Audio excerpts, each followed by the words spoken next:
Chapter 271, Taos Mining Star. Keep digging. Bai Chenyue issued the new command. Sadako and the 10 Sky Lizard Tribe warriors once again swung their hoes, the clanging sounds echoing through the desolate canyon. Bai Chenyue herself wasn't idle either. While remaining vigilant of her surroundings, she joined the mining effort. The crimson gold mother ore was extremely hard in texture, but using the high-energy ion labor-saving hoe to deal with it was effortless. Time ticked by. Just as she stored a basin-sized chunk of ore into her space, the crisis warning from Absolute Insight suddenly rang out in her mind. Warning. Detected biological energy reactions approaching at high speed. Target count 15. Threat level medium. Bai Chenyue's eyes sharpened. She stopped her movements and looked up towards the direction the danger was coming from. At the other end of the canyon, over a dozen black shadows were rushing towards them at an incredible speed, skimming close to the ground.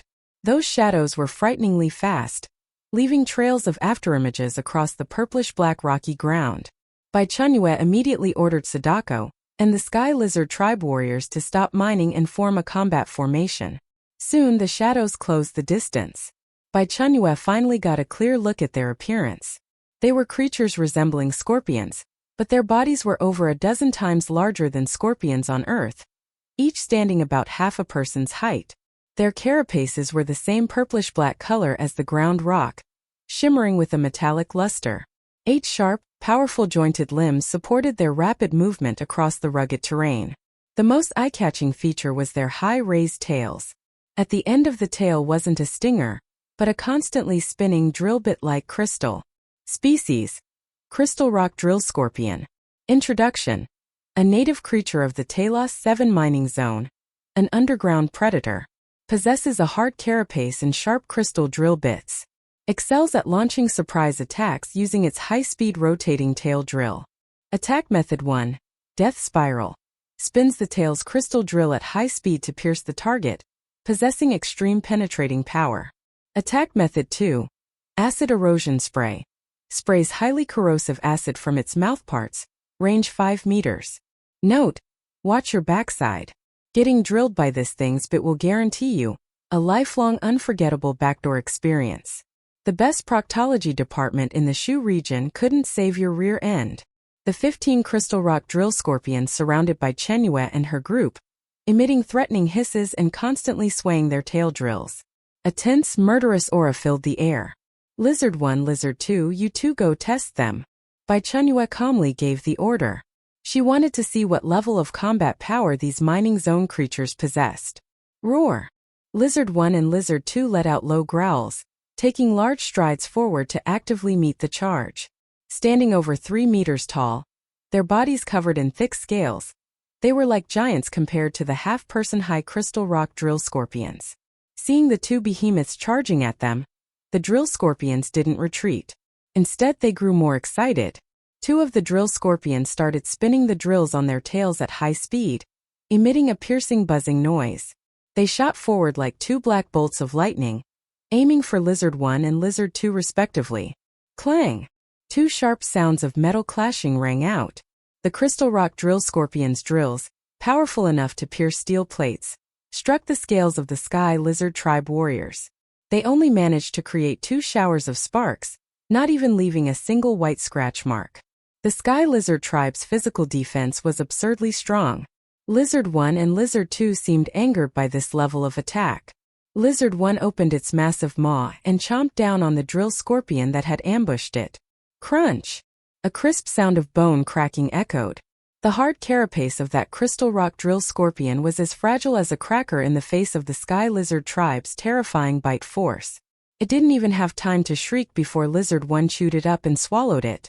On the other side, Lizard 2's attack method was even more direct. It raised its huge claw and slapped it down on the other drill scorpion. Thud! A dull thump. That drill scorpion was directly flattened into a smear of purplish-black paste, deeply embedded into the rocky ground. Instant kill. Pure, overwhelming dominance. The remaining Crystal Rock Drill Scorpions were terrified by their companions' gruesome deaths. They stopped their attacks, warily watching the 2 Godslayers before them, backing away step by step.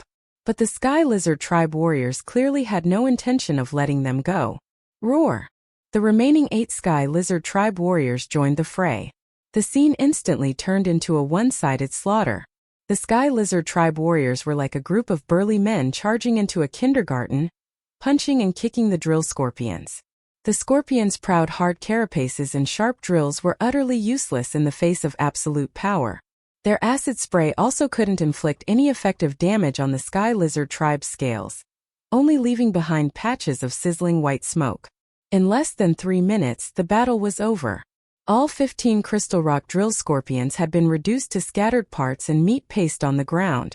The air was thick with the pungent smell of blood and acid. Bai Chenyue looked at the carnage littering the ground and nodded in satisfaction. Witnessing the Sky Lizard tribe's combat power for the first time was truly shocking. Thank goodness she had impersonated a divine emissary back on Grass Star, and hadn't clashed with them directly. Otherwise she might not have made it back. These seemingly ferocious mining zone creatures were no match at all for the Sky Lizard tribe. Just as she was about to order the Sky Lizard tribe to clean up the battlefield and resume mining, she noticed something off about the warriors who had just finished fighting. Their breathing had become somewhat heavy, and a flicker of violent red light shone in their dark golden pupils. Character: Sky Lizard Tribe Warrior Lizard 1. Status: after entering combat, mental corruption speed increased by 20%. Current corruption level: 37%. Bai Chenyue's heart tightened. Combat accelerated mental corruption. She had originally thought purifying them once every 3 days would be sufficient. But now it seemed if battles occurred frequently, the purification frequency would have to be drastically shortened. Otherwise, the Sky Lizards might succumb to mental collapse and turn into mindless killing maniacs. She immediately stepped forward and performed a mental purification on Lizard 1. But the only annoying thing was, she had to wait 10 minutes before purifying the next one. A thought suddenly flashed through Bai Chenyue's mind. Maybe she should upgrade the skill. As the mental purification completed, the red light in their eyes gradually faded, and their breathing calmed down. It seems I can't let them stay outside all the time. Bai Chenyue made a decision. Except for Lizard 1 and Lizard 2 staying behind on guard duty, everyone else returned to the space to rest. She couldn't afford to take any risks. After recalling the 8 Sky Lizard tribe warriors back into her space, the canyon became much quieter again. Now only she, Sadako, Lizard 1 and Lizard 2 remained outside. Keep digging. Bai Chenyue sighed and picked up her hoe again. It seemed that in this godforsaken place, hoping to mine peacefully and steadily was pretty much impossible. Chapter 272. Taos Mining Planet. Over the next few hours, several more waves of mining zone creatures were drawn over. There were swarms of winged corrosive moths and sand snakes lurking underground, waiting for an opportunity to ambush. But their strength was all similar to the crystal rock drill scorpions, and in front of Lizard 1 and Lizard 2, they couldn't make any waves at all, being easily dealt with. After every battle ended, Bai Chenyue would immediately perform mental purification on Lizard 1 and Lizard 2, ensuring their condition remained at its peak. It was a bit troublesome, but it was still better than letting them go crazy. After clearing 5 or 6 waves of monsters, the current area was temporarily safe. Bai Chenyue also seized the time to dig up all the crimson gold mother, or she could see nearby and store it in her space. Looking at the small mountain of ore piled up in her space, she finally felt a bit of security. Let's go check out another place. She had pretty much dug up all the ore in the valley, so it was time to change locations. She opened her map, but the pitiful scanning range on the map still hadn't changed. She could only rely on her gut, choosing the direction to her left to continue deeper in. The canyon's terrain was very complex, with giant crystals and steep cliff walls everywhere. Bai Chenyue had Lizard 1 and Lizard 2 clear the path in front. Sadako was responsible for the rear, while she walked in the middle, constantly alert to her surroundings. The deeper they went, the stronger that pungent smell in the air became. Moreover, she felt that the surrounding magnetic field seemed to have grown stronger as well. Just as they were rounding a massive purple-black crystal pillar, Bai Chenyue's footsteps suddenly stopped. Before them appeared a huge cavern. The cavern entrance was over 20 meters in diameter, pitch black, bottomless, like a giant maw waiting to devour its prey. A chilling aura continuously surged out from the cavern. What made Bai Chenyue even more concerned was the scene around the cavern. Centered on the cavern within a 100-meter radius, not a single blade of grass grew. No, it should be said, not a single stone remained. The ground was covered in huge crisscrossing fissures and pits corroded by strong acid. The crisis warning from Absolute Insight sounded the highest level alarm in her mind. Warning. Ultra-high-intensity energy reaction detected. Target. Unknown. Threat level. Extremely high. Note. Run. Don't look back. If you run now, you still have a chance to survive. Hesitate for one more second, and you can start thinking about what you want to be in your next life. Bai Chenyue's heart leaped into her throat. Without a second thought, she immediately turned around, ready to retreat with Sadako and the Sky Lizard tribe. But it was already too late. A powerful, suffocating mental shockwave erupted violently from the cavern, drilling fiercely into Bai Chenyue's brain. Bzzz. A sharp tingling pain came from her head. It hurt but not too much. Warning. You are under high-intensity mental attack. Mental strength determination and progress. Determination successful. Player's mental strength is higher than the attack intensity. 99% of mental damage has been negated. Bai Chenyue used brain has electricity to quickly dispel that intense pain. 3 seconds later, her vision finally cleared again. That was close. If not for the super high mental strength boost and purification from brain has electricity just now, she probably would have become an idiot. She looked at her companions beside her with lingering fear. Sadako, being a spirit body, seemed completely unaffected, still floating expressionlessly in place, looking around, unable to find who had made the sneak attack. But Lizard 1 and Lizard 2 were not so fortunate. The two of them clutched their huge heads, kneeling on the ground in pain, their bodies trembling violently, letting out suppressed roars from their mouths. Their mental contamination was visibly intensifying at a rapid pace. Damn it! Bai Chenyue cursed inwardly, instinctively about to press her hands on the heads of both Lizard 1 and Lizard 2 at the same time. But the moment her fingertips touched their heads, she suddenly remembered the 10-minute cooldown time of targeted purification. She could only save one at a time. What about the other one? Wait 10 minutes? It would be far too late by then. Without hesitation, Bai Chenyue willed it, grabbing Sadako and the two Sky Lizard tribe warriors struggling in pain, disappearing from the spot and entering her space together. The maddening hum from the outside world was cut off. The warm, humid air and the fragrance of earth in the space slightly relaxed Bai Chenyue's taut nerves. She didn't have time to catch her breath, placing her hand on the head of Lizard 1, who was closest to her. Mental purification. The mental pulse flowed in through her palm. Lizard 1's massive body stiffened abruptly, its violent trembling gradually subsiding, and the blood-red color in its eyes visibly faded. Targeted purification has been used. Skill cooling down. Remaining time. 9 minutes, 59 seconds. Looking at the game prompt, then at the other one still rolling on the ground and roaring beside her, Bai Chenyue frowned deeply. 10 minutes was far too long. In this damned place, 10 minutes was enough for any accident to happen. She couldn't leave a Sky Lizard tribe warrior who might lose control at any moment inside her space. And she certainly couldn't throw it outside to wait for death. The Sky Lizard tribe was her biggest reliance for strutting around here. Not a single one could be lost. In that split second, the card she had always treasured in her inventory flashed through Bai Chenyue's mind. The skill upgrade card. She originally intended to save it for a more critical skill, but right now, nothing was more important than preserving the Sky Lizard tribe. Please select the skill you wish to upgrade. A line of text popped up in the center of the panel. Immediately after, all the skill icons she possessed appeared before her eyes in neat rows of semi-transparent boxes. Universal Translation, Lightning Legs, Absolute Insight, Honor Among Thieves, Brain Has Electricity. Her gaze swept over these familiar icons without the slightest pause, her fingertip decisively landing on Brain Has Electricity. Confirm using skill upgrade card on skill. Brain Has Electricity. This process is irreversible. Confirm. Bai Chenyue clicked confirm. A cool stream of data washed over her consciousness. It seemed as if countless lines of code flashed rapidly before her eyes, finally reassembling into a new module. Skill upgrade complete. Congratulations to player Who's That Guy.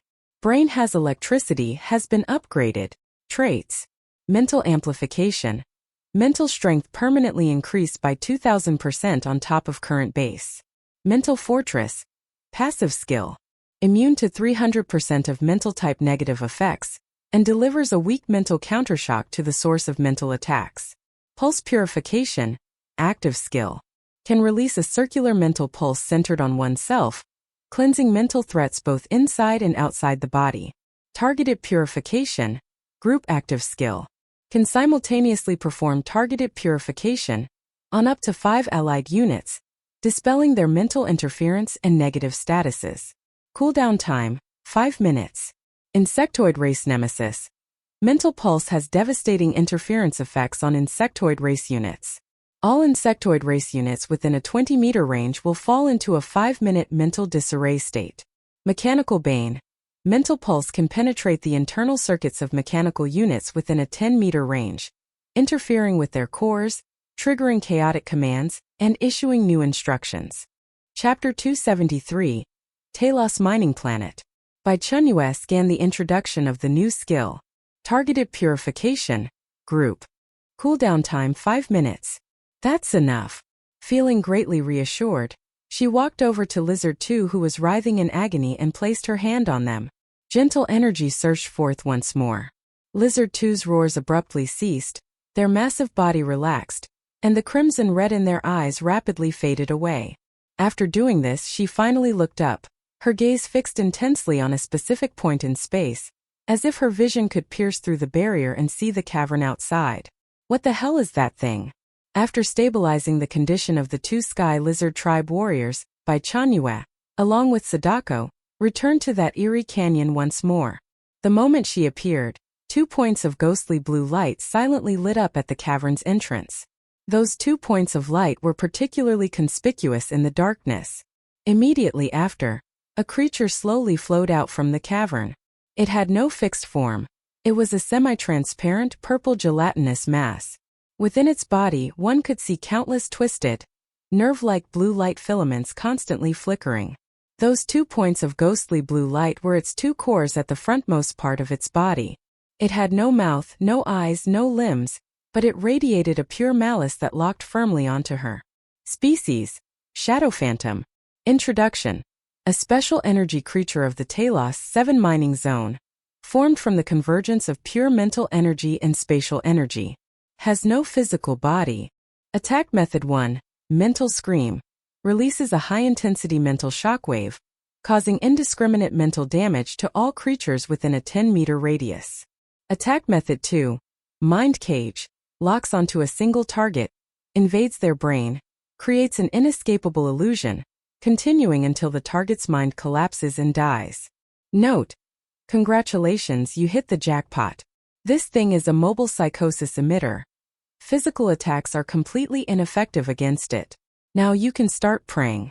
Pray that it finds the taste of your brain unappetizing and can't be bothered to eat it. Bai Chenyue looked at this wriggling mass of purple gelatinous substance before her and cursed inwardly. Immune to physical attacks. A convergence of pure mental energy and spatial energy. The Shadow Phantom sensed Bai Chenyue's gaze.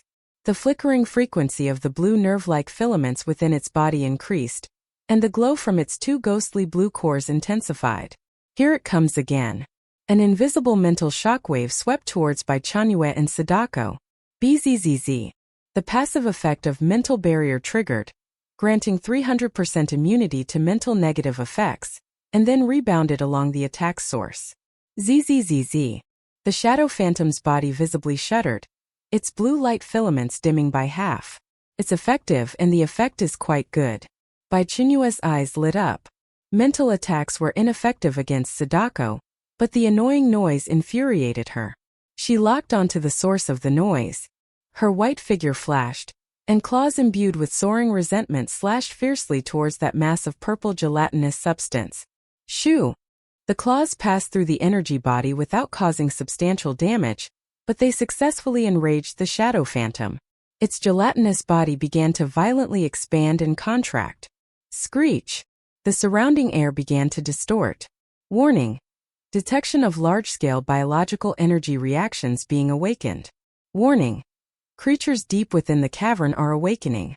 Numbers surging. Map scanning initiated. Current scan coverage, 2.1%. Detected dangerous creatures. Crystal rock drill scorpion times 87. Corrosive moth times 152. Cavern sand snake times 44. Detected unknown high-risk creatures times 3.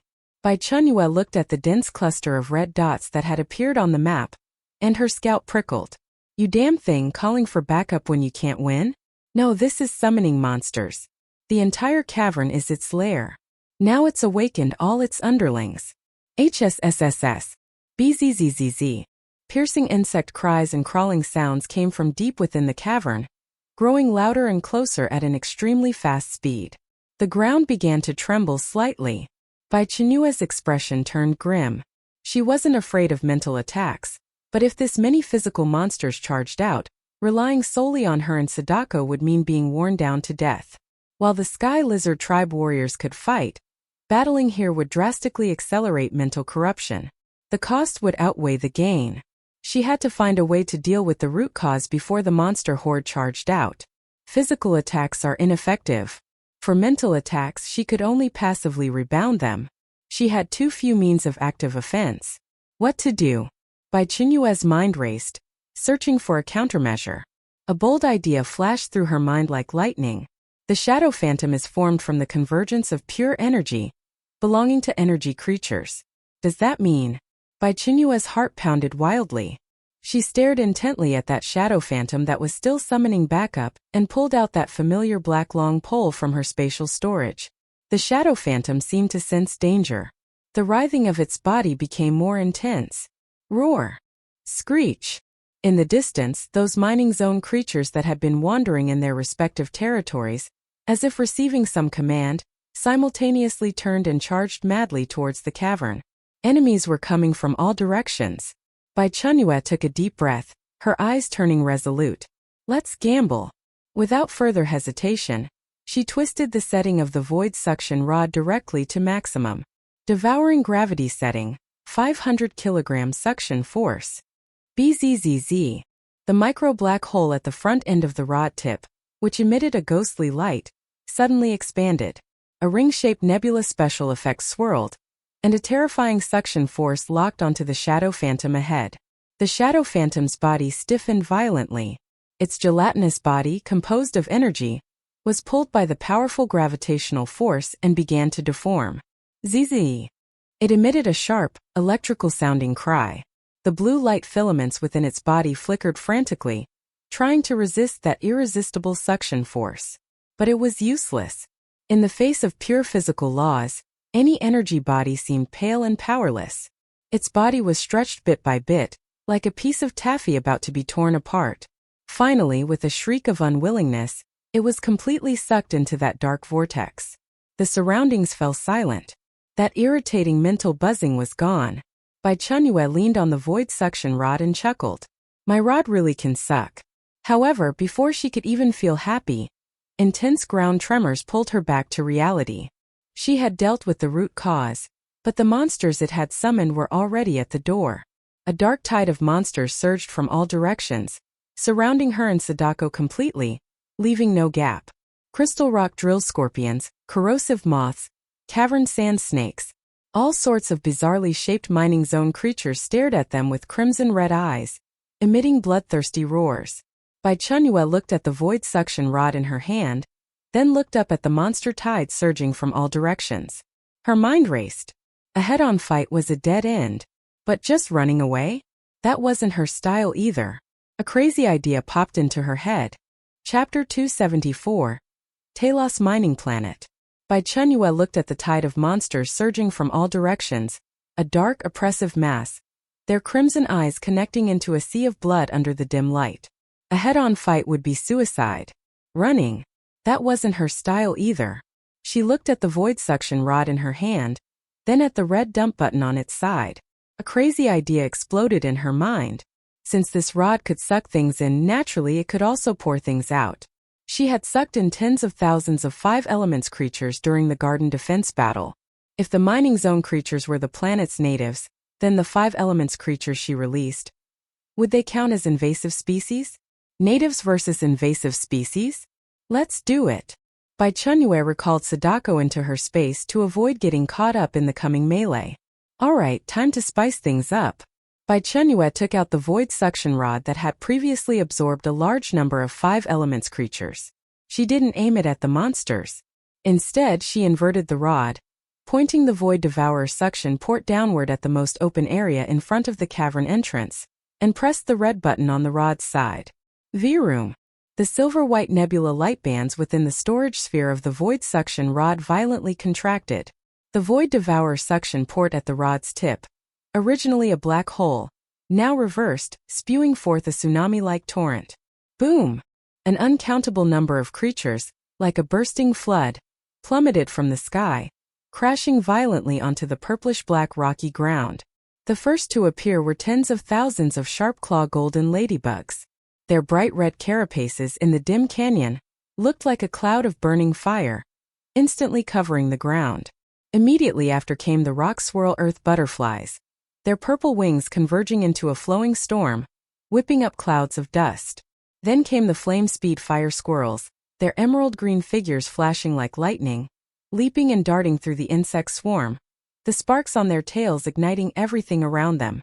Thorn-tip-wood hedgehogs tumbled down in clusters like golden bowling balls, landing on the ground with dull thuds. Finally came thousands upon thousands of floating swim jellyfish. Their translucent bodies floated in the air like a strange blue cloud layer, slowly descending. The entire military force of the 5 elements garden was, at this moment, poured out by Bai Chenyue without reservation. The instant she finished dumping them, she activated her invisibility skill.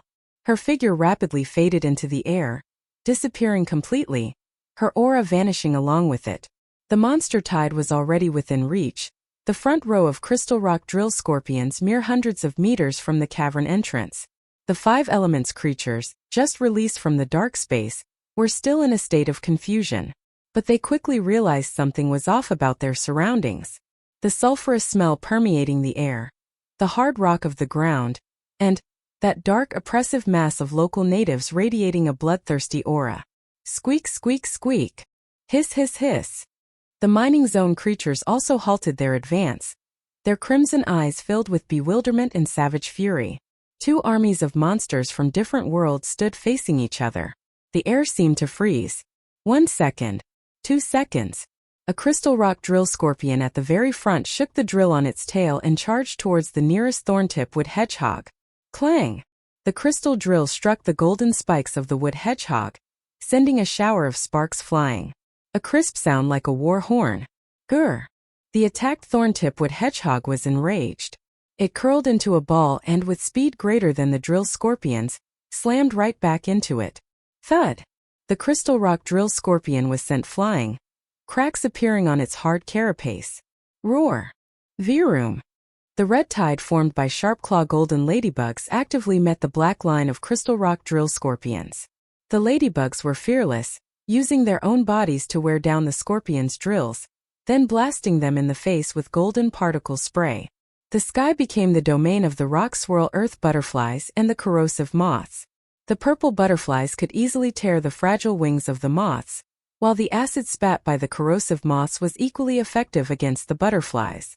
For a time the sky rained down with the remains of butterflies and moths. On the ground the battle was even more brutal. The flame-speed fire squirrels turned large areas into seas of fire. Cavern sand snakes writhed in agony within the flames, turned to charcoal before they could even attempt an ambush. The rolling ball army of thorn-tip-wood hedgehogs tumbled forward indiscriminately. Whether it was crystal rock drill scorpions or sand snakes before them, there was only one outcome: being knocked flying. The thorny vines covering them ensnared all enemies they hit, leaving them immobilized, helplessly buried under the subsequent wave of hedgehogs. The floating swim jellyfish served as mobile artillery. The water threads they shot, while not particularly powerful, added a slippery effect that made the ground battle even more chaotic. Countless mining zone creatures slipped and fell, only to be trampled into paste by the chaotic armies. The poisonous bubbles spat by the floating swim jellyfish were even more devastating area of effect weapons. When the bubbles popped, All creatures within the water ring suffered reduced speed, then were poisoned, dying in agony. A primitive, bloody war. No tactics, no formations, only the purest slaughter and devouring. Bai Chenyue stood to the side, watching this scene rivaling a Hollywood special effects blockbuster, with only one word in her heart satisfying. Chase me, will you? Call for backup, will you? Dogs biting dogs, leaving fur everywhere.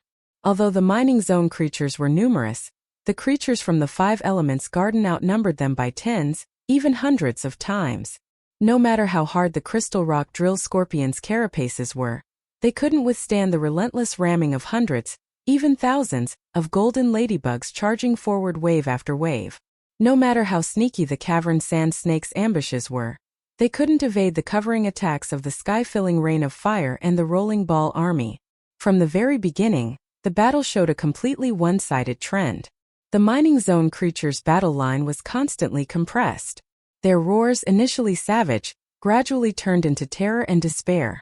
Bai Chenyue watched with great relish. These 5 elements creatures, though not the brightest, were truly ferocious in a fight. Especially that group of thorn-tipwood hedgehogs.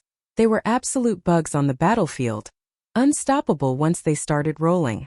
She watched as a massive cavern sand snake king, having just emerged from underground ready to wreak havoc, ran headfirst into hundreds of rolling bowling balls. The sand snake king's enormous body was knocked back repeatedly, tangled in vines. Before it could even counterattack, it was completely submerged by the following hedgehog army, not even letting out a scream. Bai Chenyue shook her head. This chaotic war lasted for nearly half an hour.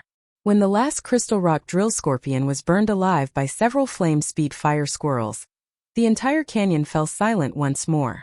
The ground was covered with a thick layer of monster corpses, purplish-black blood mixed with multicolored bodily fluids.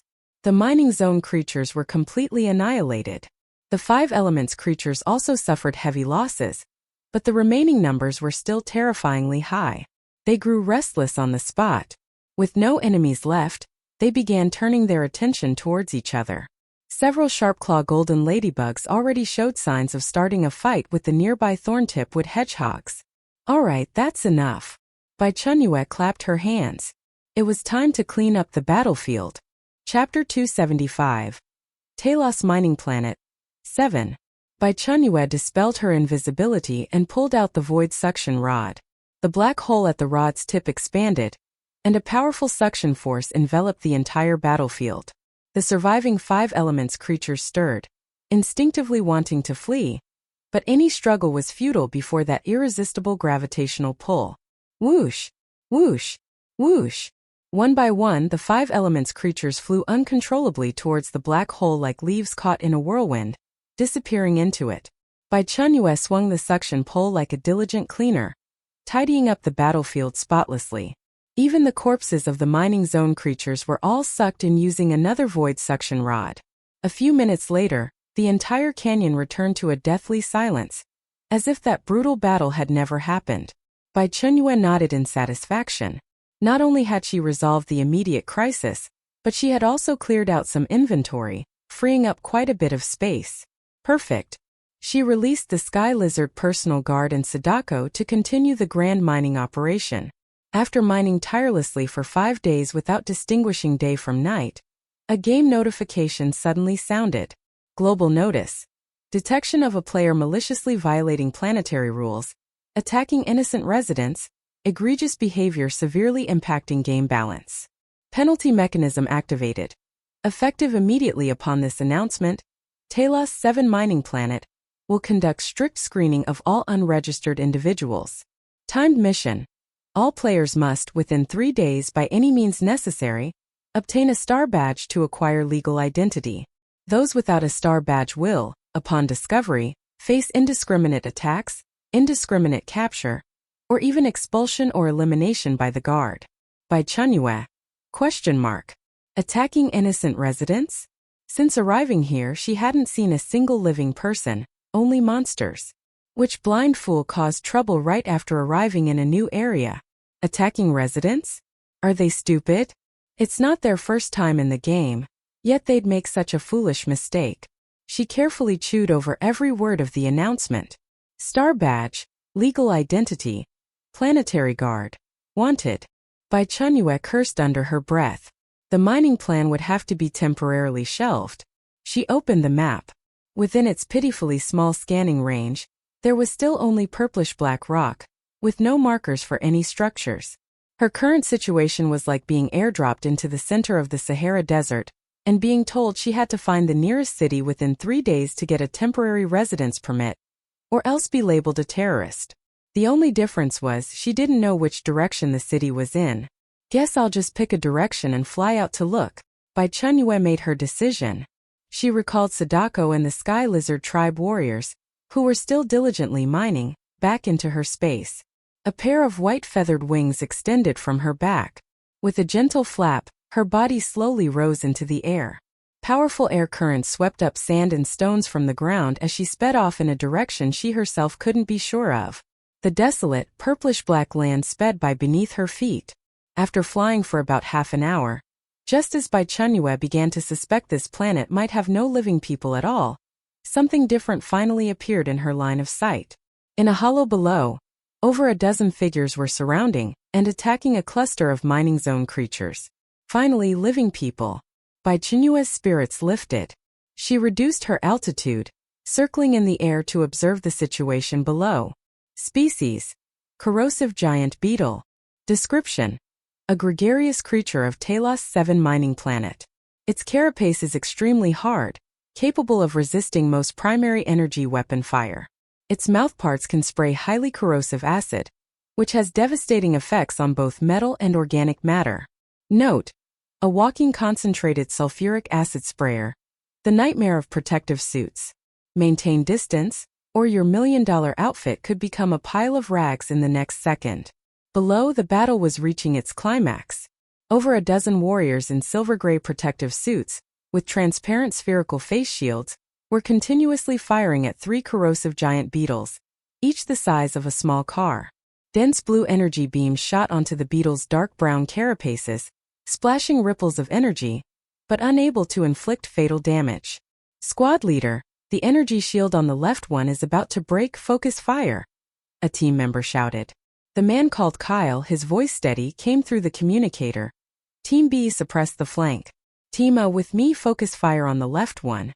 Don't let them get close, watch out for the acid. Upon receiving the order, the squad's formation immediately shifted. The firepower of 5 members concentrated, blue energy beams converging at a single point, slamming hard into the same spot on the left giant beetle. Crack! The energy shield on the beetle's surface finally gave way, shattering. Now! Kyle roared. The energy beams pierced through the shield, directly blasting onto the beetle's carapace, burning a fist-sized hole. Screech! The giant beetle let out a shrill, piercing shriek, its massive body writhing wildly. It opened its huge maw, and a stream of dark green acid, like a high-pressure water jet, sprayed towards the squad's position. Scatter! The team members reacted swiftly, rolling to either side to dodge. The acid landed on the purplish-black rock, emitting a sizzling, corrosive sound and billowing white smoke, leaving a half-meter-deep crater in the ground. Although they avoided the direct spray, splashes of acid still landed on 2 team members. Their protective suits were immediately corroded with several holes, and they let out pained grunts. From the air, Bai Chenyue saw clearly that the movements of those 2 team members had noticeably slowed. The battle continued.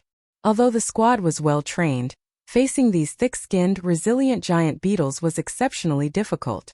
After another 10+ minutes of intense struggle, at the cost of 3 members being severely injured, they finally managed to kill all 3 corrosive giant beetles. The hollow regained a moment of quiet, broken only by the team members' heavy panting. Quick, check the wounded. Squad leader Kyle ordered, striding quickly to a fallen team member to assess his condition. The team member's protective suit had a large tear at the arm. The skin around the wound had already begun to fester. His body twitched incessantly, he mumbled incoherently, and his pupils had completely turned blood red. Damn it, the contamination is too severe. Another team member checked the other 2 wounded. Their situations were equally dire. Their protective suits had been torn by the giant beetle's limbs during the fight. Although the wounds weren't deep, contaminants from the air had invaded through them. Stabilizer. Use the mental stabilizer now. Kyle shouted urgently. A team member pulled 3 syringes from a backpack and injected the 3 severely contaminated members. As the blue liquid entered their bodies, the twitching of the 3 lessened somewhat. Chapter 276. Taos Mining Planet 8. Captain, it's no use.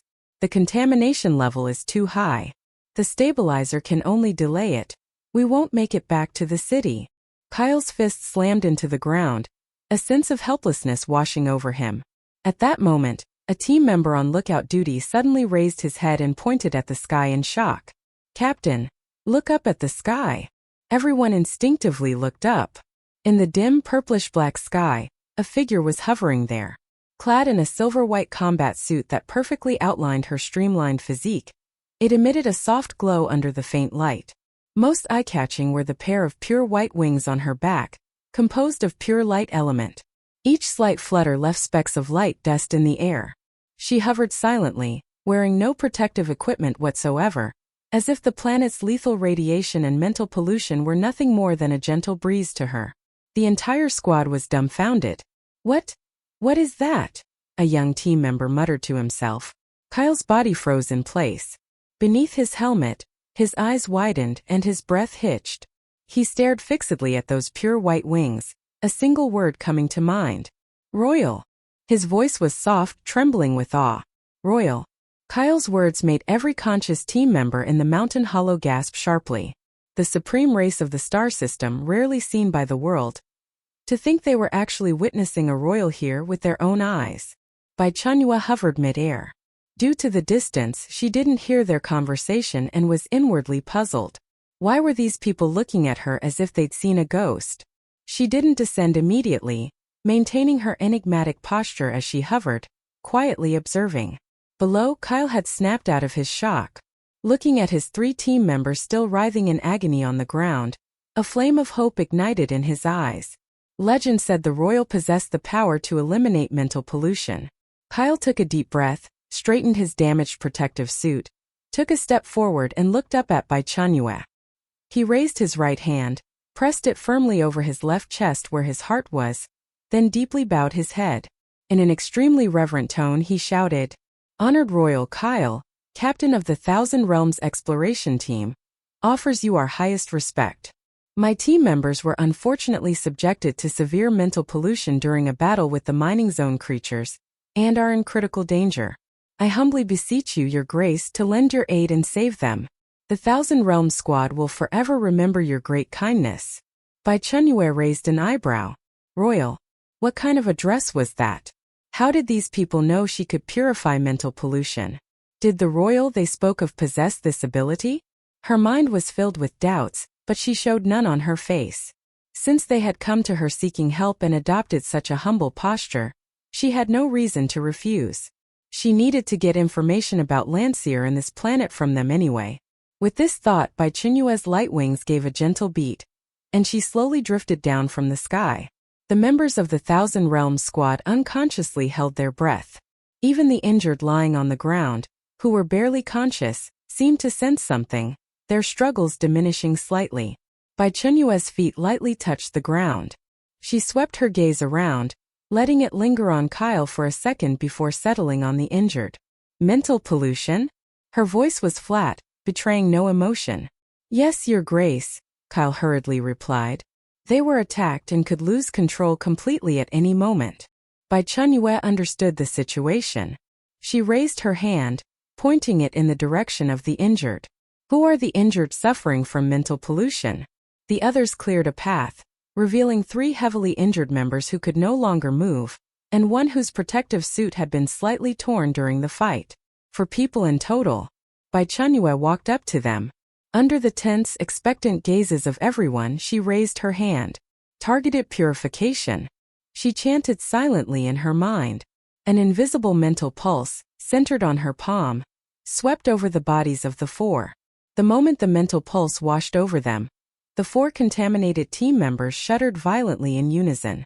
The 3 heavily injured who had been rolling on the ground in agony, howling uncontrollably, stopped all their struggles almost within a second. The terrifying blood-red color in their pupils rapidly faded, returning to normal. Their bodies stopped convulsing, and their ragged, heavy breathing became steady and even. One of the most severely injured members slowly opened his eyes, his gaze filled with confusion. He looked at his own hands, then at his companions around him and said in disbelief, "I'm still alive." Another member sat up directly. He looked at his wound and found the excruciating bone-deep pain had completely vanished. "My head doesn't hurt anymore," he exclaimed in pleasant surprise. The team member with only mild contamination showed an even more obvious change. He felt as if a clear stream had poured into him from the top of his head, washing away all the noise and chaos in his mind. The previous sensations of dizziness, vertigo, and blurred consciousness were swept away. The whole world became unprecedentedly clear. "I'm healed," he said excitedly, looking at his own hands, feeling the strength returning to his body. Kyle and the rest of the team were completely stunned. Their mouths hung open as they stared fixedly at this scene that could only be described as miraculous, their minds blank. Just like that? That was lethal, severe mental pollution. Even the most advanced medical pods in the main city required a 6-month purification treatment, and there was a chance it wouldn't work, possibly leaving permanent aftereffects. But this royal just gently placed her hand on them, and everything was resolved? Was this the power of the royal? Kyle's body trembled slightly, not from fear, but from excitement. He looked at Bai Chenyue with reverence in his eyes, pressed his hand to his chest again, and deeply bowed his head to her. "Thank you for your life-saving grace, Your Grace. The 1,000 Realm Squad is at your service." "Thank you, Your Grace." The other team members also snapped out of it, performing the highest salute to Bai Chenyue. Bai Chenyue looked at the group bowing before her, feeling no particular ripple in her heart, and asked, "What are you doing here?"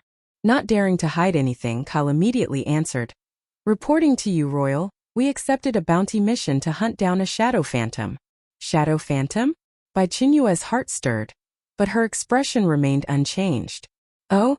What about the shadow phantom?" Seeing she seemed unaware, Kyle didn't suspect anything and respectfully explained, "Your Grace, you may not know. About half a month ago, a shadow phantom suddenly appeared on Taos 7 mining planet. Its appearance triggered a collective frenzy among all the mining zone creatures across the entire planet. Countless mining zones were destroyed, miners suffered heavy casualties. The Planetary Guard organized a hunt and severely injured the shadow phantom, but unfortunately it escaped. Now the major corporations have jointly issued an astronomical bounty. Anyone who can provide information about the shadow phantom, or kill or capture it, will receive a sky-high reward." Bai Chenyue was taken aback. That blob of jelly she had absorbed was a planetary fugitive? Chapter 277. Taos Mining Planet 9. Bai Chenyue's heart skipped a beat. The giant purple jelly she had sucked into her rod was actually a fugitive who had alarmed the entire planet? Had she inadvertently rid the people of a scourge? Watching Kyle's expression of reverence and excitement, her mind raced. She was a person of unknown origins who had suddenly taken down the #1 public enemy that even the Planetary Guard couldn't handle. There was a chance she could end up being dissected. The other party addressed her as royal, but she didn't understand what that meant. It was better to play it cool. Bai Chenyue suppressed the turmoil in her heart, her face maintaining that same breezy, indifferent expression. "I see," she said lightly. "A mere little energy entity. Yet it could cause such chaos." Hearing her describe the shadow phantom as little, Kyle and the others felt even more awe. In their eyes, the shadow phantom was a disaster capable of destroying a planet. But in the eyes of the royal lord, it was just a small thing. Kyle became even more respectful. "You are absolutely right, my lord. If it weren't for its ability to incite biological riots in the mining zone, its immunity to physical attacks, and its capacity for mental assaults, the guard wouldn't have such a headache. I came here to find Landseer. Do you know him?" Bai Chenyue abruptly changed the subject. The air suddenly went quiet. The expression on Kyle's face froze. Everyone in the expedition team looked at her with a strange gaze. A man younger than Kyle, Yax, scrutinized Bai Chenyue suspiciously. "You're looking for Master Landseer? Could it be you want him to forge a weapon for you?" Kyle was very puzzled. Shouldn't the weapon masters of the royal be even more formidable? Bai Chenyue's heart stirred. Landseer was a weapon master? No wonder the main quest was called Junior Artisan. She didn't answer directly, instead asking a question in return. Do you know him? Yak said proudly. Master Landseer is the greatest weaponsmith in the entire Taos star system. Bai Chenyue understood now. At that moment, a disdainful voice came from the side. That old man is nothing special. Bai Chenyue looked over in the direction of the voice. The speaker was one of the 4 injured men she had treated.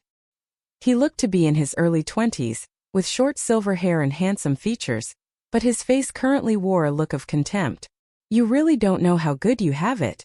If I had a father like that, I'd definitely stay home and obediently inherit the family business. Yax rolled his eyes. Your father is the richest man in the Taos star system, and you envy me? The silver-haired young man snorted lightly. How can that be the same? My dad only knows how to make money. He's completely incomparable to Landseer. I actually wish my dad was more like yours. The two of them bickered on the side. Bai Chenyue looked at the silver-haired young man. Character Ryan. Status.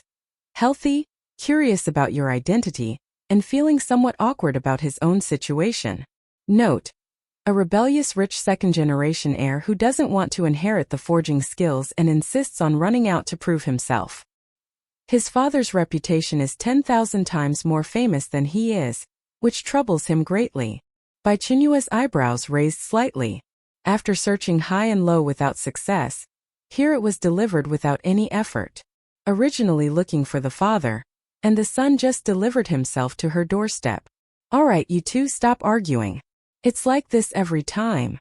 Orion, a man with long golden hair beside them, pulled the two apart. Yax laughed loudly. Ryan, even the esteemed royal lord knows about your father. And you still dream of being an explorer every day? Hurry home and inherit your father's hammer. Another team member also chimed in. Yeah, you had the good life of being a master's son. Yet you insist on coming out here with us to eat sand.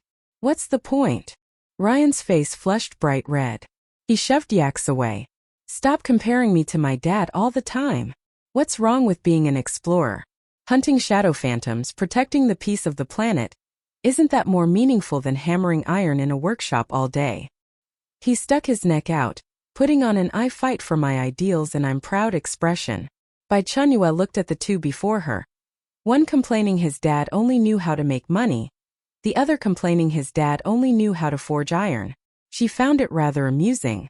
Was this the interstellar version of humble bragging literature? The son of the richest man and the son of the master, gathered together comparing who had it worse. The disparity of the world was truly everywhere. Bai Chenyue interrupted Ryan's impassioned self-defense.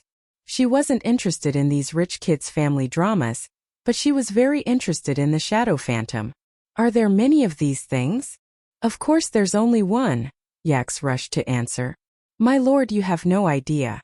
Just this one nearly turned the entire Taos 7 mining planet upside down. If there were a few more, this planet would probably have to apply for early decommissioning. Only one, Bai Chenyue said thoughtfully. So the one she sucked into her rod was the only one. She asked again. What's the bounty on it? As soon as these words were spoken, the gazes of everyone in the expedition team once again focused on her, filled with peculiarity. Yax scratched his head asking doubtfully. My lord, you don't know? The bounty jointly issued by the major consortiums has a total value of up to 100 million star coins. It's the highest bounty in the history of the Taos star system. 100 million? Star coins? Bai Chenyue's face remained calm, but her heart was pounding incessantly. Were they the same star coins she had obtained earlier in Noah City? Though, she let out a soft sigh, a trace of perfectly measured aloofness and weariness appearing on her face.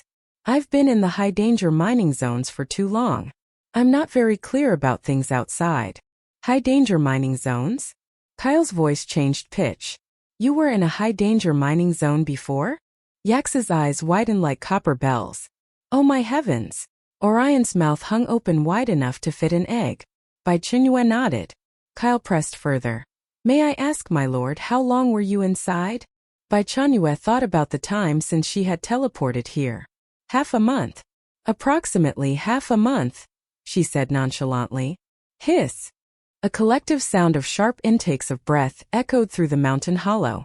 Everyone in the Thousand Realms team, including the steady Kyle, looked at her as if she were a monster. Half a month? In a high-danger mining zone. One team member cried out involuntarily.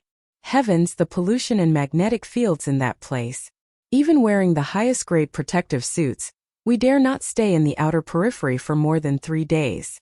Don't even say 3 days, 1 day is pushing it. Mental stabilizers are used like drinking water, and they still don't work well.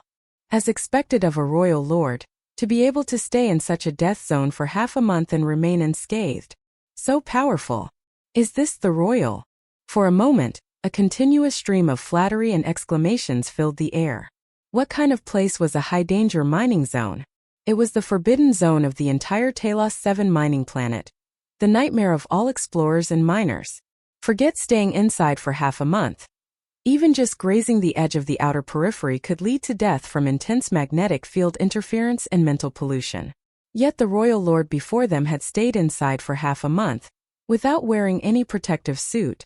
Hearing their flattery, Bai Chenyue's heart was actually drumming nervously. High-danger mining zone? Was it that dangerous?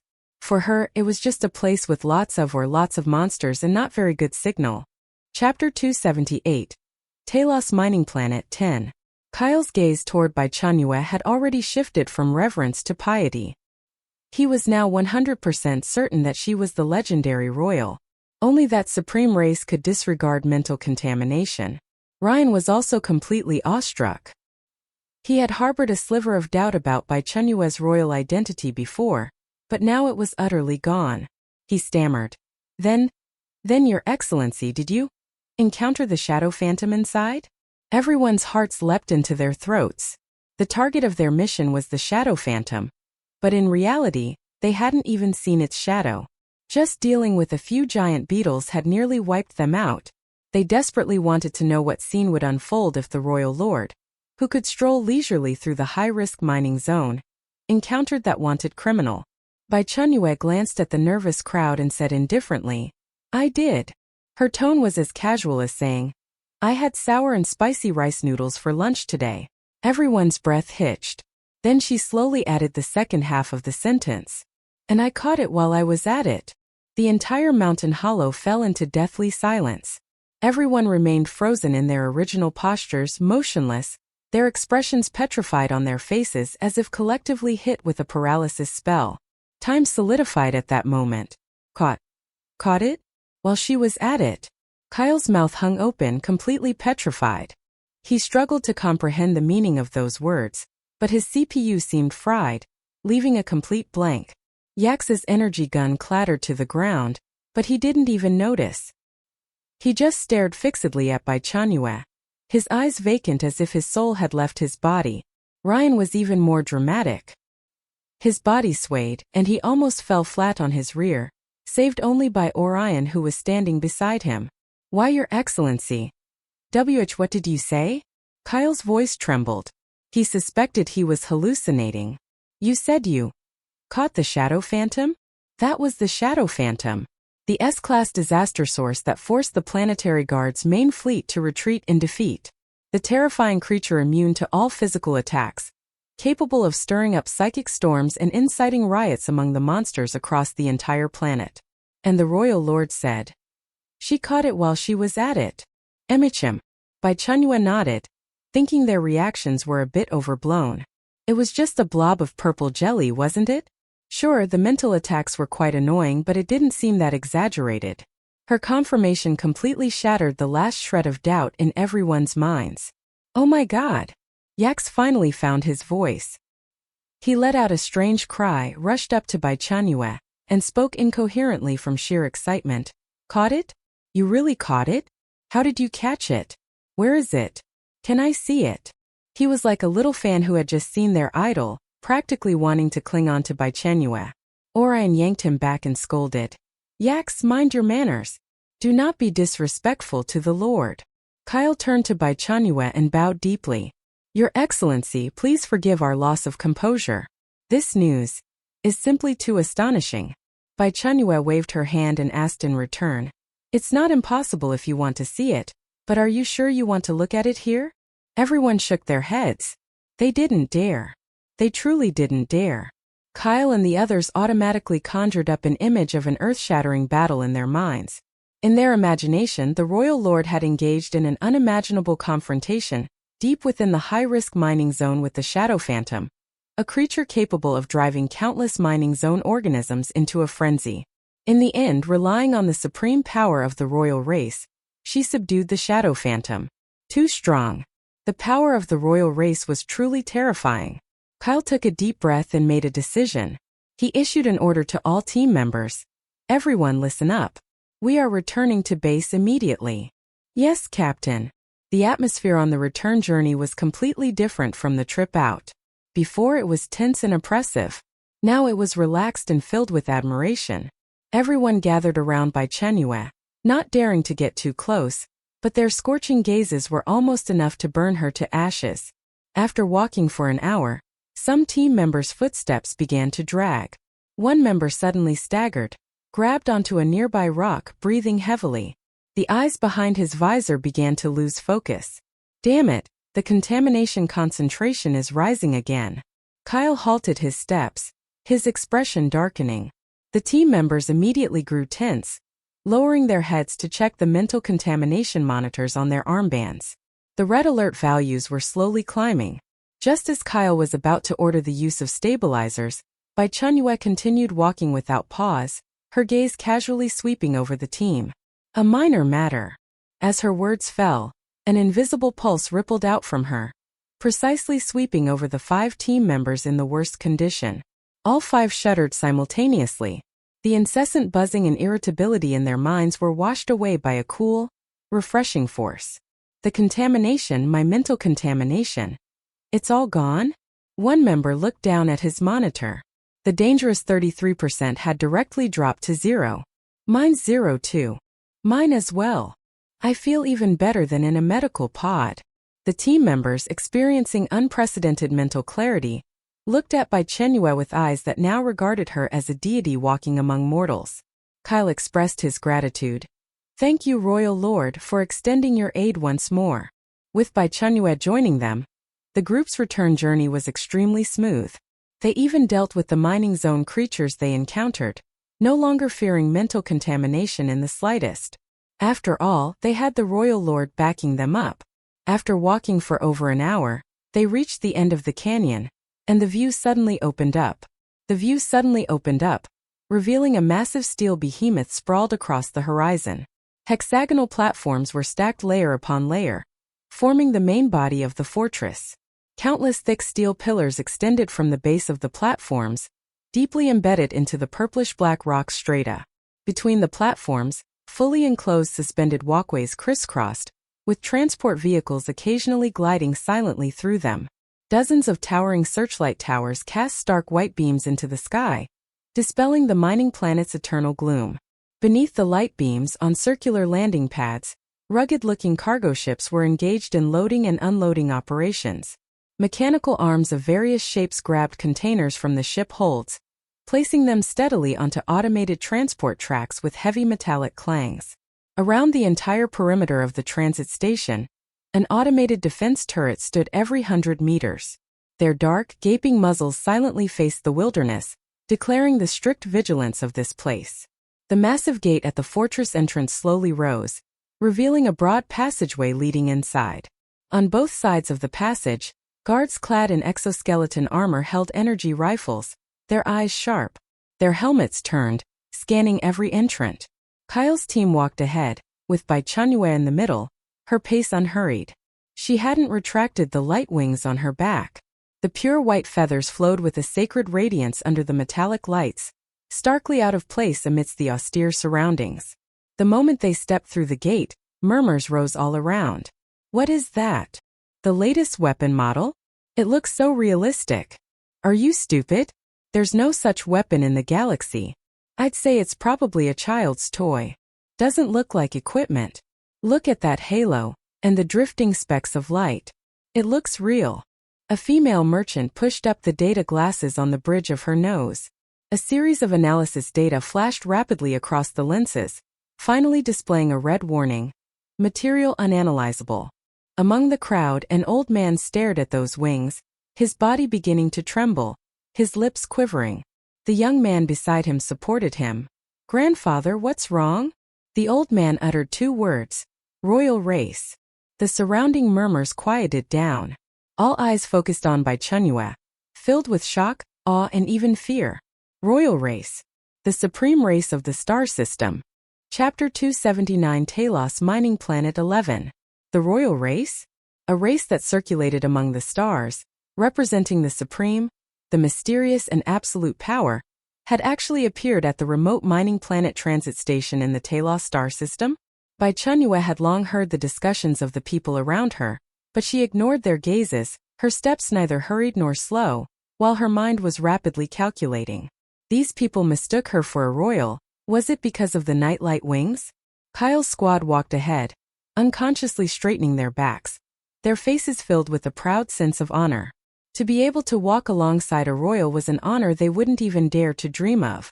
At that moment, a team of guards wearing deep black protective suits with star emblems printed on their chests walked over quickly. The leader was a middle-aged man with a gloomy face. He was the station master of this transit station, Colin. Colin first saw Kyle's squad surrounded by their team members, his brows furrowed. Then his gaze passed over them and landed on Bai Chenyue. When he saw those pure, flawless light wings, his pupils contracted sharply, but his rich experience allowed him to quickly conceal his shock, replaced by an expression of indifference. "Captain Kyle, your squad has returned," Colin said in a deep voice. "According to regulations, all personnel entering the transit station require identity verification. Please show your star badges." Kyle immediately stepped forward, replying respectfully, "Station Master Colin, our squad's identity information has already been entered into the system. This is..." Before he could finish speaking, Colin raised a hand to cut him off. "I don't care who she is." Colin's gaze was like a knife scraping over Bai Chenyue. "Without a star badge, she will be treated as a stowaway. This is the highest order from the Planetary Guard." Star badge? Bai Chenyue's heart stirred. It should be the legal identity credential mentioned in the game announcement. Something similar to an ID card. She didn't have this thing. But she remained silent, that innate aloofness that made the surrounding air turn several degrees colder. "Please show your star badge." The guard's voice raised a few notches. Bai Chenyue's heart skipped a beat. She wore an expression of arrogance on her face, but inside she was extremely nervous. "I don't have one." The smiles on Kyle and the Thousand Realms team members' faces instantly froze. "No star badge? How is that possible?" The star badge was the sole identity document for interstellar citizens, bound to all personal information from birth. Even undocumented individuals would try every means to obtain a fake one. Without a star badge, you couldn't take a single step. "No star badge?" Colin sneered. "Then that makes you a stowaway." A flash of ruthlessness passed through his eyes as he waved his hand grandly, issuing an order. According to emergency regulations, all stowaways unable to prove their identity are to be detained first, pending investigation. "Arrest her." As his words fell, the surrounding guards immediately stepped forward. The charging indicator lights on their energy rifles lit up, emitting a humming sound. The faces of the Thousand Realms team members changed drastically. Kyle wanted to step forward to argue, but was forced back by the guards pointing their rifle muzzles at him.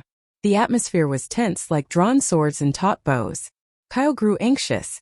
"Station Master, this esteemed lady has a noble status. I said I only recognize star badges." Colin emphasized his tone, a flash of impatience in his eyes. Recently, stowaways have been rampant, even attacking residents, seriously endangering the safety of the main planet. "I must be responsible for every single person in this transit station." His words were spoken with righteous conviction. The surrounding crowd also began to whisper. Indeed, the recent wanted notices had made people uneasy.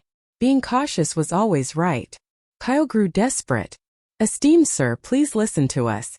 We encountered severe mental pollution, and it was this royal who performed the purification." Purifying mental pollution? And a royal?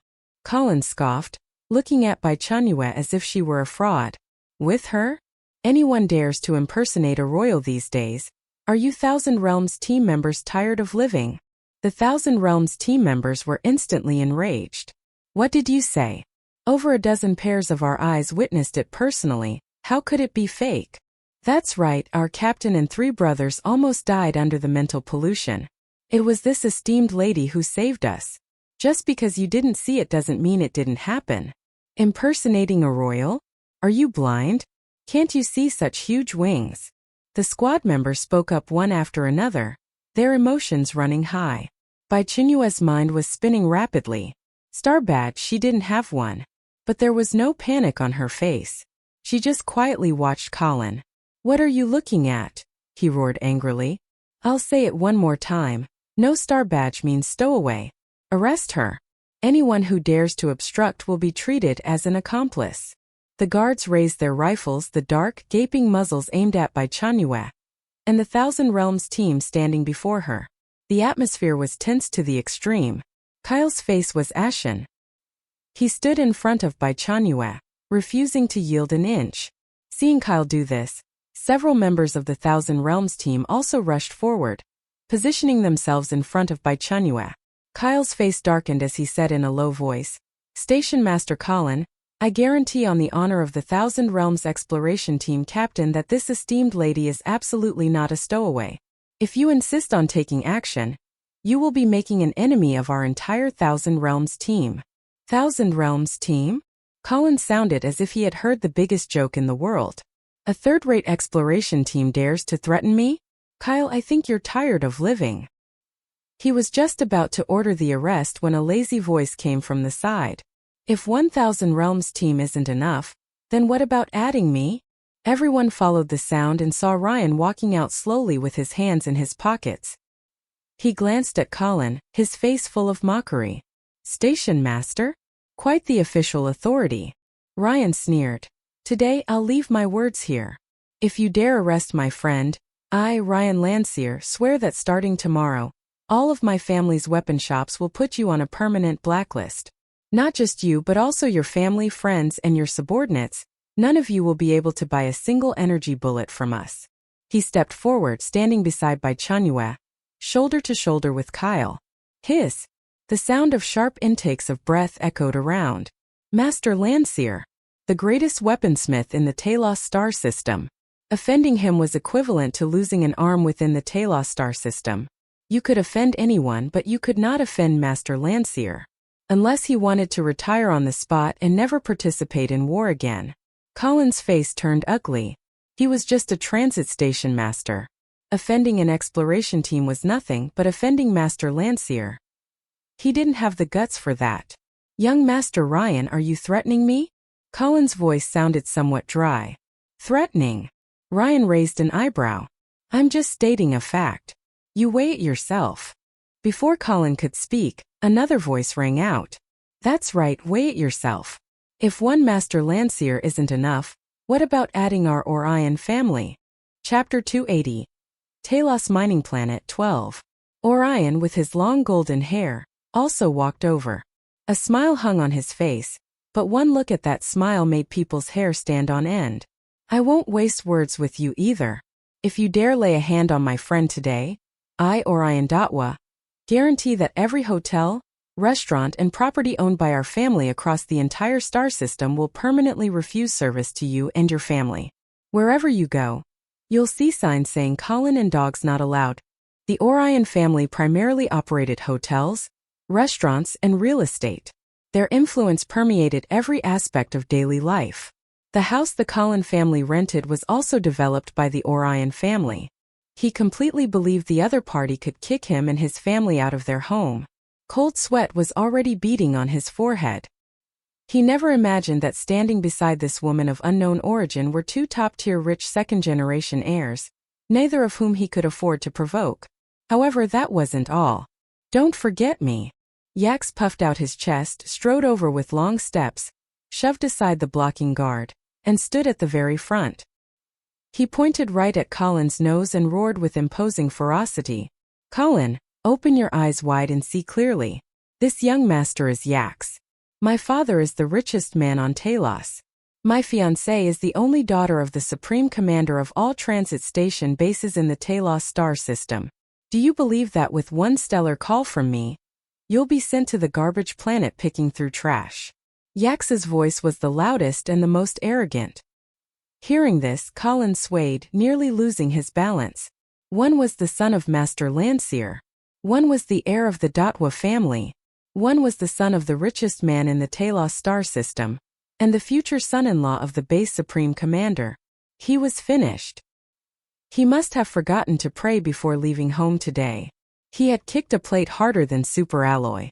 Any one of these three, picked at random, could make the Taos star system tremble 3 times. Bai Chenyue was also a bit surprised in her heart. She had guessed they were wealthy, but she hadn't expected their backgrounds to be this formidable. Her face still wore that same aloof and haughty expression. The more she was like this, the more those around her felt she was unfathomable. The bearing of the royal race was indeed extraordinary. My heavens, the son of Master Landseer, the heir of the Orion family, and the son of the richest man, are all actually defending that white-winged woman. What exactly is her identity? Do you even need to ask? Didn't you hear them call her royal lord? She must be royal. To actually see a living royal with my own eyes in this lifetime. The surrounding crowd of onlookers erupted into a commotion, with discussions rising and falling like waves. Station master, what do we do now? A deputy leaned close to Colin's ear. His voice pressed extremely low. We can't afford to offend any of these 3 young masters. Colin gritted his teeth, the veins at his temples throbbing. Of course he knew he couldn't afford to offend them, but if he just slinked away and backed down like this, how could he ever hold his head high in this transit station again? Where would he put his face as the station master? Yet, if he didn't handle today's matter well, his career, even his life, would be over. Station master, how about we make an exception? The deputy urged again. Look at those wings of hers, they really don't look fake. What if she really is royal?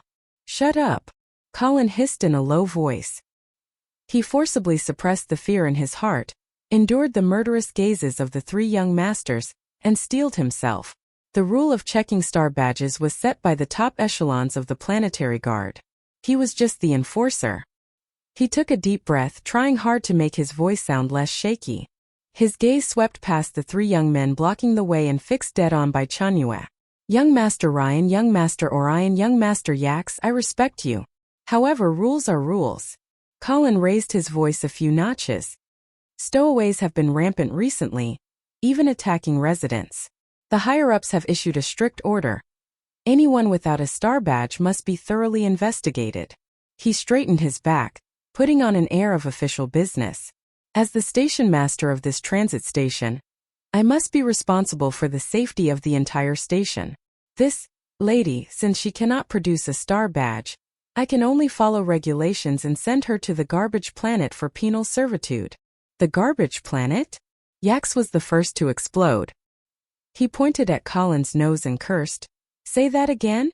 You dare send a royal lord to the garbage planet? I'll have you picking trash on the garbage planet for the rest of your life today. Orion also withdrew the smile from his face, his eyes turning cold.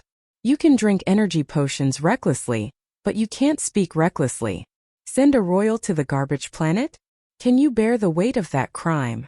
Colin's back was already soaked with cold sweat, but he was in too deep to back out now. He could only brace himself and press on. I am merely following regulations. No star badge means a stowaway.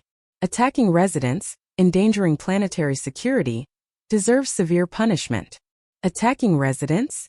Ryan, who hadn't spoken much, let out a cold laugh at this moment and stepped forward. Which eye of yours saw the royal lord attack residents? And you talk about regulations?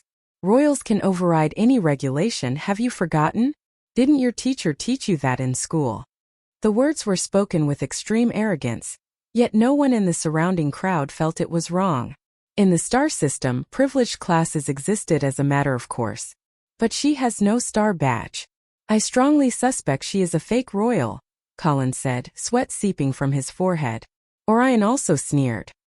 He patted Yax's shoulder, signaling him to calm down, then looked at Colin, his eyes full of mockery.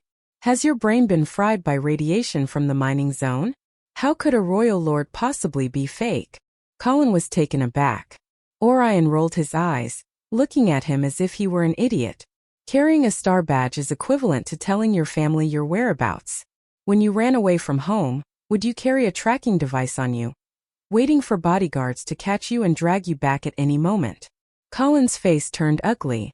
He felt what the other said made sense, but he couldn't refute it. Because his family didn't have bodyguards, and he wouldn't run away from home either after all. He wasn't a young master. A buzz of sudden understanding rippled through the surrounding crowd. That's right. What status did the royal race hold? When they traveled, they were inevitably surrounded by entourages. Moreover, the Taos star system was still a developing region within the star system. How could a royal appear alone on this godforsaken mining planet? The only explanation was running away from home. Didn't you see these three young masters also appeared on the mining planet? Yax also caught on, slapping his thigh. Oh yeah. Who brings a star badge when running away from home? Back when He stopped himself halfway through the sentence and quickly shut his mouth. Bai Chenyue glanced at Orion, thinking to herself, this young man is pretty good. Top-tier imagination skills. The reason he came up with is so convincing even she almost believed it. She simply decided to climb the proffered ladder. She spread her hands, her face wearing just the right amount of arrogance and impatience. Star badge? Didn't bring it. What are you going to do about it? Chapter 281. Taos Mining Planet 13. Bai Chenyue's attitude was utterly arrogant. But in everyone's eyes it precisely confirmed Orion's guess. A rebellious royal girl who had run away from home. Colin's face completely darkened. Were these people determined to go against him no matter what? If he arrested her, he would offend the three major families plus a future supreme commander. If he didn't, the station master's authority would be swept into the gutter. Who would listen to him in the future? Colin, enraged to the extreme, actually laughed. He pointed at Bai Chenyue and said, no star badge equals stowaway. According to the planet's highest level emergency act, for unidentified stowaways with potential threats, I have the authority to directly exile them to the garbage planet to serve their sentence. Bai Chenyue didn't know what the garbage planet was, but judging by the name she could probably guess. A place for trash, right? She snorted coldly, the sound clearly reaching everyone's ears. Want to arrest me? Just try. Ryan stepped forward. He took a step forward, shielding Bai Chenyue, and stared intently at Colin. I'd like to ask you, if not a royal, who could stay alone in a high-risk mining zone for half a month and remain completely unharmed? If not a royal, who could single-handedly capture the shadow phantom that the entire Taos Galaxy Defense Force was helpless against? You. Ryan pointed at Colin, his face full of disdain. Colin froze completely, his mind buzzing a complete blank. Shadow phantom? Captured the shadow phantom? He suddenly looked at Bai Chenyue. His eyes filled with shock. You captured the shadow phantom? Seeing this, though, Yax's heart also pounded with uncertainty. After all, they hadn't seen it with their own eyes. His mouth was faster than anyone else's. He arrogantly jumped in to answer. Of course. When the royal lady takes action, isn't it as easy as taking something from her hand? Unlike you all, a bunch of trash, can't even catch a single shadow phantom. As soon as these words were spoken, murmurs erupted around them. What? The shadow phantom was captured. Really? Fake? One person captured the shadow phantom? That's too far-fetched. Are you kidding? That's the shadow phantom we're talking about. No way, you actually believe what he said? No wonder she dared to wander around the mining zone alone. Turns out she had something to rely on. Colin's face shifted between cloudy and clear, unable to make a decision for a moment.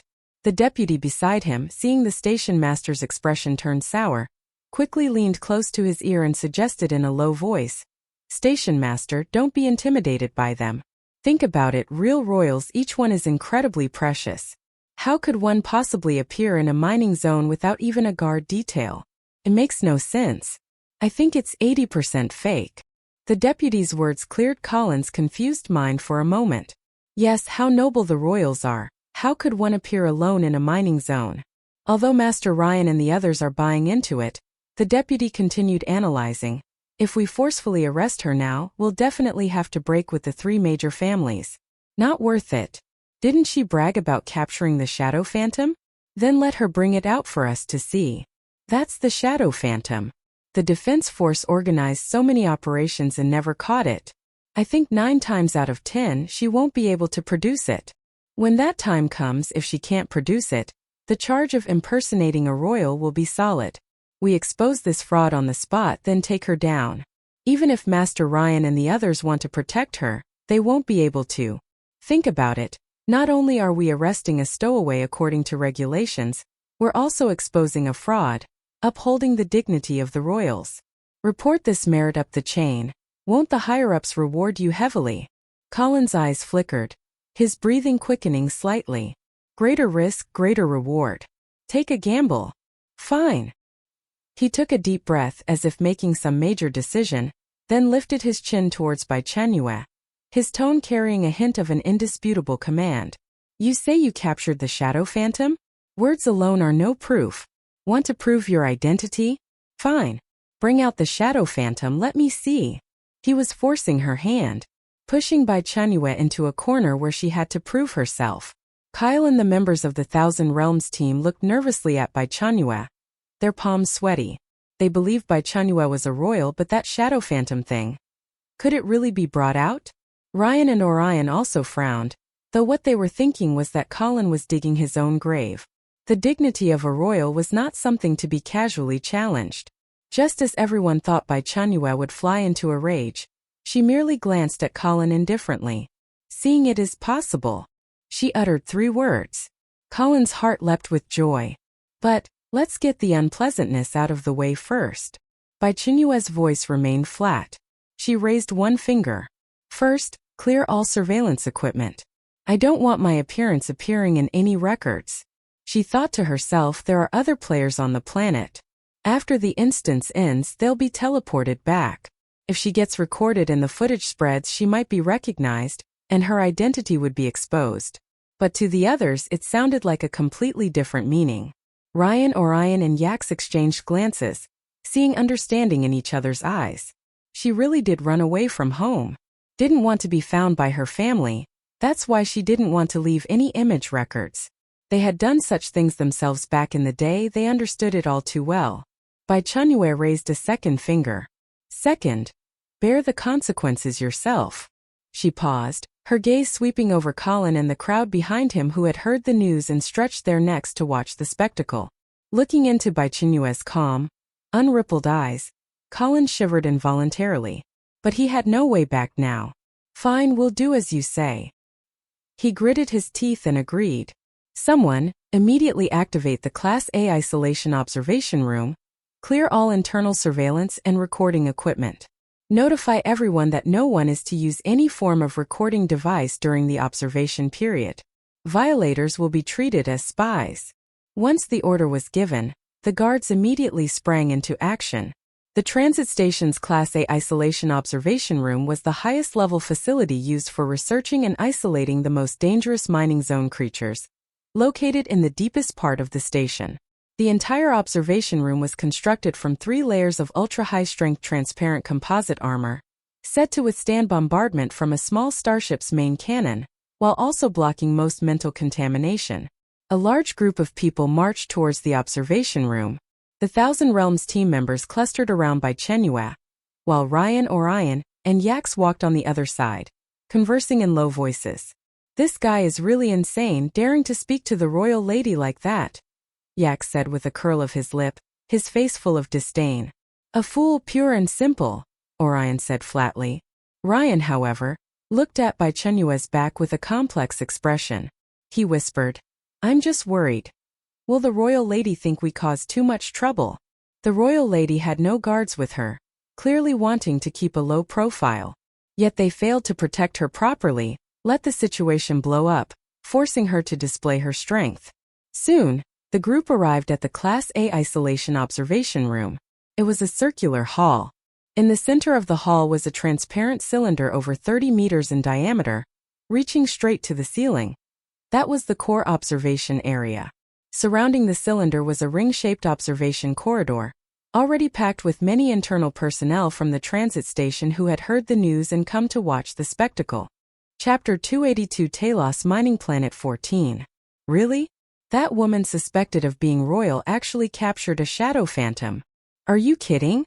The main fleet of the guard force was beaten back. And you think she managed it alone? Hard to say.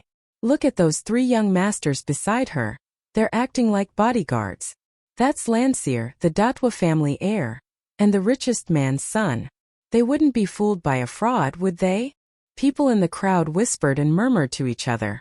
The old man who had earlier identified Bai Chenyue as royal at the entrance was also there. Supported by a young man, he squeezed to the very front, his gaze burning as he stared at Bai Chenyue, who was about to enter the observation room. His lips were pressed tightly together, not saying a word. Colin stood before the control console, personally supervising the final checks. Are all surveillance systems shut down? Report, Station Master, all are shut down. Is the energy protective force field at maximum? Report, Station Master, it is activated to 120%. Good. Colin wiped the sweat from his forehead, then turned and made a gesture of invitation to Bai Chenyue. His attitude was noticeably more respectful than before, though still somewhat stiff. All preparations are complete. Please proceed. Bai Chenyue didn't look at him, turning instead to walk through the airlock gate. Boom! The thick alloy gate slowly closed, completely isolating her from the outside world. The entire hall fell silent in an instant. Everyone's gaze was fixed dead on that solitary figure standing in the center of the empty observation room. They saw the pure white light wings on her back give a gentle flap, and her body slowly rose into the air, hovering in midair. That single action alone elicited a wave of gasps from the observation corridor. Heavens, she's really flying, without any auxiliary equipment. Look at those wings, they're like woven from light, so cool. Data anomaly. My portable scanner shows no readings for energy propulsion, nor fluctuations of an anti-gravity field. The wings are real. This is the legendary divine race. She really is royal. Let's see how that arrogant Colin acts now. Colin stood at the control console, watching the figure suspended in midair. A chill shot straight from the soles of his feet to the crown of his head. The color drained from his face. Fear gripped his heart, and it pounded wildly. He seemed to have really kicked an iron plate. Meanwhile, among the crowd, the old man who had recognized the royal at the entrance was now exceptionally calm. He didn't speak, merely staring motionlessly at Bai Chenyue in midair. Bai Chenyue hovered in the air, looking down imperiously at the faces outside, each one filled with shock. She slowly raised her hand and retrieved the void suction rod from her spatial storage. Colin stood at the control console, staring fixedly at that long rod.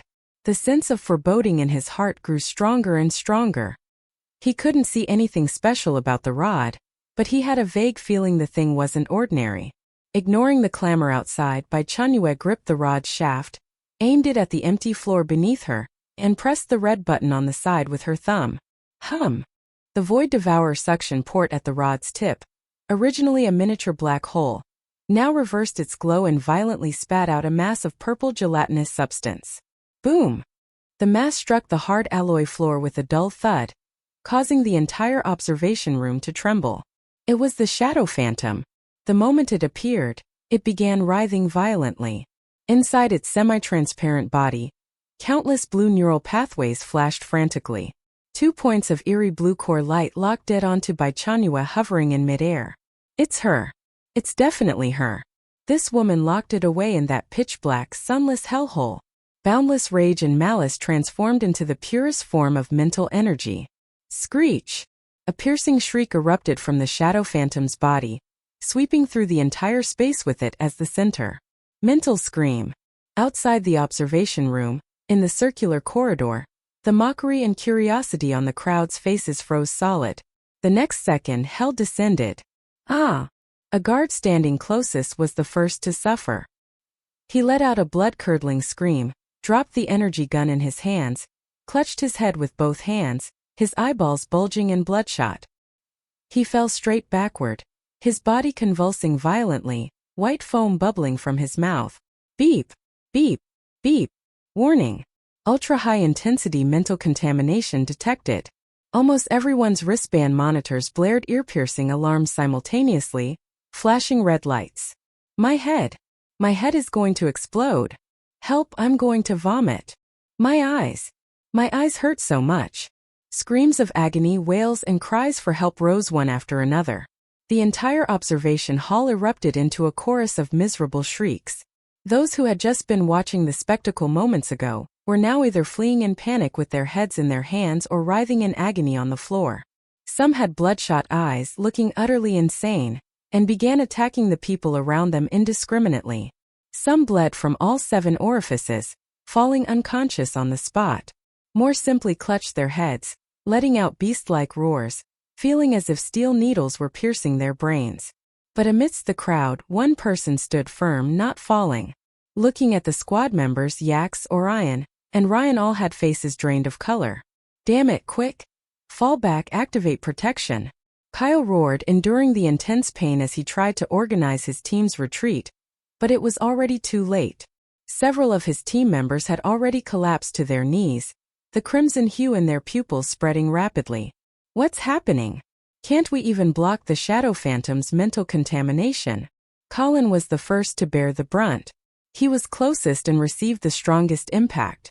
His brain felt like it was being squeezed by a giant hand and then thrown into a meat grinder. His knees buckled, and he fell to the floor with a thud, his face contorted beyond recognition. It's the Shadow Phantom. Aside from the Shadow Phantom, no creature can perform mental attacks. The observation room's protection can't block it. His deputy's eyes, ears, nose, and mouth were all oozing blood, the values on his detector soaring. Throughout the entire hall, aside from the figure hovering in the air inside the observation room, not a single person was spared. Even the 3 layers of ultra-high-strength transparent polymer armor couldn't withstand the formidable mental contamination of the Shadow Phantom.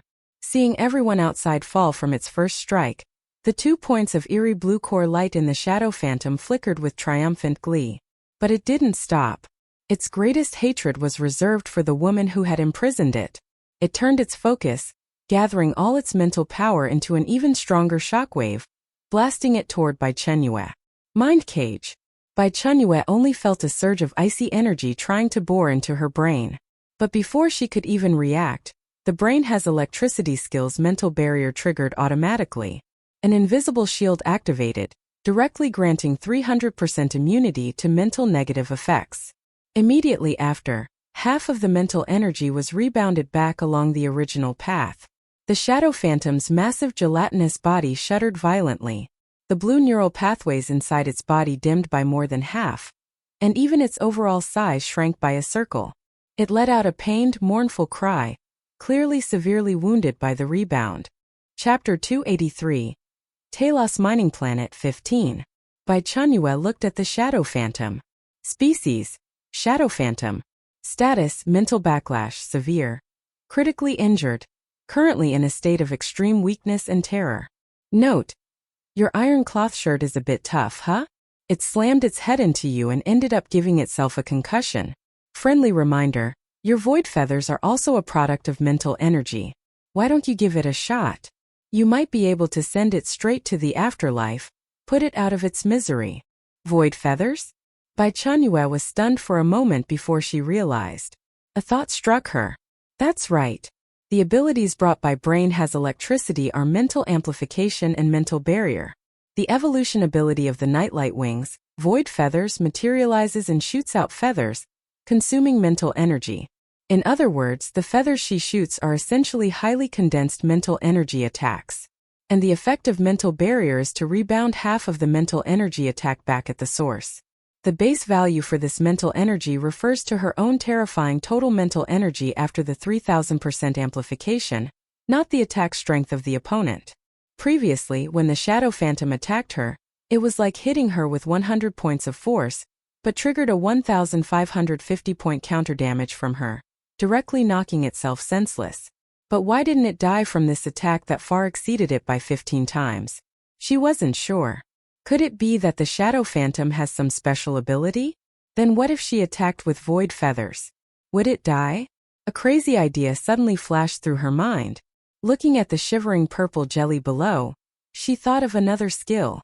Honor among thieves. This skill can copy items, skills, and talents from players or NPCs. Although the Shadow Phantom is a monster, it possesses intelligence and unique skills. Could it be considered a special NPC? Let's try. A glint of sharp light flashed in Bai Chenyue's eyes. Honor among thieves. Target. Shadow Phantom. Specify copy skills. Ding. Skill Honor among thieves activated successfully. Copying target Shadow Phantom. Target possesses skills Mental Scream. Mind Cage. Copying in progress. Copy progress 10%, 50%, 100%. Copy successful. 5% chance double surprise triggered. Evolution has occurred. Bai Chenyue's eyes lit up. Not only did it succeed, but it also triggered double surprise. She forcefully suppressed the wild joy in her heart, not opening the player panel, planning to check it out after returning. Her gaze pierced through the glass of the observation room, landing on Colin outside, who was kneeling on the ground, staring at her in terror. Now, her voice wasn't loud, but it clearly reached the ears of everyone who could still remain conscious. Do I still need to prove anything? Bai Chenyue's voice was calm, each word hammering into Colin's heart. What more proof was needed? Colin raised his head. Pain had twisted his face, half from agony, half from bone-deep fear. What had he seen? That woman merely released the Shadow Phantom, did nothing else, and brought the transit station's most elite guard force and countless staff members to the ground, twitching and rolling. And she herself, suspended in midair, her pure white light wings flapping slowly, was at the center of the mental storm, not a single strand of hair out of place. That Shadow Phantom, which had made the main fleet of the guard force return in defeat, was now listless, as if drained of its vital energy. A fake royal? A fraud? Colin wished he could slap himself. He must have had lard for brains, been blinded by merit and power, to dare question a genuine royal. What had he just said? He was going to sentence a royal to serve time on the garbage planet? Just thinking about this, all the blood in Colin's body ran cold. He was finished. Offending a royal, forget him, a mere transit station master, even his boss's boss, the governor of the Taos star system, would be skinned alive. His career, his life. All over. Fear overwhelmed the physical pain. Colin scrambled up from the ground, disregarding the blood covering his face. Facing Bai Chenyue in the observation room, he threw himself prostrate on the ground with a thud, using all his strength to shout hoarsely, "Royal, I am guilty, I have offended your majesty. I beg you, spare my life. I will never dare again." All he sought now was to survive. In the observation corridor, those who could barely maintain a shred of consciousness were all stunned by this scene. That was Station Master Colin, the local tyrant who usually gave orders without question and held great authority in the transit station. Now he was like a dog wagging its tail and begging for mercy, kneeling and pleading. Kyle, Ryan, Yax, and Orion, the four of them, endured the severe pain in their heads, leaning against each other. Looking at Colin's wretched appearance, they felt not a shred of sympathy, only endless lingering fear and relief. "Serves him right." Yax gritted his teeth, squeezing the words out from between them. He thought he was going to die. The feeling of his soul being torn apart, he really didn't want to experience that again. He would never come to a contaminated mining zone again, no matter what. "He almost got us all killed." Ryan's face was still pale, but his eyes showed a sense of vindication. Kyle, meanwhile, looked at Bai Chenyue, the awe in his eyes having turned into fanatical worship. "Royal." Bai Chenyue looked at the miserable scene outside, then at the clump of purple jelly at her feet that had shrunk into a small ball, shivering. She raised her hand. The suction force of the void suction rod activated again. The Shadow Phantom on the ground didn't even have the thought to resist, transforming into a streak of purple light as it was obediently sucked back in. Inside the observation room, peace was restored. But outside the observation room, wails filled the area. Bai Chenyue slowly descended to the ground. The thick alloy gate rose before her. Wherever she passed, everyone instinctively stepped back, clearing a path for her, their hearts filled with reverence. Bai Chenyue didn't look at anyone, walking straight to the front of the Thousand Realms team. Kyle and the others immediately struggled, wanting to stand up and salute, but were tormented by the residual severe pain in their heads, unable to move. "Your Excellency." Kyle's voice was hoarse. Bai Chenyue said calmly, "The 5 most severely affected people in the team, step forward. I'll purify you first. The others wait." It took over 10 minutes for Bai Chenyue to completely eliminate all the mental pollution from all the team members. "Thank you, Your Excellency, for the life-saving grace." Kyle led all the team members in performing the most respectful salute to Bai Chenyue once again. Bai Chenyue accepted this salute with composure. Her gaze passed over them, looking towards those guards and staff members still rolling on the ground, wailing. Colin was still kneeling on the ground. Seeing Bai Chenyue, he scrambled over, wanting to hug her leg, but didn't dare. Bai Chenyue didn't even glance at him, saying to Kyle, "Let's go." She turned and walked towards the exit of the transit station. Colin was stunned. Seeing Bai Chenyue about to leave, he hurriedly shouted, "Your Excellency, we are also contaminated, please save us." Bai Chenyue's footsteps paused. She didn't turn her head, just coldly tossed back a sentence. "None of my damn business." Chapter 284. Taos Mining Planet 16. None of my business. The voice wasn't loud, but it drained all the color from Colin's face in an instant. He knelt there frozen, arm outstretched, mouth half open. "She's leaving? Just like that? What about them?" The lobby was filled with cries of agony. People lay collapsed all over the floor, everyone suffering unbearably under the torment of the mental pollution. The shadow phantom was something she released, and now she's just going to brush it off and leave? What kind of logic is that? Colin watched helplessly as that figure, surrounded and fussed over by the Thousand Realms team like stars around the moon, walked toward the exit without even a backward glance. "Your Highness! Royal Highness!" Colin scrambled forward on his hands and knees, throwing himself desperately toward Bai Chenyue's direction. "I beg you, save us. I was wrong, I was truly wrong." However, before he could crawl more than 2 steps, a figure blocked his path. It was Kyle, the captain of the Thousand Realms exploration team. His complexion had returned to normal. He looked down at Colin writhing on the ground, his eyes holding no sympathy, only disgust. "Station Master Colin," Kyle said in a low, heavy voice. "Her Highness does not wish to see you." "Kyle! Get out of my way!" Colin screamed like a madman. "I must beg Her Highness, only she can save us." "Too late." Kyle shook his head. "You publicly questioned Her Highness's identity, even declared you would exile her to the garbage planet. And now you want to beg Her Highness to save you? Do you think that's possible?" Colin's body stiffened, the expression on his face freezing solid. It's over. Only those 2 words remained in his mind. He had offended a genuine royal, and one who was ruthless and vengeful, holding grudges over the smallest slights. On the landing pad of the transit station, a pitch-black private starship had been waiting for a long time. This was an asset of the Orion family, a luxurious shuttle specifically designed for short-distance travel within star systems. Bai Chenyue looked up at the starship before her and thought to herself, so this is a spaceship. Really opening my eyes. Item: D7 type private luxury starship, the Wanderer. Description: the latest privately customized starship under the Orion family, utilizing military-grade energy shields and warp engines, offering top-tier safety and comfort. Interior includes luxury suites, entertainment rooms, a small ecological garden, and other facilities. It is an essential item for interstellar tycoons for home travel, fleeing and showing off their wealth. Note: stop looking. You couldn't afford this thing even if you sold yourself. Friendly reminder: if you break it, you can't afford to pay for it. Not even if you sold it for parts. Your Highness, please. Orion personally bowed and gestured at the foot of the gangway, his attitude reverent to the extreme. Bai Chenyue stepped onto the starship.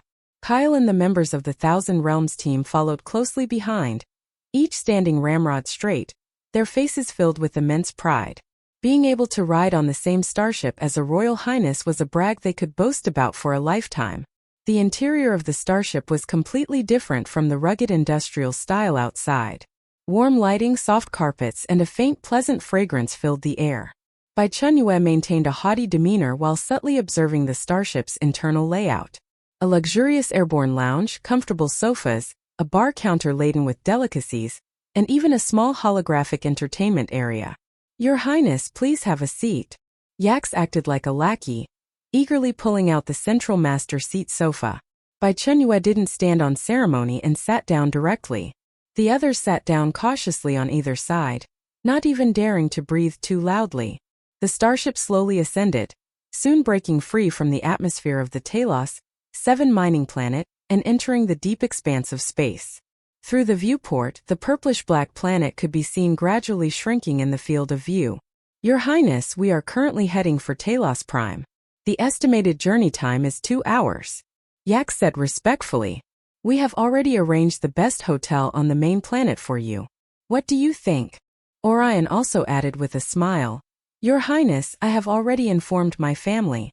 All your expenses during your stay on the main planet will be fully covered by our Datwa family. Our Celestial Dome Hotel has prepared the Eternal Suite on the top floor for you."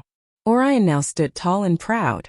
The fact that the Royal Highness was staying at his family's hotel was something he had won from the other 2 guys.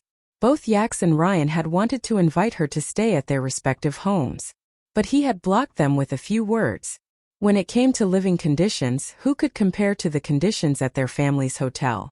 The 2 of them had nothing to say and couldn't refute it. The Orion family was originally in the hotel business. No one could match them in this aspect. "Good." Bai Chenyue nodded. Ryan scratched his head, looking somewhat embarrassed. "About you wanting to see my dad. We might have to wait until we get back. He's in seclusion right now, hammering away. He doesn't want to see anyone." "It's fine. We'll talk about it then." Bai Chenyue waved her hand, maintaining the full act. With Ryan here, there wouldn't be a problem meeting his father Landseer. But what she was thinking about now was another issue. The bounty for the Shadow Phantom. She looked at Kyle. "How do I claim it?" Kyle was momentarily stunned, then quickly reacted and answered. "Reporting to Your Highness, the bounty for the Shadow Phantom was jointly issued by the major consortiums. You need to submit the target item to the Planetary Guard headquarters. After their appraisal and confirmation, the bounty will be automatically transferred to your interstellar account." Planetary Guard headquarters? Bai Chenyue's brow furrowed almost imperceptibly. She, an illegal immigrant of unknown origin, going to the Guard headquarters to submit a mission, without a star badge. Wouldn't that be walking right into a trap? Moreover, she didn't even have an interstellar account right now. With the title of royal hanging over her head, others might believe it, but only she knew it was fake. It couldn't withstand any scrutiny at all. "I'm not worried about the bounty. Rather, which of you can help me get a star badge?" Bai Chenyue lightly tapped her fingertips on the sofa armrest twice, putting on an expression of having a difficult story to tell. "I had a conflict with my family this time and snuck out. I don't want my family to know. But as you saw, without a star badge, I was almost sent to the garbage planet as an illegal immigrant. If this got back, how would the other royals look at me? It's all that idiot who couldn't recognize greatness." Ryan grumbled angrily. In all his life, it was the first time he had been so humiliated, and right in front of a Royal Highness no less. "Your Highness, don't worry." Yax wore a look that said, "I understand you best," patting his chest and taking full responsibility. "Getting a star badge is a trivial matter. Leave it to me. I'll get you a brand new blank identity absolutely clean. I guarantee no one can trace it back to you." Seeing the task snatched away by Yax, Ryan and Orion immediately felt discontent. Especially Ryan, who looked utterly dejected. Whether it was Yax or Orion, they could both do things for the Royal Highness, one arranging a hotel stay, the other getting a star badge. Only he hadn't been able to do anything for Her Highness yet. Then, "Your Highness," Yax rubbed his hands together. "To apply for a star badge, a name is needed. What is your name?" Chapter 285. Taos Mining Planet 17. The starship was extremely fast. After a few hours, a magnificent azure planet appeared outside the viewport. Taos 1, the administrative capital planet of the Taos star system, and the center of civilization for the Taos system. The starship smoothly passed through the pale golden atmosphere, and the magnificent grand city below slowly unfolded before Bai Chenyue's eyes. The starship landed on the top floor landing pad of the tallest building in the city center. This was the flagship property of the Datwa family, the Celestial Dome Hotel. "Your Excellency, please." Orion personally bowed at the top of the gangway, respectfully guiding the way. The group entered the hotel, causing many people to stop and stare. Who was this mysterious person that the young master of the Datwa family would personally welcome? Taking another look and seeing the pair of white wings on the leader, they immediately shut their mouths. Bai Chenyue was arranged to stay in the penthouse suite on the hotel's top floor. Calling it a suite was an understatement. It was more like an aerial palace, occupying almost the entire top floor of the skyscraper. Standing before the 360-degree panoramic floor-to-ceiling windows, the prosperity of the entire Taos capital city spread out silently beneath her feet like a galaxy. "Your Excellency, please rest first. If you need anything, feel free to call me anytime through the terminal in the room." Kyle, along with the members of the Thousand Realms team, bowed respectfully at the door before tactfully taking their leave. Finally, only Bai Chenyue remained in the vast suite. She walked to the window, looking down at this city she had never seen before. Countless skyscrapers pierced the clouds. Between the buildings, hover cars of various designs traveled in an orderly fashion along aerial tracks composed of light bands. In the higher airspace were the routes for large transport ships and public transit vessels, sailing unhurriedly along fixed flight paths. Her gaze traveled past the bustling city center, landing in the distance. There a park floated in midair. The park was shaded by green trees, with flying waterfalls and flowing streams. She could even see rare birds playing and flying within it, full of a sense of sci-fi. Was this the interstellar era? Bai Chenyue was momentarily lost in thought. Images of her home submerged by floods, scorched by extreme heat, struggling on the brink of apocalypse, involuntarily surfaced in her mind. Here civilization had already developed to another dimension. The two worlds were like two completely different epochs of civilization, separated by an insurmountable chasm. Blue Star. When would it ever reach this level? The sentiment lasted only a moment before Bai Chenyue quickly pulled her thoughts back. She wasn't here on vacation. Turning back to the center of the room, she opened her game panel. During that brief confrontation with the Shadow Phantom, she hadn't just been showing off. Honor Among Thieves had actually succeeded in copying something. She clicked open the skill bar. A brand new icon lay quietly at the end of the list. No, it should be said there was one. Because double surprise had been triggered, the two skills that should have been copied, Mental Scream and Mind Cage, had fused and evolved into a completely new skill at the moment of successful copying. Skill. CPU Overload Warning. Introduction. A special mental type skill evolved from the fusion of the skills Mental Scream and Mind Cage. You can transform your ridiculously powerful mental energy into a data storm that sweeps through an enemy's brain, forcing them to undergo an inhumane hardware upgrade, commonly known as frying their brain. Collective Malfunction. Centered on yourself, release an indiscriminate mental shockwave to all targets within a 20-meter radius. Can induce severe headaches, cognitive confusion, bleeding from all 7 orifices, and other symptoms in targets. Targets with mental energy lower than the caster will directly fall unconscious. If the target's mental energy is higher than the caster's, the effect is nullified. Precision Face Melting.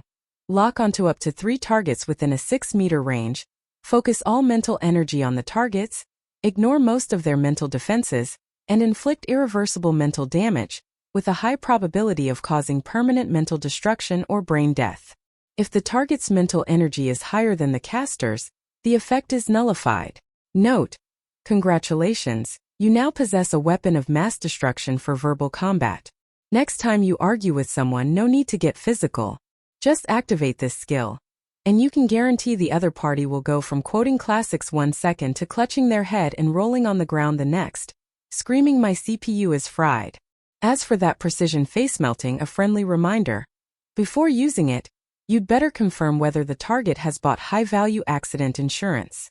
Otherwise, you might go bankrupt from the lawsuit. When Bai Chenyue saw the skill name, the corner of her eye twitched. Wasn't this just too outrageous? Which genius came up with a name like this? But after carefully reading the skill description, only one thought remained in her mind. This skill was absolutely perfect. Tailor-made for her. Collective Malfunction was an AoE crowd control, with a 20-meter range. Not huge, but when surrounded it was absolutely a god-tier clearing skill. As long as the opponent's mental energy wasn't higher than hers, she could knock them down in swathes, saving time and effort. As for those with mental energy higher than hers, Bai Chenyue thought about it. With the insane 3000% amplification from brain has electricity, there probably weren't many people whose mental energy could surpass hers, judging by the situation in the observation room back then. Precision face melting was even more brutal. 6-meter range, lock onto 3 targets, inflict irreversible mental destruction, even brain death, directly sending the opponent to the afterlife at the physical level. Bai Chenyue rubbed her chin, pondering.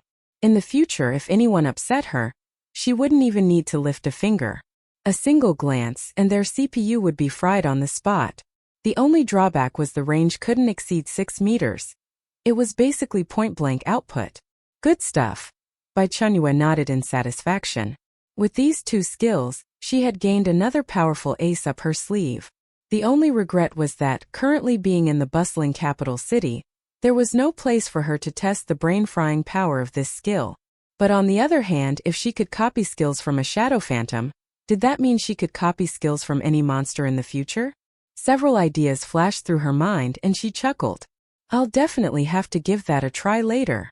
Bai Chenyue closed the game panel and began examining the suite. The room was absurdly large, decorated in a minimalist luxury style she had never seen before. There were no excessive decorations, but every piece of furniture, every detail, exuded an aura of super expensive. She walked over to a chair that looked very comfortable. Just as she was about to sit down, the chair automatically adjusted the height of the backrest and armrests according to her body shape. Item: Memory Form Relaxation Chair.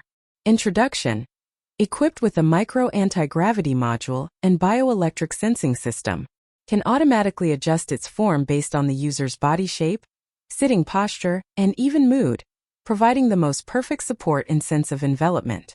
Includes full body massage, constant temperature heating, nerve relaxation, and other functions. Note: the ultimate blessing for lazy people, the final form of the happy chair for couch potatoes. Friendly reminder: sitting in it for too long might cause you to lose the ability to walk, because it understands you better than your mom. Bai Chenyue. Chapter 286. Taos Mining Planet, 18. Bai Chenyue walked to the bar counter and looked at a peculiarly shaped metal box. Item: Nutrient Molecule Synthesizer. Description: simply input basic nutrient solution and personal taste preferences, and it can synthesize any food or beverage you desire within 3 seconds, with a 99.9% similarity in taste to real food. Contains a database of over 100,000 dishes, and updates automatically every week. Note: the dream of foodies, the doom of kitchens. With this you can reminisce about a full Manchuhan imperial banquet, while pondering whether to eat steak that tastes like instant noodles or instant noodles that taste like steak today. In the center of the room, a teardrop-shaped metal object hovered. Its surface was smooth as a mirror, emitting a soft white light. Item: Holographic Ecosystem Simulator. Description: a patented product of the Datwa family. Can simulate thousands of natural environments, including forests, oceans, and snowy mountains, within a designated space according to user needs. Even the temperature, humidity, and scents are indistinguishable from the real environments. It's the ultimate flex tool for interstellar tycoons to experience nature within their concrete jungles. Note: a humidifier priced at 30 million star coins that comes with a 3D projection feature. It must be said, the joys of the rich are just so simple, unadorned, and boring. The world of the wealthy, she truly didn't understand it. Her gaze fell upon the large bed that looked incredibly comfortable to sleep in. Item: Anti-gravity sleep aid bed. Description: utilizes the latest anti-gravity levitation technology, allowing users to experience the sensation of falling asleep on clouds. The mattress is filled with intelligent temperature-regulating gel that perfectly conforms to the body's curves and adjusts firmness and temperature according to sleep stages, effectively improving deep sleep quality. Note: the savior of insomniacs, the culprit behind tardiness and absenteeism. The only thing to worry about is that you might sleep so comfortably you miss the apocalypse. Bai Chenyue sighed inwardly. Life in the interstellar era was truly decadent and corrupt. Finally, she walked up to a wall that looked like it was made of obsidian. The wall had no buttons or screens, only an inconspicuous voice receiver. Item: Quantum Information Interaction Terminal. Description: a super terminal connected to the entire interstellar network. Equipped with the latest generation intelligence core, it can perform all operations such as data queries, communication, and entertainment via voice commands. Its processing power rivals that of a processor the size of a galaxy. Note, basically, you can think of it as an all-knowing super network administrator. However, it's advised not to ask it philosophical questions like, what is the end of the universe? Or, what is the meaning of life? Otherwise, it might blue screen due to CPU overload, and the repair costs would be enough for you to stay in this hotel for 100 years. This is good. Bai Chenyue's eyes lit up. What she needed most right now was information. She cleared her throat and spoke tentatively. Hello. On the wall, a soft blue light glowed, and a gentle electronic synthesized voice sounded. Hello, esteemed guest. Sky Dome at your service. How may I assist you? Help me look up information on the royal. Bai Chenyue stated her purpose directly. Understood. Retrieving relevant information on the royal for you. The next second, the obsidian wall transformed into an ultra-high-definition display screen. Countless documents and images flowed like a waterfall, finally settling on a pinned popular science article. Interstellar Secrets. Unveiling the mysterious veil of the divine race. Divine race? Bai Chenyue instinctively opened it. The beginning of the article featured a breathtaking star map, with a blurry emblem at its center. The divine race, the oldest and most mysterious race in the interstellar realm, is the actual ruling class of the known universe. Due to their powerful individual abilities, they are referred to as the divine race by various planetary civilizations. Bai Chenyue continued reading. The most distinctive feature of the divine race is the wings on their backs. Within the divine race, there is a strict class hierarchy based on the color of their wings. The wings of the nobility are multicolored. The lighter and purer the color, the nobler their bloodline. They are the backbone of divine race society, relatively numerous, and occasionally appear at important interstellar events. Nobles possess formidable combat power, but have no special abilities in spiritual purification. The screen displayed some image data of nobles. Some had wings that were flame-like crimson, others were ocean-like azure blue, and some were grass-like light green. As for the royal, the supreme ruling class of the interstellar realm and the highest-ranking race within the divine race, its members possess uniquely pure white wings. The royal is the source of the divine race's power. It is said that every member of the royal possesses the miraculous ability to purify spiritual pollution. However, the number of royal members is extremely scarce, and their whereabouts are shrouded in mystery. Looking at the introduction, Bai Chenyue suddenly understood. Isn't this just the ancient imperial family and royal relatives? The setting changed to an interstellar backdrop, but the core remained the same. White. Nothing more than the imperial color reserved for royalty.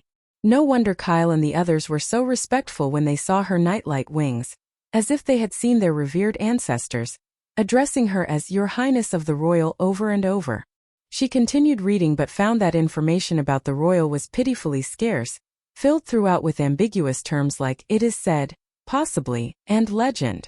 The royal rarely appears before the public. Their whereabouts are the highest secret in the interstellar realm.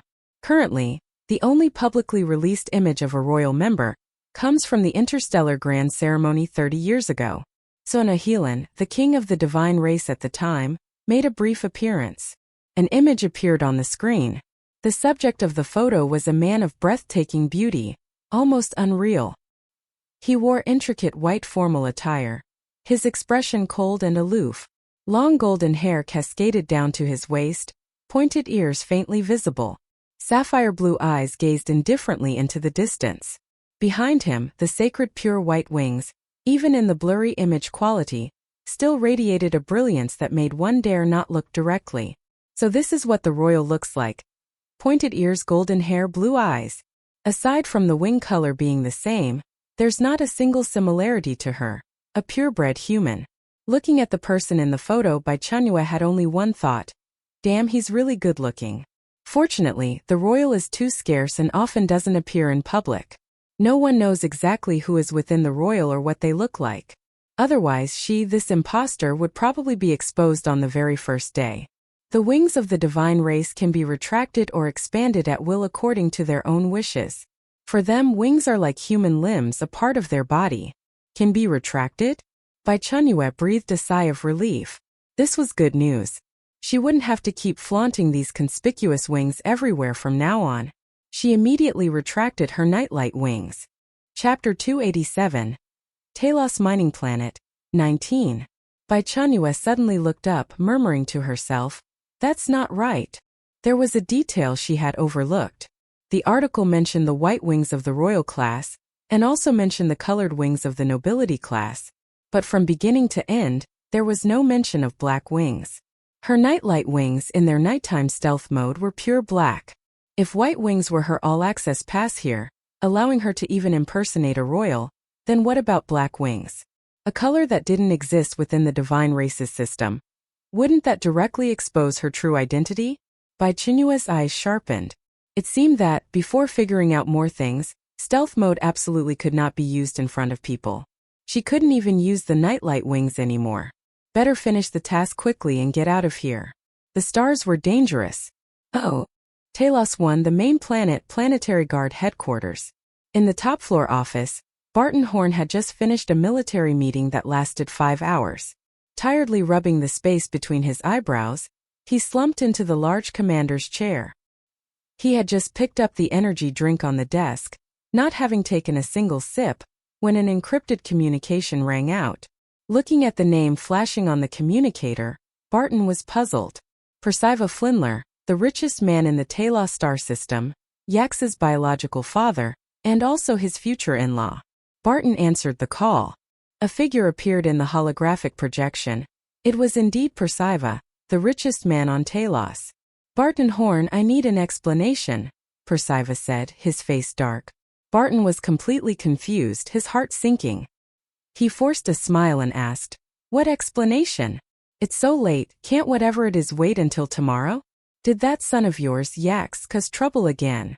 Teach him a lesson?" Percival sneered, his voice suddenly rising sharply. "I'd like to ask you, how do you discipline your subordinates? My son on your turf had a gun pointed at his head by your soldier. What do you mean by this?" The smile froze on Barton's face, his mind buzzing. A gun? Pointed at Yax's head? What kind of joke was this? Who was Yax? The most valued son of the richest man in the Taos star system, the future heir of the Flindler family, Barton's own commander's future son-in-law. Who had the guts, who had the audacity to touch him? "Brother Percival, please don't get agitated. There must be some misunderstanding here," Barton said hurriedly. "Who did it? I'll investigate immediately." Misunderstanding. Percival's fury could practically ignite someone through the screen. The Taos 7 mining planet transit station. Station Master Colin, what impressive authority. My son, while trying to protect a distinguished lord, was treated by him as an accomplice of stowaways, almost arrested along with them. Is this how your people operate? If it weren't for the sake of my future daughter-in-law, do you think I'd still be making this call to you? I'd have my legal team sue your headquarters into bankruptcy. Cold sweat soaked through Barton's back. Taos 7 mining planet? Who was Colin? He wasn't familiar. But he seemed to have received an urgent report from Station 7 this afternoon, something about a large-scale mental pollution incident. He was busy with the meeting at the time and didn't pay much attention. Now it seemed things were far from as simple as written in the report. A distinguished lord? Who is it? Barton seized the key point in the words, probing. Humph, don't ask what you shouldn't. Percival obviously didn't want to elaborate. I'll just tell you this, Barton Horn. The grievance my son suffered cannot be left like this. The offense that Lord received is even more than you can bear. You handle it yourself. The communication was cut off with a sharp click. Barton sat stunned in his chair, his mind in chaos. Someone who could make Percival use the word distinguished and make his fearless son Yax actively protect them. Just what kind of background did they have? Could it be someone from the Parliament? And that idiot Colin, what exactly did he do? He was just about to pull up the detailed report from Station 7 when another communication request rudely interrupted. Looking at the white-bearded old man's avatar on the screen, Barton's scalp went numb. Orion. Was grandfather. A seniority so terrifyingly high, the former highest-ranking officer of the Taos star system Planetary Guard. A veteran of countless victorious battles, universally respected in the military. Even Barton's own father would have to respectfully call him Old Sir. Barton's hand shook, nearly dropping the communicator. With trembling hands he answered the call. Little Barton, you've grown quite capable. As soon as the call connected, Old was aged but vigorous voice came through. Now that your official position is high, your wings have hardened. You even dare to bully my family's grandson? Barton almost slid off his chair onto the floor. He felt like he wanted to die. Another one. Old Sir, please let me explain. Barton's voice was trembling. Explain? Explain what? Old Duke gave him no chance. My grandson went out with friends for training, and at the transit station under your jurisdiction, your people treated him as an accomplice of rioters, just because they were protecting a distinguished guest who wished to remain anonymous. Little Barton, let me tell you, people from our family can die on the battlefield, but they cannot suffer this kind of humiliation. That station master named Colin, you handle it.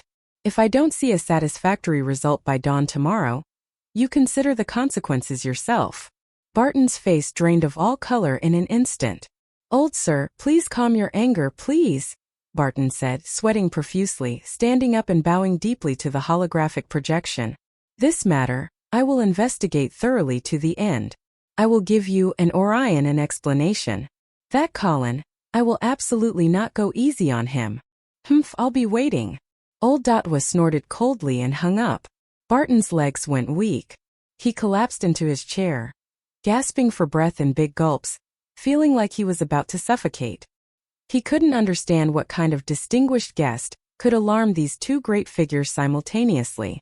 And from the sound of it, the cause of the incident was that idiot named Colin offending a distinguished guest? Just as Barton was considering rushing to Transit Station 7 to have Colin sliced 1,000 times, a third communication rang. Seeing the name on the caller ID, Barton's heart almost stopped beating.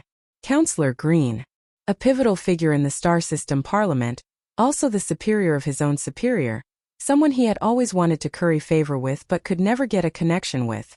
Why would he be calling? With a feeling akin to visiting a grave, Barton pressed the answer button. Commander Barton, good evening. As the call connected, Counselor Green appeared in the projection, his smile amiable and kind. But Barton felt something was off behind that smile. Counselor Green, good evening. Barton quickly stood up, his body ramrod straight, his posture extremely humble. May I ask why you are contacting me so late? Any instructions? Chapter 288. Taos Mining Planet 20. Instructions? Not exactly. I just heard something from a friend and was curious to ask. Counselor Green picked up his cup, blew on it leisurely, and asked with an air of casualness. I heard your guard force recently accomplished a great feat, capturing that shadow phantom that's been stirring up trouble across the entire star system? Barton was stunned. Shadow phantom? Captured? How did he not know about this? No one had told him. Counselor, there might be a misunderstanding we haven't. Oh? No. Counselor Green interrupted him, his smile on his face full of meaning. But the version I heard is different. I heard a passing royal lord conveniently took care of that shadow phantom, and this lord just happens to be at your number 7 mining planet transit station. Royal exploded like thunder in Barton's mind. Royal, the supreme divine race of the interstellar realm. Barton suddenly had an epiphany. Could it be that the distinguished guests those two mentioned earlier were royals? A royal appeared in this backwater Taos star system and was treated by his men like. Barton's vision went dark. He didn't dare think about it, simply couldn't bring himself to. I also heard, Counselor Green's voice continued, each word piercing Barton's heart like a needle. You have a very principled station master under your command who insisted on checking the Royal Lord's star badge. When he couldn't find it, he wanted to treat the person as a stowaway and exile them to the garbage planet. Barton, you really have a talent working for you. Instead of claiming a heaven-sent merit, he insists on offending a royal to the death. That courage, that audacity, even I feel inferior. Counselor Green put down his teacup. This matter, I'm afraid it's already spread throughout the entire upper-class circles of the main planet. A royal being harassed by the Taos star system's guard force. If this gets out, do you think our Taos star system might disappear from the star charts? This mess was caused by your subordinate. You handle it yourself. Don't contact me again. The communication was cut off again. Barton stood where he was, motionless, cold sweat trickling down from his temples drop by drop. He finally understood. Understood everything. Tyrone's anger, old Duke Dot's threat, Counselor Green's warning. Everything pointed to the royal. His subordinate, that pig named Colin, had offended a royal. Royal. Royal. Barton collapsed into his chair, disheartened, muttering these two words repeatedly, his eyes empty. He, Barton Horn, Supreme Commander of the Planetary Guard, was finished. His subordinate, in front of everyone, had offended a royal. This matter, he couldn't suppress it. Or rather, no one would dare suppress it. The dignity of the royal was not to be challenged. This was an iron law engraved in the genes of every interstellar being. Barton sat in the commander's chair, all strength drained from his body. With trembling hands, he pulled up all relevant reports from the Taos 7 mining planet transit station on the virtual screen. An encrypted file marked Class A Emergency Incident was pinned at the top. He took a deep breath and opened the file. Unidentified female characteristics, pure white light wings, entered the transit station without any protective measures. Station Master Colin, citing the other party's lack of a star badge, judged them to be a stowaway and attempted forced arrest. Heirs of the Landseer family, Dotwa family, and Flindler family intervened to block the action, resulting in intense confrontation. To verify the other party's identity, Station Master Colin forcibly ordered them to display the captured Shadow Phantom. When he saw this line, Barton's heart skipped a beat. That idiot. He dared to do that? He continued reading, his pupils contracting to pinpoints.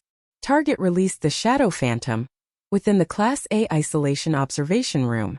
Ultra-high-intensity mental shock penetrated all physical protections, sweeping through the entire observation hall. A total of 173 people on site, including Station Master Colin, all suffered severe mental contamination, losing control or falling unconscious on the spot. Preliminary statistics indicate over 90% of personnel suffered irreversible mental damage. The female, suspected royal, remained completely unharmed at the center of the mental storm. Afterward, she retrieved the Shadow Phantom, purified the mental contamination of the Thousand Realms exploration team members, and departed directly. At the end of the report, a chaotic video sent back by the on-site medical team was attached. The footage showed wailing everywhere, people writhing and convulsing on the ground in agony, bleeding from all 7 orifices, appearing utterly insane. Barton felt his blood churning, his vision darkening again and again. A runaway Royal Highness, who conveniently solved the Shadow Phantom that even the main force of the Guard Force was helpless against, was originally a heaven-sent merit, a perfect opportunity for the entire Taos star system to climb onto the high branch of the divine race. But now, thanks to that pig named Colin, it had been turned into a catastrophic disaster capable of destroying the entire Taos star system. Forcing a royal to prove themselves? Those white wings were right there in front of him. Who else needed proof? Who the hell recruited this blind idiot? This matter simply couldn't be suppressed. 173 eyewitnesses, all now lying in the medical center receiving treatment, their family members, their friends, the entire upper-class society of the main planet. The news had probably already spread like wildfire. Barton Horn could already see his future, being brought before a military tribunal, stripped of all positions and honors, finally exiled to the most desolate garbage planet, spending the rest of his life in endless regret. And all of this thanks to that idiot named Colin. Barton grabbed the internal communicator, roaring with all his might. Get that idiot Station Master Colin from the number 7 mining planet transit station to my office immediately, right now. Even if he's dying, he better crawl here. 1 hour later, Colin, wearing patient clothes, his face as pale as paper, stood trembling in the center of the room. The mental contamination on him hadn't been completely cleared yet, His head hurt so much he wanted to smash it against a wall every second. But at this moment, the physical pain was far less than the terror in his heart. Looking at Barton behind the desk, whose face was so dark it seemed to drip water, Colin's legs gave way, and he directly knelt down. Supreme Commander. Smash! An energy crystal cup was violently thrown by Barton in front of Colin, shattering into pieces. Idiot! Barton's roar almost lifted the entire office roof. Are your eyes planted on your ass? Who gave you the guts to harass a royal? White wings. Such an obvious symbol you couldn't see it? In the entire interstellar realm, besides the divine race's royal family, who has white wings? Was your interstellar history taught by a minor when you were in school? And checking their star badge? Who in the interstellar realm dares impersonate a royal? Who has the guts to impersonate a royal? Celestial Dome Hotel, top floor Eternal Suite. Achoo! Bai Chenyue was sitting cross-legged on the anti-gravity sleep aid bed, continuing to search for information about the royal. She rubbed her nose, looking utterly baffled. Strange, who's talking about me? Chapter 289. Taos Mining Planet, 21. Barton glared at Colin with bloodshot eyes. Even if you didn't know to suck up to a royal when you saw one, you should at least have known that someone who could make those three little masters, Yax, Ryan and Orion, protect her with such deference was not someone a petty little transit station master like you could afford to provoke. Yet not only did you provoke her, you offended her to the extreme. Check her star badge? Arrest her? Exile her to the garbage planet? Colin, you're so impressive, aren't you? Do you think you're the supreme commander of Taos 7 mining planet now? Barton grew angrier as he spoke, his blood pressure skyrocketing. Thinking about his bright political career and happy family, which were likely to be utterly destroyed because of this fool in front of him, he wished he could strangle him on the spot. Commander. I was wrong. Colin lay on the floor, trembling as he spoke. At the time, I just wanted to follow the rules. I didn't know she was really a royal. You didn't know? Barton sounded as if he had heard the biggest joke in the world. He crouched down, grabbed Colin by the collar, and hauled him up, nearly face to face, roaring word by word. She purified severe mental pollution for over a dozen members of the Thousand Realms team, and you didn't know? She said she captured a shadow phantom, and you still didn't believe her, forcing her to prove it to you? Now she's proven it. Hundreds of people in the observation room were knocked down by the shadow phantom's mental shockwave. Satisfied? Happy? Do you know that because of your stupidity, all of us will be buried along with you?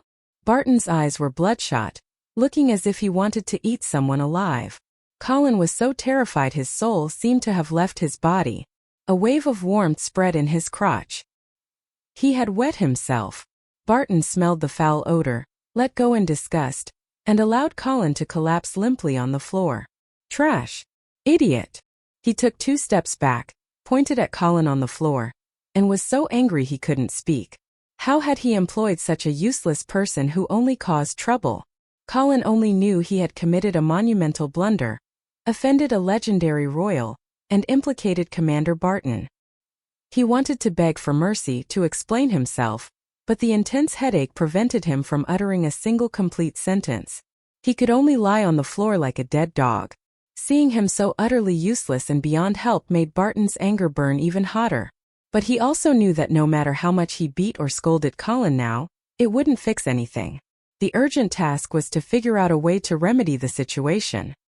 He paced back and forth in his office, agitated, his brain working at high speed. An apology was absolutely necessary, but how to apologize was a matter of skill. Go directly to her door? The royal lady didn't even know who he was.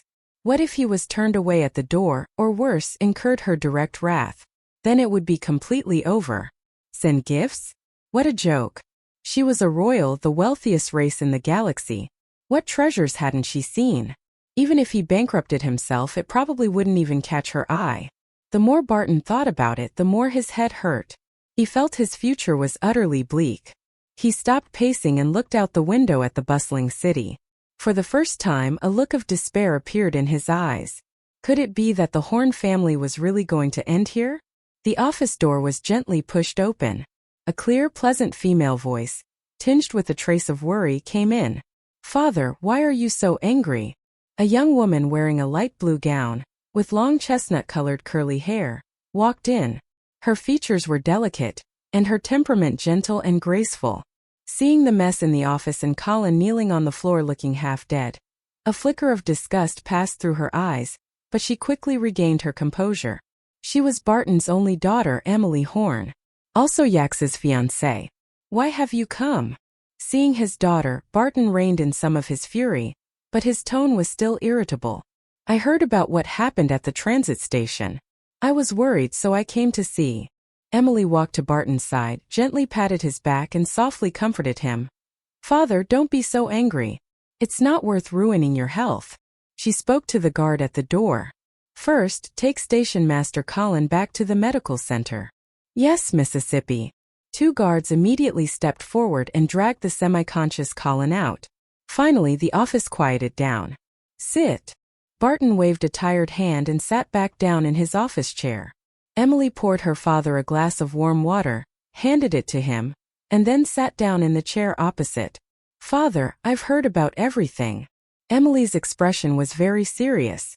"What do you plan to do now?" "What can I do?" Barton gave a bitter laugh, took a sip from the water glass, but still felt his throat was dry as fire. "I've offended a royal, a genuine royal." "Emily, do you know what that means?" "With just one word from her, our Horn family could be completely erased from this star system, without leaving a single trace." "Father, calm down first." Emily's voice was steady and clear. "Perhaps things haven't reached the worst point yet." "Oh." Barton looked up at his daughter. "Think about it." Emily began to analyze. That royal lady never revealed her true identity from start to finish. She even asked Colin to erase all surveillance footage.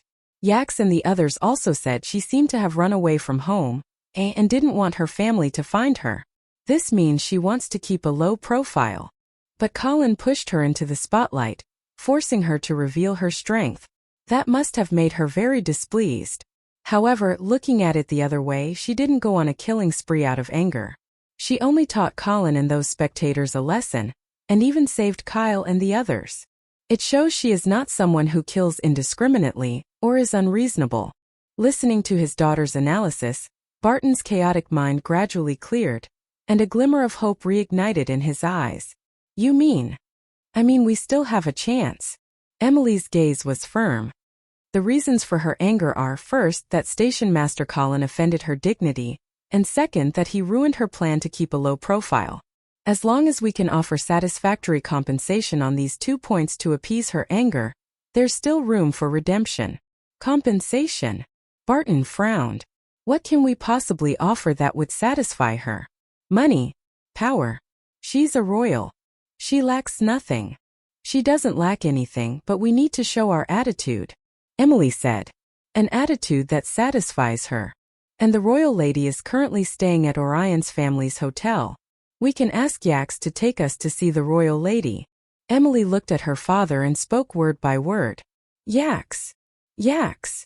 Barton was momentarily stunned, then realized. Right. Yax. His future son-in-law, the son of the richest man on Taos, was currently staying with that royal lady. It seemed Yax had already become part of the royal lady's entourage. A heaven-sent opportunity. Chapter 290. Taos Mining Planet 22. Bai Chenyue had just retracted her wings when the quantum information interaction terminal in the suite chimed. Orion's handsome face popped up on the screen. Your Grace, I hope you've been resting well? Orion's voice carried just the right amount of concern. That guy Yax says he has something urgent to discuss with you. He's already downstairs. I've told him to come up. Understood. Bai Chenyue replied flatly and cut the communication. Something urgent? Probably that the star badge is ready. She thought to herself, the efficiency of a rich second-generation heir is quite high indeed. Less than 2 minutes later the doorbell rang. Bai Chenyue opened the door. 3 people stood at the entrance. Leading the group was Yax, wearing an obsequiously flattering smile. Behind him followed a man and a woman, both looking rather tense and reserved. The man appeared to be in his 50s, tall and imposing, dressed in a crisp, high-ranking guard force officer's uniform. Yet at this moment, he kept his head bowed, not even daring to meet her gaze. The woman was much younger, around her early 20s. She wore a light blue gown with chestnut-colored long wavy hair. Her features were delicate, and her demeanor was gentle and graceful. She looked at Bai Chenyue, her eyes filled with curiosity and a touch of nervousness. "Your Grace." The moment Yak saw Bai Chenyue, he immediately bowed at a perfect 90-degree angle, his posture even more reverent than if he were greeting his own father. "These two are my future father-in-law and my fiancé. They have come specifically to apologize to you." Future father-in-law? Fiancé? Bai Chenyue remembered. When Yax was bragging at the mining planet's transit station, he had indeed mentioned something like that. Her gaze swept over the father and daughter pair. She said nothing, her eyes returning to Yax, her tone indifferent. "The matter I asked you to handle?" That single sentence made Barton and Emily's hearts leap into their throats. It seemed the Royal Grace did not wish to accept their apology. Yax raised his hand, tapped on a device that looked like a wristwatch, and an item popped out. "Your Grace, the star badge you requested is ready. A brand new identity, absolutely clean." Bai Chenyue's gaze fell on the wristwatch on Yax's arm. Item: Nigeria Star Disk. Description: the latest model personal spatial storage device developed by the Flindler Group. Externally styled as a wristwatch, it integrates micro-spatial folding technology internally, providing 1,000 cubic meters of independent storage space. It is a status symbol for the top-tier wealthy in the Taos star system. Note: see? That's the power of money. What he's wearing is a 1,000 cubic meter warehouse. What are you wearing? A kid's smartwatch? Don't be jealous. The price tag on this thing has 8 zeros. You couldn't afford a single screw even if you sold yourself. Bai Chenyue. A good item indeed. She mused internally. This was much more convenient than her own space. At least she wouldn't have to pretend to fish things out of her bag every time. Suppressing her thoughts, she took the item Yax handed over. It was a cold black wristband with a simple minimalist design and no unnecessary decorations. She remembered that back in Noah City the game system had issued something similar, but it was reclaimed after leaving the game. Item: Star Badge. Description: an identity credential for interstellar citizens, integrating personal information, interstellar account, communication, positioning, and various other functions. This star badge is a highest authority encrypted blank badge, capable of registering a completely new identity, untraceable by conventional means. Note: an essential item for murder, arson, and home travel. Congratulations, from today onwards you are a person with an identity, even if it's a fake one. Tapping the wristband, a blue digital screen appeared before her eyes. Name: October. Gender: female. Interstellar account: 0. Back on the starship, when Yax asked her what name to register, she thought about it. She was born in October, and her name contained the character for moon. So she simply decided on October. Simple, easy to remember. She put the wristband on her wrist. It automatically tightened, fitting perfectly. From this moment on, she had a legal identity in this world. With the major concern in her heart settled, Bai Chenyue finally turned her gaze towards Barton and his daughter, who had been holding their breath since entering. The moment Barton met her gaze, his body gave a violent shudder. "Your Highness." Bai Chenyue raised an eyebrow. "Your Highness?" She thought to herself, well, that form of address isn't exactly wrong. She was currently impersonating the title of royal. Being called Your Highness was normal. Royals were, after all, of imperial lineage. The photo she saw earlier was from 30 years ago. Being called her father's title was indeed appropriate. "Your Highness, I am guilty." Barton kept his head deeply bowed. "It was my failure to discipline my subordinates, allowing that fool Colin to offend your dignity. I deserve 10,000 deaths. Please punish me, Your Highness. I bear no resentment. I only beg you to spare the Horn family." Bai Chenyue's face was full of impatience. Seeing this, Yax quickly stepped forward with a smile. "Your Grace, you see, my father-in-law truly knows he was wrong. To express his apology, he has specially prepared a small token of his sincerity. We hope you won't disdain it." Emily hurriedly tapped rapidly on her own terminal. "Your Highness, words cannot make up for our transgression. This is a small token of my sincerity, hardly worthy of respect. I hope you can forgive our failure in governance. The moment she finished speaking, the black wristband on Bai Chenyue's wrist emitted a soft ding and vibrated slightly. A deep blue light screen automatically unfolded before her. Interstellar bank notification. Your account has received a transfer. Amount: 500 million star coins. Current account balance: 500 million star coins. A string of zeros dazzled Bai Chenyue's eyes. 12378. 8 zeros with a number in front. 500 million. Her expression remained unchanged, but internally, a tsunami of shock crashed through her. Holy crap! Is this how interstellar tycoons apologize? Simple, brutal, effective. She felt her heartbeat accelerating, yet her face still maintained that icy, aloof, keep everyone at arm's length expression.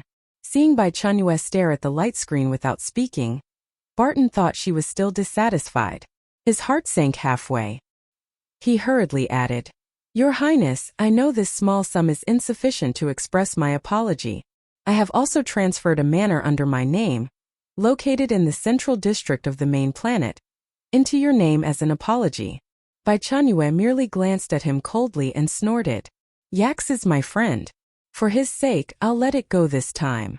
But, Bai Chenyue's tone shifted sharply. "If there is a next time." "There won't be a next time." "Absolutely not." Barton nodded frantically like a chicken pecking at rice, swearing by the heavens. "Thank you for your magnanimity, Your Highness." "Thank you." Bai Chenyue waved her hand, as if shooing away a fly. "Get lost." "Yes, yes.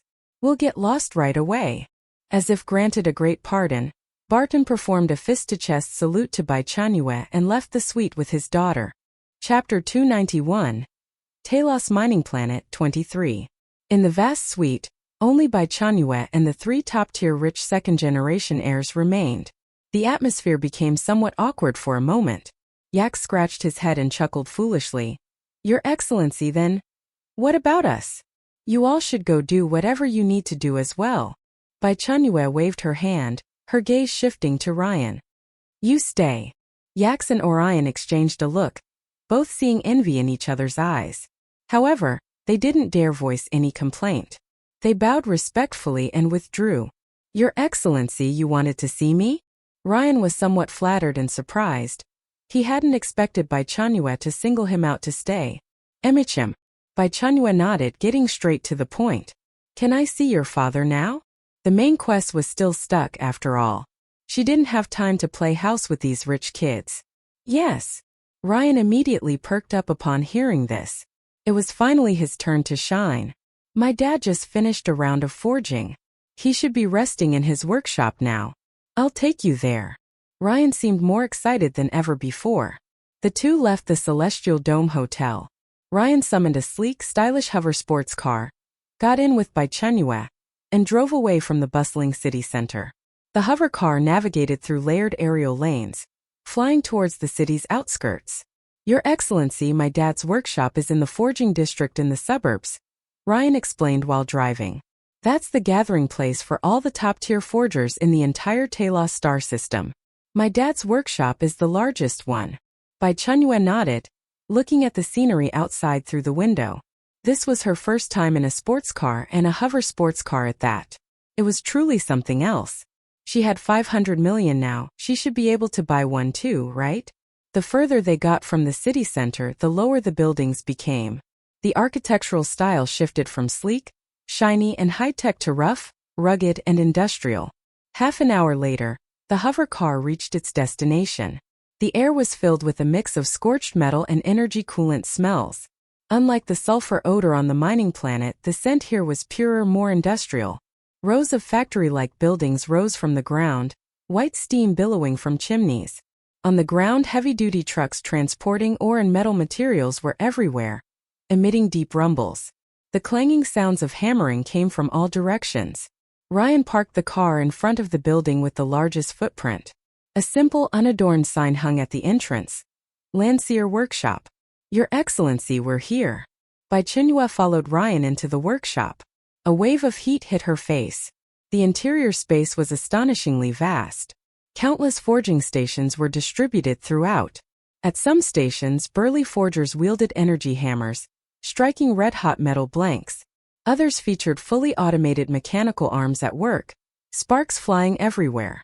In the air, the sounds of hammering machinery operating, and the hum of energy furnaces intertwined, deafeningly loud.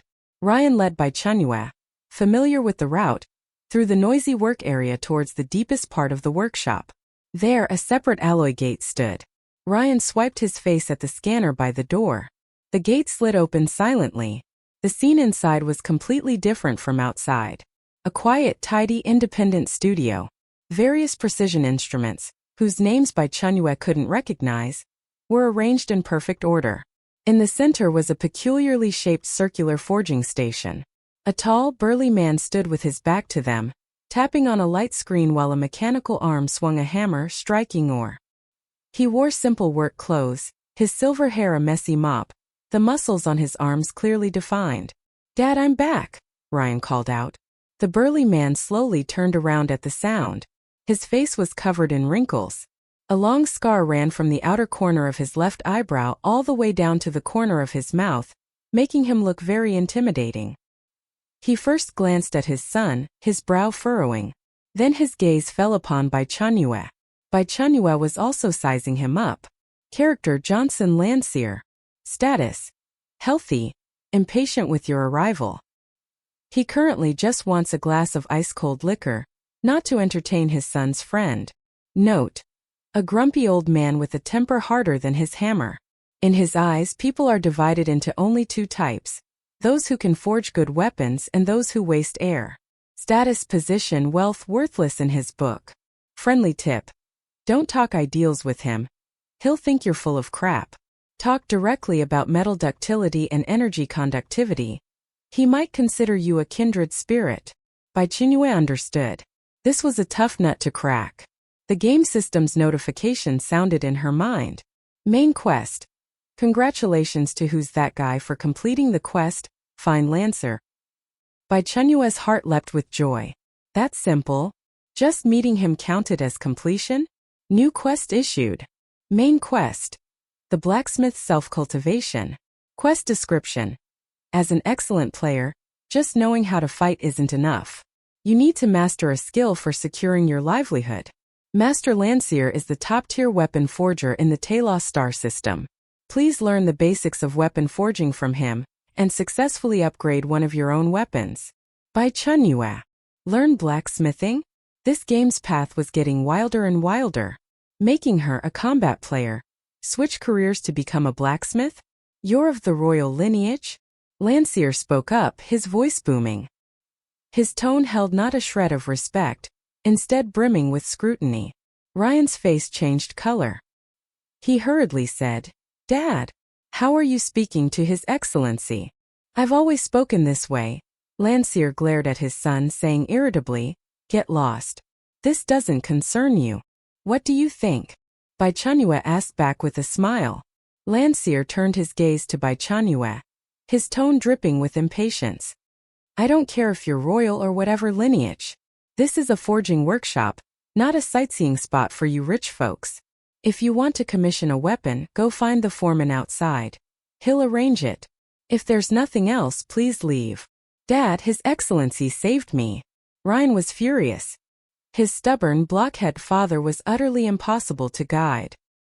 He hadn't expected his old man to be so disrespectful, trying to kick their guest out on the spot. Being weak and still running out to cause trouble. "Getting hurt serves you right," the blockhead father snorted coldly, smacking his foolish son on the head. "If you go out and cause trouble in the future, don't say you're my son. It's embarrassing." Bai Chenyue nodded noncommittally, agreeing with this uncle's viewpoint. If you're weak, train more. Don't misjudge your own abilities, or you might lose your life. Seeing the Royal Excellency also nod, Ryan closed his eyes, not wanting to open them again. He was weak, but he was only embarrassing himself. What was the big deal? "I have long heard of Master Landseer's formidable reputation."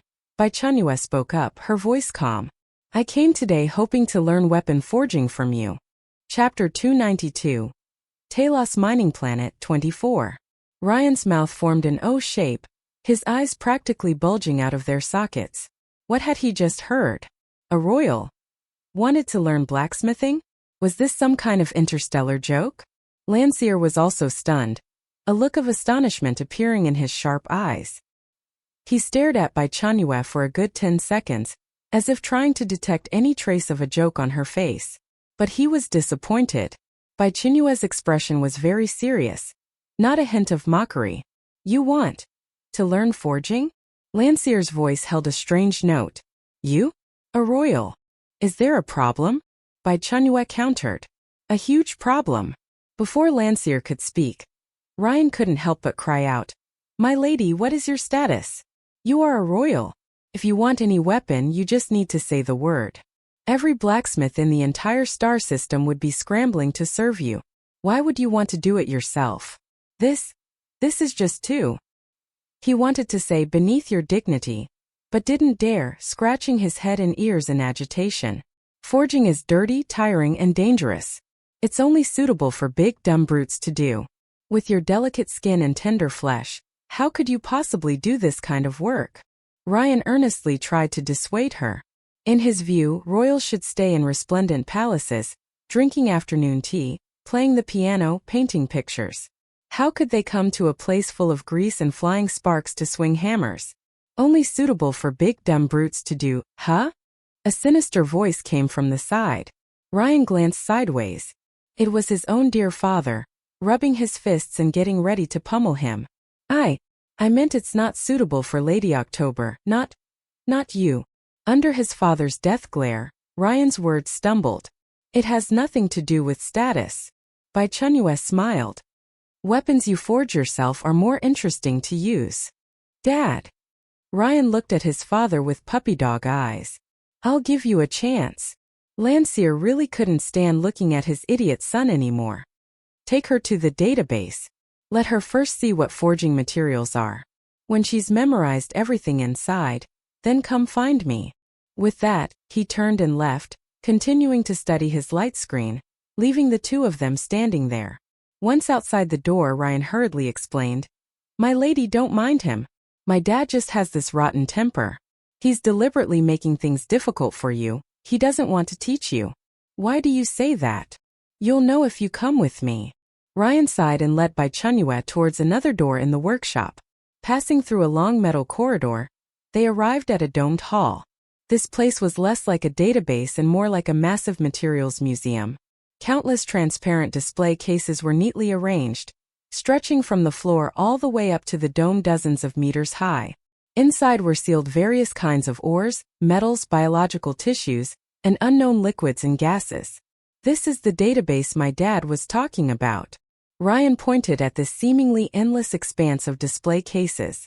This place stores samples and data for 1,327,500 types of forging materials discovered in the Taos star system.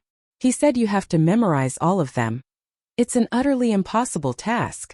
Bai Chenyue sucked in a sharp breath. Over 1 million types? Memorize them all? How many years and months would that take? So you see, he just doesn't want to teach you. Ryan said indignantly. Forget about you, even me, who grew up here, I only know less than 10,000 types. That old man, he's just too much of a bully. Bai Chenyue didn't speak. The mission required her to learn forging, and she had to pass the assessment. Is there a fast memorization method? She asked. Well, there is one. Ryan pondered for a moment. But ordinary people can't endure it. He led Bai Chenyue to an isolated room in the center of the database. Inside the room were 3 pure white, egg-shaped containers resembling space pods. This is something my dad made before. Ryan introduced. Just lie down inside, put on the helmet, and all the data in the database will be transmitted directly into your brain in the form of brainwaves. Bai Chenyue thought to herself this was a good thing. If she had one of these back in school, she could have aced every subject. But Ryan's tone shifted, his face showing difficulty. The mental energy consumption and impact are extremely high. More than a dozen people tried it before, wanting to learn all the knowledge in one day. They ended up mentally collapsing in less than 5 minutes, and they're still in the sanatorium. Ever since then, my dad sealed this thing away. Huge mental energy consumption? Bai Chenyue was actually relieved. Her current mental energy had a 3,000% boost. I'll try it. She walked towards one of the egg-shaped containers. My lady, think about it again. Ryan hurriedly stopped her. I'm not joking, it'll fry your brain. It's fine. Bai Chenyue directly lay down inside. The interior space was soft and comfortable. She picked up the connection helmet beside her and put it on. The pod door of the egg-shaped container slowly closed. Ryan's final words reached her ears. Lady October, if your mind can't hold on, you must press the red emergency button. The next second, a torrent of data, like a breached flood, surged into Bai Chenyue's mind. It felt like she had been thrown into a cosmic storm constructed from data. Countless words, images, three-dimensional structural diagrams, energy reaction curves, transformed into billions of streams of light, pouring into her mind from all directions. Every point of light contained vast, unimaginable amounts of information. Clarigold. Melting point 3,422 degrees Celsius, energy conductivity 98.7%. When fused with active biological tissue has a 5% chance of producing the energy resonance property. Deep sea gel.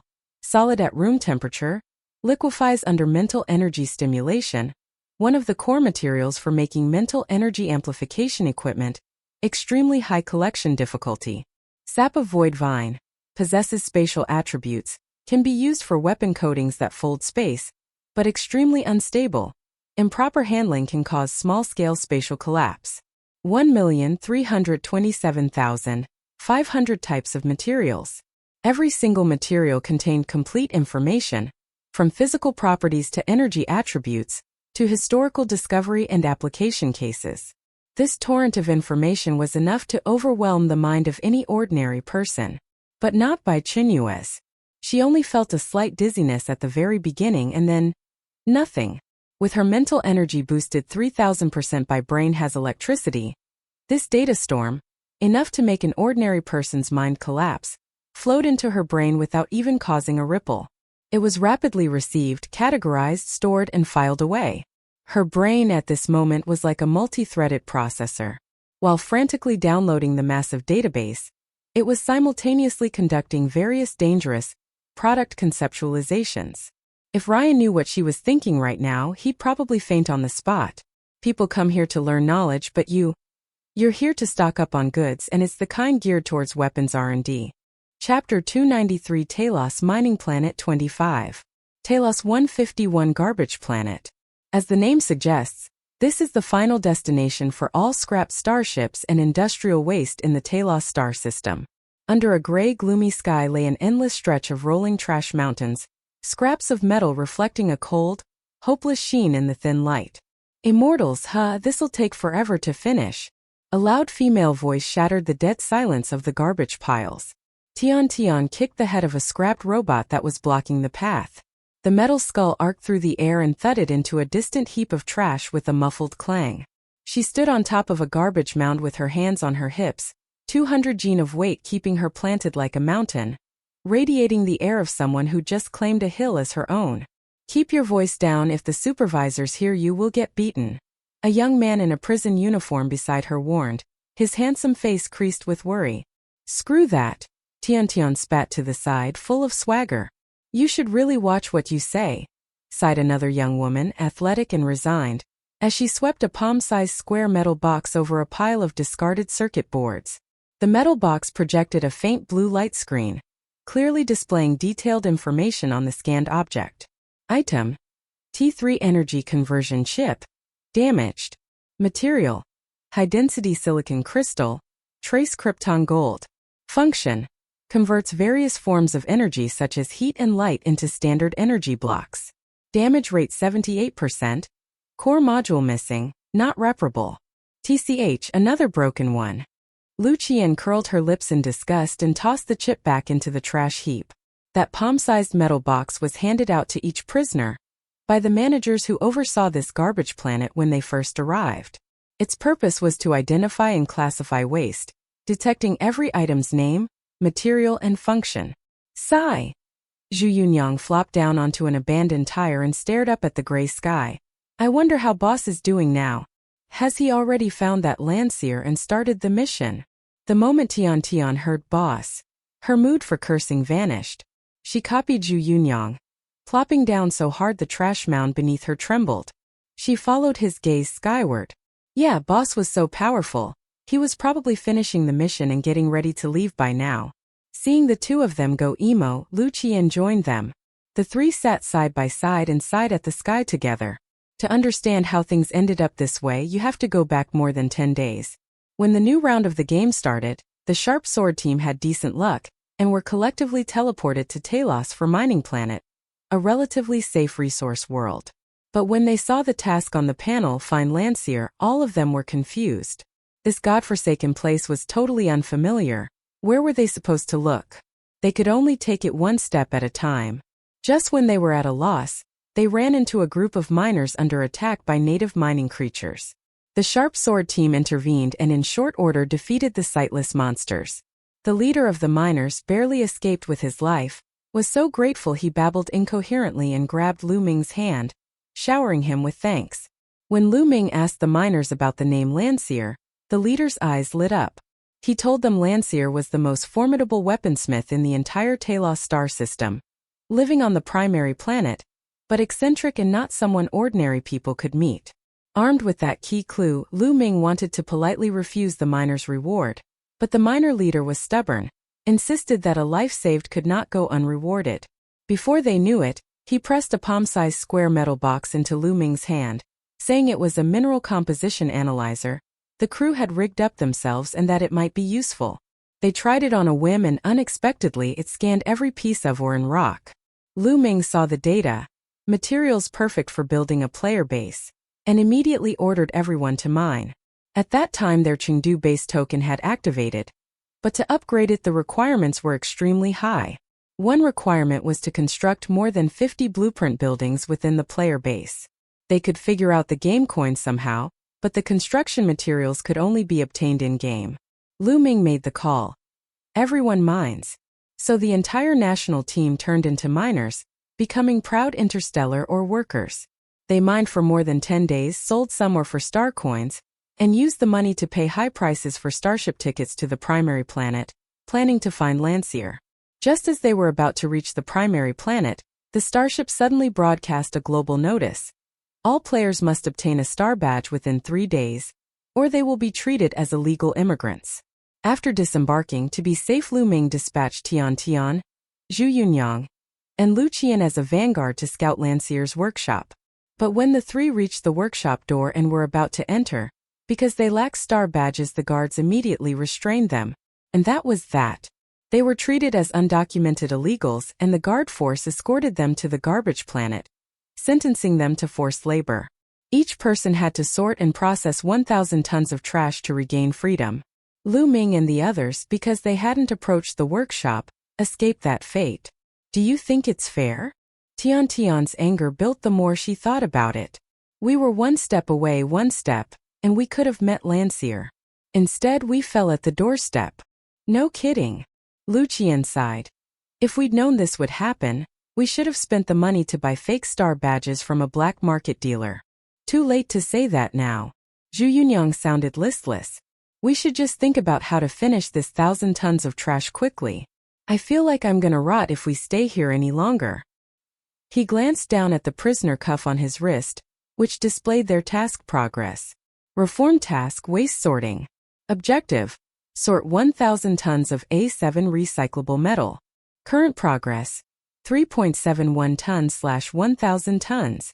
At the thought of the 1,000-ton goal, the three sighed in unison. Not far off, a squad of patrolling guard robots marched toward them in precise formation.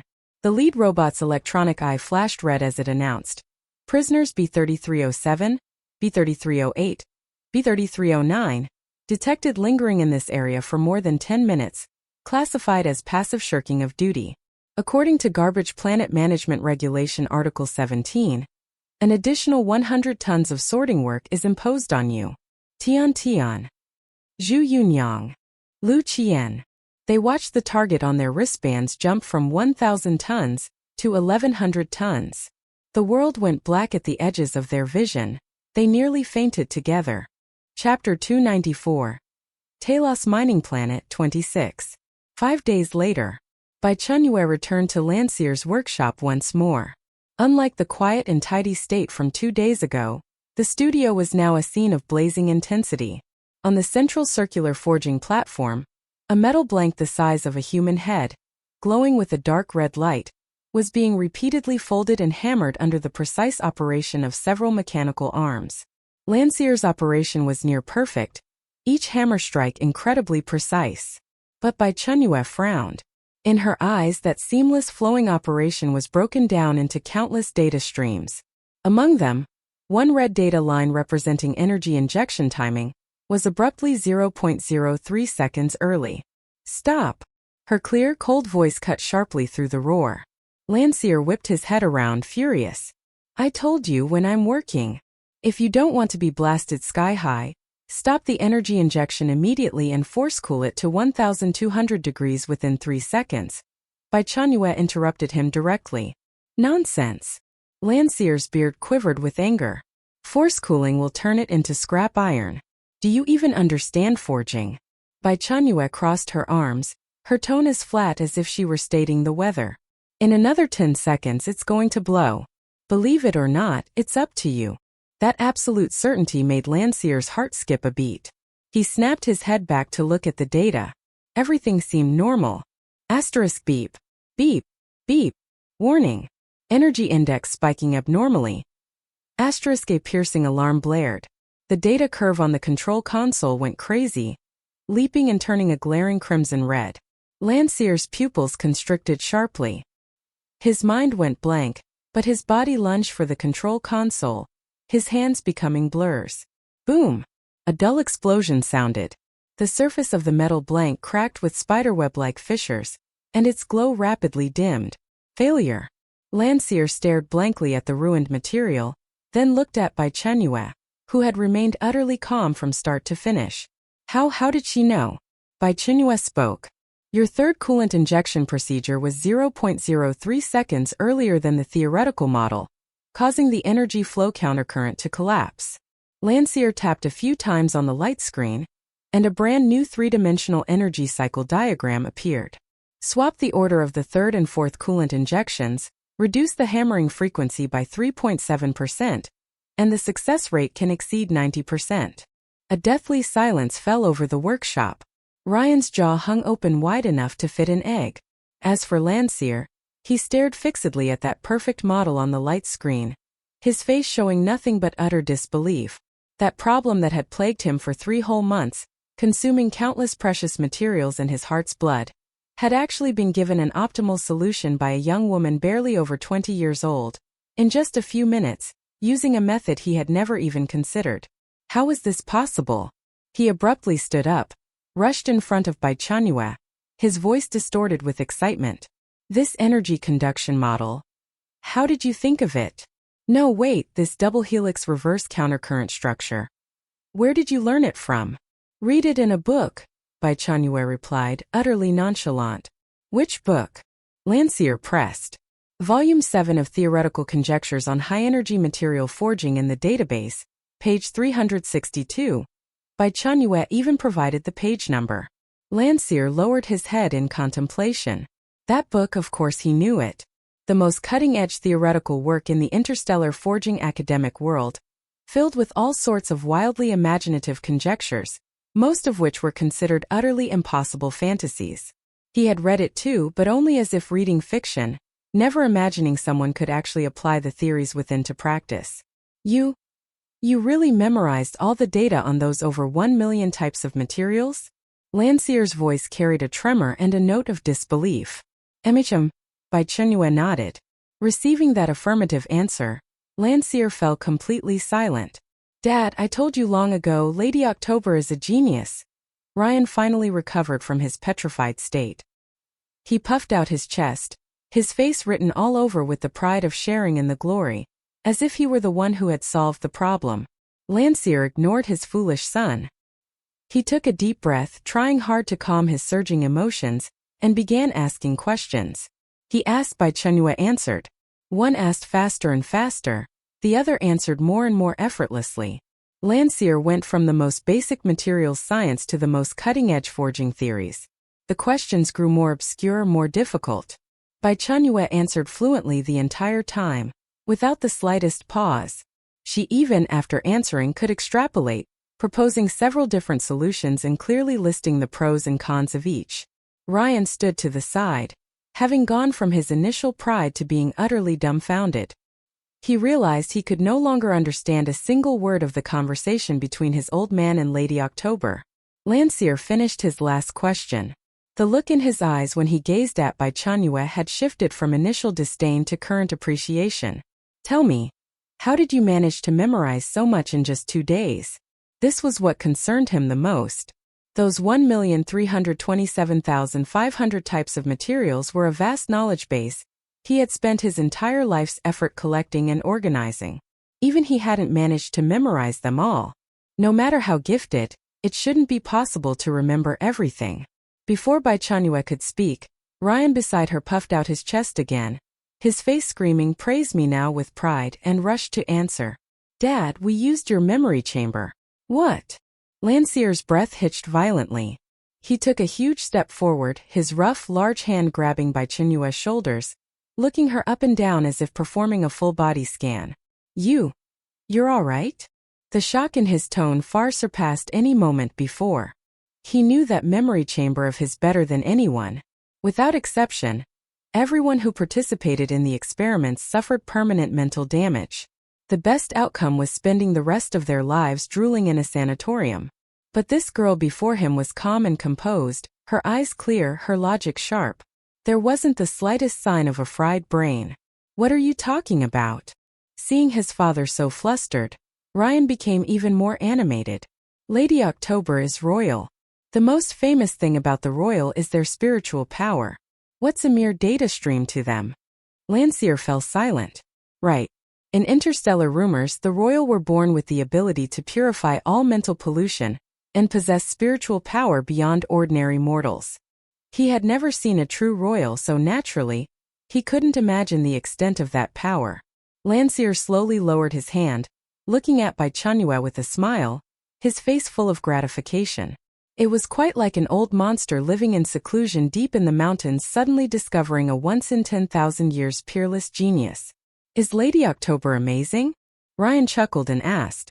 Landseer glanced at Ryan and immediately performed the art of making a smile vanish. This idiot. Is he really my biological son? How can the gap between people be this vast? Chapter 295. Taos Mining Planet, 27. Bai Chenyue smiled slightly. 5 days finally. It took over 10 separate sessions to absorb everything completely. Each time, she would only emerge from the memory chamber when she reached the critical limit of her mental endurance, rest until recovered, and then go back in. Fortunately, the results were good. After listening, Landseer slowly lowered his hand, his face revealing a complex expression mixed with relief, admiration, and a trace of envy. Over 10 sessions? Critical limit? Landseer calmed his emotions and changed the subject. I heard from Ryan that you captured a shadow phantom? Yes, Bai Chenyue nodded. Landseer's breathing quickened noticeably, his eyes erupting with fervent light. Is it still here? He rubbed his hands together, a bit hurried. Your Highness, do you think? Could we use it for an experiment? An experiment? Bai Chenyue raised an eyebrow. Of course, Landseer said excitedly. I want to use it to forge a weapon. Bai Chenyue was puzzled. A shadow phantom can be used to make a weapon? Yes, absolutely. Landseer excitedly operated his terminal, and soon, a light screen projected in front of Bai Chenyue. On the screen were detailed anatomical structure diagrams and energy analysis reports of the shadow phantom. Landseer pointed at the 2 dark blue cores on the diagram. Although the shadow phantom is a pure energy entity, its cores are highly compressed singularity aggregates of mental and spatial energy. They are top-tier materials for crafting mental-type weapons. Someone once used a shadow phantom's core to make a mental weapon that could rank on the interstellar weapon leaderboard. He paused, then added, but there's a problem. The shadow phantom is immune to physical attacks. Conventional means can't kill it. And to obtain an intact core, you must use pure mental energy to annihilate its consciousness. Otherwise, if it detonates its cores before death, Those two precious things are completely destroyed. Bai Chenyue looked at the data deep in thought. What kind of weapon can be made with its core? A weapon that enhances mental power, Landseer said, his eyes shining. If successful, perhaps we could forge an unprecedented weapon capable of directly attacking the soul. Bai Chenyue's heart began to pound along with his words. A weapon that directly attacks the soul? Her strongest attack method right now is mental assault. If she had an additional weapon that amplified mental attacks, her strength would undoubtedly ascend to a whole new level. However, Landseer sighed again. Theory is theory. Actually killing a shadow phantom with mental power is extremely difficult. The guard force tried once, using an amplification matrix, and only managed to injure it before it escaped. Bai Chenyue fell silent for a moment, then suddenly looked up. Can we use the shadow phantom to upgrade my weapon then? Of course we can, Landseer nodded. I actually have an idea. Bai Chenyue's eyes lit up. Testing ground. The highest level energy containment barriers were set up around the perimeter. Bai Chenyue took out the familiar black long pole from her spatial storage. In the next second, a massive purple gelatinous substance was spewed from the pole's tip, slamming heavily onto the ground. The shadow phantom saw the light of day once more. Scree! The moment it was free, the translucent purple gelatinous mass let out a sharp shriek. Its massive body writhed violently. The 2 points of dark blue core light flared brilliantly, locking onto Bai Chenyue before it. But it didn't dare attack Bai Chenyue again. Having suffered 2 major losses, it had learned some caution.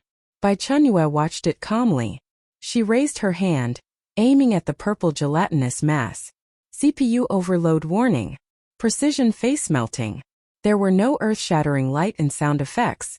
Not even any discernible energy fluctuations. Zzzzzzzzzzz. The shadow phantom's massive body suddenly stiffened, emitting a sharp noise similar to a short circuit. The blue neural networks inside its body began to flash wildly, flickering on and off, before finally going dark with a pop across a large area. The shadow phantom emitted a mournful cry. It wanted to flee. Its gelatinous body began to turn ethereal, attempting to merge into the surrounding space. Trying to run? Bai Chenyue snorted coldly and raised her hand again. Another precision face melting. Zazup! This time the shadow phantom couldn't even manage a scream. Its massive gelatinous body, like a punctured balloon, suddenly contracted inward, then with a soft poof, completely disintegrated.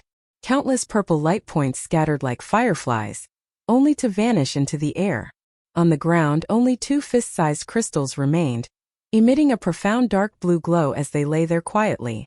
Silence descended upon the area. The suffocating mental pressure vanished without a trace. Bai Chenyue felt over half of her mental energy had been drained. A heavy sensation spread through her brain, but it wasn't dizziness.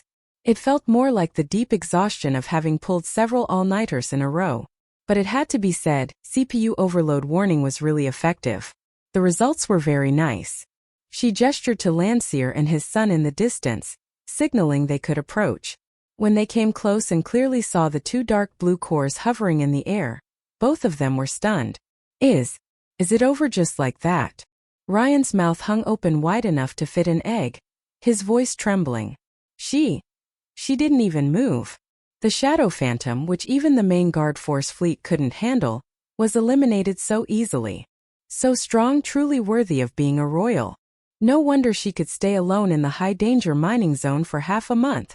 Landseer's apprentices, having heard a royal was going to kill a shadow phantom, had also come to watch the spectacle. They were shocked by the scene before them, each finding it hard to believe. Landseer didn't speak.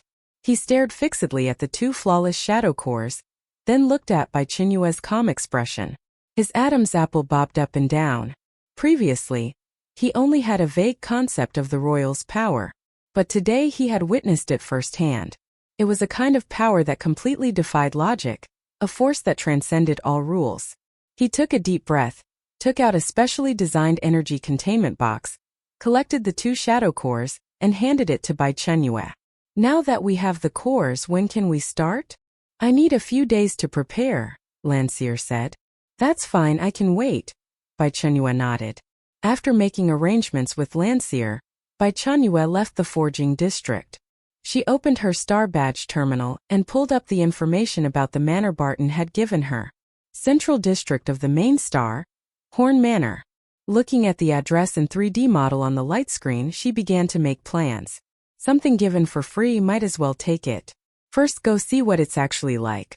She sent a message to Yax, asking him to come and guide the way. Chapter 296. Taos Mining Planet, 28. In less than 20 minutes, a flashy golden hover sports car pulled up right in front of her. Yax jumped out of the car, his face plastered with an ingratiating smile. "Ma'am, you came to the right person. I'll be your chauffeur." Bai Chenyue got into the car.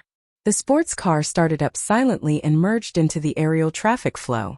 "Ma'am, let me tell you, my future father-in-law really went all out with that estate he gave you," Yax chattered on while driving. That place is located in the prime golden district of the central zone on the main planet. It covers an area of 120,000 square meters. 120,000 square meters? Bai Chenyue did a quick mental conversion. Holy crap, how big is that? 1/7 the size of the Forbidden City?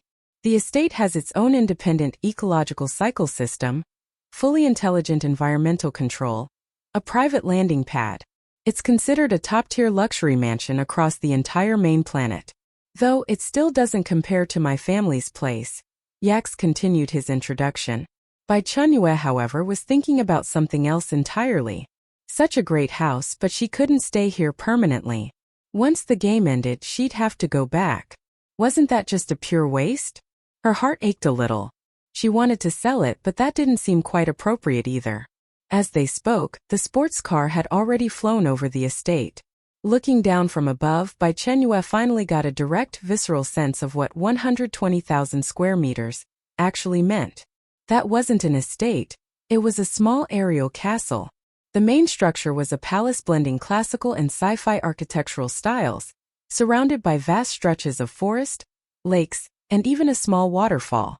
Several exquisite floating pavilions were dotted among the forests and lakes, connected by glowing corridor bridges. The sports car landed smoothly on the parking area in front of the palace. A robot, about 1.7 meters tall and almost indistinguishable from a human female in appearance, walked over with elegant steps and bowed to Bai Chenyue. "Welcome home, master." Its voice was a soft feminine tone, very pleasant to the ear. "Ma'am, this is the estate's all-purpose butler robot, model Morning Star 7. Yax introduced. It's responsible for managing all affairs within the estate. Of course, if you don't like robots, I can immediately arrange for a team of the most elite human servants." "No need." Bai Chenyue waved her hand, but her eyes lit up. A robot was good. Robots wouldn't gossip, wouldn't have their own little schemes, and most importantly, when she left, she could just pack it up and stuff it into her storage space to take with her. It was a treasure. She got out of the car, sizing up the robot in front of her, her mind already starting to scheme about how to whisk it back to Blue Star. Yax took her on a tour around the estate. The luxurious decor and all sorts of high-tech equipment she'd never even heard of left Bai Chenyue dazzled. That old man really had gone all out to make amends. After the tour, Yax tactfully took his leave. The vast estate was now left with only Bai Chenyue and the robot called Morning Star 7. Sitting on the sofa in the grand hall that could automatically adjust its shape, Bai Chenyue felt like a mouse that had fallen into a rice vat. With so many good things here, not taking advantage and grabbing a few would be a disservice to her interstellar trip. Looking at the palace-like home before her, an idea uncontrollably bubbled up in her mind. She wanted to build a home like this on Blue Star too. No, she wanted to build a super fortress even more awesome, safer, and better adapted to the post-apocalyptic environment than this one. With 5 billion in her bag, money wasn't an issue. She opened her game panel and directly clicked into the currency exchange page. Exchange star coins for game coins. She gave the game an instruction. An exchange window popped up, displaying the current exchange rate. Current exchange rate. 1 star coin equals 10 game coins. Friendly reminder. Affected by recent fluctuations in interstellar trade and rising energy market prices, the current exchange rate is the result of dynamic adjustments. Please be aware, player. Bai Chenyue raised an eyebrow, unable to hold back an internal complaint. Asterisk, a game system is even doing macroeconomic control and price fluctuations now? Impressive. Asterisk. Exchange 100 million star coins. Confirm exchanging 100 million star coins for 1 billion game coins. Confirm. Ding. Exchange successful. Looking at the long string of zeros in her personal account, Bai Chenyue took a deep breath and clicked open the blueprint construction module in the mall. She directly pulled the filter conditions to the top, sorting by price from high to low. Soon a blueprint glowing with golden light, exuding an aura of extreme luxury, appeared at the very top of the list. Blueprint construction. Eternal Fortress Blueprint. Price: 1 billion game coins. Description: the ultimate home fusing space technology with top-tier civilization defense systems. Your house will become the most indestructible miracle on the planet. Function 1. Absolute defense. Can withstand level 50 planetary scale earthquakes and disasters of equivalent magnitude. Comes with an energy shield capable of defending against high-intensity physical and energy attacks, and countering various types of detection radar. The exterior walls use a composite material of memory alloy and biological armor, possessing self-repair capabilities. Function 2. Environmental isolation. Completely isolates external pests, viruses, radiation, acid rain, extreme temperatures, etc. Comes with a full set of sanitation systems and an ecological cycle system, enabling self-sufficiency in energy and supplies. Function 3. Optical stealth. When necessary, the entire structure can integrate with the surrounding environment, entering a completely transparent, invisible state, disappearing from both physical and energy planes. Function 4. Spatial extension. The interior employs microspace folding technology. 3 floors above ground, 10 floors underground, with each floor covering an area of 10,000 square meters, totaling 100,000 square meters of usable space. Function 5. Visitor expulsion. Can add designated individuals to an unwelcome list, forcibly expelling them from inside the fortress to a safe external area. Function 6. Spatial jump. Can consume 500 high-purity energy crystals to completely disassemble and store the eternal fortress in a spatial container. The disassembled volume is only 10 cubic meters, allowing for redeployment at another location. Maintenance cost. Consumes 500 high-purity energy crystals per month. Required materials: high-purity energy crystals times 1,000, ultrapolymer vibranium times 1,000 tons, void rockwood times 10,000 cubic meters, deep sea gel times 1 ton, star sand times 100,000 kilograms, subspace stabilizer times 1. Note: finally experiencing the feeling of striking it rich? You're probably feeling a lot like someone who just got a huge demolition compensation payout right now. Bai Chenyue looked at that long list of functions, practically drooling. Resists level 50 earthquakes, space folding. With this thing, for any future apocalyptic disasters, she could just shut the door, lie inside, drink tea and watch the show. Just the price. 1 billion. Was that something she could afford to live in? Of course. If she didn't live in it, who would? Chapter 297. Taos mining Planet 29. She was definitely tempted, but what about the construction materials? It said they could be obtained in the game, but did that mean she had to go to other dungeons again? She suddenly remembered. Didn't this estate Barton gifted her also come equipped with a quantum information interaction terminal? Bai Chenyue stood up from the sofa and wandered around the palace-like hall until she found the smooth, mirror-like obsidian wall. She cleared her throat and spoke. Hello. Blue light glowed on the wall, and a gentle electronic synthesized voice sounded. Greetings, respected master. G1564812 is at your sincere service. G1564812? Bai Chenyue felt a headache coming on just hearing it. She waved her hand dismissively. From now on, your name is Quantum Classmate. Understood, master. Name change successful.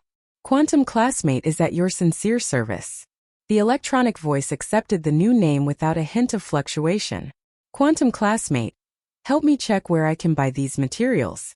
Bai Chenyue directly recited the list of materials required for the Eternal Fortress. Searching for you now. Search complete. Quantum Classmate's efficiency was extremely high. Master, The materials you require are all available for sale in the officially certified trading markets of the Taos star system. Would you like me to open the purchasing website for you? Open it. A wave of joy washed over Bai Chenyue. If she could buy them, that was great. Problems that could be solved with money were not real problems. The obsidian wall transformed into a shopping website interface. The dazzling array of goods enough to make one's eyes spin. Quantum classmate thoughtfully pinned the few materials she needed directly to the top of the display. Ultrapolymer vibranium, 400,000 star coins/ton. Void rockwood, 100,000 star coins/cubic meter. Deep sea gel, 20 million star coins/ton. Star sand, 50,000 star coins/kilogram. Subspace stabilizer, 80 million star coins/unit. Bai Chenyue looked over each item one by one, calculating silently in her heart. She had high-purity energy crystals, plenty of them, so she didn't need to buy those. Bai Chenyue calculated several times. The final total price she arrived at made her suck in a sharp breath of cold air. It added up to over 300 million star coins. She had a total of 500 million in her account. If she bought the materials, she'd have just over 100 million left. Quantum classmate, Bai Chenyue asked, unwilling to give up hope. Aside from direct purchase, are there any other channels to obtain these materials? Searching for you now. Quantum classmate soon provided an answer. Master, according to database records, void rockwood is primarily produced on the third planet of the Gliese 581G star system. That system is approximately 75.28 million light-years away from the primary planet Taos 1. Deep sea gel was discovered in the deep ocean of the Kepler-22b star system, about 26.47 million light-years away from us. If traveling aboard the fastest interstellar jumper-class starship and performing continuous wormhole jumps, it would take 2 months to reach the nearest Kepler-22b system. Over 70 million light-years? Over 20 million light-years? And a 2-month spaceship ride? Bai Chenyue's hopes died on the spot. She definitely didn't have time for interstellar exploration. Place the order. She waved her hand weakly. Ding! Your order has been submitted. Total amount of 315 million star coins has been paid. Estimated delivery time, within 24 hours. She then exchanged another 100 million star coins and purchased the blueprint Eternal Fortress. Watching the balance in her interstellar account shrink from 500 million to a mere 35 million, Bai Chenyue felt utterly terrible. Money really was just a string of numbers. It came fast, but it went even faster. No, she absolutely had to find a way to make money. The feeling of spending money like water gave Bai Chenyue a profound taste of poverty. With the house and materials settled, the next thing was the labor force for construction. She couldn't possibly build it with her own 2 hands, could she? She turned her gaze towards the butler robot that had been standing quietly to the side the whole time. You come here. Yes, master. The robot walked over to her with elegant steps. What's your name? My model is Morningstar 7. Serial number A001. That's too long, can't remember it. Bai Chenyue thought for a moment, a certain blue round robot flashing through her mind. From now on, you'll be called Big Ding Dang. Understood, master. Big Ding Dang is at your sincere service. The robot obediently changed its name. Big Ding Dang, what functions do you have? I am proficient in over 200 skills including housekeeping, cooking, cleaning, etiquette, and more. I can handle all household chores, big and small, within the estate for you. Big Ding Dong's answer was flawless. Do you know how to farm? Bai Chenyue asked the question she cared about most. Apologies, master. My database does not contain any modules related to agriculture. Can you build houses? Apologies, master. My mechanical structure is not suitable for high-intensity construction work. Bai Chenyue curled her lip. As expected, different professions require different expertise. Big Ding Dang was a life butler, not cut out for manual labor. It seemed she still needed to find professional construction workers and farmers separately. She looked towards Quantum Classmate again. Quantum Classmate, recommend me some robots that can build houses, farm, and plant trees. The most advanced and durable ones. Understood, master. Filtering eligible products for you now. Soon 3 different robot models appeared on the light screen. Item. Worker BV Engineering Robot. Introduction. The latest generation multifunctional engineering robot produced by Titan Heavy Industries. Equipped with various modules including high-precision laser cutting, particle beam welding, anti-gravity material handling, and more. Capable of handling all construction work from foundation excavation to precision finishing. Comes with a blueprint parsing system. Give it a blueprint and it can build you a starship. Price: 1.5 million star coins/unit. Note: the ultimate dream of infrastructure maniacs. With it, you can build a pyramid in 3 days provided you can afford the materials. Item: Bountiful 3 Agricultural Robot. Introduction. A fully automated agricultural production platform developed by Greenfield Technology. Integrates a series of functions including soil analysis, intelligent seeding, precise irrigation, pest and disease control, and automatic harvesting. Can adapt to the cultivation of over 100,000 different types of crops from various planets, ensuring yield and quality. Price: 800,000 star coins/unit. Note: with it, you can grow rice in the desert, provided you have enough water. Chapter 298. Taos Mining Planet 30. Item: Gardener 2 Type Ecological Robot. Introduction. An ecological environment transformation robot launched by Eden Corporation. Mainly used for large-scale afforestation, soil and water transformation, and ecosystem construction. Its existence is to turn deserts into oases. Price: 500,000 star coins per unit. Note: the legendary tree planter. Give it a barren mountain and it will return you a national forest park. Bai Chenyue looked at the introductions of the 3 robots, her eyes growing brighter and brighter. With these 3 types of robots, wouldn't her desolate space be transformed into a paradise in no time? Buy. Must buy. Money left in hand is just paper.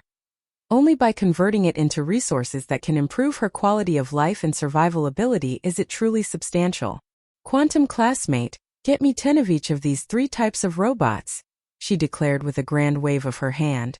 Ding! Your order has been submitted. Total amount of 28 million star coins has been paid. Estimated delivery time: within 24 hours. Another major expense.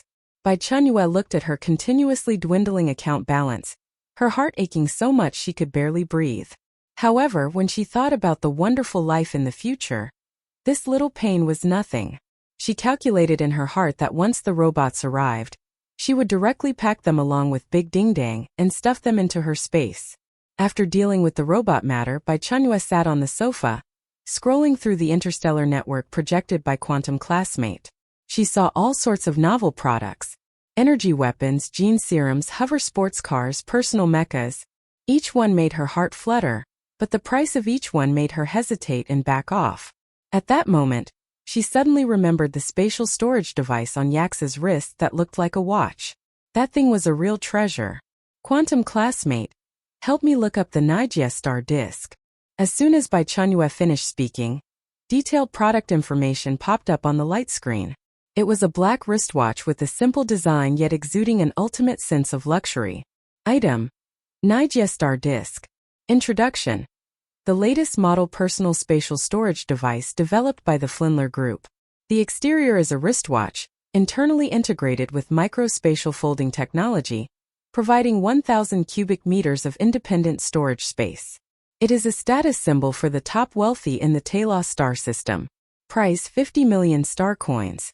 Bai Chenyue looked at the long string of zeros after the price and gasped sharply. 50 million. A watch selling for 50 million star coins? She abruptly sat up straight from the sofa, only one thought in her mind. Did Yax wear a set of top-tier luxury mansions on his wrist? Truly extravagant. Can't afford it. Poor, still too poor. Bai Chenyue slumped back into the soft sofa, feeling enveloped by the shadow of poverty. 500 million star coins sounded like an astronomical figure, but before she could even warm up to the idea, she had spent most of it. Buying blueprints, buying materials, buying robots. Each purchase was a huge sum. Now, only a lonely 7 million star coins remained in her interstellar account. The transition from billionaire to millionaire took less than a day. Poor. She let out a long sigh. At that moment, the star badge on her wrist suddenly buzzed and vibrated twice. She raised her hand to look. A light screen popped up showing a brief message from Landseer. The content was simple and crude, only 6 words. Your toy is fixed. Bai Chenyue abruptly sat up from the sofa. Now finally there was some good news. She immediately jumped down from the sofa, ready to head to the workshop. But when she reached the door, she stopped again. She couldn't trouble Yax every time she went out, right? He was the son of the richest man, not her personal chauffeur. She took out the Windwalker K3 civilian hoverbike from her space, opened the navigation on her star badge wristband, locked onto the location of the Landseer workshop, turned the handlebars and transformed into a streak of light, rushing into the aerial traffic lane. The feeling of speeding like the wind temporarily made her forget the troubles of poverty. Half an hour later, the familiar forging district appeared in her view. As she piloted the hoverbike, preparing to land at the entrance of the Landseer workshop, a group of people suddenly caught the corner of her eye. Dressed plainly, they were gathered around a manager, negotiating something. That group of people uniformly had black hair and black eyes. On Taos Prime, filled with people of various races, they stood out remarkably. Bai Chenyue slowed down, passing by from high altitude without batting an eye. In the crowd, a slightly youthful yet incredibly familiar face came into her view. Lin Xiaolu, an old acquaintance. Next to her stood a young man with a straight posture. Although she didn't recognize him, that aura was impossible to hide. A soldier. Character Lu Ming. Game nickname Military Soul. Status: negotiating with the workshop manager, trying to request an audience with the master. Appears anxious and mentally exhausted. Note: a soldier with an overwhelming sense of responsibility. The national team? Bai Chenyue's mind raced. She immediately turned the bike around and flew in a direction away from the workshop. She really didn't want to run into people from the national team. At an unmanned, abandoned material storage yard, she stopped the bike and with a backhand motion, stored it back into her space. Immediately after, she activated the skill, invisibility. Her figure became transparent in the air, silently sneaking towards the direction of the workshop's main gate. Bai Chenyue passed through the noisy public forging area, heading straight for the deepest independent studio. Deactivating invisibility, she pushed open the familiar alloy gate, and a wave of heat hit her face. Inside the studio, Landseer had his back to her, tinkering with something unknown. And in the center of the studio, a familiar yet unfamiliar figure stood quietly. It was Bumblebee, but it was different from before.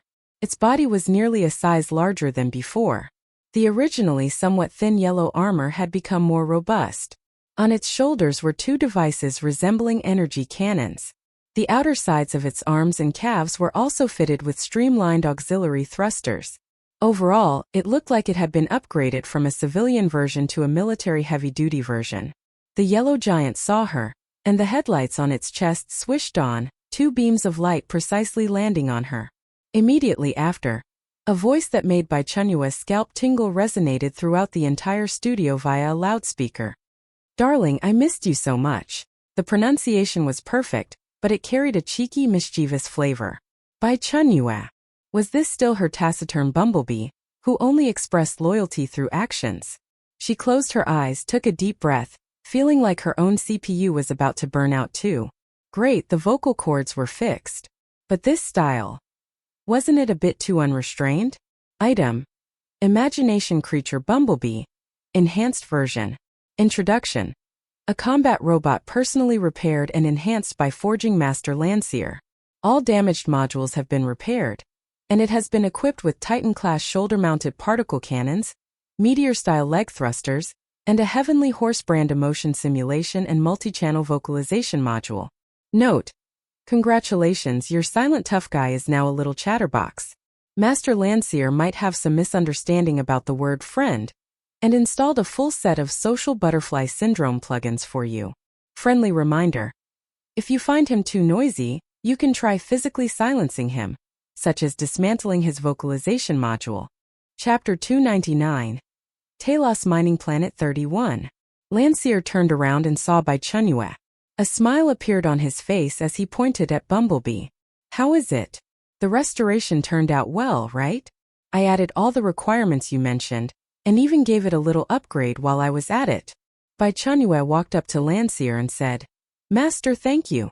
No matter what, Bumblebee's recovery was a huge stroke of good fortune. How many star coins? She asked. Mentioning money is so vulgar. Landseer waved his hand dismissively, looking displeased.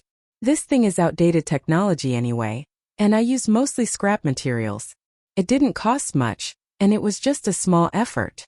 He looked Bumblebee up and down, then shook his head. To be honest, if I were you, I'd just replace it and buy a better combat robot. This thing's performance is far too outdated. Bai Chenyue twitched the corner of her mouth. No need. A good friend gave this to me. It has special meaning. She silently added in her heart. Dororo is indeed my good friend. However, changing to a combat robot, she wanted to. She used Quantum Classmate to check. The cheapest, most basic combat robot on the market cost over 50 million star coins. With her current meager savings, she couldn't even afford a single part. Enough about that. Landseer clapped his hands. Come on, let's get down to business. It's time to upgrade yours. Bai Chenyue's eyes lit up, temporarily casting her worries aside. She turned her head and spoke to Bumblebee, who was still striking poses over there. You stay here. Don't go anywhere. Okay, sweetie dear. I'll be waiting for you. Moi. Bai Chenyue stumbled, nearly tripping on flat ground. She practically fled, following Landseer into the forging chamber. On the forging platform, her flying sword and those two shadow cores emitting an eerie blue glow lay quietly. Landseer's hands flew across the light screen. A mechanical arm extended, placing the flying sword into the forging furnace. The furnace door closed, and several pale golden energy beams shot out from various apertures around it. Various ores melted under the high temperature, fusing with the flying sword. Now, with Landseer's low shout, the furnace door opened. Heat surged out, and one of the shadow cores was precisely delivered by a mechanical arm to a position above the flying sword. The eerie blue core melted under the intense heat. Under the mechanical arm's manipulation, it dripped bit by bit into the flying sword. On the sword's body, a streak of eerie blue pattern flashed and vanished. Second one. Landseer snapped back to attention. Without giving Bai Chenyue a chance to catch her breath, he immediately initiated the procedure again. With the experience from the first time, the second fusion went smoothly and efficiently. When both cores were fully integrated, the energy beams on the forging platform slowly dissipated. The originally unremarkable flying sword had now undergone a dramatic transformation. The sword body had become deeper and more profound. When light shone upon it, two eerie blue filaments of light flowed slowly within the blade, like two swimming dragons. Item. Imagination creature. Flying sword. Enhanced version. Introduction. Fused with two perfect quality shadow cores, your little flying sword has shed its lowly tastes and evolved into a killer weapon in the realm of mental attacks. Its basic performance has undergone a comprehensive leap. It is now faster, stronger, and has greater load capacity. Basic enhancement. Within 200 meters, the sword's owner can control the flying sword. Flight speed increased by 300%. Maximum load capacity increased to 500 gene. Sword body toughness and strength increased by 500%. New function 1. Soul piercing attacks can carry a mental shock, damaging the target's spiritual body directly while piercing their physical body. New function 2. Mental amplification. Passively increases the wielder's mental strength and recovery speed by 20%. Note: congratulations, you can now righteously tell your enemies, I want you to be more spirited. Also, friendly reminder, don't use it to chop vegetables. Would you dare eat cucumbers with a taste of mental pollution? Bai Chenyue looked at the flying sword in her hand, feeling the surging power transmitted from the blade. Her heart blossomed with joy. This upgrade was an absolute win. It's done. Landseer's voice was filled with excitement. He looked at the flying sword in Bai Chenyue's hand, his gaze more affectionate than if he were looking at his own son. Quick, let me see its data. Bai Chenyue handed the flying sword over. Landseer carefully took it, holding it as if it were a priceless treasure, and placed it on a specialized detection platform. A light screen lit up, and a series of complex data streams scrolled frantically. A soft blue beam of light slowly scanned the sword body from top to bottom. The light screen lit up accordingly, and a series of complex data streams scrolled frantically. Sword body structural integrity, 99.97%, approaching perfection. Energy conduction rate, shadow core 99.89%, peak. Sword edge particle sharpness, 0.001 microns. Mental energy amplification coefficient, 21.3%, stable. 99.89% conduction rate. My heavens, that's almost zero loss. The energy from those two cores is perfectly locked within the sword body, with not a shred of waste. A work of art. Landseer muttered to himself. He reached out, wanting to touch the data on the screen, but his fingertips stopped 1 centimeter away from the light screen. He suddenly turned his head to look at Bai Chenyue. Come. Follow me. Landseer grabbed the flying sword from the detection platform. No matter how perfect the data is, it's just on paper. Whether a weapon is good or not can only be determined after actual combat. He strode purposefully toward the exit of the workshop. His eager, impatient demeanor reminded Bai Chenyue of a child who had just gotten a new toy and was in a hurry to go out and show it off. She smiled wryly and followed. Passing through several thick alloy blast doors, they arrived at an enclosed space. This was Landseer's private weapons testing ground. It was as large as several football fields. The walls and dome were constructed from a black alloy that could absorb energy, shimmering with a deep, dark luster. Landseer walked to the control console in the center of the area and gave it a firm slap. Rumble. Accompanied by the heavy sound of mechanical operation, an armor plate half a meter thick, shimmering with a metallic sheen, slowly descended from the ceiling and hovered in midair. Landseer introduced without looking back, his tone brimming with pride. Type 2-7 composite armor plate. This is the material used for the side armor of the main fleet's capital ships. Even a small interstellar cruiser's main cannon would need 3 solid hits to blast through it. Come on, use your new weapon. Give that plate a hit. Chapter 300. Taos Mining Planet, 32. Bai Chenyue made no unnecessary movements, standing quietly in place, her gaze locked onto that thick piece of armor plate. With a flick of her hand, the flying sword shot out. Vroom! In the next second, a profound, deep azure stream of light tore through the air, so fast that even Landseer's eyes could only capture an afterimage. Shurip! That azure stream of light had already pierced through the composite armor plate half a meter thick, appearing out of thin air on the other side of the testing ground. It drew a graceful arc and silently returned to Bai Chenyue's hand. The entire process took less than a second. Landseer stood there dumbfounded, his mouth slightly agape. He quickly walked over to the armor plate, looking at the scene before him with disbelief. Right in the center of the armor plate, there was a hole about half a palm in size. This is... Landseer reached out, trembling as he touched the hole, his eyes full of shock. A fine weapon, truly a fine weapon. Ha ha. Ha ha ha ha. He suddenly threw his head back and laughed uproariously, the sound echoing in the empty testing ground, brimming with unbridled delight. A masterpiece! Bai Chenyue stroked the sword's body, feeling the clarity brought by the 20% mental energy amplification, equally satisfied in her heart. With this sword, her combat power had ascended to a whole new level. Landseer's laughter gradually subsided. He took the flying sword from Bai Chenyue's hand, turning the hilt and blade over and over for inspection, his brow furrowing tighter and tighter. No energy conduction core, no mental energy sensing module, not even a single basic microchip.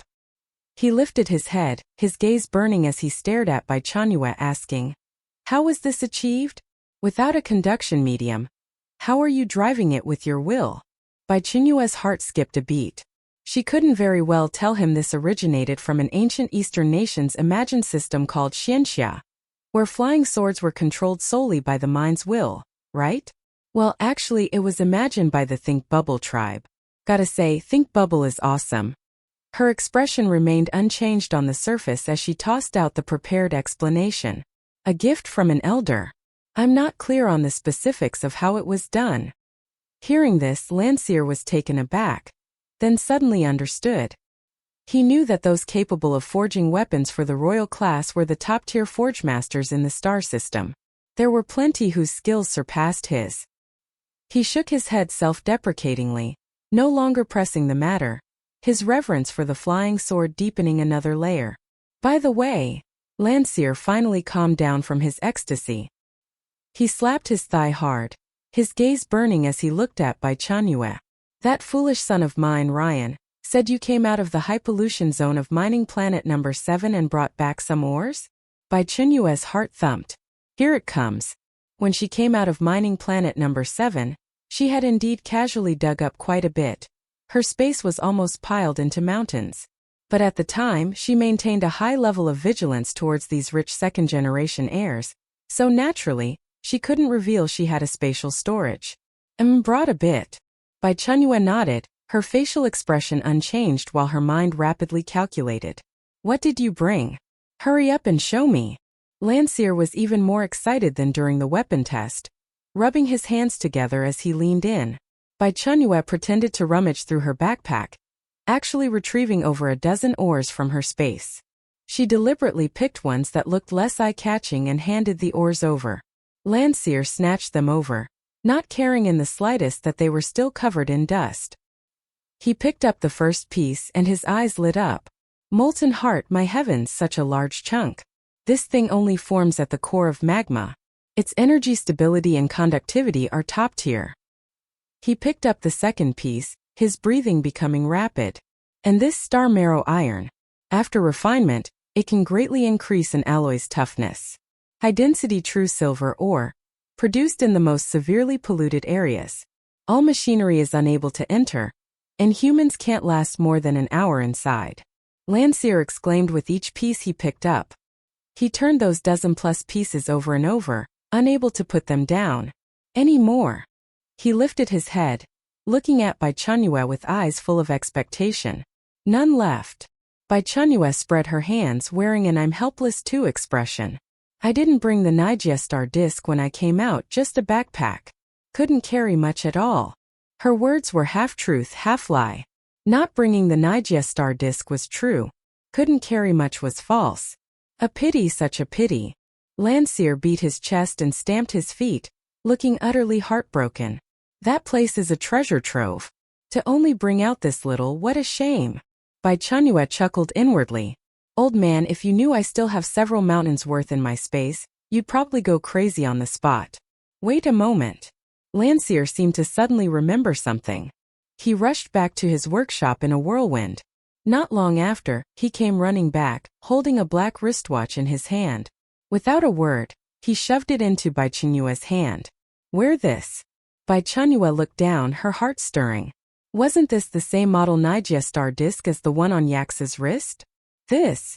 Bai Chenyue pretended to hesitate. Take it. Landseer directly fastened the star disk onto her wrist, his attitude forceful. If you get a chance to go again in the future, bring back more. I'll buy however many star coins worth. This old man was a straightforward person. Bai Chenyue didn't put on airs either and directly accepted it. She really did need a storage device she could openly take things out from. The portable backpack was too small, and her space was of course better hidden the deeper it was. Thank you, master. She shook the star disk on her wrist, smiling. Next time I get some ores, I'll send some to you. That's more like it. Landseer nodded with satisfaction, then turned his gaze back to those dozen-plus ores, once again falling into a state of obsession. He issued a dismissal. You go ahead first. Study on your own. Ask me if you have questions. Oh right, I also added a transformation function to that robot of yours. It'll be more convenient when going out in the future. Transformation function? A sudden sense of foreboding arose in Bai Chenyue's heart. After bidding farewell to Landseer, Bai Chenyue returned to the workshop. Bumblebee was still standing there dumbly in place. Seeing her return, the car lights on Bumblebee's chest began flashing again, its voice sounding. Dearest darling, you're back? Finished your business? Can we go for a drive now? The corner of Bai Chenyue's eye twitched. Suppressing the urge to dismantle its vocal module, she said, Let's go, take a spin outside. Dearest darling, allow me to serve you. As soon as the words fell, under Bai Chenyue's stunned gaze, Bumblebee's tall frame began emitting a series of clack-clack mechanical transformation sounds. Heavy armor plates folded, thick limbs retracted. In just a few seconds, a mighty combat robot transformed into a sleek, stylish yellow hover sports car. The car doors automatically swung upwards, revealing a high-tech cockpit inside. Bai Chenyue. Chapter 301 Taos Mining World 33. Landseer had just said he added a transformation function to Bumblebee. After all that fuss, it still turned into a car. But this is a hovering sports car. Note: surprise? Astonished? Your battle robot now doubles as your personal ride. Master Landseer's small upgrade is always so plain, practical, and useful. Bai Chenyue had a whole new appreciation for Landseer's little upgrades. Dear, please get in. A solicitous voice came from Bumblebee's onboard audio. Bai Chenyue sat down, and the soft seat automatically adjusted to her body, providing a perfect cocooning fit. Return to the manor, she said. All right, dear. Bumblebee replied. Where is the manor? I don't know the way. Bai Chenyue suddenly remembered that Bumblebee didn't have navigation. She opened the star badge wristband on her arm and entered the address. At that moment, Bumblebee's voice sounded again. Dear, your personal terminal has been detected. Do you want to connect the wristband for intelligent navigation? Bai Chenyue paused, then said, Connect. Connection successful. Reading destination information. Horn Manor locked. Route planning. Optimal route generated. Estimated travel time. 23 minutes. Dear, please sit tight, we are departing now. No sooner had the words fallen than the hovering sports car rose silently, smoothly merging into the aerial lanes without any input from Bai Chenyue. She leaned against the backrest and watched the scenery blur past the window, amazed. What other functions did you add? She asked curiously. Reporting, dear. Bumblebee answered immediately. As long as you don't remove the wristband, I can locate you at any time. As long as you remain on this planet, whenever you need me, I will fly to your side immediately, becoming your strongest arm and warmest harbor. Of course, Bumblebee continued. To maintain these powerful functions, I will need to consume 1 high-purity energy crystal each month when not in battle. If I enter combat, energy consumption will be higher. Bai Chenyue laughed. This feature was excellent. They could operate separately from now on. 1 high-purity energy crystal per month? She didn't have much in her storage yet, but she had plenty of high-purity energy crystals. The hovering sports car traced a graceful arc in the sky and landed precisely in Horn Manor's parking area. Butler robot Big Ding Dang was already waiting at the door and bowed as Bai Chenyue stepped out. Welcome home, master. Wow. Dear, is this our future love nest? It's huge, it's beautiful, I love it. Bumblebee transformed back into humanoid form, spread his arms, and struck an exaggerated pose as if to embrace the world. Bai Chenyue's eye twitched at the love nest. She took a deep breath, decided to ignore it and let it play. After all, nobody would be shocked to see her own manor. Back in the manor's main hall, she collapsed into a soft sofa, glanced at the Nige star disc on her wrist, then looked at the lonely 7 million star coins in her interstellar account, and sighed heavily.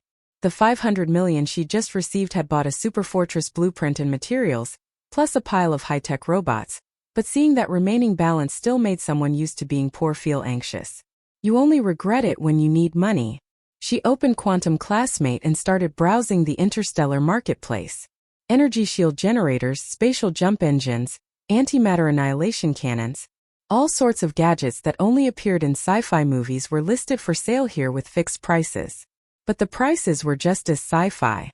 Even the most basic personal energy shield cost tens of millions of star coins.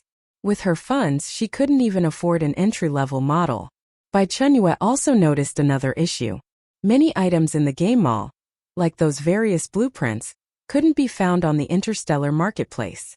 And the high-tech products sold on the interstellar market weren't available in the game mall either. Bai Chenyue understood. Sure enough, the good stuff in the game was unique. Can or be sold on the market? She asked Quantum Classmate. Yes, master. Ore is an interstellar basic resource and can be freely traded on major platforms. Prices fluctuate in real time according to market supply and demand. Bai Chenyue's eyes lit up. Help me check the current market price for Crimson Gold Mother Oregon. She named a mineral she had in her storage. Okay, master. Querying the real-time price of crimson gold mother ore. A price chart quickly popped up on the screen, red and green curves flashing. Crimson gold mother ore, high-energy weapon core material, prized for excellent energy conduction and stability. Current market average. 1.2 million star coins per ton.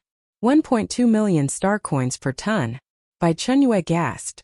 She remembered she'd excavated almost half a vein of crimson gold mother ore on Mining World 7. How many tons would that be?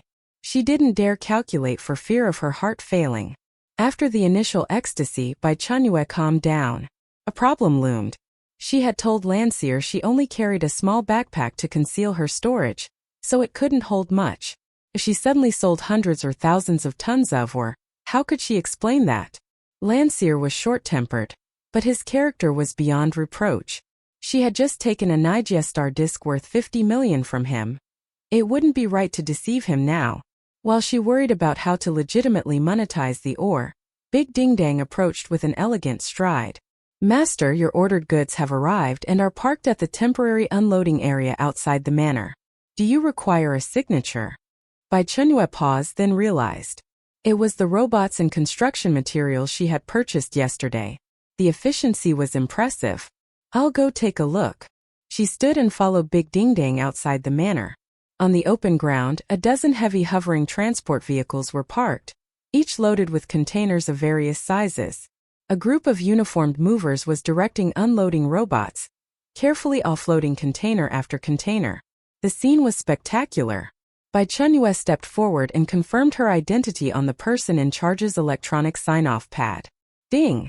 Your order has been signed for. Thank you for choosing Titan Heavy Industries, Greenfield Technology, and Eden Corporation products. Wishing you a pleasant life. The person in charge bowed respectfully and led the transport convoy away. Only dozens of containers remained on the open ground. Bai Chenyue looked at those containers, her heart burning with excitement. Chapter 302. Taos Mining Planet 34. Bai Chenyue rubbed her hands together eagerly and walked over to a container marked Worker BV Type. She waved her hand, and the container door slid open silently. Inside, 10 engineering robots with rugged industrial aesthetics stood neatly arranged in hibernation mode. They were metallic gray throughout, about 3 meters tall, with 6 flexible mechanical arms. Each arm's end was equipped with different tools, laser cutters, particle welding guns, high-strength mechanical claws. Bai Chenyue nodded in satisfaction, gave a grand wave and stored all 10 of these big guys, along with the container, into her space. Next were the bountiful 3-type agricultural robots. Their design resembled a metallic spider, with 8 caterpillar-tracked limbs that could adapt to various complex terrains. At the center of their bodies were a storage compartment and systems for seeding and irrigation.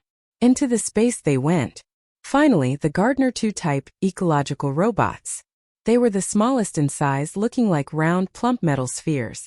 Their bottoms had anti-gravity suspension devices, allowing them to weave nimbly through forests. Into the space as well. Apart from these 30 specialized robots, Bai Chenyue didn't forget the all-purpose butler following her. She turned to look at Big Ding Dang.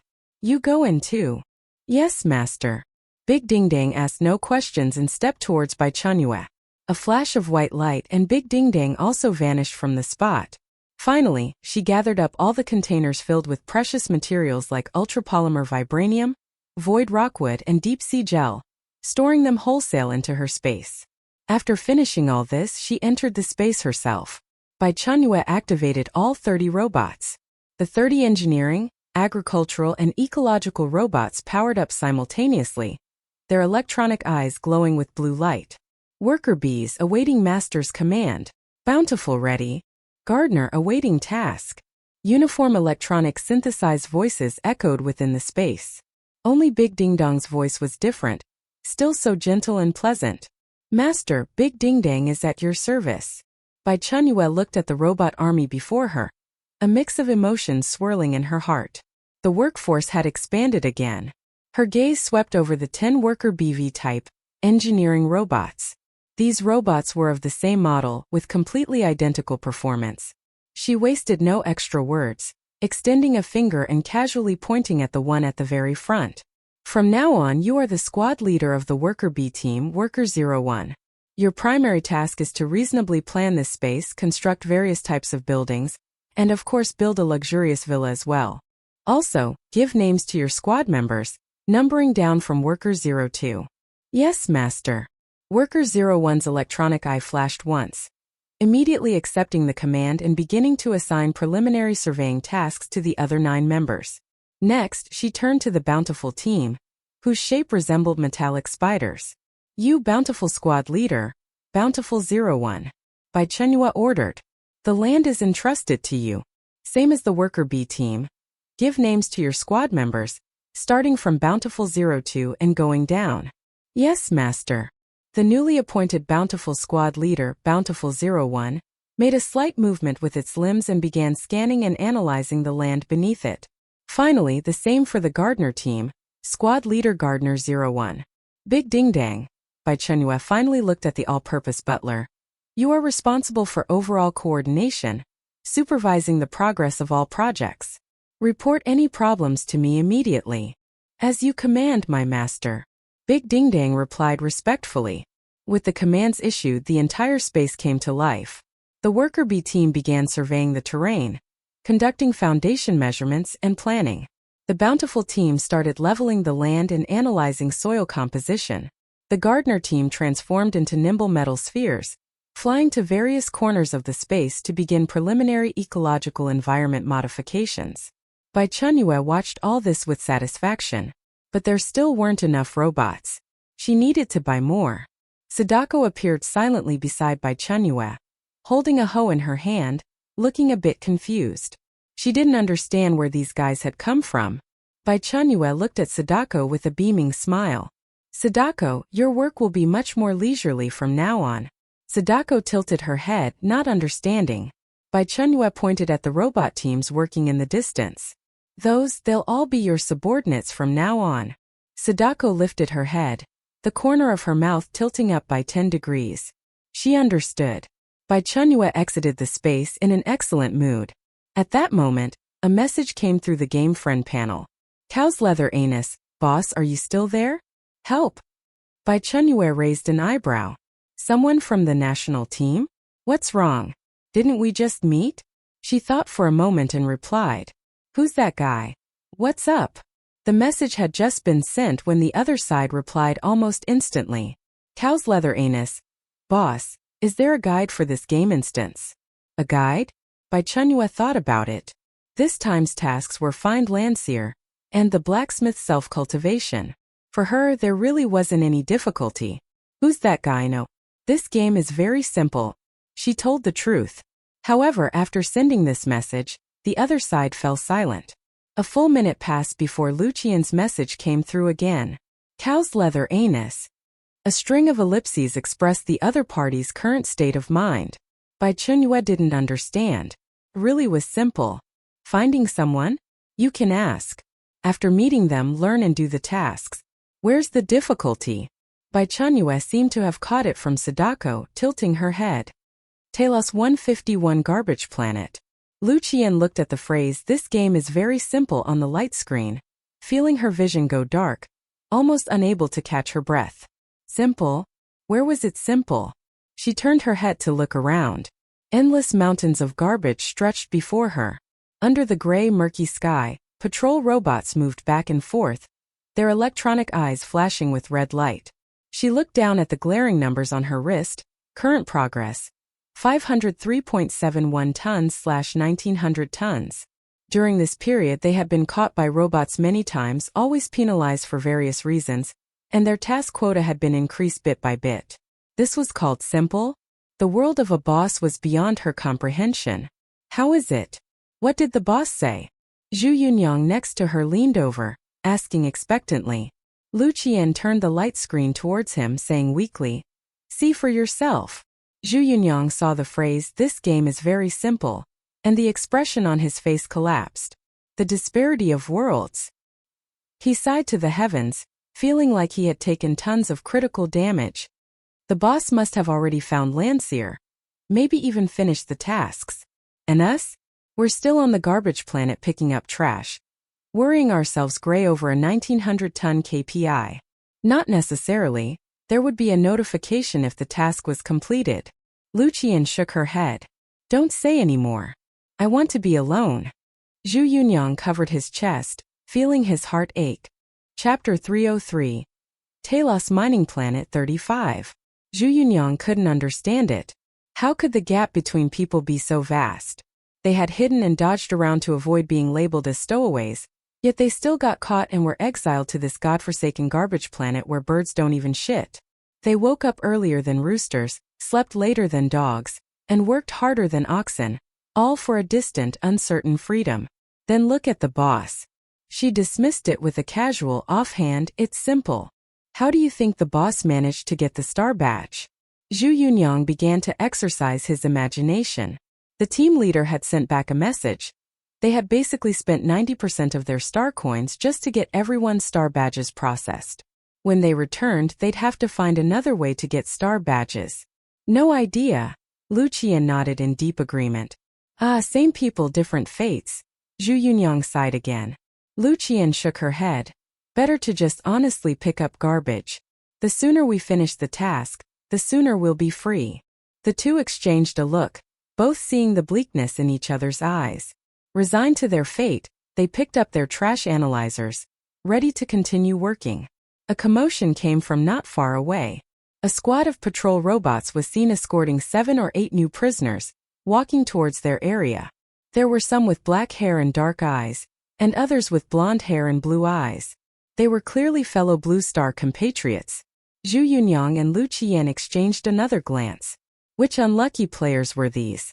Leading the group were 3 men. One blonde man had a stern, cold expression, his gaze sweeping the surroundings. Even wearing a prison uniform, he couldn't hide his unique, murderous aura. Leon, any way to deal with the restrictor on the wrist? Johns asked in a low voice. Beside him was a thin young man. Leon stared at the metal ring on his wrist, his face looking extremely grim. No. The encryption method on this thing is something I've never heard of. It's bound to our biometrics. Any attempt at brute force will trigger a high-voltage electric shock. This isn't Earth technology. The gap between our tech and theirs might be bigger than the gap between the Stone Age and the Information Age. I can't crack it. Another brawny, muscular man, Marcus, spat viciously and clenched his fist, the knuckles cracking like popping beans. So we really have to pick up garbage and serve our sentence? Johns glanced at him. Don't be impulsive. Behind this group, an argument broke out. I can't take it anymore, I still smell like the sewer, Lu Yun shrieked, looking at the mud under her feet with disgust, tears welling up in her eyes. It's all your fault. If you hadn't been unable to stay in the sewer and insisted on climbing out, how would we have been caught? I said to wait a bit longer, just wait. You're full of shit, Wang Ba roared, his face flushing with anger. Who was it crying and yelling the night before last that their skin was going to rot if they stayed any longer? Who said they'd rather be caught than smell that stench anymore? We hid in that hellhole for almost a week, our food was almost gone. If we didn't come out to do the mission, we'd never get back. Behind these two groups, a young man wearing the same prison uniform stood quietly. Ito Kenji seemed deaf to the surrounding stench and arguments. He was meticulously examining the garbage planet, from the outline of the distant trash mountains to the fixed patrol routes of the robots, finally settling his gaze on Zhu Yunyang and Lu Qian not far away. His eyes were full of calculation. Yamashita Hiroshi followed beside him, also silent. Zhu Yunyang watched, dumbfounded, and whispered to Lu Qian, "The new arrivals seem a bit complex. Sounds like they had it worse than us. Actually hiding in a sewer for over 10 days. Lu Qian whispered back, "Mind your own business.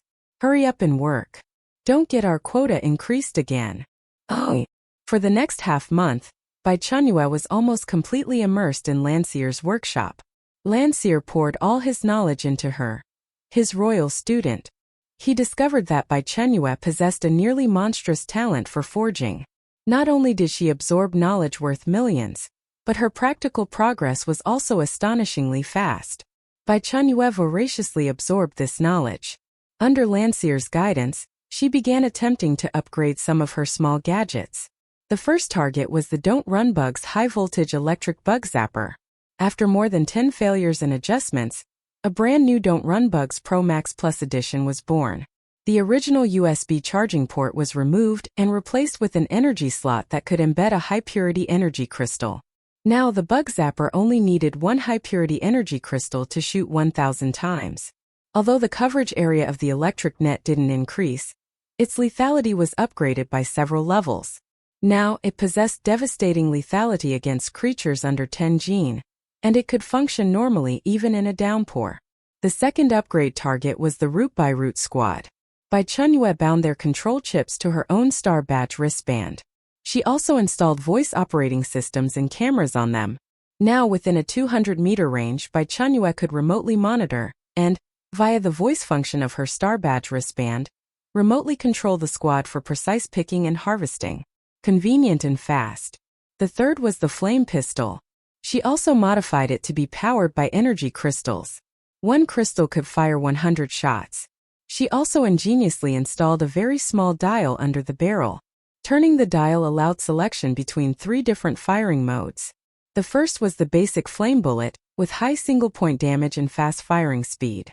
The second was holding down the trigger to continuously spray high-temperature flames, suitable for clearing small mobs. The third was firing a sleeve arrow made of flame, extremely fast with strong penetrating power, suitable for sneak attacks. Looking at the weapon she had personally modified filled her heart with a sense of accomplishment.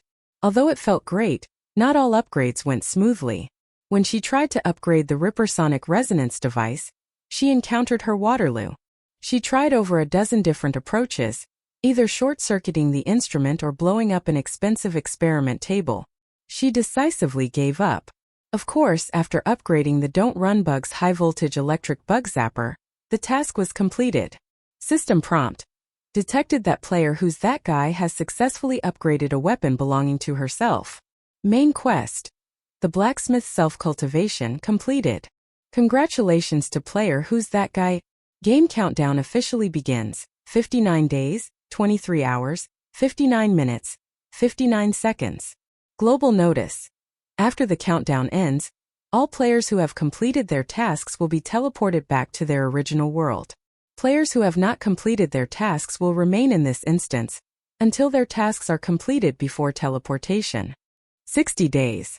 Bai Chenyue privately asked Ryan about the approximate price for buying a forging table and all its accessories. It was a price that made her give up all hope. So, after upgrading the flame pistol, she decided to go to mining planet number 7 one more time. Chapter 304. Taos Mining Planet 36. Lady October, are you returning to mining planet number 7? Upon hearing that Lady October was going back to mining planet number 7, Ryan's first reaction was to object. No, it's too dangerous. The last time you went, you didn't know the situation. Now that the Shadow Phantom has been dealt with, who knows if there are any other nasty things lurking. The high contamination zone is still far too perilous. My lady, Ryan is right.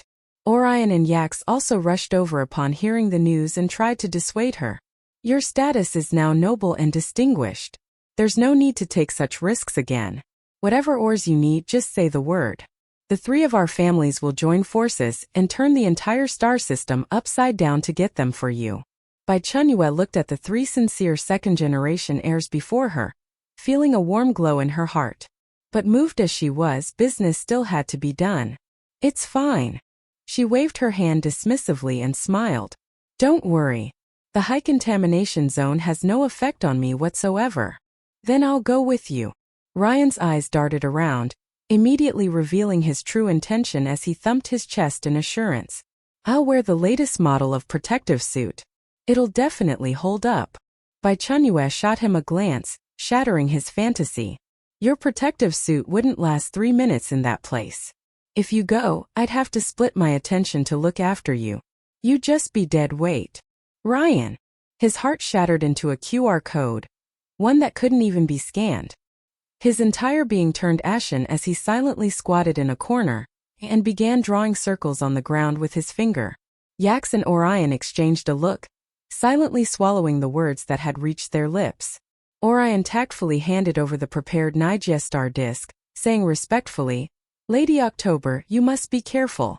Ryan also snapped out of his dejection, quickly following suit and presenting the Nigeria star disc he had brought.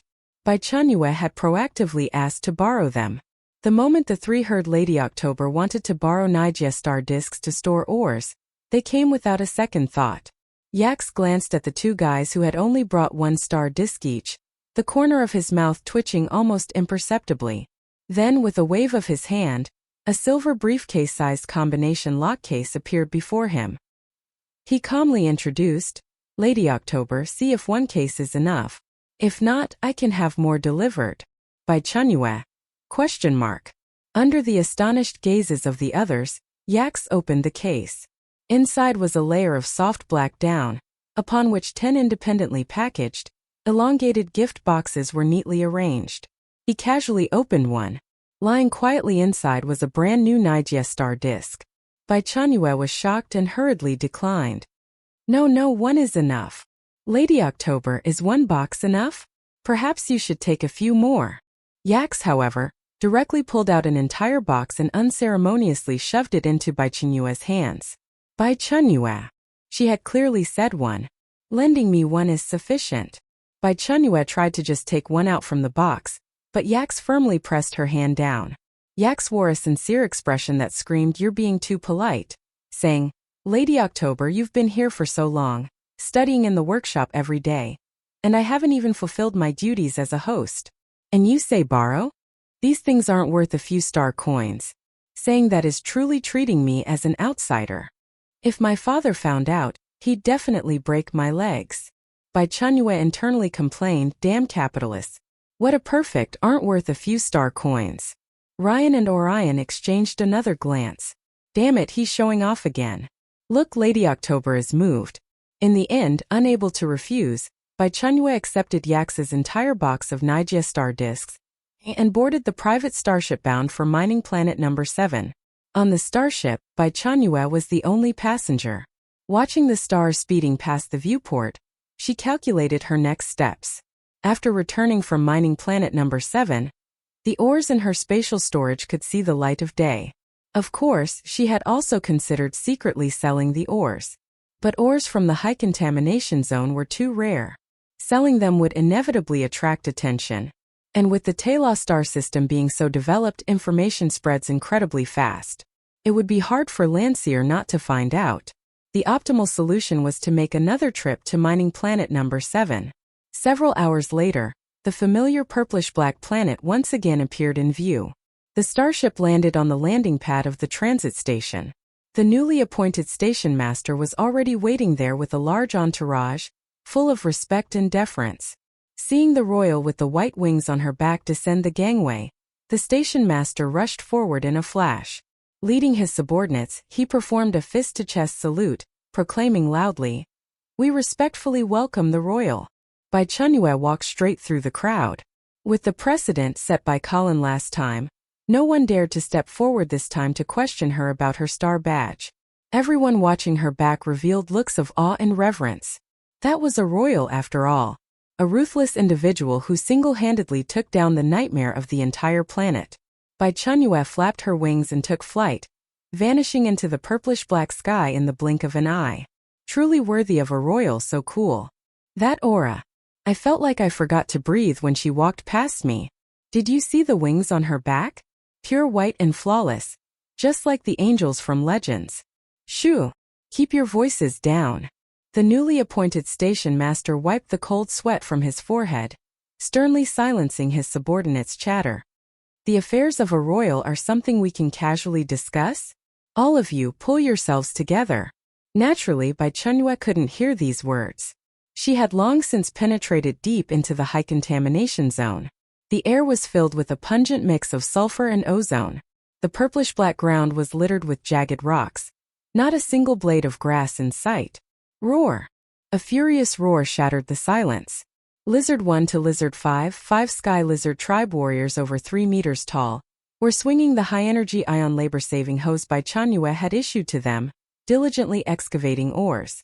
With each swing of the hoe, a dull thud accompanied the violent excavation of large chunks of ore that shimmered with various colors of light. Their strength was immense, their movements tireless, and their efficiency was higher than even the most advanced mining robots. Bai Chenyue stood to the side, watching these 5 free laborers with satisfaction. The Sky Lizard tribe truly were born warriors and miners, thick-skinned, incredibly strong, and exceptionally obedient. As time passed, the wild, excited aura emanating from the Sky Lizard seemed to be tinged with threads of unstable agitation. Their hoe-swinging movements became somewhat chaotic, occasionally striking empty air and kicking up large clouds of dust. Bai Chenyue frowned. Character: Sky Lizard Tribe Warrior Lizard 1. Status: mild mental contamination, continuously deepening, emotional irritability, slight cognitive impairment. Note: if you don't purify him soon, he might just hug your leg and shout, "Who am I? Where am I? Where's my Italian cannon?" "All of you stop," Bai Chenyue said coldly. The 5 Sky Lizard warriors immediately halted their actions, looking at her blankly. Their gazes were somewhat unfocused. Deep within their hard pupils, ominous purplish-black glimmers faintly flickered. Chapter 305. Taos Mining Planet 37. Bai Chenyue walked up to them, extended her hand, and gently placed her palm against Lizard One's scaly forehead. A gentle, pure spiritual energy flowed into Lizard One's chaotic mind like a clear spring. Roar! Lizard One let out a comfortable low growl. Its tense muscles instantly relaxed, the purple-black glow in its eyes rapidly faded, and its unfocused gaze regained clarity. Bai Chenyue proceeded to purify the mental pollution from the remaining 4 Sky Lizard tribe warriors in turn. "Thank you, Master." Lizard One's voice came through, tinged with a lingering trace of fear from the narrow escape. "Keep working." Bai Chenyue offered no extra words. The 5 Sky Lizard tribe warriors, now full of vigor again, resumed digging at a speed even faster than before. Suddenly, a faint tremor came from the ground. Bai Chenyue's eyes sharpened as she looked toward the source of the vibration. In the distance, a patch of purple-black sand suddenly began to churn like boiling water. Immediately after, one after another, sand-burrowing digger worms, each the size of a bison, covered in carapaces and sporting sharp mouthparts, emerged from the sand. Squeak! Hundreds of sand-burrowing digger worms emitted piercing shrieks.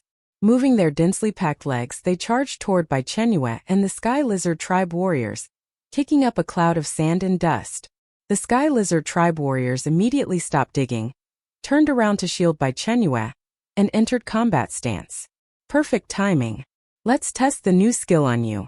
A cold smile curled at the corner of Bai Chenyue's mouth as she stepped out from behind the Sky Lizard tribe warriors. She looked at the tide of digger worms surging toward her, her eyes utterly calm. Skill: CPU overload warning. Basic effect: collective malfunction. Hum.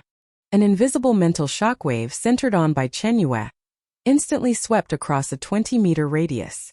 The dozens of sand-burrowing digger worms at the forefront stiffened abruptly. The next second they began spinning in place as if drunk, tearing into each other. Some even used their own sharp mouthparts to frantically gnaw at their own bodies. The digger worms further away, as if someone had hit a pause button, all stopped in their tracks uniformly. Then, clutching their heads, they rolled and convulsed on the ground in agony. Purple-black blood flowed from their orifices, creating a scene of utter chaos. In just a few seconds, the insect horde that had been menacing moments ago was completely incapacitated. Most of the digger worms fell unconscious from the intense pain, while a small portion died from mutual slaughter due to cognitive confusion. The 5 Sky Lizard tribe warriors standing behind Bai Chenyue watched, stunned speechless. "Not bad." Bai Chenyue nodded in satisfaction.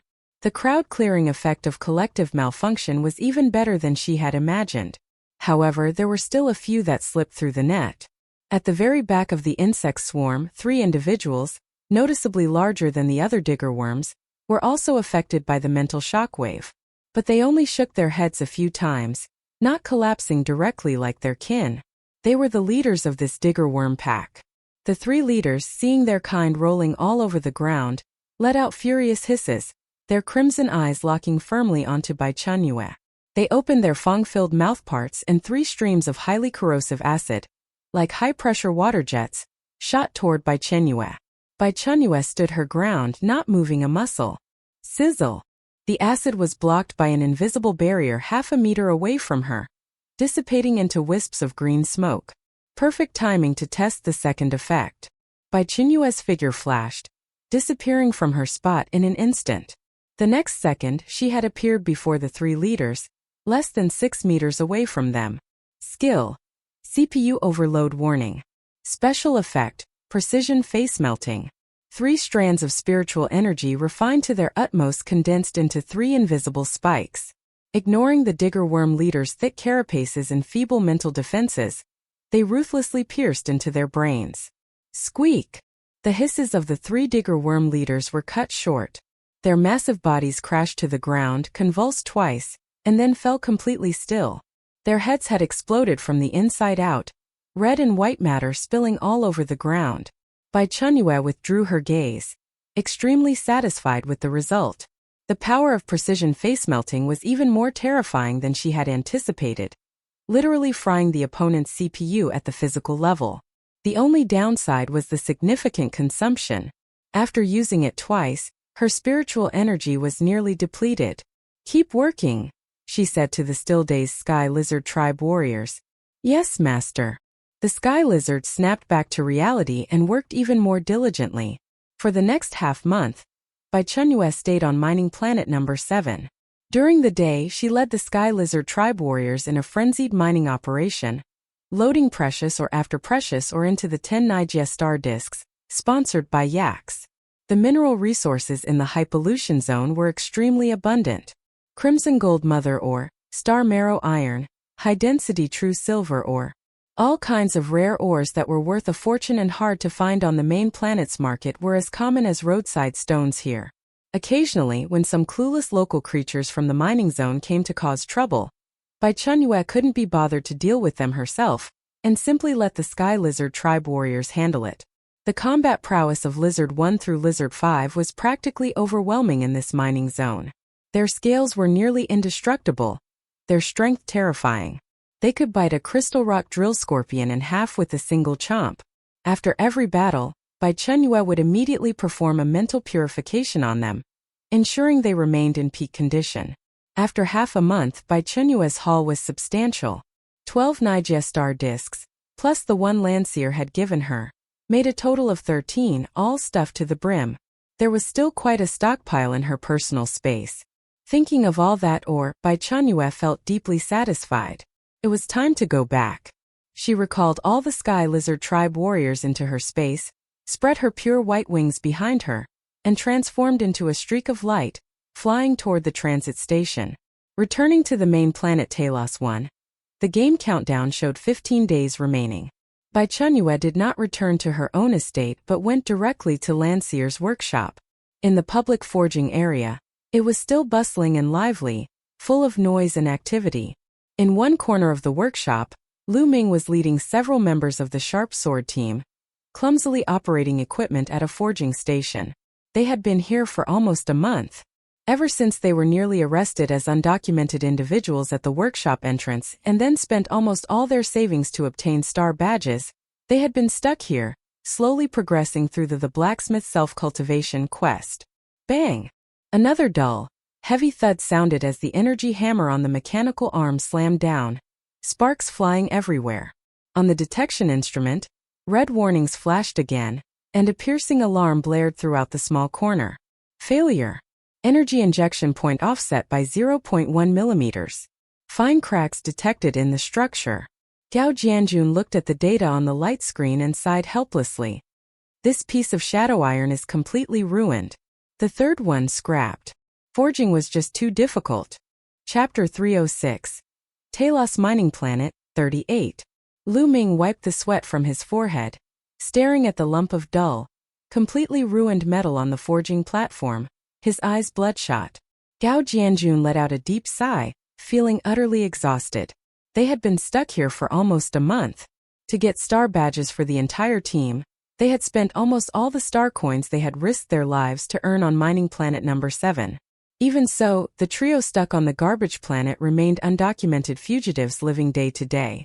To complete the quest, they could only squeeze into the public area of the Landseer workshop, renting the cheapest forging tables, grinding away at the quest's progress bit by bit. But the blacksmith's self-cultivation quest was simply hellish difficulty. Upgrade one of your own weapons? Easier said than done. Right now, they didn't even recognize many basic materials. The minimum threshold just to attempt fusion was memorizing 1,000 different materials. Every day was either hammering metal or cramming textbooks. What kind of person joins a game dungeon only to study like their life depends on it? If they didn't recognize the materials, forget about operating the equipment. The technology of the operation console was more than just a few levels beyond blue stars. It was far too complex. Even the simplest task, fusing different daggers into an alloy, resulted in 10 attempts and 10 failures. One more try, Lu Ming said gravely, his voice filled with unwillingness. As a soldier, the word give up wasn't in his dictionary. The noisy workshop suddenly fell silent for a moment. Immediately after, the crowd stirred and quickly began converging towards the main entrance. What's going on? Zhao Zhe put down the high-energy ion hammer in his hand, craning his neck curiously to look. Is some big shot arriving? Gao Jianjun also stopped his work, looking over. They saw that at the workshop entrance, everyone had automatically cleared a path. The usually arrogant forgers, the haughty foremen, even some wealthy merchant clients who had come to order weapons, all had stopped what they were doing. Their faces wore expressions of devout reverence as they held their breath, gazing intently towards the entrance. A figure slowly walked in from outside. That person wore a ridiculous cat face mask, obscuring their features. But what was most eye-catching was the pair of pure white, flawless wings on their back, utterly out of place with the surroundings. The newcomer walked with the leisurely pace of someone strolling through a garden, ignoring everyone, heading straight for the depths of the workshop. Welcome, Your Royal Highness. Someone took the lead in shouting this, and then wave after wave of respectful greetings echoed throughout the entire workshop. Royal. Lu Ming and Gao Jianjun exchanged a look, both seeing shock in each other's eyes. This dungeon world actually had a royal family? Holy shit! A barely suppressed exclamation came from beside them, so sharp it cracked. Everyone turned to see Zhao Zhe, his eyes wide open, staring fixedly at that retreating figure. He was trembling all over with excitement, his fingers shaking as he pointed. He is him. It's the top-ranked expert. What nonsense are you spouting? Gao Jianjun frowned and hissed, afraid his outburst would cause trouble. That's a royal. How could it possibly be the top-ranked expert? I'm not wrong. Absolutely not wrong. Zhao Zhe's voice had changed pitch. He clenched his fists tightly, his eyes blazing with fanatical light. The top-ranked expert has a pair of white wings, remember? Didn't we see him before? Lu Ming's pupils constricted sharply. Is it him? That cat face mask was identical to the figure that had flashed through his memory. It seems. It really might be. Lin Xiaolu blinked hard, unable to believe her eyes. I swear on my dad's future happiness, it's definitely the boss. Zhao Zhe thumped his chest, his tone resolute. I'm the boss's #1 die-hard fan. I'd recognize his heroic figure even if he were turned to ashes. Captain, should we go up and say hello? Zhao Zhe lowered his voice, full of anticipation and nervousness. Lu Ming's lips moved, but he ultimately shook his head and said gravely, unless the boss is willing, no one else should disturb him. Since he doesn't want to reveal his identity, we shouldn't be a nuisance.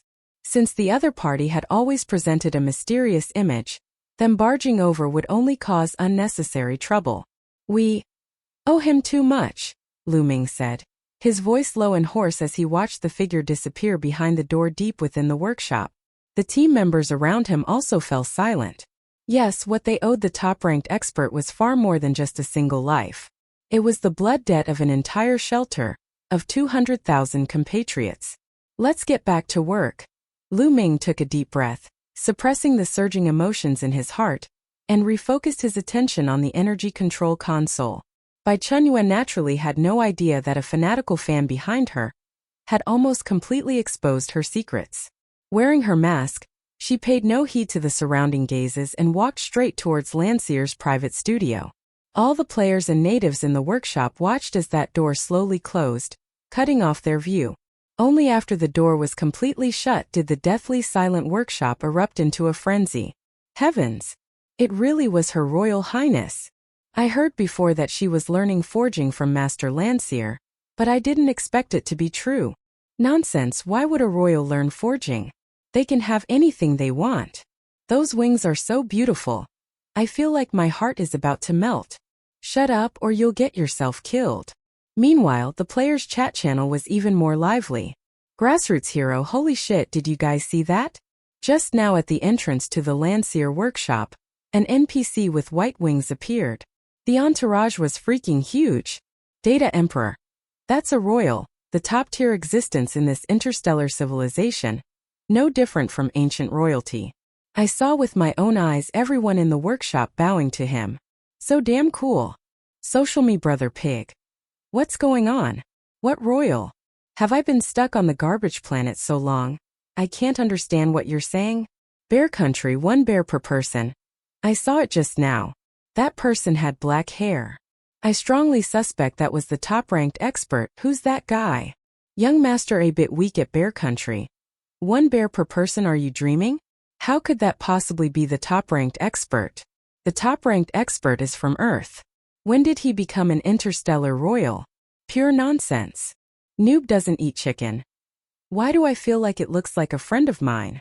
Zhao the fanboy was still immersed in the excitement of meeting his idol up close, muttering excitedly. Finally saw the boss alive and in person up close. The boss is actually a royal? That's so freaking awesome. I knew it.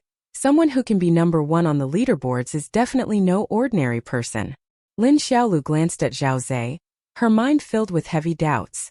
The top-ranked expert is an interstellar royal? Didn't Sister Yin say the boss was from Zhonghua? If he really was an interstellar royal, why would he stoop to participate in their Blue Star survival game? She didn't understand. Chapter 307. Taos Mining Planet. Landseer's workshop. Bai Chenyue walked into the workshop. Landseer had his back to her, gesturing animatedly at a pile of freshly delivered ores while muttering curses under his breath, clearly frustrated by some design problem. Hearing the noise, he turned his head impatiently, about to roar, "Get out!" But his voice cut off like a duck being choked. "You finally!" Landseer rushed over, his eyes blazing as they swept over her. Before he could finish, his gaze shifted to behind Bai Chenyue. Every feather seemed to be condensed from the purest light in the universe. They hung quietly, yet exuded an aura of sacredness and inviolability. Landseer's Adam's apple bobbed. I always thought the wings of the divine race were just a legend. Seeing them today, they're truly magnificent. Bai Chenyue smiled, unsure how to respond. She hadn't seen the divine race either. So? How was the harvest this time? Did you bring back anything good? Landseer withdrew his gaze, pretending to be busy with a couple of coughs. A little. Bai Chenyue smiled, taking a Nigia star disc from her pocket and handing it over. Landseer eagerly took it and placed the Nigia star disc into the embedded slot on the inspection platform. A faint blue arc of light shot out from both ends of the slot, enveloping the star disc. Immediately after, countless data streams flashed frantically across the suspended light screen before him, finally stabilizing into a 3-dimensional cross-sectional view. The smile on Landseer's face instantly froze. His eyes locked onto the screen, and his entire body stiffened on the spot. Inside the star disk, crimson gold mother ore, star marrow iron, high-density true silver ore. All sorts of top-tier ores that only existed in highly polluted areas were piled up like a mountain, almost completely filling the 1,000 cubic meters of space. This much. Landseer's voice trembled. He cradled the star disk as if it were the world's most precious treasure. With these materials I can forge quite a few weapons. Bai Chenyue chuckled. By the way, the ores in the one you're holding are a gift for you, to repay you for giving me the Nigia star disk. Of course, you'll need to return the star disk to me later. During her time learning in the workshop, Master Landseer had taken great care of her. All the materials for upgrading items, the forging tables, everything was provided by the master.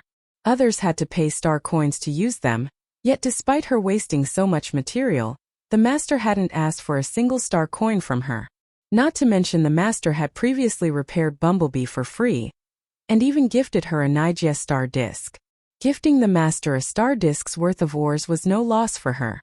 Landseer pushed the Nigestar disc back with a stern face, saying seriously, "It's far too valuable. I can't accept it." The value of these ores had already far exceeded the Nigestar disc he had given Bai Chenyue. "You gave me a star disc last time. This time I'm giving you ores. We're even." Bai Chenyue didn't reach out to take it back. "If you don't accept them, should I just throw the ores away?" "You wouldn't dare." Landseer's eyes widened, his expression looking like he wanted to eat someone alive. For a blacksmith, throwing away these top-tier materials would be more agonizing than killing him. Seeing Bai Chenyue's, "I really will throw them away if you don't take them," rascal expression, he finally relented. Fine, I'll accept them. I'm afraid of you, all right?" He huffed and puffed, but deep down he was extremely happy. He tossed out a "you wait here" and turned to leave the room. He returned not long after, handing Bai Chenyue 2 more Nigestar discs. "These 2 are empty. I don't usually need them. Take them both. I won't return the one filled with ores to you." "All right." Bai Chenyue didn't refuse and accepted them directly. "Master, there's one more thing I'd like to ask for your help with." "Speak." Landseer was in an excellent mood. "As long as I can do it, I won't refuse." "Sell all of these." Bai Chenyue pulled out 12 more Nigestar discs from her portable backpack and stated bluntly, Did you empty out mining planet number 7? Landseer was shocked, looking at Bai Chenyue as if she were a monster. "You exaggerate. It's far from that," Bai Chenyue said, somewhat embarrassed. Landseer looked at the dozen-plus star discs, then back at Bai Chenyue, doubting his own hearing. All of them sold?" "Yes, all of them sold." Bai Chenyue nodded. "Convert them into star coins and transfer them to my account." Landseer fell silent. He stepped forward and inspected each Nigestar disc. With every one he opened, his heart trembled. Inside were all the most top-tier, rarest materials, many of which he had only ever seen in the interstellar database. Landseer felt his breath was about to stop. He suddenly looked up, staring at Bai Chenyue, and asked, "You aren't keeping any for yourself?" "Some of these ores, just a little bit, would make blacksmiths across the entire star system fight over them. I kept some." Bai Chenyue shook her head. "Sell all of these. I need star coins." She couldn't very well tell Landseer that she still had plenty more in her space, could she? "You need star coins?" Landseer looked at the small mountain of Nigestar discs before him, then at Bai Chenyue, feeling somewhat reproachful. She didn't know the value of what she had. "All right, leave it to me." Landseer took a deep breath and said. Over the next few days, the entire upper echelons of the Taos star system were thrown into a frenzy due to a sudden exhibition. Landseer used all his connections to spread the news. Countless arms dealers, weapons manufacturers, and wealthy individuals from other star systems caught wind of it and flocked to the Talos 1 main planet. The exhibition conducted transactions through a combination of online and offline methods, lasting a full 3 days and 3 nights. Bai Chenyue didn't pay attention to the spectacle of the exhibition. She remained in Landseer's workshop, continuing her studies in forging knowledge. 5 days later, when the final piece of ore was sold, Landseer found Bai Chenyue. "It's done." He handed a data chip to Bai Chenyue. "All the ores have been sold. After deducting transaction taxes and handling fees, it's all here." Bai Chenyue took the chip and inserted it into her star badge wristband. In the next second, a string of zeros made her breath catch. Interstellar bank notification. Your account has received a transfer in the amount of 1,155,680,260 star coins. 1,155,000,000. Bai Chenyue looked at the number on the light screen, feeling her heart skip a beat. Although she had anticipated it, when the astronomical sum of wealth appeared before her eyes, she was still stunned. 1.15 billion. She was now a billionaire too, right? Chapter 308. Taos Mining Planet. How about it? Are you satisfied with this price? Landseer asked with a smile. Satisfied, extremely satisfied. Bai Chenyue said sincerely. Master, thank you so much this time. No need to be polite with me. Landseer waved his hand dismissively, then added with a hint of regret. Actually, if you weren't in such a hurry to sell and took your time, the price could have been another 10 or 20% higher. Bai Chenyue smiled but said nothing. What she lacked most right now was time. The game countdown only had 10 days left. She had to prepare everything she needed before leaving. The feeling of becoming rich overnight made Bai Chenyue feel a bit lightheaded. The first thing she did was return to the manor, open Quantum Classmate, and check the price of starships. Men dream of piloting Gundams and women dream of piloting starships. Owning her own starship, capable of freely navigating the cosmos, just thinking about it felt exhilarating. The light screen quickly displayed a dazzling array of starship models. Everything was available, from civilian shuttles costing a few million star coins to heavy cruisers costing billions. Bai Chenyue directly set the filter to the lowest price, searching for the cheapest entry-level model. Product: Pioneer I-type light exploration vessel.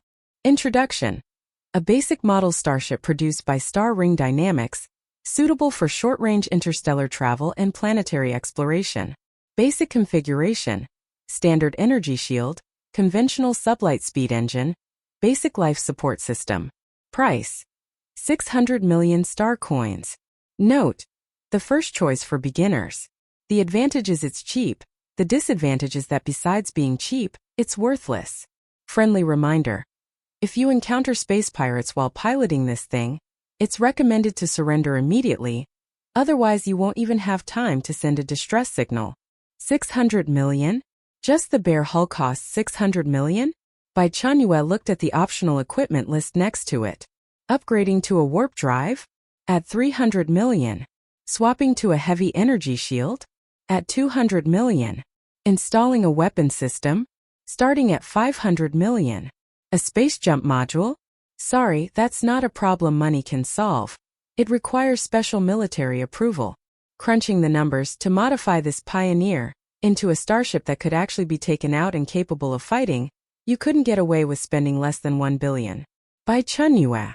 She had just started feeling rich, and now one look later, she was instantly brought back to reality. Alright, she had been mistaken. The massive sum of 1.1 billion could buy a starship, but buying it would directly lead to bankruptcy. Sigh still poor. Bai Chenyue let out a long sigh and decisively closed the starship purchase page. The dream of buying a starship was temporarily shattered. However, if she couldn't afford a starship, couldn't she afford other things? A gleam of excitement flashed in Bai Chenyue's eyes as she entered a frenzied shopping spree mode. Quantum Classmate, get me 2 top-of-the-line private forging platforms, with the full set of accessories, not a single piece missing.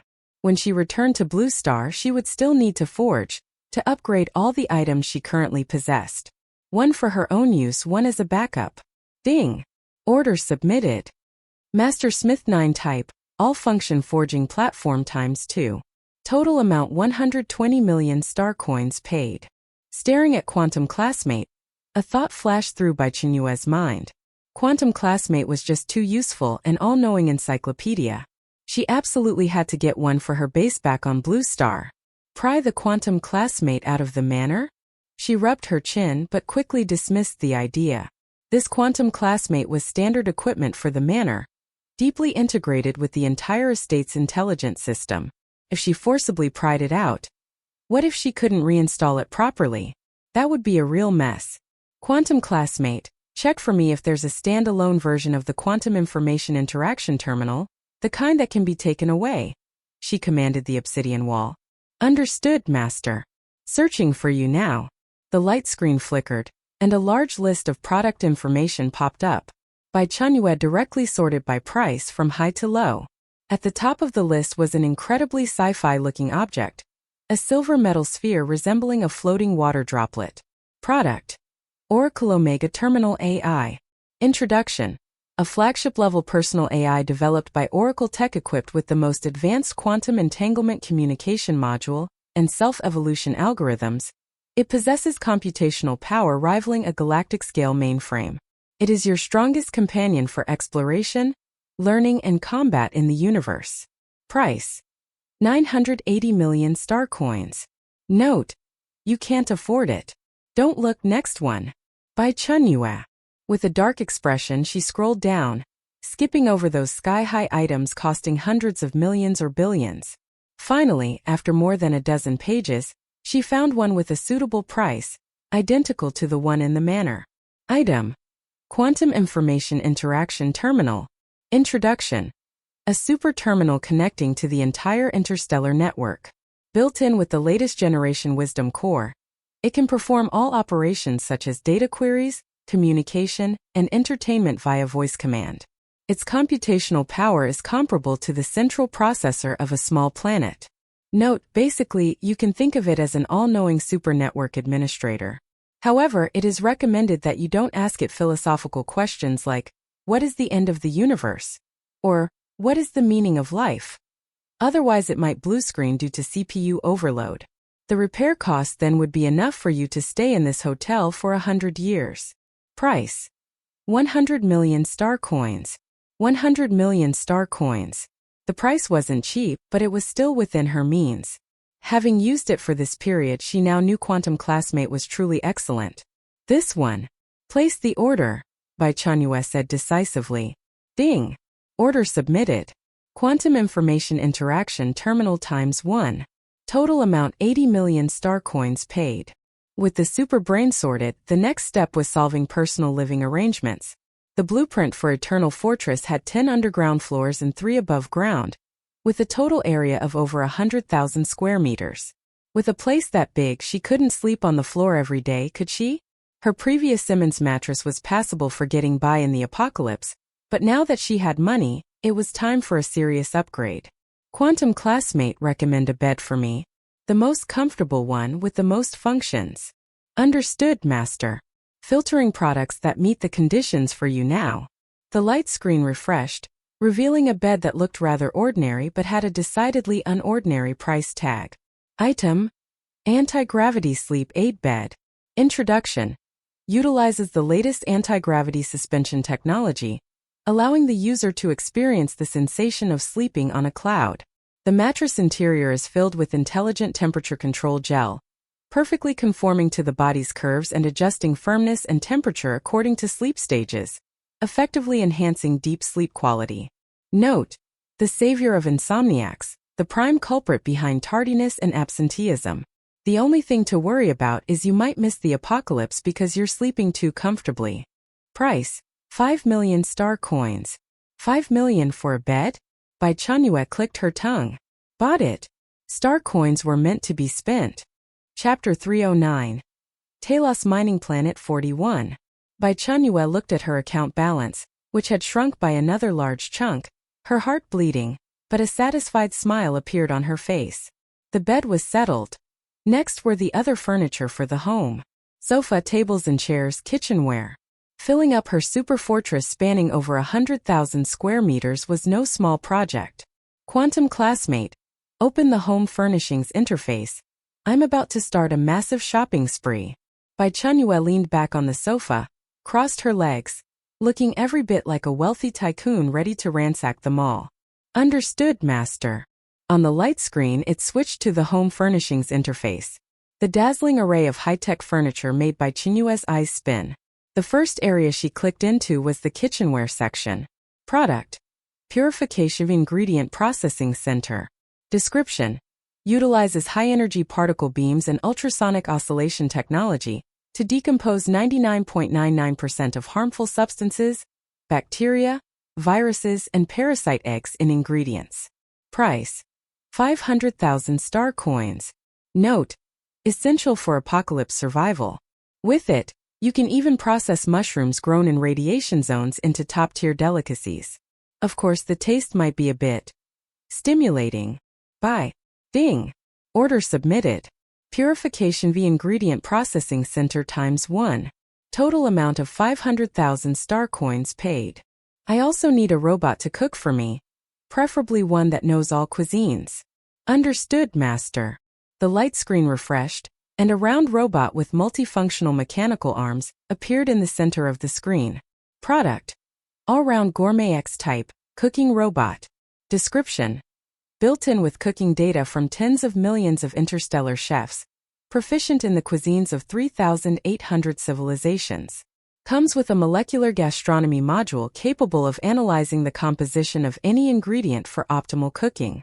Whether processing mutant beast meat or purifying toxic plants, It can present you with a 5-star meal. Of course, if you have a particular favorite not in its database, you can manually upload the recipe. Price: 5 million star coins. Note: theoretically, as long as you dare provide the raw materials, it can even make a lump of mud taste like braised pork. But please note, when processing certain suspicious biological samples, it might use its electronic eyes to express silent disdain for your recipe choices. Ding! Order submitted. All-round gourmet X-type cooking robot ×1. Total amount of 5 million star coins paid. Next, she took a fancy to the fully automatic bathing center in the bathroom, the holographic entertainment system in the living room. Product: Clean 7 fully automatic bathing center. Description: an integrated personal care platform combining sauna, hair washing, massage, hydrotherapy, drying, and skincare. Can scan the user's physical condition via biological probes and automatically formulate the most suitable bathing plan and skincare products. Price: 2 million star coins. Note: can scrub you clean from the inside out, not even sparing the blackheads in your pores. Friendly reminder: being this clean in the apocalypse might make you more attractive to certain neighbors, with keen senses of smell. 2 million for a bath? A bit extravagant, but wasn't the reason she worked so hard precisely to live better in the apocalypse? Bai Quantum classmate. See if there's anything that can purify water? Bai Chenyue asked. Understood, master. The light screen changed accordingly. Product: Abyss-grade water circulation purification tower. Description: ecological water circulation system utilizing 57-stage reverse osmosis, heavy ion decomposition, and biological reconstruction technology. Can process any liquid water source, including nuclear wastewater, chemical toxins, and urban sewage, restoring it to the highest standard of drinking water purity. Comes with a water storage module. Daily processing capacity up to 50 tons. Install it at home. Price: 2 million star coins. Note: purification effect is excessively powerful. Theoretically, you could use it with your toilet to form a perfect internal circulation system. But for your mental health, I strongly advise against doing so. Bai Chenyue. No matter how poor, she wouldn't use toilet water for cooking. Bought it. Filter and see if there are any medical-related devices. Bai Chenyue rubbed her temples and continued issuing orders. Getting injured was commonplace. She couldn't rely on munching mushrooms every time. A reliable medical device could save her life at critical moments. The light screen refreshed, and a futuristic white medical pod appeared at the top of the list. Product: Cradle of Life 3 type, fully automatic medical pod. Description: built-in with high-precision scanners and nanorobot surgical systems. Can diagnose and treat over 100 million known diseases and physical injuries. From limb regeneration to organ repair, as long as you have half a breath left, it can pull you back. Price: 100 million star coins. Note: the Terminator of quack doctors, the stumbling block of the Grim Reaper. With it, you can basically bid farewell to accidental death. Of course, the prerequisite is that you have sufficient energy and replacement materials. However, if you're reckless enough to get blasted into dust by someone, even this can't save you. 100 million. Bai Chenyue sucked in a sharp breath of cold air. But she only hesitated for less than 3 seconds. Place order. After buying this life-saving trump card, her thinking shifted from personal enjoyment to the grand blueprint of base construction. She no longer examined items one by one in detail. Instead, she directly pulled up the industrial manufacturing module and neatly added various miniature industrial production lines for drug synthesis, precision parts processing, and energy block manufacturing to her purchase list. With medicine and materials covered, it seemed something was still missing. Alright, clothes. She immediately began searching for clothing production lines. Product: Weaver Girl 4 type, multifunctional fiber manufacturing and clothing printing all in one machine. Description: can process various natural or synthetic fibers into special fabrics with high strength, corrosion resistance, heat insulation and radiation protection, and print them into finished garments based on input 3D models. Price: 10 million star coins. Note: from cotton to haute couture evening gowns, all in one step. Lets you be a fashionista even in the apocalypse. Just not sure if you'll feel a bit out of place fighting zombies in an evening gown. After buying these, Bai Chenyue forced herself to stop the impulse to keep buying. The industrial equipment was sufficient for now. She needed more workers. Add another 90 worker bee robots. Agricultural and ecological robots needed replenishing too. Add 90 bountiful agricultural robots. Add 90 gardener ecological robots as well. All 3 types of robots were increased to 100 units each. Afterwards, she bought quite a few ores not available in the Taos star system. After this frenzy of operations, the balance in her interstellar account was only a little over 50 million star coins left. Bai Chenyue entered a state of post-spending clarity. The billionaire experience card's duration was way too short. Chapter 310. Taos Mining Planet 42. Bai Chenyue let out a long sigh, feeling the kind of exhaustion that comes from spending money until you're drained. Spending money is truly tiring. Everything that needed to be bought was now bought, and the remaining parts were pretty much useless. She decisively opened the game panel and converted all 50 million plus star coins into game coins. Ding! Exchange successful. Looking at the over 500 million game coins now in her personal account, she finally felt a bit more settled. The game countdown only had 2 days left. Bai Chenyue felt it was time to say goodbye to the friends she had made here. She invited Yax, Orion and Ryan for a farewell meal at the top-tier restaurant in the Celestial Dome Hotel. Your Excellency, you're leaving already? Ryan's expression was the most exaggerated, his handsome face scrunching up like a bitter melon. Won't you stay a bit longer? There are still so many places I haven't taken you to see. Yes, Your Excellency. Orion also put down his cutlery, his tone sincere. If you find the manner inconvenient, I own a few private planets with quite pleasant environments. I could gift one to you as a vacation spot. Bai Chenyue almost choked on a mouthful of juice. Gift? Gift a planet?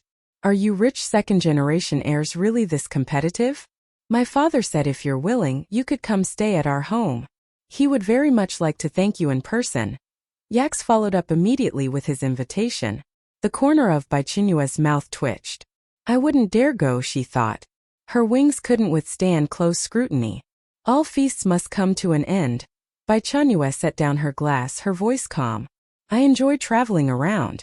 Staying in one place too long makes me restless. This time, thank you all for your hospitality. Her travel destination was Blue Star.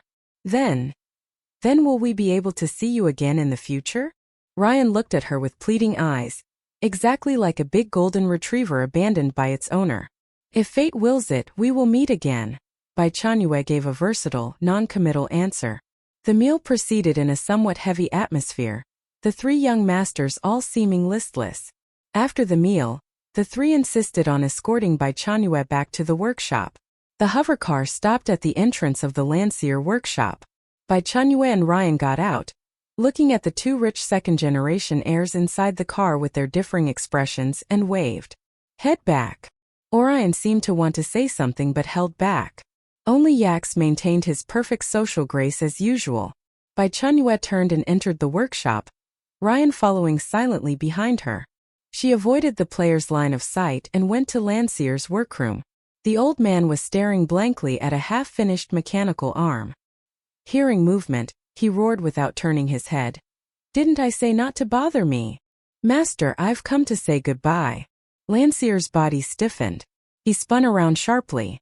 Seeing it was Bai Chenyue, the irritation on his face receded, replaced by a complicated expression.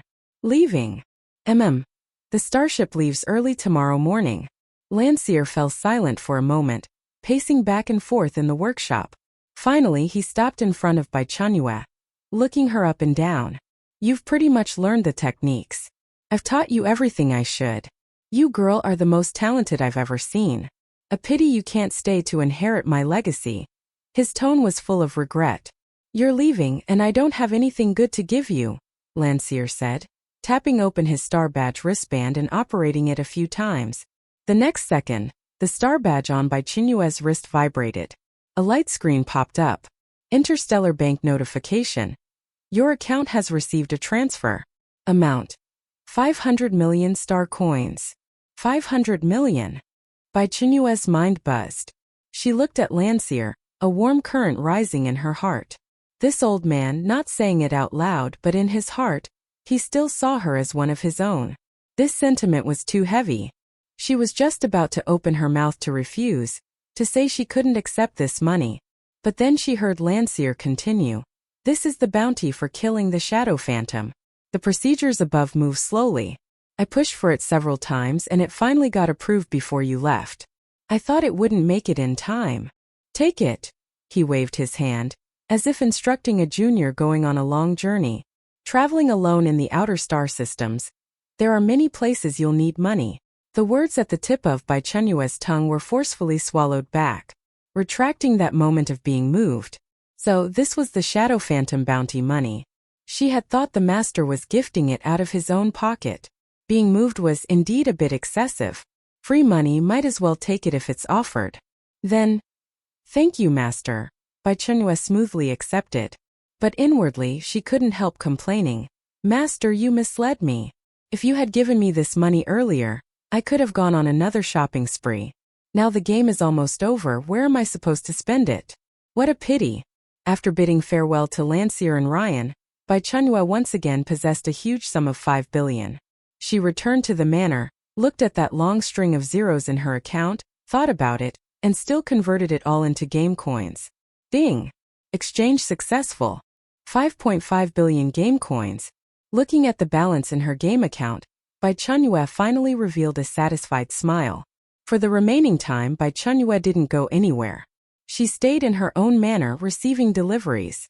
On the vast open space outside the manor, densely packed were over 100 heavy hover transport vehicles, loaded with containers of various specifications. Over 100 unloading robots were working methodically, unloading container after container from the transport vehicles and neatly stacking them in designated areas. The scene was at least 10 times more spectacular than when she bought the construction materials in the first batch of robots.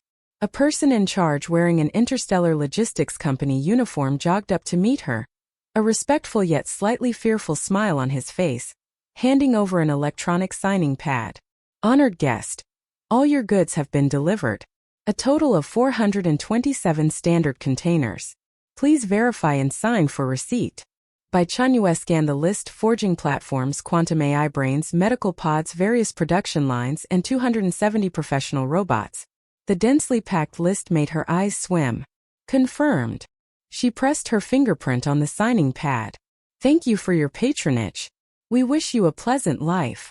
The person in charge bowed respectfully and directed the massive transport fleet to withdraw in an orderly manner.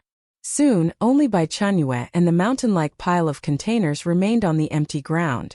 Store. Ingredient processing center, cooking robots, fully automated bathing center, water circulation purification tower. When buying, she didn't realize it, but now looking at the containers one by one, she realized just how much stuff she had bought. Consider it experiencing a bit of an interstellar Double 11 shopping festival. She stored all the household items into her space, leaving Big Ding Dang to handle them. Micro-industrial production lines, pharmaceutical synthesis, precision parts processing, energy block manufacturing, clothing printing. With a grand wave of her hand, she stored all the containers into her space. Finally, the 270 newly purchased robots. 90 worker bees, 90 harvesters, 90 gardeners. When the last container was stored into the space, the open ground became completely empty. The final day of the countdown, game time 0. Chapter 311, Darwin on the tip of the tongue. The final day of the countdown arrived, and the game time reached 0. Ding! Game settlement in progress. Ding! All players who have completed the mission will now be teleported to the settlement center. The familiar sensation of weightlessness washed over her. When Bai Chenyue opened her eyes again, she was standing in that vast, endless expanse of pure white. The game's notification tone sounded in her mind right on schedule, announcing the overall leaderboard for this game session. First place, who's that guy? Second place, noob doesn't eat chicken. Leaderboard announcement complete. Distributing rewards to players. Rewards will be distributed in order according to leaderboard ranking. A reward notification exclusive to her popped up before Bai Chenyue's eyes. Ding! Detected that player who's that guy achieved the highest completion rate in this game session. Comprehensive performance evaluation. Undisputed first place. Ding! Distributing exclusive reward to the overall ranking first place player. Another special skill. Bai Chenyue's heartbeat involuntarily sped up for a moment. Ding! Congratulations to player, who's that guy, for receiving the overall ranking first place reward. 10,000 game coins. Ding! Congratulations to player, who's that guy, for receiving the overall ranking first place exclusive reward. Special skill. Darwin on the tip of the tongue. Ding! Congratulations to player, who's that guy, for receiving additional material rewards. Purified mineral water, 500 milliliters, x10, rye bread x10. Bai Chenyue's attention was completely captured by that new skill. Darwin on the tip of the tongue? That name. It sounded kind of weird. Reward distribution for players who have completed the mission is now finished. Settlement concluded. Ding! All players who have completed the mission will now be teleported back to the real world. Countdown 3, 2, 1. Teleportation commencing. Bai Chenyue only felt her vision go dark. When she opened her eyes again, she was in her familiar room. She was back. Bai Chenyue returned to the villa. A wave of oppressive heat, mixed with a lingering putrid stench, relentlessly assaulted her nostrils. Stuffy, hot, suffocating. She glanced at the date. Over 3 months had already passed. Outside the window, the sun hung like a gigantic fireball, scorching the cracked earth. The air shimmered with distortion, and as far as the eye could see, everything was blurred by waves of heat. There was no time for reflection. Bai Chenyue closed the door behind her, pulled a heat insulation sand crystal board from the mountain of supplies piled in her space, and jammed it precisely into the gap between the window frame and the wall. Her movements were crisp and efficient, without a single wasted motion. As the final board was fitted seamlessly into the wall, the irritating heat wave from outside was completely sealed off. Inside the bedroom, the room temperature visibly plummeted, quickly stabilizing at a comfortable 25 degrees Celsius. Bai Chenyue let out a long sigh of relief. The sticky, uncomfortable feeling covering her body mostly dissipated, and she felt like a living person again. She walked to the window and looked outside through the specially made insulation board. The world was still that apocalyptic scene. The ground, the walls, the withered tree trunks, all were densely crawling with crimson heat, crimson worms, a sight that made one's scalp crawl. Her gaze swept over them casually, not lingering for long. Target scanned. Heat crimson worm mutated variety unknown model times 17. Introduction. Genetic sequence has undergone unknown mutation. Body size increased by 15%. Carapace hardness increased by 22%. Energy reaction. Beep. Analysis module recommends maintaining distance. Note. Congratulations, your residential complex has welcomed new residents. And it's the more for the same price kind. Bai Chenyue's eyes narrowed slightly. Just in this area within her line of sight, there were 17 mutated varieties. However, the exhaustion from over 3 months of non-stop activity surged over her like a tide, leaving her without even the strength to lift a finger. She drew the curtains, completely blocking that sea of crimson from her view. To hell with the mutated varieties. Bai Chenyue lay down on the bed. Even if the sky were falling, she needed to get some sleep first. The world fell quiet. She closed her eyes and soon sank into a deep slumber. By the time Bai Chenyue awoke, it was already dusk. Returning to her space, she opened her player panel and rubbed her hands together in anticipation as she checked the new skill. Skill. Darwin on the tip of the tongue. Spirit of food possession. By consuming the cooked flesh and blood of a living creature. Cooking method is not limited. Grilling, stewing, etc. are all acceptable. You can obtain one signature ability of that creature for half an hour.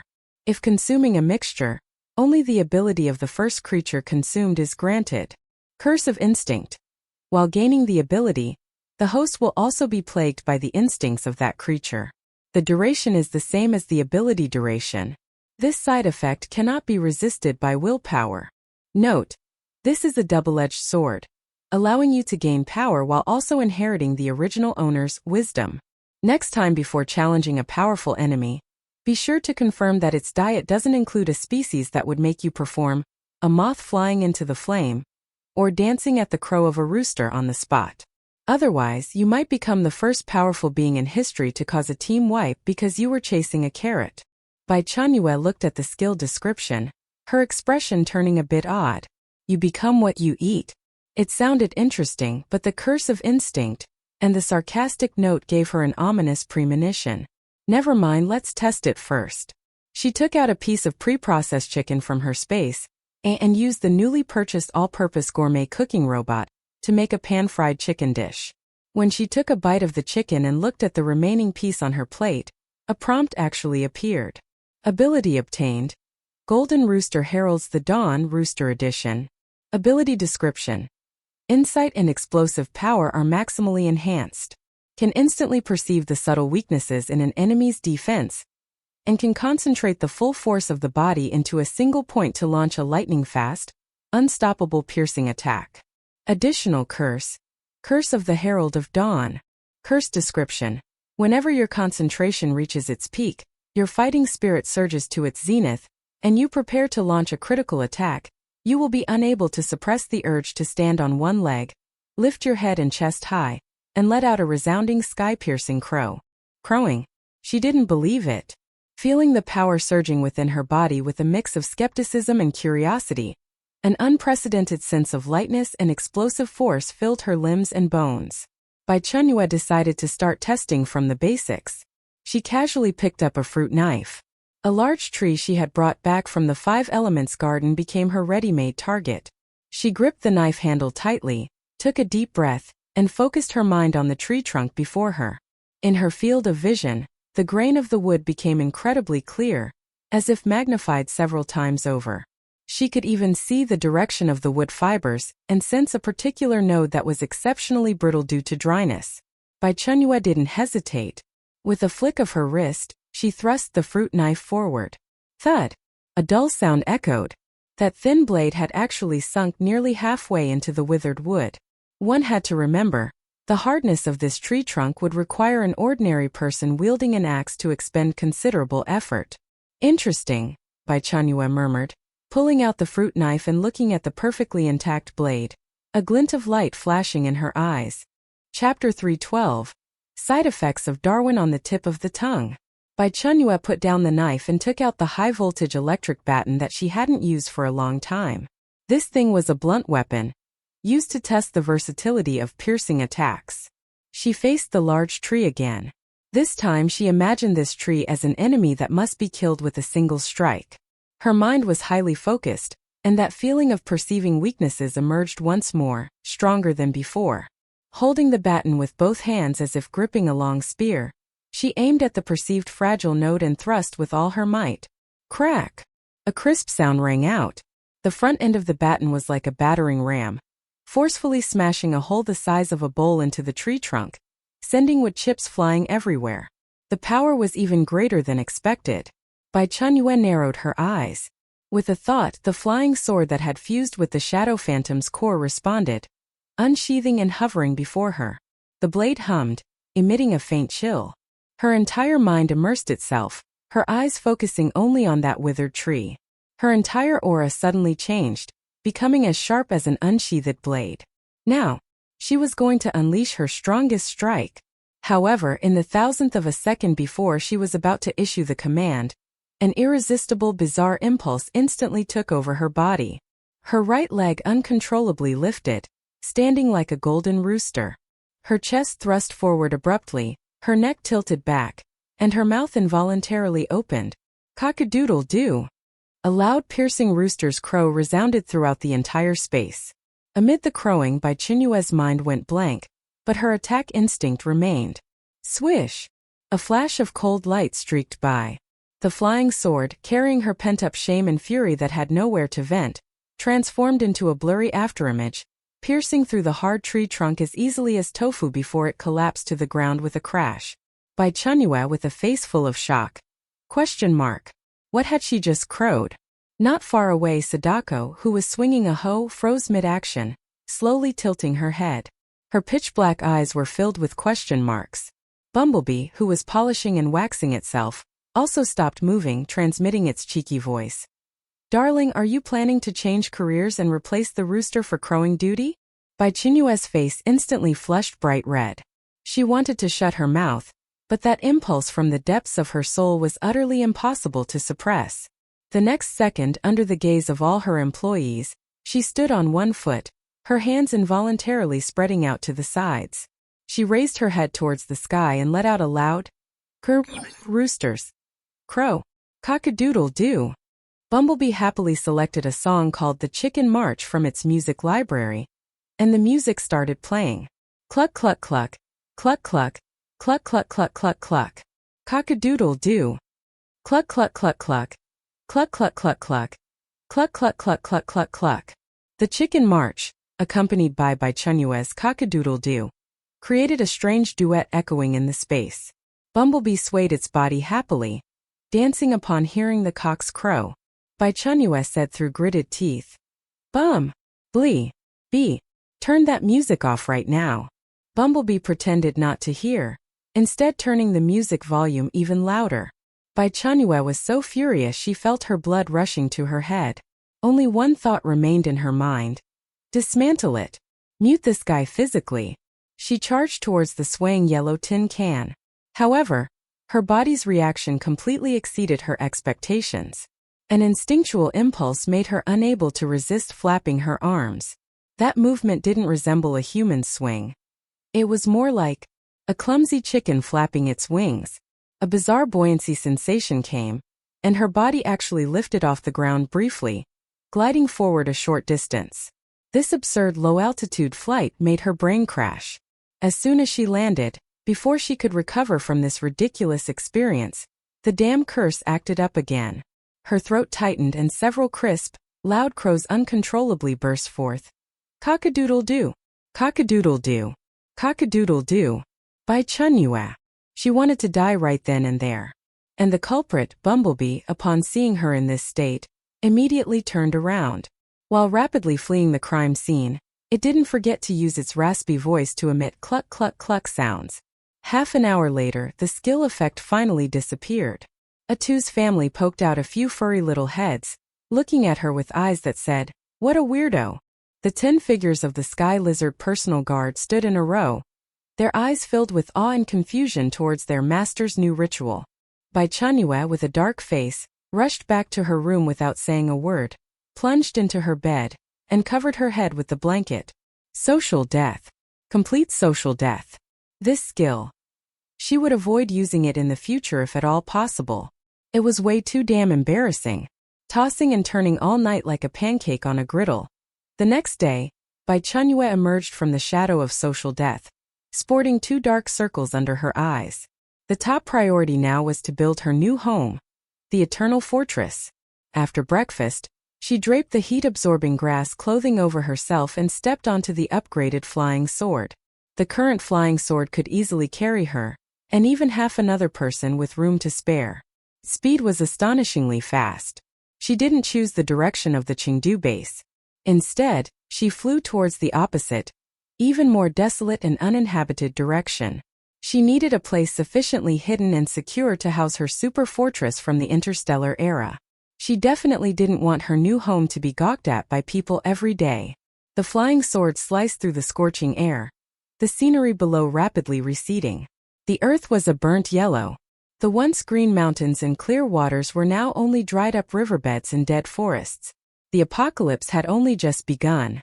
During the flight, Bai Chenyue keenly noticed patches of familiar green appearing on the ground. It was puffgrass.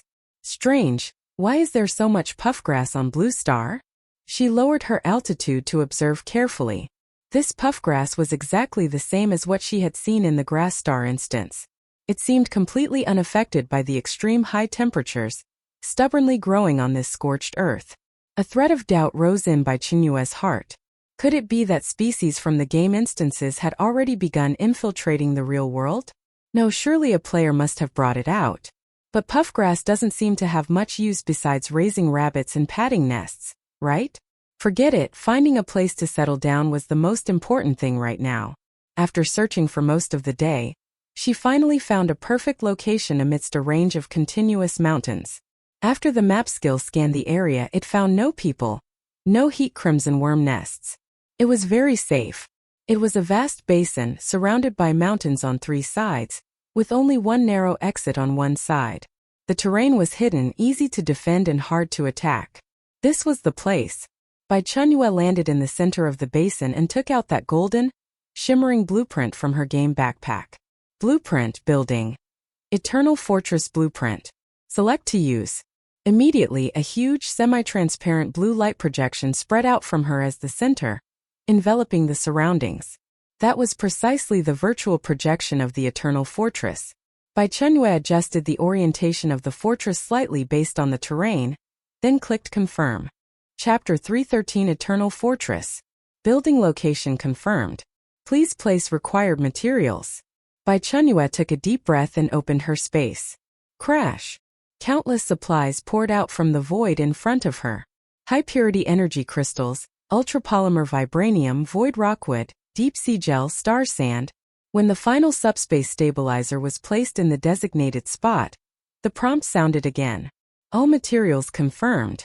Begin construction of Eternal Fortress. Estimated construction time: 72 hours. Begin. Bai Chenyue gave the order without hesitation. As soon as the words left her mouth, the surrounding ground shook violently. All the materials piled on the ground were instantly lifted by an invisible force, suspended in mid-air. A blinding white light shot up from the center of the basin, as if trying to pierce a hole in the sky.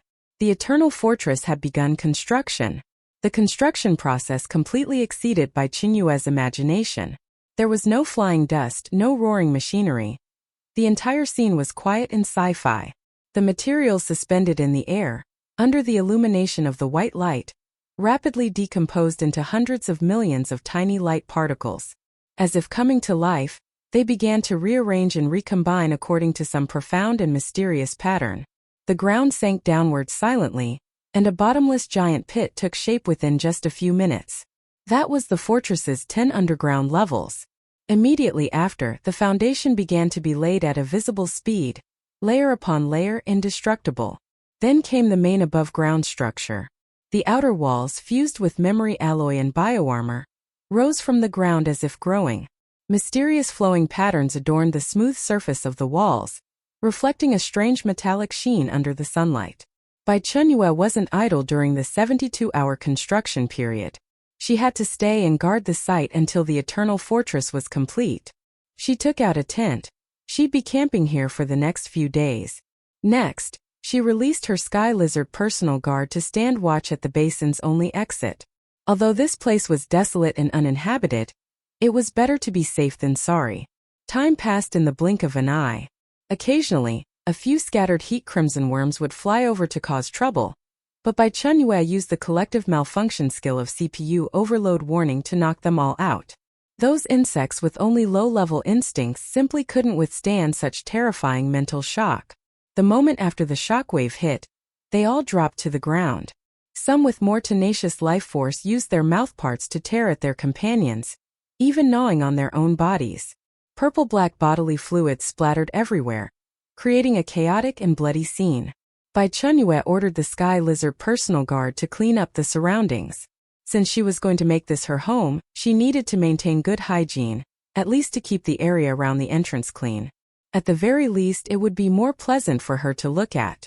When the last wisp of white light merged into the structure, a futuristic technological fortress, shimmering with a deep metallic luster, stood quietly in the center of the mountain basin.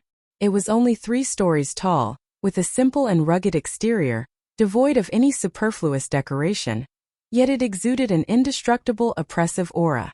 Eternal Fortress construction completed. Please proceed with ownership binding.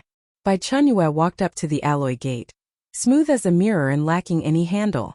She extended her hand and gently pressed it against the door. Permission application detected. Initiating dual scan of genetic sequence and mental energy fluctuations. Scan passed. Binding in progress. Binding successful. Welcome home, Fortress Master. Accompanied by a gentle electronic synthesized voice, the heavy alloy gate slid open silently to both sides, revealing the vast and empty interior space within. Bai Chenyue took a deep breath and stepped inside. It was only upon entering the Eternal Fortress that she truly experienced the terrifying potential of spatial expansion technology. The three-story building that looked no more than 100 square meters from the outside contained an astonishingly large interior space. Just the first above-ground level was as large as a standard football field, with a ceiling height exceeding 10 meters, so empty that echoes could be heard. And this was only one of the 13 levels. Time to get to work. With a thought, Bai Chenyue entered her personal space and then released all the robot army she had accumulated. Swish, swish, swish. Light flashed and the hall became crowded. 100 rugged-looking, 3-meter-tall worker BV-type engineering robots. 100 metallic spider-like, high-tech, bountiful 3-type agricultural robots. 100 round, floating Gardner 2-type ecological robots. And the all-purpose butler Big Ding Dang, along with the newly purchased omnivorous gourmet X-type cooking robot. Over 300 advanced robots activated simultaneously, their electronic eyes glowing with blue light. Their perfectly synchronized electronic voices echoed through the hall, creating a rather spectacular scene. Worker Bee Squad, awaiting the Fortress Master's orders. Bountiful Squad ready. Gardener Squad awaiting assignment. Looking at this fully mechanized army completely loyal to her, Bai Chenyue felt a surge of triumphant ambition, the kind that comes from commanding a grand strategy. She stepped forward and transmitted the interior design plan she had long prepared to the leader of the Worker Bee Squad, Worker 01. Worker 01. This is the internal construction blueprint for the fortress. Distribute it.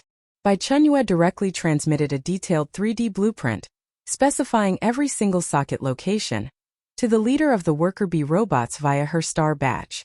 The blueprint unfolded within Worker 01's electronic eyes, transforming into countless streams of data synchronized to every robot. Crossing her arms, Bai Chenyue looked at the space before her, so empty you could hold a sports meet in it. In her mind, she had already sketched out her future home. The 3 above-ground levels were her absolute comfort zone, crafted for herself. The first floor was the facade, a living room with a 10-meter-high ceiling, the floor to be paved with solid slabs of void rockwood, offering a warm, smooth texture underfoot. The kitchen would be open plan, giving the 5 million star coin worth omnivorous gourmet enough room to work its magic.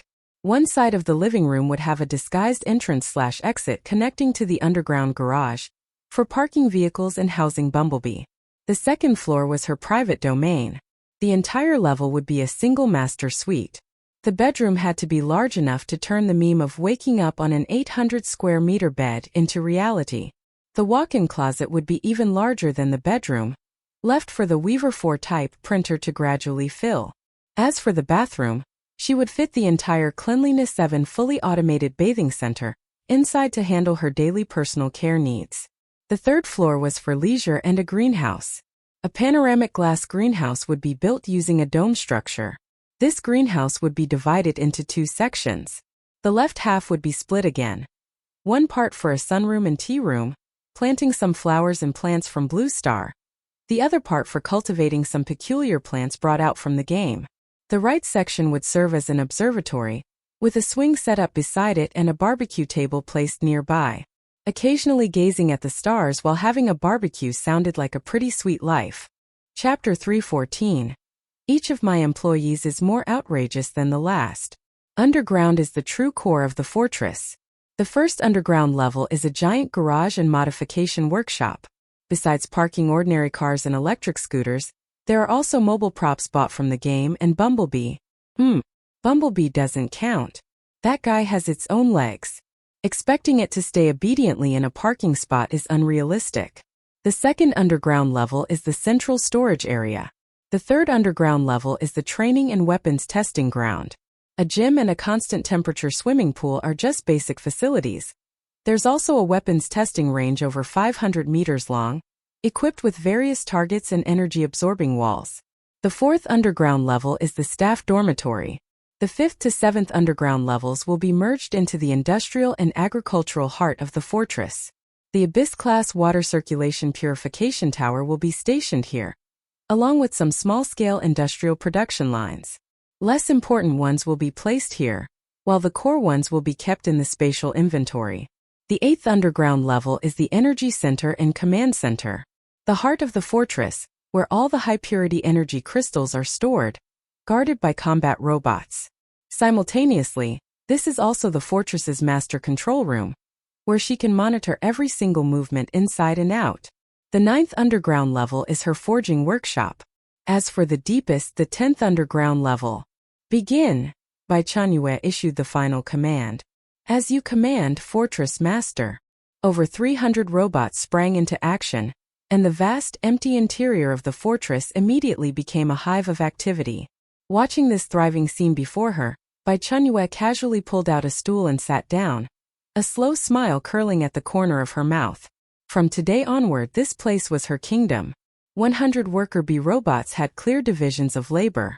Some were cutting metal plates, some were performing particle beam welding, while others used anti-gravity modules to effortlessly lift construction materials weighing several tons, precisely placing them in designated positions. Across the entire space spanning over 100,000 square meters, there was no deafening noise, only the efficient and orderly sounds of mechanical operation. Bai Chenyue stood on the unfinished second-floor corridor, observing it all. In just a few days, the internal partitions for the 3 above-ground levels were basically complete, and the functional areas of the various underground levels were also taking shape. Fortress Master. Worker 01, the leader of the worker bee squad, glided to her, the blue indicator light on its chest blinking. The main structure of the 3 above-ground levels is 92% complete. It is estimated that the fine decoration stage can commence in 3 hours. The underground functional areas are progressing simultaneously. Please instruct the next priority task. Prioritize completing the bedroom on the 2nd floor above ground, and the staff dormitory on the 4th underground level. Bai Chenyue issued the instruction. She couldn't keep sleeping in tents on the floor of the mansion every day. Received. Worker 01 accepted the order and departed. Having nothing much to do, and with Big Ding Dang overseeing things here, Bai Chenyue simply entered her spatial inventory. Inside the spatial inventory, Master. The moment he saw Bai Chenyue enter, A2 took the lead, his short legs pitter-pattering as he rushed to her feet, affectionately rubbing his furry head against her pant leg. Behind him, the youngest, little A, looked at Bai Chenyue with a timid expression and softly called out, Master. Even after knowing her for so long, this little one was still so shy. Bai Chenyue bent down, ruffled A2's head, then fished a piece of white rabbit milk candy from her pocket and offered it to little A. Thank you, Master. Little A hesitated for a moment before carefully extending a small paw to take the milk candy. Bai Chenyue took the opportunity to gently rub its little head. The furry texture was excellent. The rich milky aroma drifted into its nose. Little A couldn't help but extend its pink tongue for a lick. Its black bean-like eyes instantly lit up, and it let out a satisfied squeak. Master, you don't love me anymore. A plaintive voice came from the side. Bai Chenyue turned her head to see A2, glaring at her with an accusatory look. Bai Chenyue said with a straight face, How old are you to still be eating candy? Don't think I don't know you've been sneaking plenty of candy behind my back while I was away. No such thing, A2 replied, his eyes darting around as he hurriedly denied it. Status. Hey, this guy is lying again, don't believe him. For dealing with such a disobedient rat, a good beating will do. Bai Chenyue's expression darkened. If I catch you lying again, you'll go plow 200 acres of land yourself. A2 immediately shut up. The master was still the same master. No lie could hide from her. Just then, a burst of intense music started playing, startling little A, who quickly hid behind Bai Chenyue. Shake it. Shake it. Friends on the left. Friends on the right. Raise your hands. Follow my beat. Let's rock the whole place. Not far away, Bumblebee was standing in a clearing, its 2 mechanical arms waving exaggeratedly, the speakers on its chest turned up to maximum volume, blaring deafening lowbrow DJ music. Its massive body swayed wildly to the rhythm, the ground beneath its feet vibrating slightly. It looked exactly like a nightclub DJ spinning records. Bai Chenyue. She knew this guy couldn't stay quiet. Oh, let's get hype, a figure darted out from beside her. Looking again, A2 had already rushed to Bumblebee's side. Having found a piece of red cloth from who knows where, He started swaying along with Bumblebee. Bai Chenyue couldn't bear to watch. Ever since Landseer modified Bumblebee, it had completely transformed from a silent tough guy into a social daredevil and a chatterbox. Oh right, A2 had been led astray by it too. Bumblebee. Bai Chenyue rubbed her temples. Hey! Right here, dearie dear. Bumblebee screeched to a halt, the music cutting off abruptly. It swaggered over with a gait that acknowledged no kin and asked cheekily, Fortress Master, how's the midnight I just downloaded? Is it hype enough? Want me to give you a rendition of the Qinghai Tibet Plateau? Bai Chenyue's face darkened. Turn off the music. Go wait somewhere else. If you disturb me again, I'll definitely give you a physical mute. Okay then. Bumblebee gave in with startling alacrity, turning and walking away. As it walked, it hummed a little tune in its distinctly mechanical voice. I love taking baths, skin feels so good. Oh. A2 followed closely behind, and the one vehicle and one rat wobbled away together. Watching their departing backs, Bai Chenyue shook her head helplessly. Her employees were getting more and more outrageous by the day. When would she ever find a normal one? 5 days later. Fortress Master, your master bedroom suite has been fully decorated. The fully automated bathing center and anti-gravity sleep aid bed have been installed and debugged. The staff dormitory is also completed and ready for occupancy at any time. Worker 01 came to report. Bai Chenyue's eyes lit up. Finally, she could bid farewell to sleeping on the floor.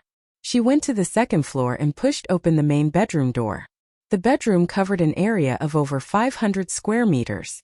Beyond the floor-to-ceiling windows stretched continuous mountain ranges. In the center of the room, the 5 million star coin-worth anti-gravity sleep aid bed sat quietly. It looked utterly ordinary, yet it reeked of the scent of star coins. Chapter 315 The Oracle.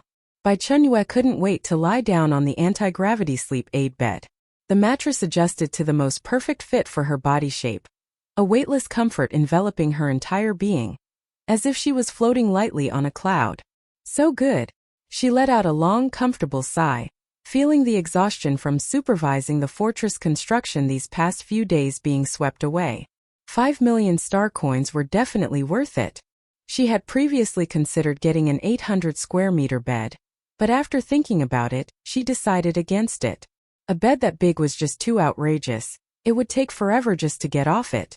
Next to the bedroom was an equally massive 500 square meter walk-in closet, and on the other side, a bathroom equipped with a Cleanliness 7 model fully automated bathing center. Bai Chenyue curiously experienced the fully automated bath. From the sauna to the massage and then the nanorobot skincare, the one-stop service left her feeling completely refreshed, like she had just come out of a vigorous scrub at a northeastern bathhouse. She was practically glowing. To have such a luxurious life even in the apocalypse was something she had never dared to imagine before. Oh. Meanwhile, in an underground fortress far from any human habitation, the atmosphere was terrifyingly oppressive. In a dimly lit conference room, 7 or 8 figures sat around a long metal table. Their faces were hidden behind various masks. Some were ferocious demons, others were smiling clowns, concealing their true identities in the shadows. The man seated at the head of the table wore no mask. He appeared to be in his 50s with graying hair, a gaunt face, deep-set eye sockets, but his eyes were unusually bright. Let's hear it. What were the gains from this trip to Taos? The man's raspy voice broke the silence of the conference room. Beside the table, a man wearing a crow mask snorted coldly, his voice full of mockery and dissatisfaction. Gains? Don't even mention it. The game's difficulty this time was absurd. Out of the hundreds of players from our organization, less than 10 have returned. And that's counting us few. Exactly. Another man wearing a jackal mask sighed. This game session was insane. Making all players learn forging, and requiring that damn star badge. One of my brothers just got into an argument with an NPC and shoved him.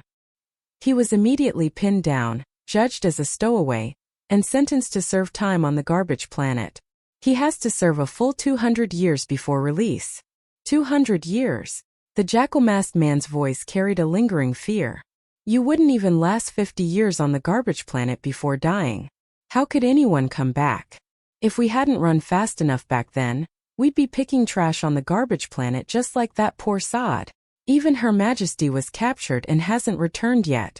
We don't know if she's dead or alive, the Crow-masked man added. Trash. A contemptuous smile appeared on the gaunt man's face. If they can't return, it only proves they weren't strong enough.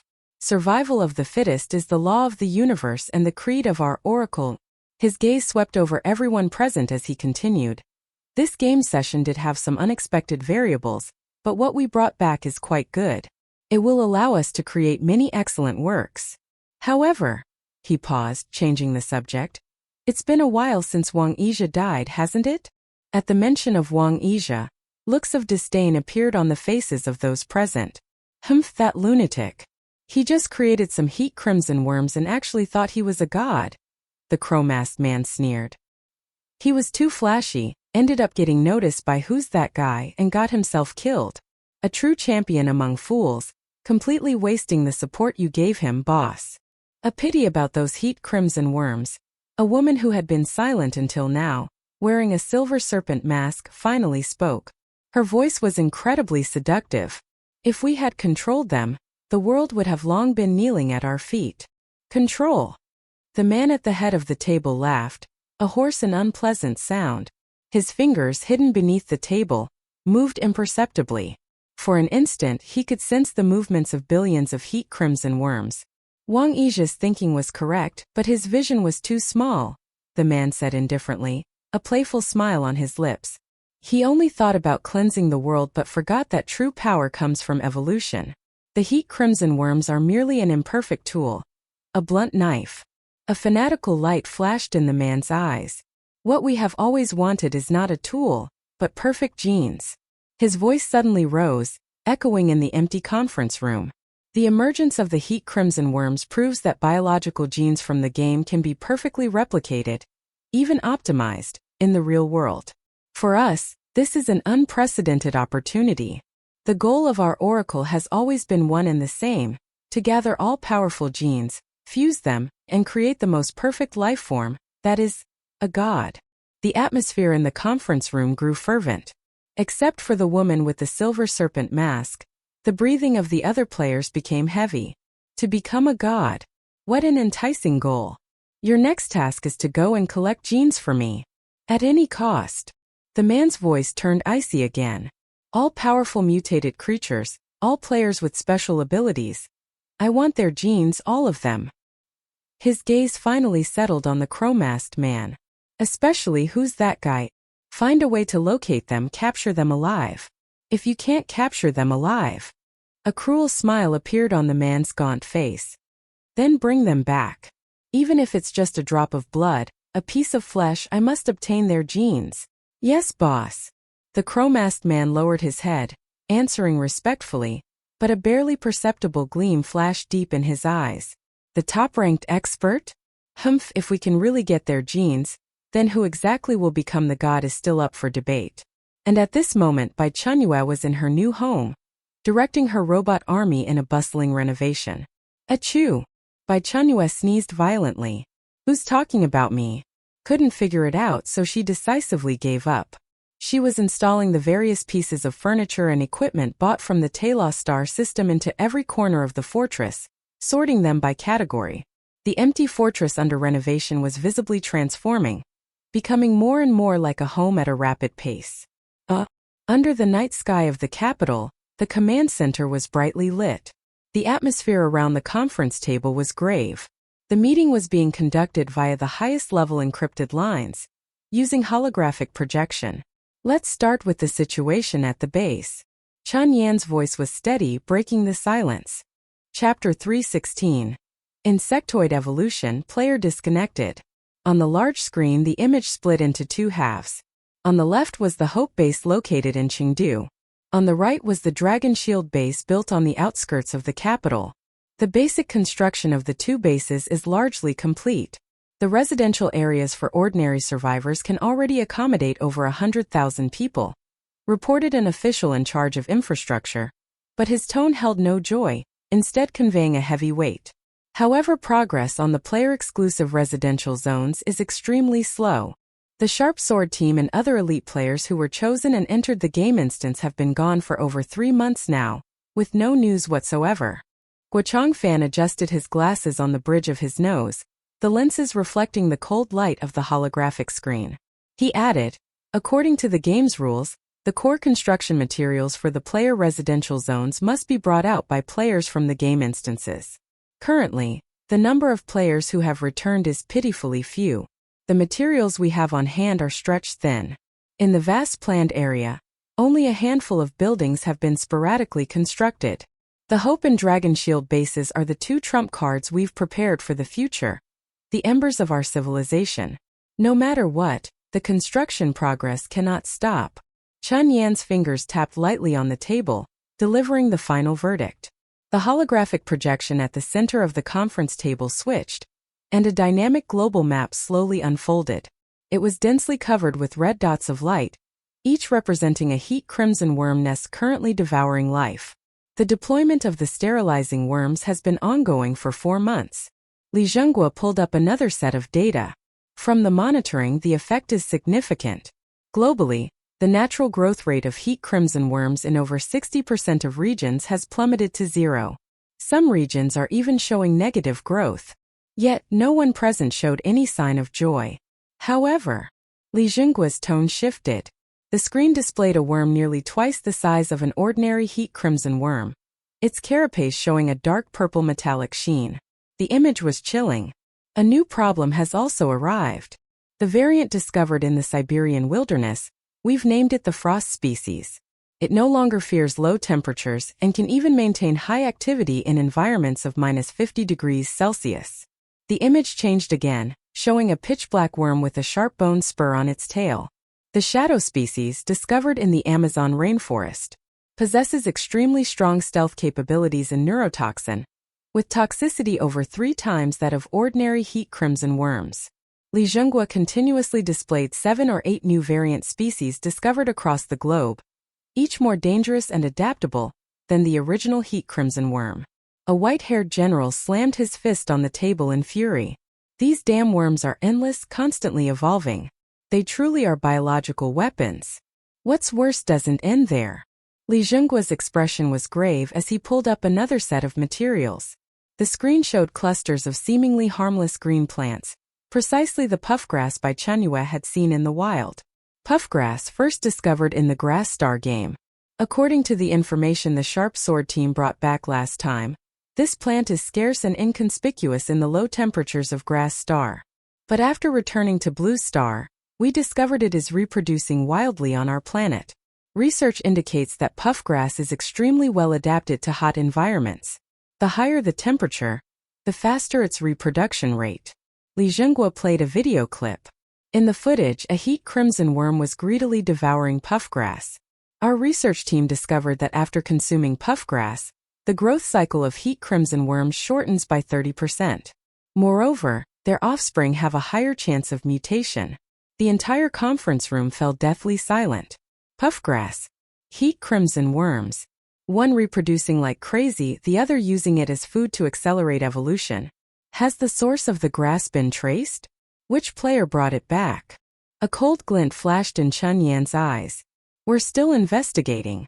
The scope is too large. Intensify the efforts. Find it as soon as possible. Yes. There's one more thing. On the other side of the video conference, Guochang-fan, now appearing on the projection screen, took over. His expression was more serious than at any point since the meeting began. Several photos appeared on the screen. Without exception, the people in the photos were exceptionally muscular, with fierce eyes brimming with inhuman brutality. These are several offenders we have apprehended over the past month, all deliberately stirring up trouble. Some should have been imprisoned in maximum security facilities but mysteriously escaped after the disaster broke out, and have committed several heinous crimes outside. During the recent arrests, we discovered their physical capabilities far exceed those of ordinary people. Their speed, strength, and reaction abilities are even more formidable than those of Special Forces operatives. More bizarrely, they are completely immune to attacks from heat crimson worms. Guochang-fan paused, then dropped a bombshell word by word. We conducted tests on their bodies. The results show their genetic sequences have been modified, more perfect than our current human ones. Or rather, they can no longer be considered ordinary people. Investigate. Chun Yan's voice wasn't loud, but it carried the force of thunder. Mobilize all resources. Dig out these things hiding in the shadows. Yes. The meeting ended, but the dark clouds hanging over the capital underground grew even thicker. Oh. Eternal Fortress, second floor, master bedroom. Bai Chenyue slowly woke up on the 5 million star coin anti-gravity sleep aid bed. She had slept dreamlessly until dawn. The bed's intelligent temperature-controlled gel perfectly conformed to her body. She stretched contentedly, feeling all the accumulated fatigue from the past few months in the game vanish completely. Having money is wonderful. Thinking about the over 5 billion game coins still in her account felt even better. She walked barefoot on the carpet to the floor-to-ceiling window. Quantum classmate. Open the holographic window. The special one-way glass, originally translucent from the outside, became completely transparent. Outside it was still the hellish high temperature. The continuous mountain ranges appeared distorted in the scorching air. But inside the fortress, the temperature was pleasant and comfortable. After a simple wash-up, she went downstairs. After more than half a month of renovation, the original bare luxury home had undergone a dramatic transformation. The 10-meter-high living room, the spacious open-plan kitchen, the disguised entrance/exit connecting to the underground garage. Everything had been perfectly recreated according to her design blueprints by the diligent worker bee robots. Fortress Master, good morning. The all-around butler, Big Ding Dang, glided over with elegant steps and gave a slight bow. Morning. Your breakfast is ready, prepared by the all-around gourmet. The menu originates from Blue Star. Today's breakfast includes soybean milk and fried dough sticks, as well as the crossing the bridge rice noodles you requested. Bai Chenyue walked to the dining table. The round all-around gourmet placed the soybean milk and fried dough sticks on the table, its mechanical arm elegantly gesturing a please motion. Chapter 317. The Fortress goes online, and the Autobots binge-watch dramas. At the other end of the dining table, A2 emerged from who knows where, climbing up onto its designated high chair with familiar ease. Before it sat a thumb-sized white porcelain bowl containing warm soy milk, with a small piece of golden crispy mini fried dough stick beside it. It hugged the dough stick with its two front paws, carefully dipped it into the bowl, then stuffed it into its mouth with a satisfying crunch, its face filled with contentment. Bai Chenyue looked at it and couldn't help but sigh inwardly. If she told anyone this, they probably wouldn't believe it. She was actually having breakfast with a rat, and this rat ate more meticulously than many people nowadays. However, her gaze was soon drawn to the crossing the bridge rice noodles in front of her. The stone pot was still bubbling with boiling hot broth, the soup clear and bright, its surface covered with a layer of shimmering oil. The rich aroma of chicken broth mixed with the savory scent of ham wafted over, making one's mouth water. Beside it were neatly arranged plates of ingredients. Beef slices cut as thin as cicada wings, emerald green lettuce, golden fried tofu skin, and a small dish of raw quail egg mixture. Following the proper order, she first slid the beef slices and quail egg mixture into the boiling broth. The meat instantly turned from red to white upon touching the soup's surface, curling up. Next came the vegetables and finally the bowl of crystal-clear rice noodles. Gently stirring with her chopsticks, a bowl of crossing the bridge rice noodles, a culmination of mountain and field essences, was complete. Bai Chenyue first scooped a spoonful of soup, blew on it and carefully brought it to her mouth. An extreme burst of deliciousness exploded on her taste buds, the scalding warm current sliding down her esophagus into her stomach. She narrowed her eyes in satisfaction. Now this was a life worth living. Then she picked up a mouthful of noodles coated in broth, paired with tender meat slices. Smooth and delightful upon entering the mouth, the flavor was endless. It had to be said, this money was well spent. In just a few days, the all-around gourmet had thoroughly mastered the essence of Blue Star's major culinary schools, not wasting the recipe data she had transmitted for so long. Beside her, A2 was hugging a soggy dough stick, munching away with its mouth all messy, its black bean-like eyes narrowed into slits of happiness. After finishing a bowl of rice noodles, Bai Chenyue felt her entire body relax, even her pores screaming with comfort. Indeed, carbs and calories were the most comforting things in the apocalypse. She put down her chopsticks, leaned back in her chair contentedly, and was just about to enjoy some post-meal tranquility when a background tune and dialogue with extreme mental contamination wormed their way into her ears. "Woman, you have successfully caught my attention." A magnetic yet greasy male voice, oily enough to scrape off 3 pounds of lard, abruptly rang out in the spacious living room. Bai Chenyue. The corner of her eye twitched as she followed the source of the sound. Not far away in the center of the living room, Bumblebee had its back to her, a holographic projection screen floating before it. On the screen, a man wearing a tight-fitting suit, his hair slicked back shiny, with a chin so sharp it could plow a field, was using a melancholic pose, gazing up at the sky at a 45-degree angle, pinning a petite woman firmly against a corner. "Damn it, you vexing little enchantress, what will it take for you to admit you love me?" "No, I don't. Let me go. You jerk." Bai Chenyue watched this scene expressionlessly, feeling the crossing the bridge rice noodles she had just eaten churning violently in her stomach. She silently stood up and quietly walked over. Bumblebee was watching intently, its 2 mechanical arms even curling up nervously along with the plot, muttering under its breath, "Yes, that's it, kiss her. Kiss her now. Where's the head-pushing squad?" Bai Chenyue walked behind it and spoke in an eerie tone. "What are you watching?" "Ah, you scared me." Bumblebee jolted violently, the domineering CO on the screen disappearing as it spun around in a hurry, nearly tripping over itself. "My dear, why don't you make any sound when you walk?" Bai Chenyue remained silent, just quietly staring at it. "Ahem." Bumblebee cleared its non-existent throat, trying to explain. "Well, I'm learning." "Yes, learning. Learning." "Exactly." Bumblebee immediately became righteous. "I'm learning Blue Star's advanced social etiquette and courtship methods. Look at that line just now. Woman, you have successfully caught my attention. So domineering, so direct. I feel this move suits me perfectly." Bai Chenyue twitched the corner of her mouth. "Seriously, a transformer learning social etiquette and courtship methods, is that reasonable?" But a key point caught her attention. "How are you connected to the internet?" The network on Blue Star had long been cut off. Where did this guy get a signal from?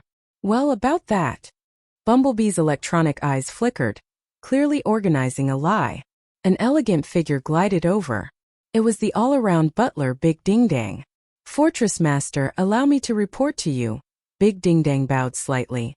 During the fortress construction period, the Worker Bee Engineering Squad has erected an ultra-long-range signal base station at the mountaintop behind the fortress and successfully connected to Blue Star's existing global network system. The base station has been paralleled with the fortress's central processor, Quantum Classmate. Theoretically, we now possess complete Blue Star information acquisition capabilities, including but not limited to public and encrypted communication channels of various governments, militaries, and civilian organizations. Bai Chenyue was stunned for a moment. She hadn't expected the Worker Bee robots to have taken care of this task as well, which meant her location was no longer an information island. She could now, from within her own fortress, monitor every movement on Blue Star. Based on preliminary analysis of the acquired Blue Star network data, the civilization development level of this planet is indeed relatively backward. Big Ding Dang continued its analysis report. Information transmission relies on physical cables and inefficient electromagnetic waves. Energy utilization efficiency is low. Individual lifeforms generally lack efficient evolutionary pathways, and social structures are primitive and fragile. To summarize using Blue Star people's own words, it would be. Big Ding Dang paused for a moment, seemingly searching its vast database for the most precise term. Then it delivered its conclusion. Hillbilly. The air instantly fell silent. Even Bumblebee beside it was shocked. Bai Chenyue, hillbilly you. She felt personally attacked. She was a Blue Star person. So, she was also a hillbilly? Big Ding Dong's blue indicator light on its chest flashed twice, as if its internal logic core had finally processed the previous conversational context and realized a certain faux pas. "Apologies, Fortress Master." Big Ding Dang bowed slightly again. "My statement was intended as an objective civilization level assessment, with no intention of offense." According to analysis by my emotional simulation module, the term hillbilly may carry derogatory connotations within Blue Star's cultural context. I apologize for any emotional fluctuations this statement may have caused you. Not apologizing would have been better. After such a logically rigorous apology, it made its earlier hillbilly comment seem even more like a scientific conclusion reached after careful deliberation. Bai Chenyue felt her temples throbbing. Chapter 318 Drastic Changes on Blue Star. The apocalypse accelerates. At that moment, a shameless tea-like voice broke the awkward silence. Oh dear, Big Ding Dang, how can you say that? Our dear darling couldn't possibly be a country bumpkin. She's Blue Star's most. Bumblebee's voice trailed off. Its limited vocabulary, freshly learned from domineering CEO short dramas, was spinning at high speed, desperately trying to find a suitable adjective. A few seconds later it found one. Dear darling is definitely not a country bumpkin. Bumblebee's speaker emitted a resolute defense. She's Blue Star's most not country bumpkin. Bai Chenyue. Ah no. Bumblebee seemed to realize it had misspoken and hurried to correct itself. What I mean is, you are the most advanced country bumpkin. Bai Chenyue clenched her fist, her knuckles emitting a series of crisp cracking sounds. Bumblebee. I'm here, dear darling. Bumblebee's mechanical body visibly stiffened for a moment. Do you feel like you have too many vocal modules? Or perhaps you think that heavenly horse brand emotion simulator of yours isn't working well, and you'd like me to help you with the physical removal? No. I think it works great. Extremely well. Bumblebee's survival instinct exploded. Its massive frame, with agility that defied its size, took 3 large steps backward. Its 2 mechanical arms crossed in front of its chest, adopting a defensive posture. Fortress Master, would you like me to block Bumblebee's network access permissions for you? Big Ding Dong's electronic. I swept over the guilty-looking Bumblebee nearby. Block it. Bai Chenyue said through gritted teeth. Oh no, woman, you can't treat me like this. Bumblebee let out a shrill cry, perfectly mimicking the female lead's line from the short drama it had just watched. Bai Chenyue. She rubbed her temples, preferring to avoid the annoyance. Forget it, leave it be. Bai Chenyue preferred to avoid the annoyance. Okay then, love you, darling. Bumblebee instantly revived at full health, efficiently starting the projection again, and continuing to play the melodramatic short drama woman. You can't escape my grasp. At this moment, A2 had just finished its mini soybean milk and fried dough sticks, its little belly bulging. Seeing the colorful screen in front of Bumblebee, it curiously shuffled over. Shoo! Bumblebee signaled for it to be quiet. Good stuff, watch together. A2 plopped down on the floor, sitting side by side with Bumblebee, head and body pressed close, staring intently at the screen.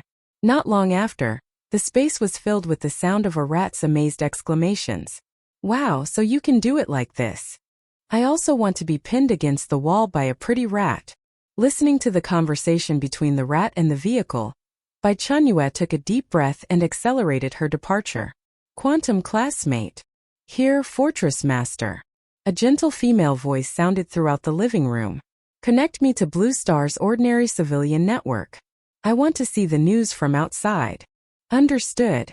I have filtered out 99.8% of useless information, advertisements, and online rumors for you. I am now presenting a summary of major global news from the past 3 months. Another wall of the living room transformed into a high-definition screen. Countless news headlines scrolled past like a waterfall. Bai Chenyue sat down on the sofa and began to browse carefully. The very first news item, pinned and bolded on the screen, made her expression turn grave. New variants of heat crimson worms appear in multiple locations worldwide. Danger level significantly increased. The accompanying image was a high-definition photo of a worm nearly twice the size of an ordinary heat crimson worm.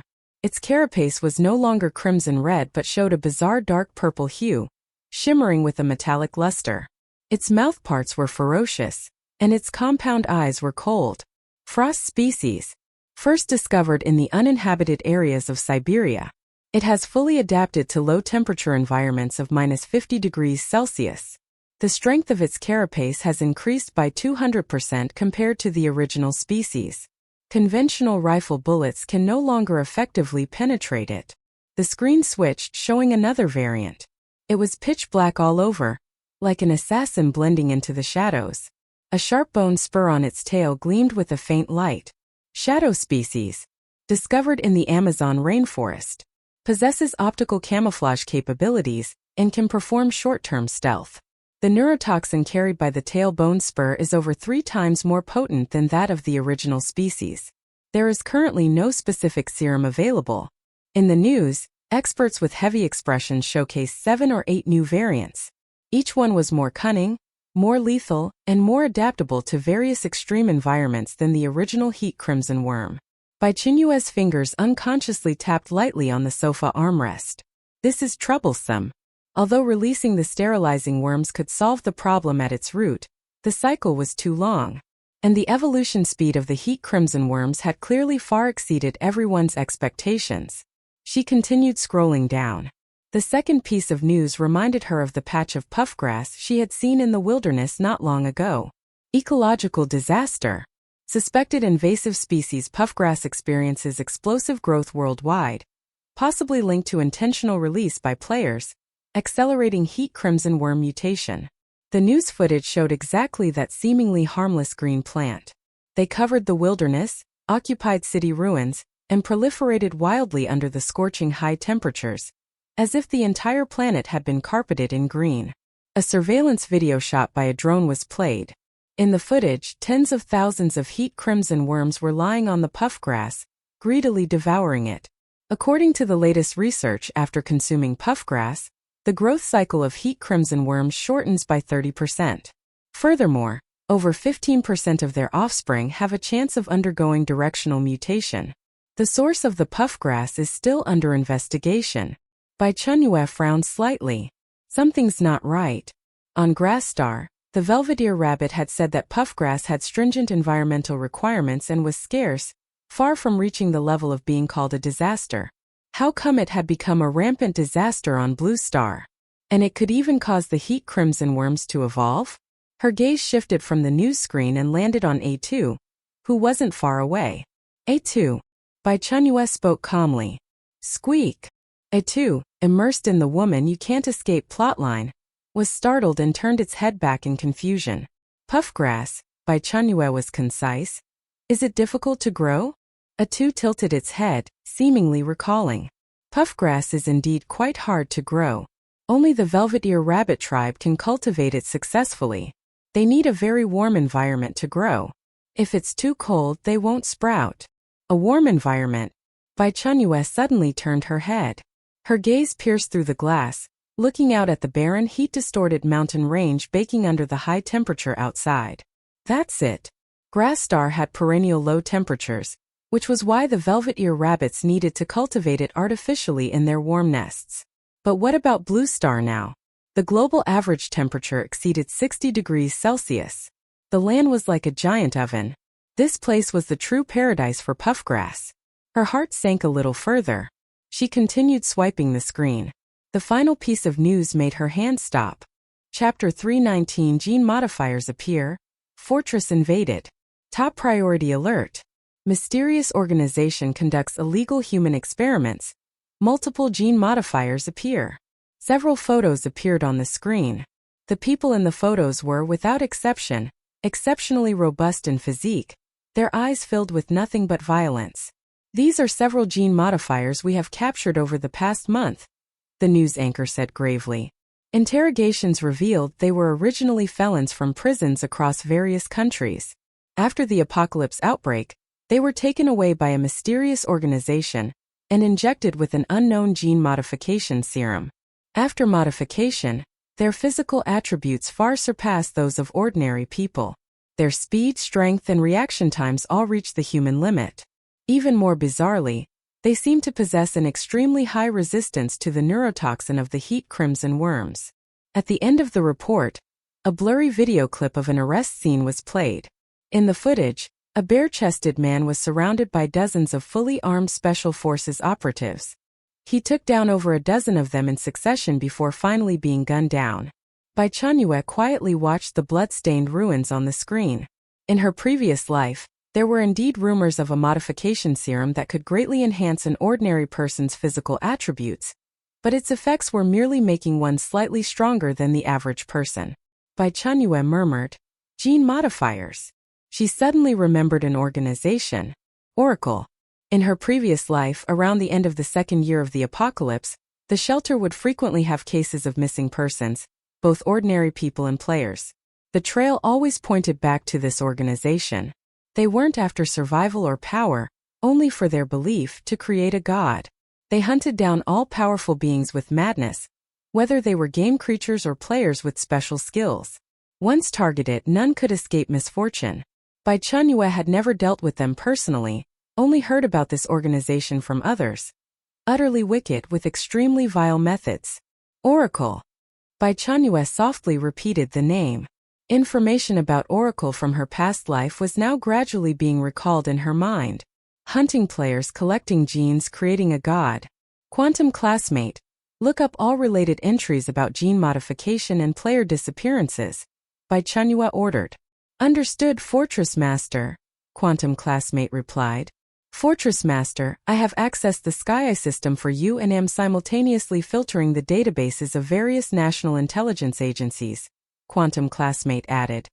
Information is currently undergoing cross-verification and truth filtering processing. Based on a comprehensive analysis of Blue Star transaction information over the past 3 months, a total of 1,574 highly suspected cases of player disappearances have been filtered. The disappearance locations are spread across the globe with no discernible pattern. Fortress Master, while filtering the intelligence agency databases, I discovered a Class A encrypted psychological profile report. Do you wish to review it? Quantum classmate asked. Open it. A new window popped up, displaying a profile report about the leader of a certain mysterious organization. The report's author was the country's top criminal psychology expert. Target individual, codename Bishop, extremely arrogant, with severe antisocial personality disorder and paranoid delusions. He views himself as the prophet and god of the new world, harboring a fanatical obsession with genetic purity and evolution. He despises all existing social order, believing the apocalypse is the universe's divine punishment against inferior genes, while he himself is the chosen messenger to execute this purification. Based on an analysis of his behavioral patterns, it is highly probable he holds an extremely high social or academic status in reality. He likely used this identity to begin his preparations even before the apocalypse. Bai Chenyue skimmed through the report rapidly. A second Wang Yizhe? Or perhaps they were actually part of Wang Yizhe's group all along. Capturing players, extracting their blood, injecting it into ordinary people, then throwing these poor test subjects out as cannon fodder to create confusion. She couldn't help but suspect that she, too, had become prey in Oracle's eyes. Thinking this, Bai Chenyue felt a surge of anger. She had worked so hard grinding in the game, struggling to survive in the apocalypse, finally managing to live a stable life with a bed to sleep in and rice noodles to eat. And then a bunch of lunatics, instead of figuring out how to conquer the game, spent all day thinking about gene modification, turning players into their stepping stones. What was this? The flesh of the monk Tang Sanzang? If she ever encountered them, she would definitely uproot this entire organization. Bai Chenyue sent a message to Cow's leather anus, wanting to ask if our motherland knew about these matters. She waited for a long time, but there was no reply. They usually reply pretty quickly before. Could they be busy? As her thoughts churned, alarm sirens blared throughout the fortress. Warning! Warning! Detection of unknown network signal intrusion. Warning! The other party is attempting to reversely trace the fortress's physical coordinates. Bai Chenyue stood up from the sofa, her expression turning stern. What's going on? Fortress Master, someone is tracing the signal source from our recent access to the civilian network. The other party is breaching the first layer of data camouflage. Quantum classmate's speech was extremely rapid. Initiating Class A counter-tracing protocol. Firewall module loaded. Constructing data maze. Bai Chenyue looked at the news on the light screen, frowning slightly. Just from going online, they were already targeted. The other party's technical level is assessed as top tier on Blue Star, but their attack logic and methods remain within the primitive realm of electromagnetic wave information interaction. Quantum classmate analyzed while counterattacking. Successfully locked onto the other party's attack source. Counter-tracing program activated. Reversely analyzing the other party's server address. Analysis complete. Fortress Master. Do you wish to deploy the Logic Hive virus to the other party's server? What effect? Bai Chenyue asked. It will cause the other party's server host to be completely paralyzed at the physical level for at least 3 days. Deploy it, Bai Chenyue said without hesitation. Command confirmed. A small gift has been delivered. Wishing the other party a pleasant time. This network trace has been evaded. All traces have been cleared. Quantum classmate's mechanical voice sounded. If there's a next time, are you confident you can block it? Bai Chenyue asked. Of course, Fortress Master. Quantum classmate replied with great confidence. Please rest assured. Blue Star's civilization is still in its primitive stage. An attack of this level is akin to a primitive human attacking a starship with a stone spear. It poses no threat whatsoever. Bai Chenyue. The primitive human. She felt subtly insulted again. Did you trace the source of the tracker? The other party's IP address passed through at least 17 layers of encrypted proxy servers, ultimately pointing to a server at an abandoned meteorological monitoring station overseas. Based on residual data analysis, that server was merely a transit station. The real attack source came from an underground shelter in Eagle. Coordinates. Bai Chenyue commanded. Strengthen the fortress's network defense system. Raise the level to maximum. Ensure no signal can ever trace back here again. Don't worry, Fortress Master, Quantum classmate responded. I have already upgraded the Eternal Fortress's firewall to black hole mode. Now, even if the top hackers from the Interstellar Alliance came, they wouldn't be able to trace a single speck of data from here.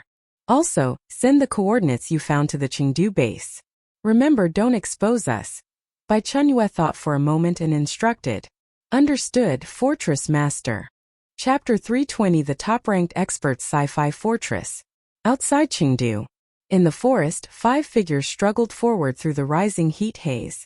Strangely, thousands of heat crimson worms swarmed and circled around them, emitting a scalp-tingling hum, yet not a single one ventured within 3 meters of their bodies.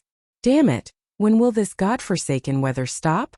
Huang Shua spat irritably, scratching at hair greasy enough to clump. Boss, can we trust the head's info or not?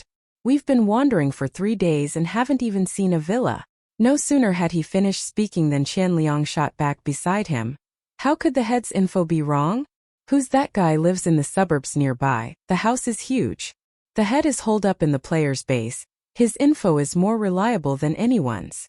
At the end of the group, the stick-thin Ho-san leaned in curiously and lowered his voice. Who exactly is our head? Someone with that much capability. Shut up. Gung Hu, walking at the front, snapped without turning his head. Don't ask what you shouldn't ask. Want to die? Ho-san hunched his neck and dared not speak again. Humph. The bulliest member, Xinyo, snorted. Who cares if he's top-ranked or not? When I see that who's that guy, I'll squeeze his skull with one hand. After the body modifications, this strength feels damn good. He said it as he casually grabbed a broken stretch of rebar from the roadside. His arm muscles bulged, veins standing out, and he actually twisted the rigid rebar into a braid with his hands. Don't get cocky. Gung Hu glanced at him coldly. Do you think being first on the server is just luck? He might have some special ability.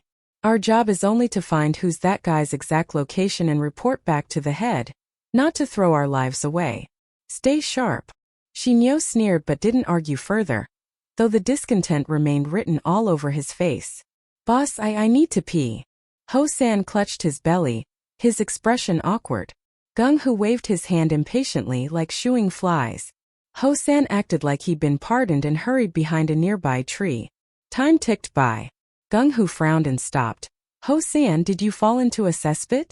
Why are you taking so long? From behind the tree came the rustle of pants being pulled up. Ho-san came back grinning sheepishly. Heh, sorry boss, couldn't hold it, took a big one while I was at it. Gung Hu glared at him with disgust and was about to urge the group onward when Ho-san said, Boss, I just spotted a big house over there. He pointed in the direction they had come from. Let's go have a look. Gung Hu decided. They exchanged looks and walked toward where Ho-san had pointed. A few kilometers ahead, between the mountains in a lush basin, the outline of a structure faintly appeared. Too far away for clear detail, but it was definitely a big house. Move! Let's check it out! A flicker of excitement passed through Gung-ho's eyes as he strode forward. As they closed the distance, the building's appearance became clearer. When they finally crested the last ridge and stood on high ground, seeing the full view of the basin and the building at its center, the five of them, including normally composed Gung-ho, froze in place. That wasn't a villa. A house gleamed all over with a dull metallic sheen 3 stories high. The footprint's exact size was indiscernible, but the sci-fi design alone, the mirror-smooth alloy walls, said it all. This place didn't look like anything that should exist on Blue Star. No country could have built it. I can't believe it, Huang Shua stammered, rubbing his eyes as if the heat was playing tricks. What the hell is that? A mirage. Isn't this that big house the head mentioned? Qian Liang's voice trembled. The disdain on Xinyo's face vanished, replaced by greed. My God! If this is who's that guy's place, how many good things must be inside? Gung-ho stared fixedly at the distant metal fortress, his heart pounding uncontrollably. He finally understood why the head had said that finding this place would make them rich. Found it!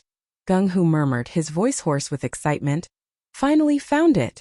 The top-ranked expert, who's that guy? We have found you!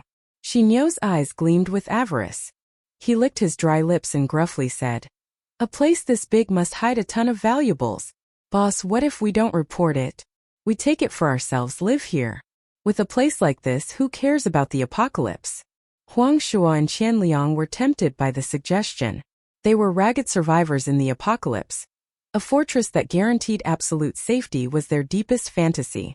Gung-ho's heart churned too, but he was far more composed than Xinyo. He suppressed his greed and said coldly, are you out of your mind? The people who can build something like this are not to be trifled with. Have you forgotten our mission? Insulted, Xinyo's face darkened, but he straightened his neck and retorted, Boss, you're too cautious. We're not like before. After the modifications, the 5 of us combined could take down a small army. No matter how strong who's that guy is, can he beat all 5 of us alone? Exactly, boss, Huang Shua chimed in. Fortune favors the bold. A prize this big is in front of us. If we don't bite, I won't sleep. You don't know Jack. Gung-ho hissed low. Someone who can build this quietly has strength far beyond our imagination. Find the person first. Don't die for no reason. Get your heads together and scout the situation before doing anything.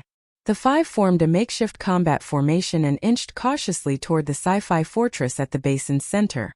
The closer they got, the more oppressive the building felt. The mirror-smooth, dark alloy walls reflected a cold light under the searing sun. The structure's angles were sharp, and it radiated a terrifying silence. Damn, there aren't even any windows. How do people get inside? Huang Shua muttered. Maybe there's a hidden entrance. Qian Liang guessed. Xinyo thumped his chest disdainfully, his muscles thudding. Who cares? I'll just make a door in the wall. Gung-ho ignored his underling's foolish talk. All his attention was fixed ahead. Chapter 321. Subordinates mutate, brutally backstabbed. His intuition told him this place was extremely dangerous. They continued forward for about another 100 meters. Nothing happened. The surroundings were so quiet they could only hear the hissing of the rising hot air, and their own heartbeats. Xinyo's courage grew even bolder. He turned his head and grinned at Gung-ho, just about to say something. Suddenly, the smile on Xinyo's face froze. His entire body seemed to have been hit with a pause button, standing stiffly in place, motionless. Immediately after, Huang Shua and Qian Liang, walking on the flanks, became just like him, their figures ceasing to move. 3 people, maintaining the postures from the previous second, stared vacantly ahead with hollow eyes, and then just like that stiffly toppled forward. Thud! 3 dull thuds of bodies hitting the ground sounded particularly jarring in the deathly silent basin. Every hair on Gung-ho's body stood on end. He abruptly halted his steps, yanking the Ho-san beside him to a stop. The 2 of them stared in terror at their 3 companions lying motionless on the ground. Xinyo, Huang Shua, Qian Liang. Gung-ho called out in a hushed, strained voice, his heart pounding wildly. No response. The three of them just lay there face down, their fate unknown. B-boss. W. What happened? Ho-san's teeth were chattering, his whole body trembling uncontrollably. Gung-Hu didn't answer. His brain was racing. No sound, no attack. His three subordinates were all genetically modified, their physical capabilities far surpassing ordinary modified humans. Yet they had fallen just like that, silently and without a trace. What kind of bizarre attack method was this? Gung-Hu panicked. Subconsciously, he raised his right hand. A flash of red light gleamed from a ring engraved with patterns on his finger. Buzz! The thousands of heat crimson worms circling above their heads received the command and abruptly surged toward that metal fortress. This was his ultimate trump card. However, what happened next chilled him to the bone. Those fiercely aggressive heat crimson worms, as they flew to about 100 meters in the air from the fortress, seemed to slam into an invisible wall. They weren't electrocuted, nor were they attacked. One after another, they began to patter down from the sky. Within mere seconds, all thousands of the heat crimson worms had fallen to the ground. Gung-Hu was utterly dumbfounded. He stared blankly at the now empty surroundings, then looked at those motionless insect corpses on the ground. It's over. Only those two words remained in his mind. At that moment, a black shadow silently appeared before him. Gung-Hu's pupils contracted sharply. There was no time to react. He only saw a person wearing a cat mask. He roared in fury and swung his fist to smash toward them. But the other party was faster than him. A sharp gust of wind brushed past his fist. He only felt darkness before his eyes, then completely lost consciousness. He didn't know how much time had passed. Gung-Hu awoke to a wave of intense pain. He snapped his eyes open. The blinding white light made him close them again. It took a good while before he slowly adjusted to the light. He found himself securely tied to a metal chair. The ropes around his wrists and ankles were biting into his flesh painfully. He was locked in a room with 4 smooth white walls and no doors or windows whatsoever. Above him, a white light panel emitted a strong glare that made it hard to keep his eyes open. Opposite him on an identical metal chair, Ho-san hung his head low, also bound by ropes, seemingly still unconscious. Damn it! Gung-Hu cursed under his breath and began to struggle with all his might. His entire body's muscles bulged, veins knotting like tree roots. The ropes binding him emitted a strained, creaking sound under the immense pressure. The ropes, made of some unknown material, were exceptionally tough. But under the force of his modified strength, they still began to snap inch by inch. Snap! The ropes broke. Gung-Hu stood up from the chair, flexing his wrists, which had turned purple from the tight binding. He walked over to Ho-san and gave him a kick. Wake up! Ho-san's body swayed, slowly regaining consciousness. He lifted his head in confusion, saw Gung-Hu, then looked around at their surroundings, his face filled with terror. B-boss. Where is this? How the hell should I know where this is? Gung-Hu snapped at him impatiently, tearing off the ropes binding Ho-san in a few quick motions. Gung-Hu surveyed this bizarre room, a chill running down his own spine. His genetically modified body, which he was so proud of, hadn't even lasted one move against that masked figure. This must definitely be who's that guy's territory. Gung-Hu's face showed a trace of viciousness. Getting us in here silently, I'll give them credit for that. But as long as we're still here, we'll definitely find them. Boss, what do we do now? Ho-san scrambled up from the floor, shrinking timidly behind Gung-Hu. Find the exit. Gung-Hu walked up to one of the walls, reached out and knocked on it. It produced a dull metallic sound. He took 2 steps back, took a deep breath, gathered all his strength and punched the wall with all his might. Boom! A loud crash. The wall didn't budge an inch. Not even a dent was left. But intense pain shot through Gung-Hu's fist. He shook his hand, his face full of disbelief. At that moment, the wall before them suddenly rippled like water, silently sliding open to both sides, revealing a brightly lit metal corridor. Gung-Hu was stunned. What kind of technology was this? Gung-Hu's alertness shot to its peak, but he had no other choice. He could only grit his teeth and lead Ho-san out. When they stepped out of that white room and saw the scene outside clearly, The two of them were completely dumbstruck. An unbelievably vast hall. A ceiling so high its top couldn't be seen, shimmering with soft starlight. The smooth floor reflected their figures. In the distance, beyond the floor-to-ceiling windows, were mountains and wilderness. All sorts of furniture and equipment they had never seen before, with a distinctly sci-fi feel, were quietly arranged throughout the hall. My God! Ho-san's voice trembled. Boss. The big house the chief talked about. Is this it? What the hell is this? Can humans even build something like this? Gung Hu's breathing also became heavy. First, shock filled his eyes, but it was quickly replaced by greed. He thought, this must be who's that guy's territory. What kind of treasures must a person who owned a place like this have? Contact the chief, quick. Gung Hu lowered his voice, a calculating gleam flashing in his eyes. He pulled a small communicator from his pocket, just about to do something. Suddenly, a hand reached out from the side and snatched the communicator right out of his grasp. Gung Hu was startled. He whirled around and discovered that the one who had snatched it was actually Ho-san. Are you looking to die? Gung Hu roared angrily. But Ho-san ignored him. He just held the communicator and let out a low chuckle. Then under Gung Hu's horrified gaze, Ho-san's body began to change. His figure rapidly shrank. His clothes became oversized and slipped to the floor. Brown fur sprouted wildly from beneath his skin. His face elongated, turning into a pointed rodent-like snout, with two prominent front teeth. Chapter 322. Interrogating the Modified, Rooting Out the Traitor. In just a few seconds, a living person transformed into a plump, half-human tall giant rat. Gung Hu's mind went completely blank. The man was utterly dumbfounded. Master, come quick. I got the communicator. The absurdly large rat, clutching a small communicator, actually spoke in human language, its voice tinged with a triumphant eager-to-please chirp, calling out towards the empty space. A voice came from all directions, materializing out of thin air in the spacious hall, carrying a tone of mockery. Well done. The air rippled like water. A figure wearing a ridiculous cat mask solidified from an indistinct blur, appearing silently not far away. It was Bai Chenyue, whose form had been concealed by the invisibility mushroom. You? Who are you? Gung Hu's Adam's apple bobbed violently as he swallowed hard with difficulty. The cat mask tilted its head. You came all this way looking for me. Now that I'm standing right here, you don't recognize me anymore. A name exploded like thunder in Gung Hu's mind.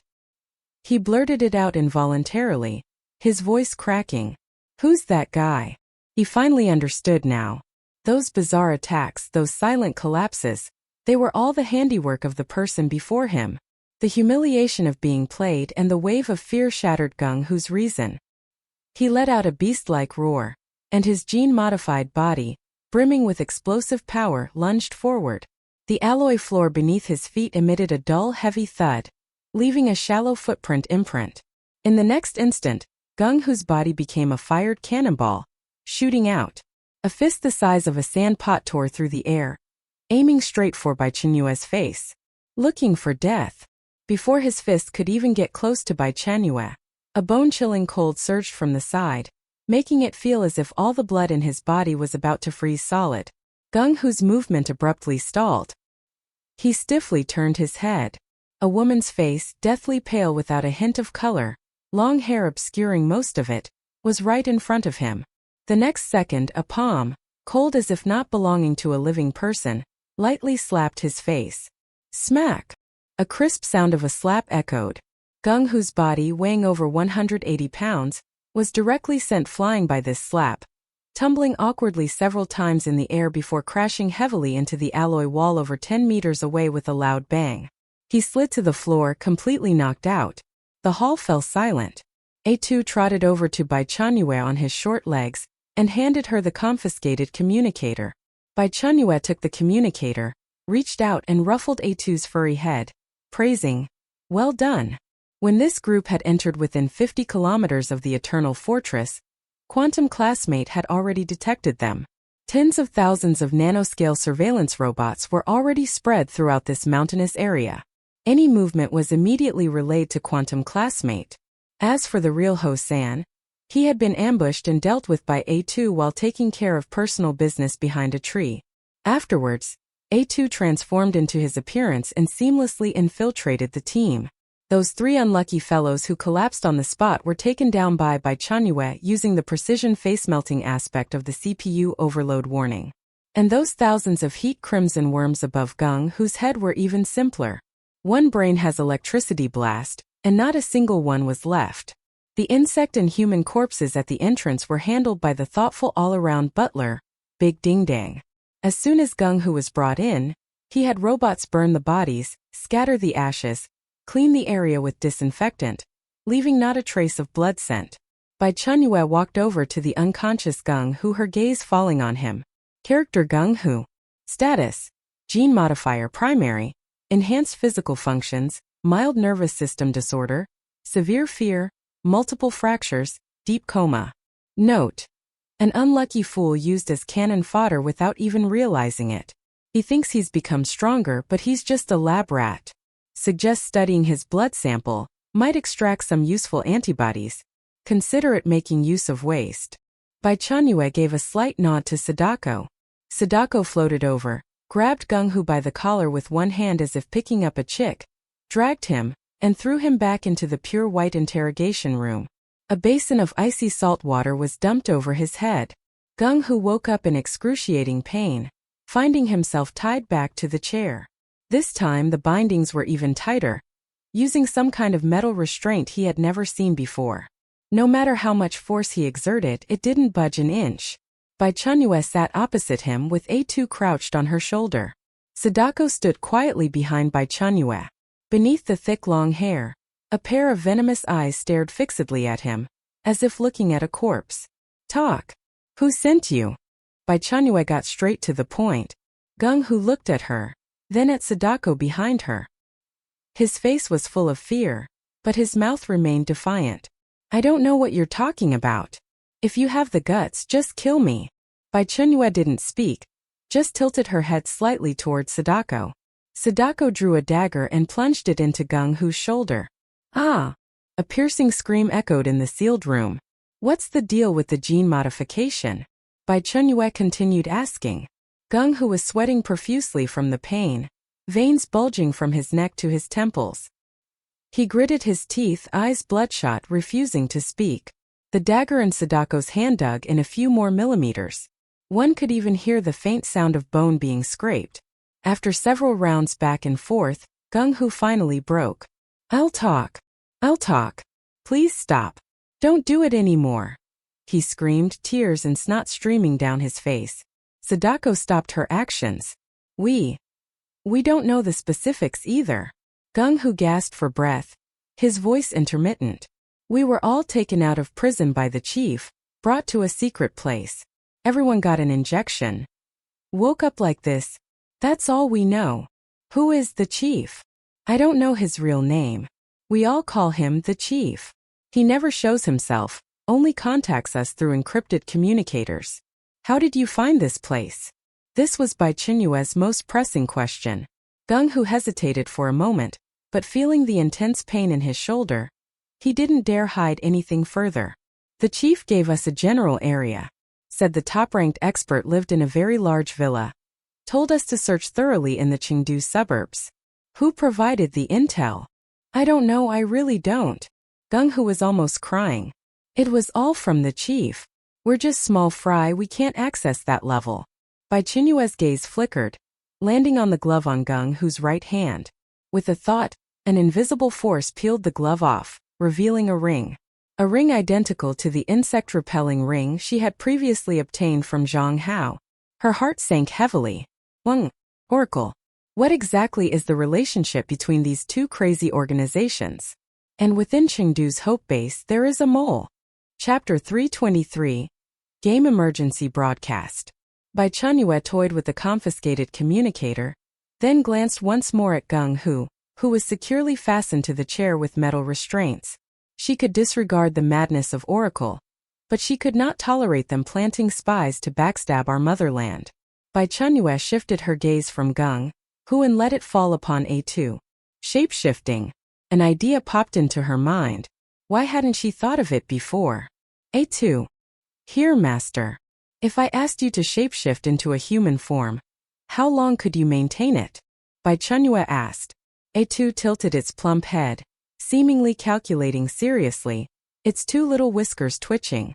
Half a day, it answered somewhat uncertainly. Half a day. That was enough. Bai Chenyue's eyes lit up. She had seen it back on Grasstar before but had forgotten about it then. If she could copy the Shadow Phantom's skill, what about A2's? Honor among thieves. Target. Windrat A2. Specify copy. Innate skill shapeshifting. Ding. Skill honor among thieves activated successfully. Copying target Windrat A2. Target possesses innate skill shapeshifting.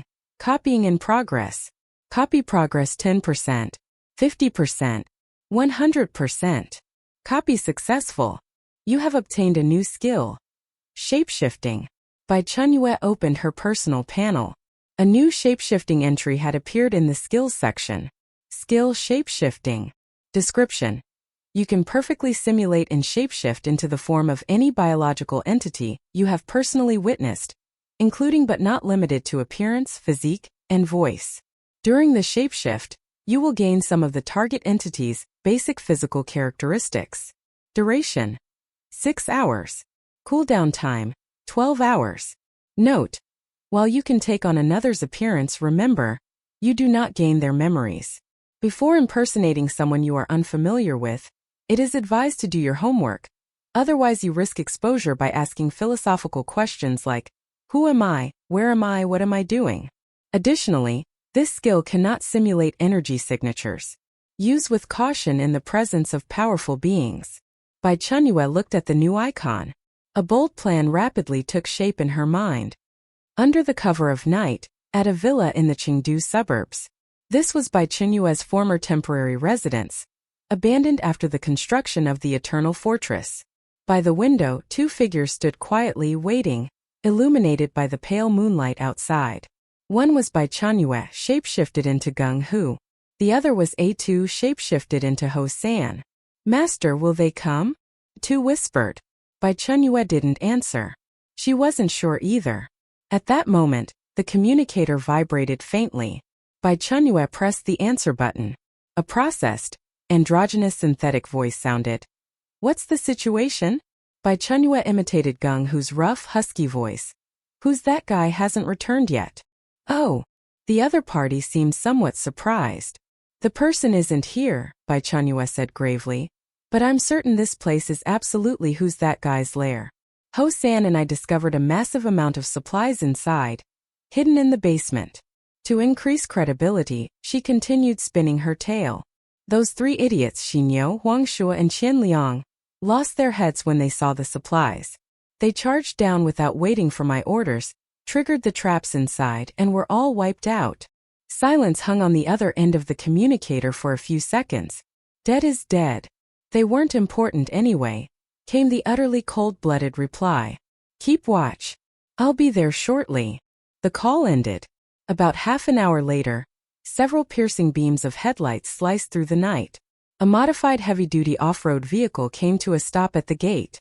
The doors opened and over a dozen men in black clothing, with unnaturally burly physiques, filed out of the vehicle in an orderly line. The leader, dressed in a suit with a slender build, looked up at the window, waved his hand, and the entire group silently entered the villa's main gate. Bai Chenyue was now certain the suited man walking at the front was Gung Hu's superior. The suited man didn't look at her, walking straight in. His gaze swept around the interior, failing to spot the basement entrance. Where are the supplies? In the basement, Bai Chenyue said, pointing towards the stairs. But there are traps down there. It's dangerous. Useless trash. The suited man snorted coldly, completely disregarding her warning. Let's go. Take a look downstairs. He led the way towards the basement, the remaining 16 men following closely behind. Bai Chenyue and A2 exchanged a glance and fell in at the very back of the group. The narrow staircase soon saw the entire party descend into the dimly lit basement. Unnoticed by those ahead, Bai Chenyue stashed A2 into her spatial storage. CPU overload warning, collective malfunction. An invisible mental shockwave centered on her, swept through the entire basement. Thud! Thud! Thud! Thud! The suited man at the very front suddenly stiffened. Before collapsing, he shot a look at Gung-Hu, his eyes wide before toppling forward rigidly. Immediately after, the 16 gene modifiers behind him fell to the ground one after another. The entire process took no more than 3 seconds. In the entire basement aside from Bai Chenyue, not a single person remained standing. Just as Bai Chenyue was about to step forward to check on them, a game notification sounded in her ear. Game emergency broadcast. Anomalies detected in the next game world. Risk of collapse imminent. Urgent external intervention required for correction. Due to the previous game instance Taos mining star not being fully closed, with a large number of players still trapped within, the number of active players currently on Blue Star is critically insufficient. All players who have returned from Taos mining star will automatically qualify for the next round of the game. Countdown to new game round commencement. 5 days. All players please prepare. It repeated 3 times in a row before Bai Chenyue processed it. It had been nearly a month since she returned from Taos planet, and there were still a large number of players who hadn't come back. She suddenly thought of the national team. Previously, when she sent messages, she'd get a reply quickly. But the messages she'd sent recently had sunk like stones, with no reply at all.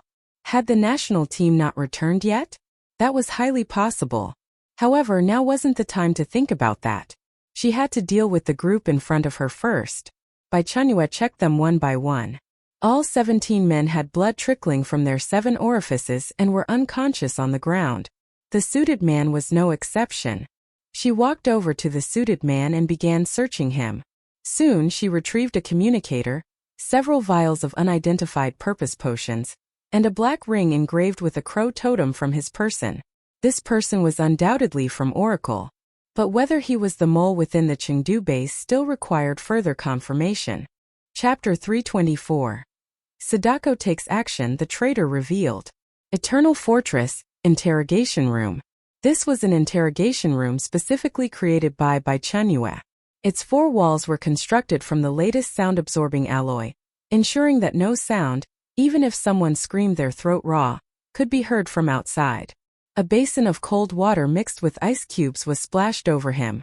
The suited man jolted awake violently, coughing so hard his entire body curled up. He found himself bound to a metal chair, unable to move. Looking up, a familiar yet strange, rugged face came into view. It was Gung-Hu. The suited man shook his head, throbbing from the icy shock, trying to clear his mind. He glanced around.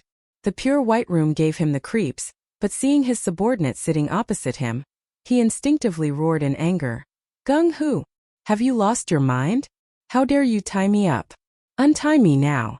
The person opposite didn't move, just watched him quietly. The cold, indifferent gaze sent a chill down his spine, completely unlike that timid, obedient fool. I said untie me. Do you hear me? The suited man continued to bluster. Slap. A resounding slap cleanly interrupted his tirade. The force behind the slap was astonishing. The suited man's cheek instantly swelled up, and 2 teeth, mixed with blood, flew out, hitting the metal floor with a crisp clatter. The suited man was dazed by the blow, his ears ringing. Bai Chenyue, wearing Gung-Hu's rugged face, said, Wrong procedure. Now I ask you answer. 1 extra word, and I remove one of your parts. Hearing that eerie voice and looking at this familiar face, the suited man's pupils constricted sharply as he realized. You're not Gung-Hu. You are... who? He spat out a mouthful of bloody foam, his expression shifting from shock to sinister malice. I'm telling you, the people behind me are not to be trifled with. Kill me and you'll face endless pursuit, a fight to the death. Oracle, right? Bai Chenyue pulled over a chair and sat down imposingly. I heard you like capturing players for experiments? Coincidentally, I quite enjoy conducting experiments too. She raised a thick, callous finger and snapped it crisply. A figure emerged from the shadows in the corner of the room. The suited man's eyes widened. He saw the figure appear, a white floor-length dress, hair as black as ink obscuring the entire face, with only occasional glimpses of deathly pale skin that radiated an aura not belonging to the living. The suited man's pupils contracted sharply. Sadako? Let me introduce my experimental assistant, Sadako, Bai Chenyue said lightly, as if introducing a new neighbor. She just finished watching a few horror movies recently, learned quite a few new skills, and was just worrying about having no place to practice. Your physique should be quite durable. Sadako slowly drifted toward the suited man, her hair moving without wind, radiating palpable resentment. The suited man's pupils contracted violently. As a gene modifier, he could sense more clearly than an ordinary person the sheer malice emanating from this creature before him. You're a player? You can't use something like this. Shoo! Bai Chenyue, wearing Gung Hu's face, raised an index finger to her lips in a silencing gesture. Enjoy yourself. She stood up and walked out of the room without looking back, casually closing the heavy soundproof door behind her. The moment the door shut, the first inhuman scream erupted from inside. 10 minutes later, Bai Chenyue pushed the door open and entered again. The suited man had lost all his earlier bravado. He was slumped in the chair, a large wet patch staining his crotch, emitting a foul, pungent odor. There were no visible external injuries on his body, but his eyes were vacant, and he kept muttering incoherently, "Don't come closer. I'll talk. I said I'll talk." Sadako floated quietly in the corner, seemingly somewhat satisfied with this exchange. "Can we have a proper conversation now?" Bai Chenyue asked. The suited man nodded frantically, snot and tears smeared across his face. "I'll talk. I'll tell you everything. Just don't let her come near me again." For the next half hour, the suited man spilled everything he knew like pouring out beans. They were indeed a peripheral action team of Oracle. His codename was Hound. Their mission was to capture high-potential players and physically fit ordinary people within the Chengdu area, and deliver them to designated locations for experimentation. As for how they found this place, there was indeed a mole. In the Chengdu base, there's a person codenamed Octopus. The suited man's voice trembled. He is our highest-level contact in the southwest region. He provided information on all players near Chengdu. Who is Octopus? I don't know his real name. We have single-line contact. Only headquarters knows his true identity, the suited man hurriedly explained. But I have his emergency contact frequency and recognition signals. Bai Chenyue obtained the contact frequency and signals, and asked a few more questions about the location of Oracle's headquarters. Unfortunately, this guy's rank was too low. He knew nothing.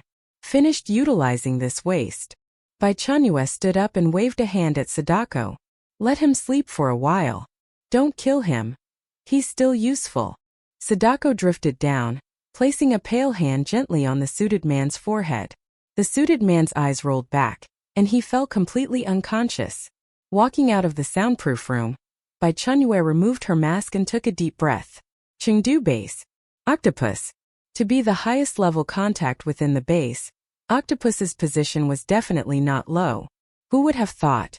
She just wanted to live quietly as a shut-in, yet trouble always came knocking on its own. According to the suited man's confession, he reported to Octopus daily, but the other party rarely spoke.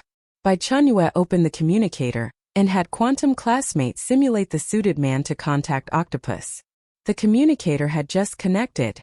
The other party hadn't spoken yet. "Chief, something big has happened."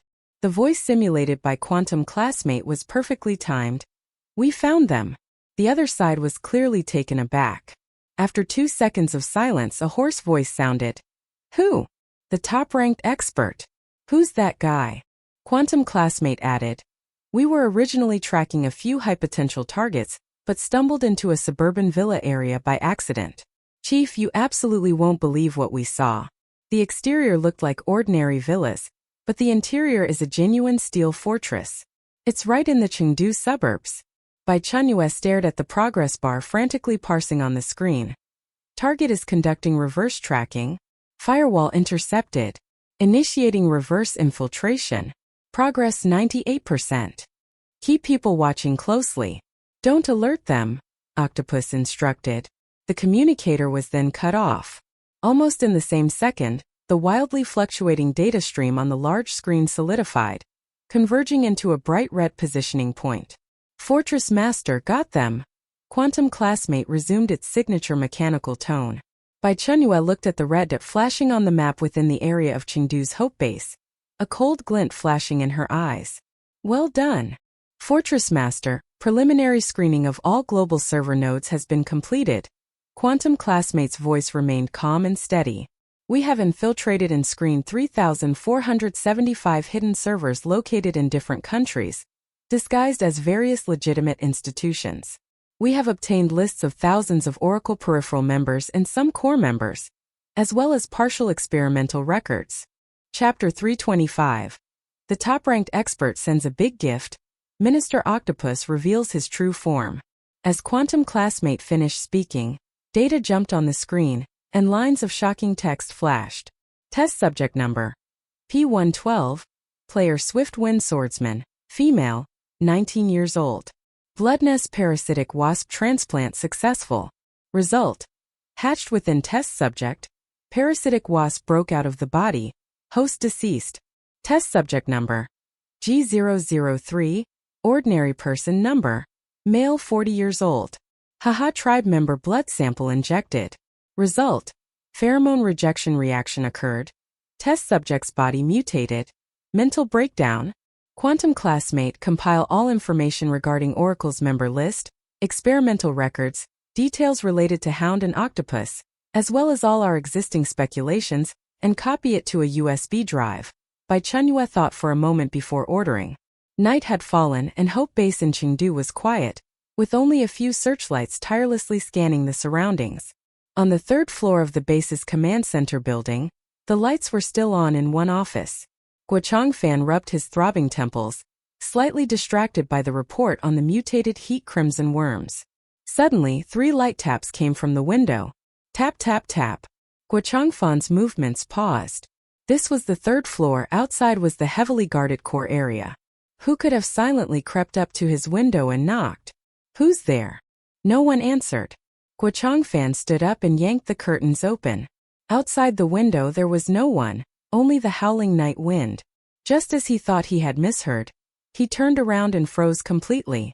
A large black waterproof bag sat conspicuously in the room, bulging, its contents unknown. Taped considerately to the top of the bag was a note. Fan immediately called the guards. When they arrived and carefully opened the waterproof bag, a thick sour stench assaulted their noses, making them cough. Inside the bag was a man tightly bound and curled up, a sock stuffed in his mouth. His face was bruised purple and swollen like a pig's head, clearly having undergone some friendly exchanges. The guards quickly investigated the man's identity. He was the deputy captain of the 3rd Patrol Team responsible for the base's outer perimeter. Beside the man there was also a file folder, a communicator, a ring engraved with a crow pattern, and a USB drive. Fan picked up the note. On it were only 3 bold flowing characters. Mole. You're welcome. Fan. The familiar modus operandi, the elusive methods. Who else could it be but the top-ranked expert? Moreover, the top-ranked expert would never send him such a big gift for no reason. He quickly grabbed the file folder, opened it, glanced through it, and his face darkened. He ordered the guards to take the suited man away and keep him under strict watch, then inserted the USB drive into the encrypted computer. Lines of data and lists immediately jumped onto the screen. Looking at these lists, the fatigue around Fan was washed away, his face gradually turning ashen. The information on the screen pointed directly to the member list of the Oracle organization, and the code name of the mole lurking within Hope Base in Chengdu, Octopus. He steadied himself, his hands gripping the edge of the desk tightly, his knuckles turning white from the force. Fan grabbed the red secure phone on the desk and dialed a number. Under the night sky, Hope Base in Chengdu was as calm as usual on the surface. Yet, beneath the calm waters, a purge operation had already begun. Inside the command center, the atmosphere was so tense it felt like water was about to drip. Fan stood with his hands behind his back, his gaze sharp as he stared at the surveillance screen before him. Lightning operations emphasized one word: speed. So fast that the enemy didn't even have time to feel fear. Undercurrents stirred throughout the base. Dozens of fully armed elite squads, using the night as cover, silently surrounded every target location on the list like ghosts. Move out. With the order given through the earpieces, Countless doors were kicked open simultaneously. Most members were still asleep when gun barrels were pressed against their foreheads. The crisp sound of handcuffs announced the complete end of their undercover careers. A few alert ones tried to resist, but in the face of absolute force, those little thoughts instantly vanished into thin air. The arrest operation went more smoothly than imagined. Inside the command center, Guo-Chang-Fan stared at the arrest points turning green one by one on the big screen. But his expression did not relax. These were just small fry. The real big fish was still behind. Core Administrative District, detached dormitory building. Those who could live here were all of considerable rank. And the big fish codenamed Octopus was none other than the minister of the base's logistics department, Lu Quan. A person who controlled the lifeblood of the base's supplies was actually a mole for Oracle. The team responsible for arresting Lu Quan was the Special Operations Team 1. The strongest team aside from the National External Forces. All its members were equipped with specialized anesthetic bullets and high-strength electric capture nets designed for gene modifiers, clearly well prepared. Reporting to the commander, we have reached the exterior of the target's residence. The voice of the Special Operations Team leader came through, hushed. Guo-Chang-Fan stared at the red on the screen and uttered 2 words. Move in. Boom. The specially designed directional breaching charge instantly blasted the reinforced security door into fragments. Before the dust settled, several flashbang grenades were thrown inside. Intense light and deafening noise filled the entire room. However, the anticipated smoothness did not materialize. Roar. A roar unlike any human voice erupted from inside the room. From the dust, a monster whose size had nearly doubled walked out. Its body was nearly twice the size of a normal person's, its skin showing a bizarre bluish-gray color, hard as granite. Thick, bulging muscles strained against and ripped apart the originally loose silk pajamas. Thick, dark green blood vessels writhed hideously like earthworms. The face still vaguely resembled that of Logistics Minister Lu, but it was now completely twisted and deformed. A pair of eyes were blood-red, devoid of any trace of humanity. This was Octopus, or rather Lu Quan in his gene modifier state. The captain of Special Operations Team 1 roared. Concentrate fire. We absolutely cannot let him break out. Rat-a-tat-tat. Intense gunfire erupted in the administrative district. Bullets striking Lu Quan's body actually produced a metallic clanging sound, only leaving shallow white marks on his tough skin, utterly unable to cause substantial damage. Lu Quan charged recklessly through the hail of bullets. He casually grabbed the metal guardrail in the corridor and swung it like a club. 2 team members who couldn't dodge in time were directly smashed away. Stop him. We absolutely cannot let him break out of the administrative district. Guo-Chang-Fan watched all this from the command room, his hands gripping the control console so tightly his knuckles turned white. Beyond the administrative district was the residential area for ordinary survivors. If this frenzied monster broke through, the consequences would be unthinkable. Lu Quan knew he was completely exposed. Under such heavy encirclement, his chances of escape were almost zero. Chapter 326. This road is blocked. In his moment of despair, a flash of madness and resolve crossed Lu Quan's eyes. He abruptly changed direction, crashing violently through the solid brick wall of the dormitory building, and charging into the central square of the base's core area. Across the square stood the base's highest administrative command building. Stop him. His target is the underground energy center. Inside the command building, Guo-Chang-Fan, watching the rampaging bluish-gray figure on the surveillance feeds, instantly understood the other's intention. Beneath the administrative building lay not only the base's backup energy units, but also its structural support core. Everyone, come die with me.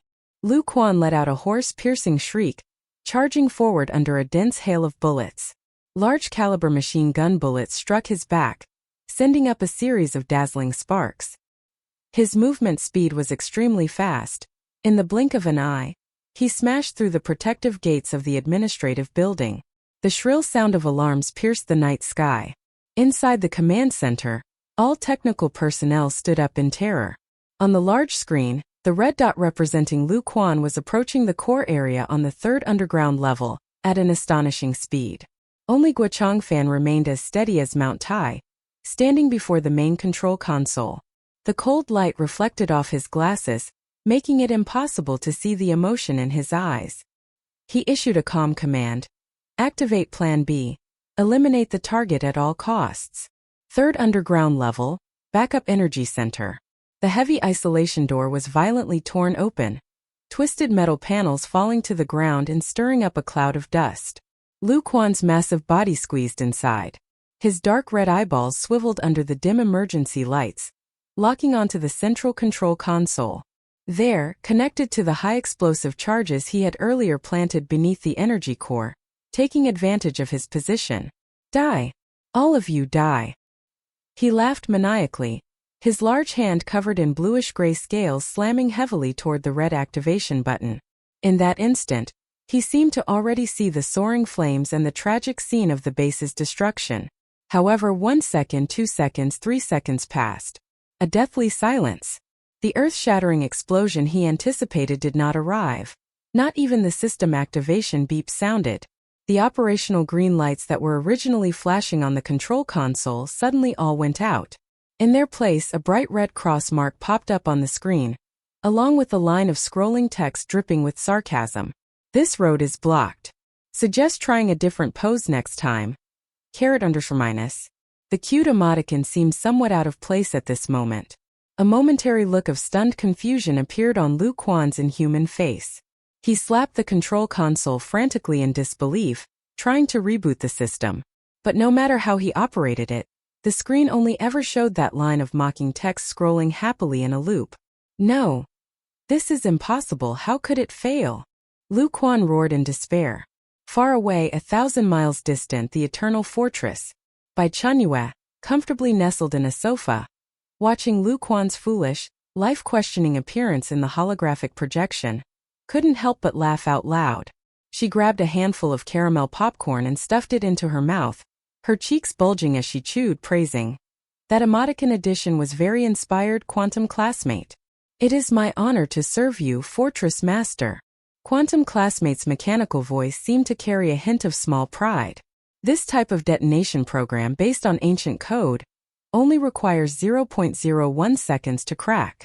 To increase the dramatic effect and let him feel the dangers of society in his despair, I deliberately delayed cutting off his control by 0.5 seconds. Naughty! Bai Chenyue chuckled lightly, shifting to a more comfortable position to continue watching the show.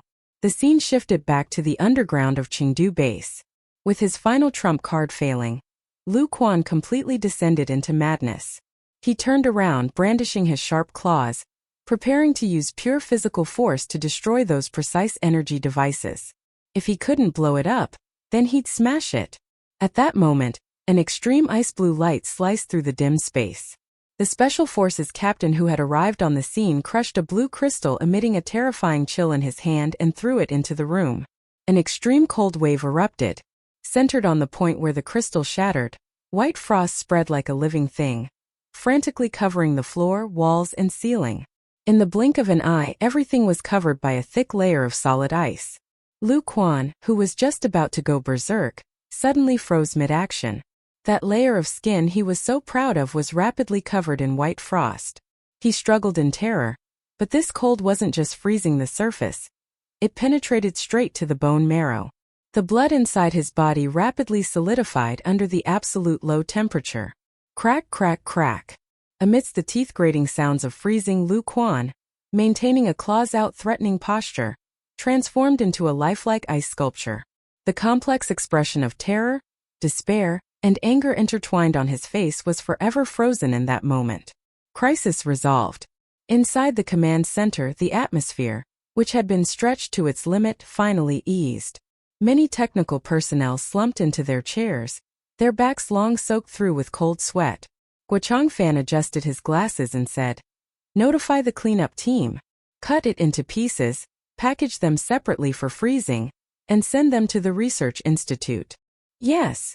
After dealing with the scene, Guochangfan returned to his office. On his desk, the communicator, ring, and USB drive still lay quietly.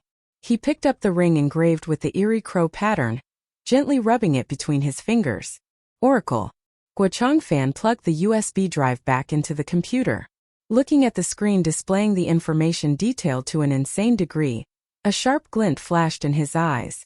This wasn't the first time who's that guy had stepped in to help. Each time it was at a critical moment, delivering the most useful intelligence. No demands for repayment, leaving not a single trace. Living in the world, yet heart tied to home and country. Guo Changfan murmured to himself softly. Thinking of the text on the screen from the surveillance feed, his expression remained calm as he muttered, "Have you been watching over the base all along? Since you've sent such a great gift, we can't let you down either." Across the ocean, in an underground fortress hidden deep within a desert. The surface was endless yellow sand and extreme heat, but underground was another world. Inside a circular hall, the air conditioning was ample. Hundreds of believers clad in black robes knelt on the ground, their foreheads pressed tightly against the cold marble floor, prostrating themselves in worship toward the high platform at the center of the hall. There was no statue on the high platform, only a throne. A man leaned with one hand on the armrest.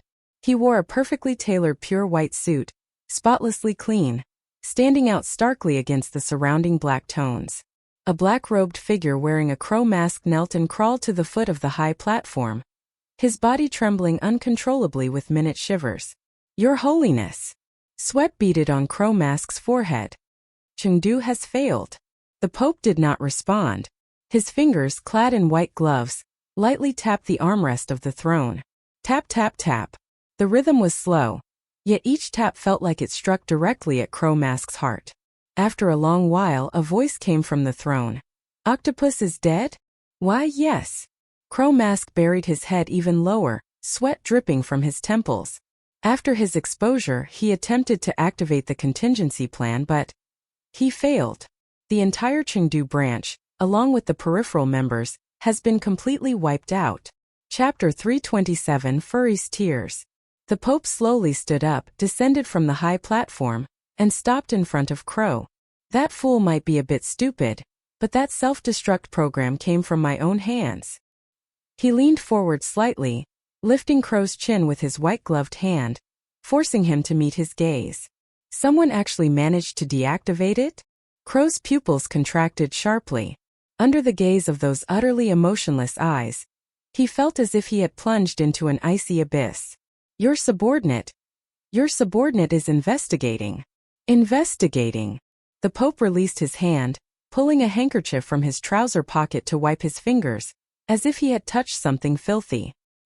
He casually tossed the handkerchief onto Crow's face. "Octopus was your man. With this connection severed, you cannot escape blame." Crow trembled all over, kowtowing heavily. "Your subordinate knows his crime. Your subordinate will definitely find the person who destroyed the program and tear them to pieces." "No rush." The Pope turned around, standing with his hands clasped behind his back. "Someone capable of breaking my program is quite interesting. A new round of the game is about to start, correct? Pass down the order. Have the existing Apostle players prepare. Since someone on Blue Star doesn't want me to have an easy time, then let's give them a little shock within the game." A trace of madness surfaced on his withered face. Oh! Time flew by in the blink of an eye, arriving at the final day of the game's pre-announcement. The final 5 minutes of the game countdown. Inside the Eternal Fortress, Bai Chenyue stood in her bedroom, dressed in specially made combat attire. "Quantum classmate, guard the home well. Go with ease, Fortress Master. I wish you an enjoyable game and a bountiful return." As the clock jumped to 12 o'clock, the game notification tone sounded in her mind. "Player, who's that guy? Welcome to the chosen game. Initiate teleportation? Yes/no." Bai Chenyue clicked yes. The game is about to commence. Teleportation in 10 seconds. The familiar sensation of dizziness washed over her. The scene before her eyes receded like a tide. When she opened her eyes again, an incredibly rich, sweet fragrance assailed her senses. It was as if tens of thousands of ripe honey oranges had been simultaneously crushed, their juice splattering everywhere, the aroma so thick it was almost tangible. Bai Chenyue opened her eyes, quickly surveying her surroundings. Every tree was dozens of stories high, their canopies blotting out the sky, laden with orange fruits the size of millstones. Sunlight filtered through the gaps in the leaves, and tiny golden dust particles floated in the air. Welcome player, who's that guy, to this game session. Furry's Tears. Game mission. Please use the special crystal vials to collect tears from 6 different types of furries. Mission description. There is a land of pollution where the furries are suffering. Please collect 6 types of pure tears, bring them to the polluted land, and save the corrupted furries. Current progress. 06. Bai Chenyue opened her inventory. Sure enough, there were now 6 special crystal vials the size of a palm. The vials were simple and unadorned, crystal clear. Collect tears. Bai Chenyue stored the crystal vials. This mission sounded considerably more artistic than the usual fighting and killing. But based on past experience, the tasks issued by the game were never easy. Activate map. The heavily upgraded map skill covered an area with a 10-mile radius. Soon, an extremely active light point appeared in the northeast corner of the map. She walked towards the light point. As she got closer, she discovered a honey mandarin tree significantly taller than its surroundings. At the fork in the trunk, about 3 meters off the ground, there was a nest roughly 1 meter in diameter. The nest was woven from flexible branches and some unknown type of flower petals, so exquisite it resembled a work of art. Vines coiled around the edge of the nest, bearing star-shaped orange leaves. Bai Chenyue looked up. Faint sounds like snoring came from within the nest. As if sensing someone's approach, a creature poked its head out of the nest. Their eyes met. Creature. Honey orange furry. Name. Honey orange lightning. Introduction. Suffers from severe hyperactivity disorder. Extremely excitable. Possesses an intense desire to win. Exceptionally high tier threshold. Note. Making them cry will affect you emotionally. Seemingly soft and cute sweethearts, they are actually noise-making machines capable of driving people insane with annoyance. It is recommended to take direct action. Don't waste words with them. Hey, you're a human. A living human. Honey orange lightning exclaimed with delight. Bai Chenyue. Could she possibly be a dead one? It excitedly rolled around the edge of its nest, its speech as rapid as a machine gun. Where are you from? Are you here to play with me? Can you run? How fast can you run? I am the legend of speed in Flower Valley. The next second, the orange ball seemed too excited, rolling right out of the nest. With a soft splat, it fell from the 3-meter-high tree branch. Face first. Bai Chenyue. The orange ball bounced twice on the ground and quickly flipped upright. Only then did Bai Chenyue get a clear view of its full appearance. Before her was a round, plump creature, its body covered in fluffy, soft orange fur that gleamed with a warm luster under the sunlight, looking like a ripe large orange that had gained sentience. 2 large, round-edged ears, half as long as its body, drooped behind it. Its hands were 2 white spheres, its feet were tiny white flats. It had a pair of large, pitch-black, watery eyes, paired with a naturally upturned smiling mouth, perfectly embodying the 4 words. Adorable and heartwarming. Bai Chenyue raised an eyebrow. It was kind of cute. Seeing Bai Chenyue, honey orange lightning not only didn't run away, but its 2 round ears stood up straight as rods. Not wanting to waste time, she got straight to the point. I need your tears. Tears. Honey orange lightning stopped bouncing, tilting its round head to size her up, then burst into laughter. Want my tears? Not a chance. Unless. Its eyes rolled around craftily, revealing a sly smile. Unless you can beat me. As long as you catch up to me before sunset, you can have as many tears as you want. How about it? Dare to challenge the legend of speed in Flower Valley. Bai Chenyue. It really was annoying. She glanced at the sky. It was just past noon. You're sure? Just catching up is enough. Of course. I keep my word. Deal. The moment the words left her mouth, honey orange lightning transformed into an orange streak of lightning, whooshing out. Its speed was so fast it actually left afterimages in the air. 2-legged beast, come catch me. Accompanying its high-speed movement, countless tiny orange fur strands detached from its body, scattering into the air. Bai Chenyue was just about to gather her energy to give chase when her nose suddenly tickled. Achoo! A sneeze erupted. Those orange fur strands floating in the air actually possess strong allergenic properties. Achoo! Achoo! Bai Chenyue sneezed several times in succession, tears nearly welling up. With every sneeze, her body uncontrollably stiffened for an instant, making it impossible to maintain high-speed movement. The honey-orange furry ahead had already run several hundred meters away. It looked back at the disheveled Bai Chenyue, wiggling its bottom triumphantly. Naya naya naya. Can't catch up, can you? Dummy dummy. Chapter 328 Furry's Tears. As soon as honey-orange lightning finished speaking, it zoomed away in a puff of smoke again, leaving only a trail of drifting fur in its wake. Damn it! Bai Chenyue rubbed her reddening nose. The little thing was doing this on purpose. Chasing it on the ground, just dealing with these tiny fur particles would be enough to make her miserable. Her brain wasn't waterlogged. She wasn't going to compete in a foot race with this bizarre creature. With the thought, Bai Chenyue summoned her flying sword from its sheath. She leaped onto the blade, standing steadily, then pulled out a gas mask and put it on, creating a physical barrier against the fur. Achoo! Go! Accompanied by a loud sneeze, the flying sword transformed into a streak of light and shot into the sky. The air high above was much fresher, and there was significantly less fur. Bai Chenyue's condition quickly recovered. She steered the sword, drawing a trail of light in the air, launching a pursuit against honey-orange lightning on the ground that felt like a dimensional strike. Honey-orange lightning, which had been gleefully sprinting across the ground, suddenly felt a shadow fall over its head. It looked up in confusion, its two eyes widening into perfect circles. It saw the two-legged beast standing on a sword, charging towards it at an utterly unscientific speed. Cheating! This is cheating! Honey-orange lightning was so scared all its fur stood on end, making it look like a hedgehog. In its panic, it erupted with even greater speed.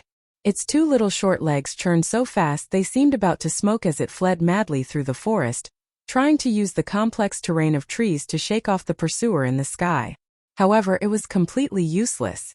No matter how it dodged left and right, ducked into tree hollows or ran in circles, that hovering sword above its head remained locked onto it, neither too close nor too far. The chase lasted a full 2 hours. From initial excitement to mid-chase terror, and finally to utter despair. Honey-orange lightning felt like it was about to explode. Its two legs ached as if filled with lead. It glanced back one more time. The person standing on the sword still looked completely relaxed. Its spirit broke. Too much. Honey-orange lightning let out a mournful and indignant shriek. Its legs gave way, and it executed an emergency brake right in the middle of the mandarin orange grove, landing face first. It flopped onto its back on the ground, then rolled over. Not running anymore. Do whatever you want. It's exhausting to be furry. It lay there with its mouth wide open, panting heavily, its two eyes spinning in circles, clearly dazed from exhaustion. Bai Chenyue lowered the sword's tip and slowly descended beside it. Keep running, why did you stop? She put away her flying sword, removed her mask, and looked down at this orange furball. Honey-orange lightning rolled over, lying prone on the ground. It covered its eyes with its two little white round hands and began to wail loudly. Wah! You bully fur! I don't accept this. My Flower Valley speed legend is gone. Boo-hoo! Honey-orange lightning lay on its back, its four limbs in the air, its two white ball-like little hands covering its face, its cries shaking the heavens. Large, glistening teardrops rolled from the corners of its eyes, falling into the dirt and instantly disappearing. You said it yourself, as long as I caught you I'd win. You never specified the method, Bai Chenyue said with a shameless shrug of her hands. Bullying for honey-orange lightning cried even louder. Just then, a strange emotional ripple erupted from honey-orange lightning, violently expanding and instantly enveloping Bai Chenyue. It wasn't sadness, nor was it anger. It was a kind of intensely exhilarated, manic joy. Like the bliss of downing an entire bottle of ice-cold cola after running 5 kilometers, or the delirious madness of finally finishing a master's thesis after pulling 3 all-nighters in a row. This emotion was overwhelmingly powerful, invading Bai Chenyue's brain. Bai Chenyue couldn't hold back. She laughed out loud, looking at the furball on the ground crying so hard it could barely catch its breath. The more she looked, the funnier it seemed. Ha ha. Ha ha ha ha. Holding her stomach, wiping the physiological tears caused by her sneezing, she laughed until her whole body shook. The scene was bizarre in the extreme. one rolling on the ground throwing a tantrum and crying, the other standing and pounding the ground with laughter. Honey Orange Lightning cried even more sorrowfully, and Bai Chenyue laughed even louder. But laugh as she might, she quickly pulled out the special crystal vial from her inventory, crouched down, aimed it at the corner of Honey Orange Lightning's eye, and precisely caught the falling teardrops with the bottle's mouth. Status: tears of joy produced by competitive desire. Note: congratulations, you've successfully been infected by the Honey Orange Furry's emotions. Managing to drive a severely hyperactive creature to an emotional breakdown is quite an achievement. However, its happiness is just that simple and utterly inexplicable. Bai Chenyue put the bottle away, her laughter gradually subsiding, though the corners of her mouth still uncontrollably turned upwards. "Alright, stop crying." Bai Chenyue, suppressing a smile, patted the still sobbing Honey Orange Lightning. "Where's the next furry?" Honey Orange Lightning lifted its head with sniffles, using its little round feet to wipe its tears. Right now, it just wanted to send away this person who could both fly and laugh as soon as possible. It raised one of its white ball-like little hands and pointed towards the west of Flower Valley. "Sniff. Go to Blue Rhombus Water Nest. There's a guy there who cries every day, go bother it." "Sniff. Thanks." Bai Chenyue nodded and turned to leave. After a few steps, her peripheral vision caught sight of Honey Orange Lightning's flower nest, and the orange star algae vines entwined around it, which emitted a soft orange glow in the night. Plant. Orange star algae vine. Introduction. A special aquatic algae that grows in mandarin orange groves. It can survive away from water sources and absorbs moonlight at night to emit a soft orange glow, serving as a heatless lighting tool. Its special fragrance has a calming effect on honey orange furries. Note: a natural, pollution-free night light, a great item for repelling mosquitoes and insects, an essential product for home and travel. Friendly reminder: this thing is the source of the honey orange furry sense of security. Sense of security? Now that was very interesting. She turned around, stepped forward, her movements fluid. Before Honey Orange Lightning could react, she reached out and plucked a handful of the vines. "My light. My nest. My sense of security. You tricked me out of my tears and now you steal my vines. I don't want to live anymore, you bad person." Honey Orange Lightning was so angry its fur bristled all over, and its crying pitch rose by an octave. "For lighting, thanks." Bai Chenyue couldn't help but laugh heartily as she stored the vines in her Nijia star disk.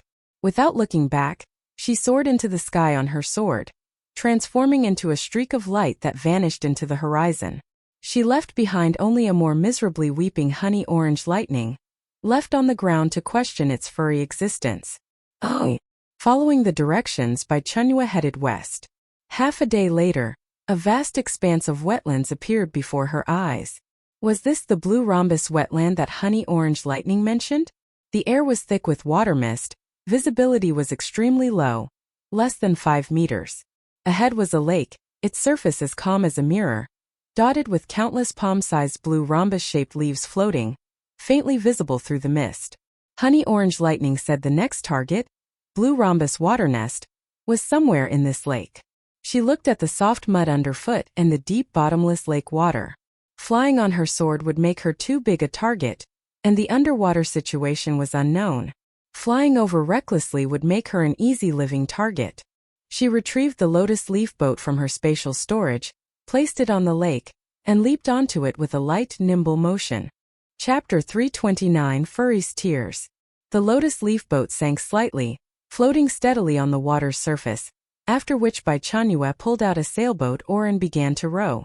The surroundings were eerily quiet, with only the sound of paddling audible. As the lotus leaf boat ventured deeper, several bubbles suddenly gurgled up from the water ahead. Immediately after, a wet, round head emerged from beneath the water. It was a creature with a body the color of misty blue. Apart from the different color, its appearance was carved from the same mold as the honey orange furry. It similarly had a round, chubby body, a furry texture, long round ears and tiny white round hands and feet. The only difference was that in its eyes, there was none of the hyperactivity of Honey Orange Lightning, only an unmeltable sadness, as if the entire planet owed it 5 million. Creature: Misty Blue Furry. Nay, Misty Blue Cece. Introduction. an aquatic furry inhabiting the blue rhombus wetlands, a natural pessimist, prone to extreme mood lows, and unconsciously spreads intense negative emotions to its surroundings. Status: seeing a stranger, feels the world has become even grayer, wants to cry. Special skill: spitting mucus. Note: don't stay around it for too long, otherwise you'll start contemplating the meaning of life and reach the sole conclusion: the world isn't worth it, better to cease existing. Seeing Bai Chenyue, misty blue Cece blinked its melancholic big eyes and without a word, opened its mouth and spat out a glob of blue mucus. The mucus shot like an arrow straight at Bai Chenyue's face. Bai Chenyue sidestepped, easily dodging it. So uncivilized, spitting right upon meeting. It's not an alpaca. She had to think of a way to both fight flexibly on the water and defend against this spit attack. A flash of inspiration struck Bai Chenyue, and she thought of a skill that was repulsive yet truly effective. Darwin on the tip of the tongue. She took out a vacuum-sealed package of Juawe duck neck from her Nigeria star disc. Tearing open the packaging, the fragrant and spicy aroma spread. She devoured an entire piece of Juawe duck neck in 2 or 3 bites, even sucking the spicy oil clean off the bones. Ability obtained: non-wetting feathers.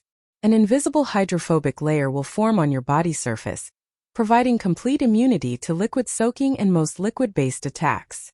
Additional curse: quack syndrome. Your gait will become an uncontrollable waddle, and simultaneously, the end of every sentence you speak will involuntarily be punctuated with a loud quack. Another mouthful of spit shot precisely towards Bai Chenyue's face. This time Bai Chenyue didn't dodge. She wanted to test the new skill's effect. Just as the mucus was about to touch her cheek, it seemed to hit an invisible wall, sliding right off. Not a single drop stuck to her. Hey, it really works. Quack. Bai Chenyue's eyes lit up. Now she didn't have to worry about being spit on. She sat back down in the lotus leaf boat, picked up the oar, and began chasing after misty blue Cece while waddling and rowing. Little thing, don't run. Let me see what your tears look like, quack. Misty blue Cece was startled by her strange appearance and the sudden shout. Its round body swooshed underwater, leaving only ripples behind. Bai Chenyue rowed the boat in pursuit, only to find this little creature was as agile as a fish in the water, with astonishing speed. Meanwhile, she herself not only had to endure her body's uncontrollable waddling, but was also affected by the negative emotions radiating from misty blue Cece. As she rowed, an inexplicable sadness welled up in her heart. Sigh, why am I here chasing a furry that spits? Quack. When will this day ever end? Quack. Living is so tiring. Quack. Doing missions is tiring too. Quack. Bai Chenyue couldn't help but voice pessimistic sighs with each stroke of the oar, every sentence ending with that loud quack. She felt her fighting spirit being worn away bit by bit, even her rowing movements becoming listless. The infectious power of negative emotions was too strong. No, she couldn't go on like this. This is really so pointless, quack. Bai Chenyue sat in the lotus leaf boat, mechanically swinging the oar. Every stroke was accompanied by a sigh. That misty blue Cece was just ahead, not far away, occasionally glancing back at her, its gaze as melancholic as if looking at a terminally ill patient. It wasn't swimming fast, but it always maintained a subtle distance from Bai Chenyue. She clearly had the travel artifact, the water flow propulsion bubble, which could catch up to this emo furry in minutes if she used it. But right now she just didn't want to move. She couldn't even be bothered to entertain the thought of taking it out from her spatial storage. What's the point of catching up anyway? People are ultimately going to die, and after finishing one mission there's always another, endless and meaningless. Quack. While muttering dejectedly, she also had to endure the duck-like quacks that involuntarily escaped her throat from time to time. Her mentality was crumbling. What kind of lousy side effects were these? Not only affecting movement but also including a mental attack. The negative emotions emanating from misty blue Cece spread like an invisible plague, rippling outwards with the water waves. It spat at Bai Chenyue several times, though it never hit her. Bai Chenyue felt like a salted fish that had lost its dreams, just wanting to lie in the lotus leaf boat and drift with the current. What did she need a propulsion device for? Let her rot here. Quack. Another weak duck call. Unconsciously, The lotus leaf boat drifted with the current into an area of even thicker mist. The surrounding temperature began to drop sharply. What was once just cool water vapor now carried a biting chill. A thin layer of frost even began to form on the edges of the lotus leaf boat. That misty blue sea had disappeared without a trace at some point. So cold. Quack. The piercing cold finally snapped Bai Chenyue out of that utterly dejected emotional state a little. She shivered, her survival instinct briefly suppressing the emo mood. If she kept freezing like this, she'd really die before achieving anything. She shuddered, then rummaged in her Nigestar disc and pulled out a cold resistance fruit, swallowing it in a couple of bites. A warm current spread from her stomach to her limbs and throughout her body, warming her up. Back among the living. Bai Chenyue let out a long sigh of relief. The duck side effect's duration was also almost up, and the uncontrollable waddling sensation was gradually weakening. She stood up and looked around. This place didn't seem to be the outskirts of the blue rhombus wetlands anymore. The mist was thicker, and instead of floating water chestnut leaves on the water's surface, there stood grayish-white deadwood resembling dry bones. The water current had also become turbulent. What kind of hellish place is this? Bai Chenyue muttered as the lotus leaf boat slowly advanced through the dense fog. Ahead in the mist, the faint outline of a small island in the center of the lake appeared. Let's go ashore and regroup first. Staying afloat on the water, rocking and swaying all the time. If something unexpected happened, she wouldn't even have a place to brace herself. Chapter 330 Mau Mau's Tears. The lotus leaf boat touched the soft mud at the edge of the heart of the lake island. Bai Chenyue stowed the boat and oars, then jumped ashore.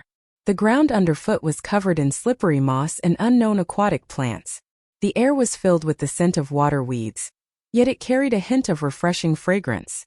The moment her feet firmly touched the ground, before the sense of stability could spread through her body, a series of hurried footsteps suddenly came from deep within the mist. Who is it?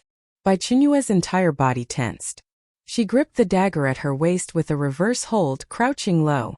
The mist churned, and a tall figure strode out with large, powerful steps.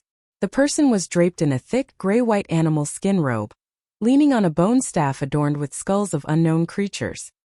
His face was painted with red and white grease paint, appearing particularly eerie amidst the gloomy fog. Character: Hahali. Status: vigorous combat power extremely high. Note: be careful. This is the old priest of the Haha tribe, and he's one of the well-fed ones, not like those starving weaklings in the desert. They are a group of tireless fighting machines. Haha tribe. Bai Chenyue's pupils constricted. Why would there be a Haha tribe member here? Shouldn't they be lying flat and playing dead in the desert? Before she could figure it out, Hahali opposite her suddenly stopped in his tracks. His large nose, smeared with paint, sniffed forcefully at the air. His originally dull eyes suddenly blazed with sharp light, locking onto Bai Chenyue with deadly intensity. This disgusting smell. Hahali's voice was hoarse, thick with hostility. It's definitely the cold resistance fruit. He abruptly raised his bone staff, pointing it straight at Bai Chenyue, his tone sinister. You damned scoundrels of the Cuckoo tribe. You dare come here looking for a fight? Bai Chenyue? Question mark. What is he even talking about? She was just about to open her mouth to explain, but the other party gave her no chance. Despicable villain, take this.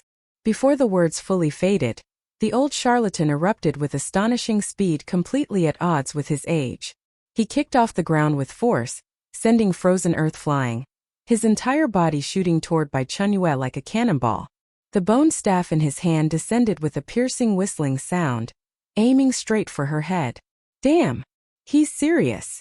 Bai Chenyue hadn't expected this old man to attack so suddenly, and the overwhelming pressure coming at her was ridiculously strong. She could only hastily raise her dagger to block. Clang! A grating screech of metal on bone rang out. Bai Chenyue felt a mountainous, overwhelming force surge through the dagger, and into her entire body. The web of her thumb split open from the impact. She was sent sliding backward 4 or 5 meters, her feet plowing 2 deep furrows in the slippery ground before she barely managed to stop. Is this strength something a human should possess? She was inwardly shocked. Her arm was numb from the vibration, almost unable to hold the dagger. The Haha tribe members she had seen in the desert before were all either lying flat or crying about being hungry, weak as chicks. Did this Hahali eat steroids? Having gained the upper hand with his first strike, Hahali's assault grew even fiercer. The bone staff in his hands whirled into an impenetrable blur. Every move lethal, each strike carrying the force to split mountains and crack stone. It was a completely life-or-death fighting style. Bai Chenyue was beaten back step by step, only able to parry with no chance to counterattack. In the face of absolute power and environmental adaptation, her techniques were utterly useless. Pure attribute suppression. Not good, I can't hold on. Bai Chenyue gritted her teeth. The old charlatan, buffed by the cold, was a monster. She couldn't use CPU overload warning on this guy either. If she accidentally killed him, it would be troublesome. But if this dragged on any longer, she'd definitely be pounded into meat paste. She quickly fished out a spare power mushroom from her Nijia star disc and stuffed it into her mouth. Strength increased. Bai Chenyue felt she could handle it again. She brandished her dagger and actively charged forward to meet him. Clang! Clang! Clang! Several consecutive clashes of brute force sent sparks flying. But even with the power mushroom's boost, she was still at a disadvantage against this steroid-pumped opponent. She merely went from completely crushed to barely able to parry, but still in a sorry state. Does he have infinite stamina? Bai Chenyue cursed inwardly. If this continued, once the power mushroom's effect wore off, she'd really have no choice but to jump into the lake and feed the fish. She had to end this quickly. Since the power mushroom wasn't enough, she needed something even more potent. Using the recoil from another collision, she forcibly created distance. With a flip of her wrist, a lump of braised beef appeared in her hand. She opened her mouth and took a savage bite. Ability acquired. Savage bull strength. Possessing immense strength, you will gain primitive power rivaling that of a savage bull, along with overwhelming melee combat advantages. Additional curse. Crimson Frenzy. When you see a red moving object, you will experience an uncontrollable urge to charge. All your reason and technique will be replaced by pure charging instinct. You will abandon all strategy, only using your head to fiercely charge at that red target that enrages you, until it is destroyed or you are forcibly stopped. Boom! A wild, savage power exploded within her body, as if she had truly transformed into a savage bull at this moment. Bai Chenyue casually tossed aside the cumbersome dagger and charged at Hahali barehanded. Technique? Footwork? To hell with all that. In the face of absolute power, everything else is just flashy nonsense. Seeing this, Hahali not only didn't retreat, but grew even more excited. He also discarded his bone staff, a warlike grin spreading across his face. Well met, Kukuscum. Let me show you the true power of the Haha tribe. The two collided like two out-of-control wild beasts.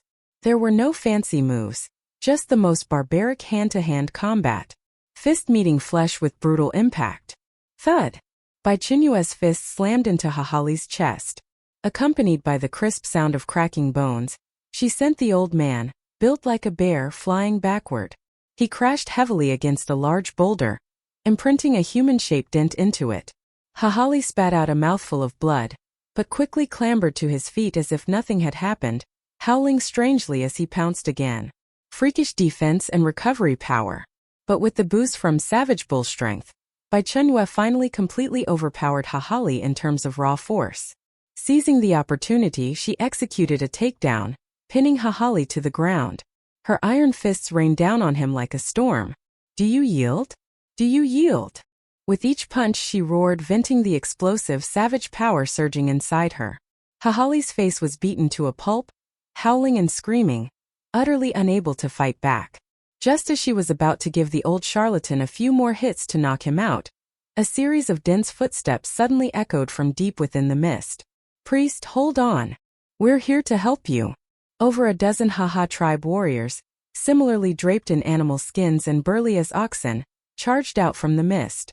Each of them had a ruddy complexion, clearly also in a well-fed and watered peak state. Leading them was a giant of a man, brandishing a stone axe. On his head was a headdress adorned with a large, bright red feather. Against the backdrop of the mist, that splash of red was particularly glaring. Red. Bai Chenyue merely glanced at it, and instantly regretted it. Chapter 331 Mao Mao's Tears. That flash of bright red ignited the string in her mind called reason, and burned it to a crisp. Crimson frenzy activated. Bai Chenyue, who had originally been preparing to deliver a final blow to Hahali, suddenly stiffened mid-action. Her vision was completely occupied by the big red fur, that glaring red color wildly provoking every single one of her nerves. No! Bai Chenyue let out an ear-splitting roar, directly abandoning the priest who was already half beaten to death. She abruptly stood up, her hind legs pushing off the ground with force, causing the dirt to explode. Whoosh! Her entire body transformed into a crimson afterimage, charging straight toward that unlucky fellow tied with the red ribbon. The leading Haha tribe giant hadn't even processed what was happening when he saw a female maniac with bloodshot eyes charging at him. Huh! Wait! Who are? Before he could finish speaking, boom! Bai Chenyue's iron head slammed precisely into the giant's stomach. The at least 300-pound strongman instantly curled up like a giant shrimp, his eyeballs practically bulging out of their sockets. He let out a miserable scream as he was sent flying backward over 20 meters, knocking down 3 companions before finally crashing into the lake with a splash, sending up a spray of water. Dead silence fell over the entire scene. The Haha tribe reinforcements who had just arrived were all dumbfounded, their mouths hanging open, the weapons they held frozen mid-air, not daring to move. They absolutely did not dare to move. Since when did the other tribe have someone this strong? Even their tribe's strongest warrior, Haha Chong, had been sent flying with a single headbutt. After knocking one person flying, Bai Chenyue didn't stop. She stood in place, nostrils flaring as she breathed heavily, her bloodshot eyes continuing to frantically scan the crowd. Was there any more red? Who else had red on them? The Haha tribe warriors present were all swept by her gaze that seemed ready to devour anyone, and they collectively took a step back in unison. Too terrifying. This ferocious beast wearing human skin. On the lake's surface, that unlucky red-furred leader sank to the bottom without even a single bubble surfacing. With that glaring flash of red gone, the fire crackling and burning in Bai Chenyue's mind finally subsided a bit. Reason reclaimed the high ground, but the savage bull strength was still active, seizing this opportunity to finish off everyone. She didn't retreat but instead advanced, charging straight toward the burly man at the front who was brandishing a stone axe. Seeing this, the other party hurriedly swung his axe down with immense force. Bai Chenyue neither dodged nor evaded, simply raising her hand and throwing a punch. Bam! Her fist, arriving later but striking first, smashed into the burly man's stomach. The burly man's eyes bulged violently, the stone axe in his hand flying out and spinning into the air. One down. Bai Chenyue pivoted on her feet, using her momentum to crash into the crowd. It was no different from a wolf entering a sheep pen. At this moment she was like a human bulldozer. Grabbing one person meant a single punch, never needing a second one. This group of Haha tribesmen's endurance was far inferior to that old charlatan from before. Bam! Bam! Bam!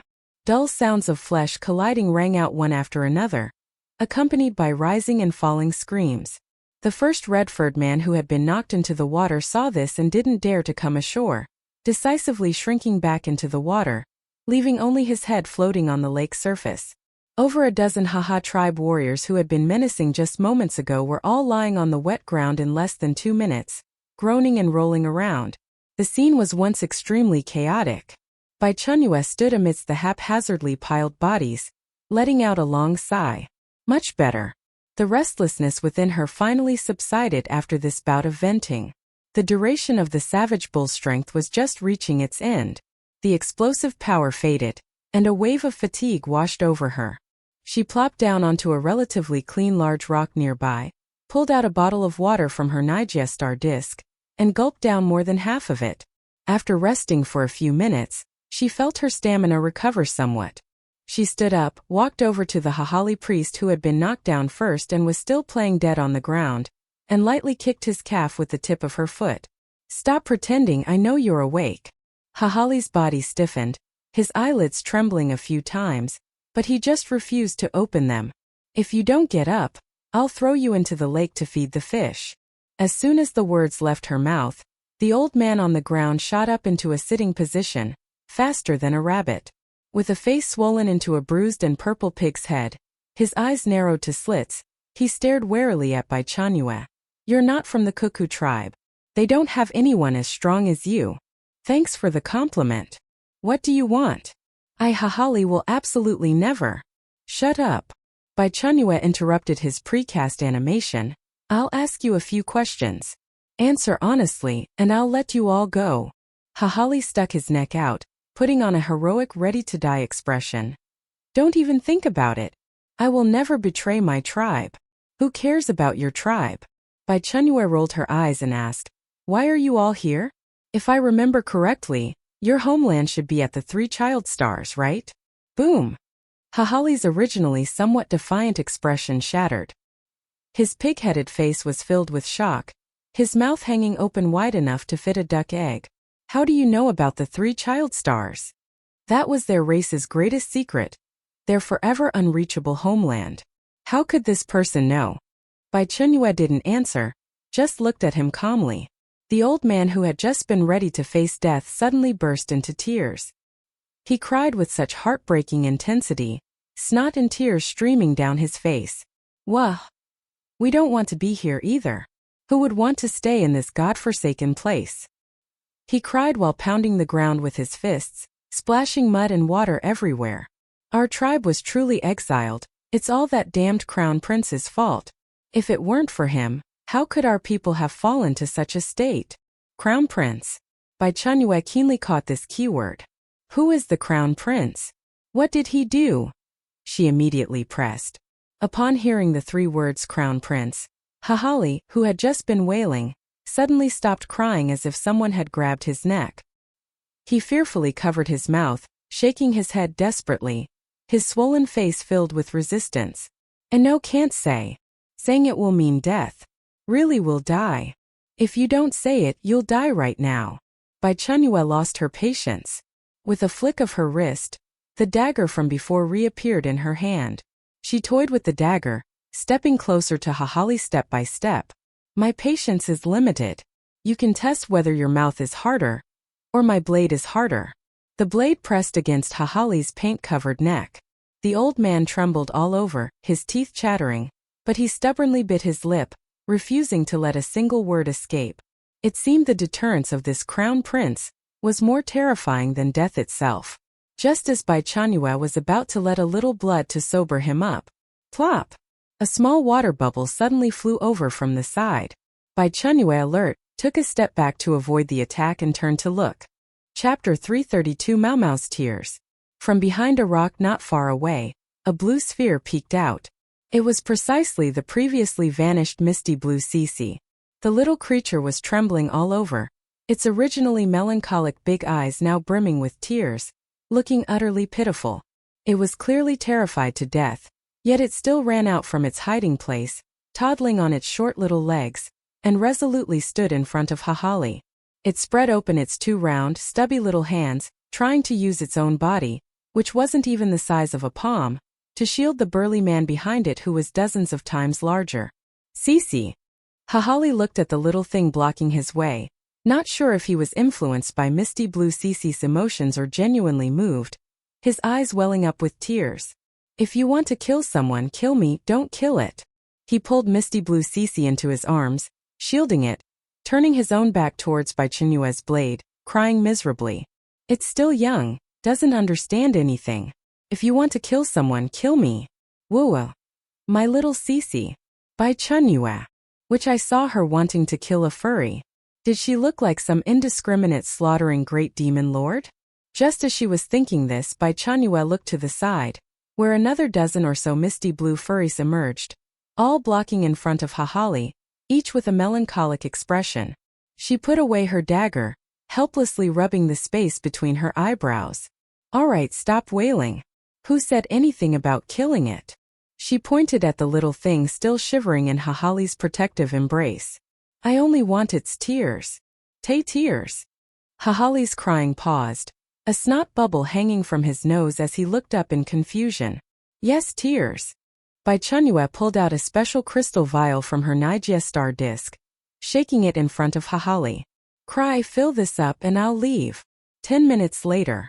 Bai Chenyue, perfectly satisfied, put away the crystal vial now filled with blue tears.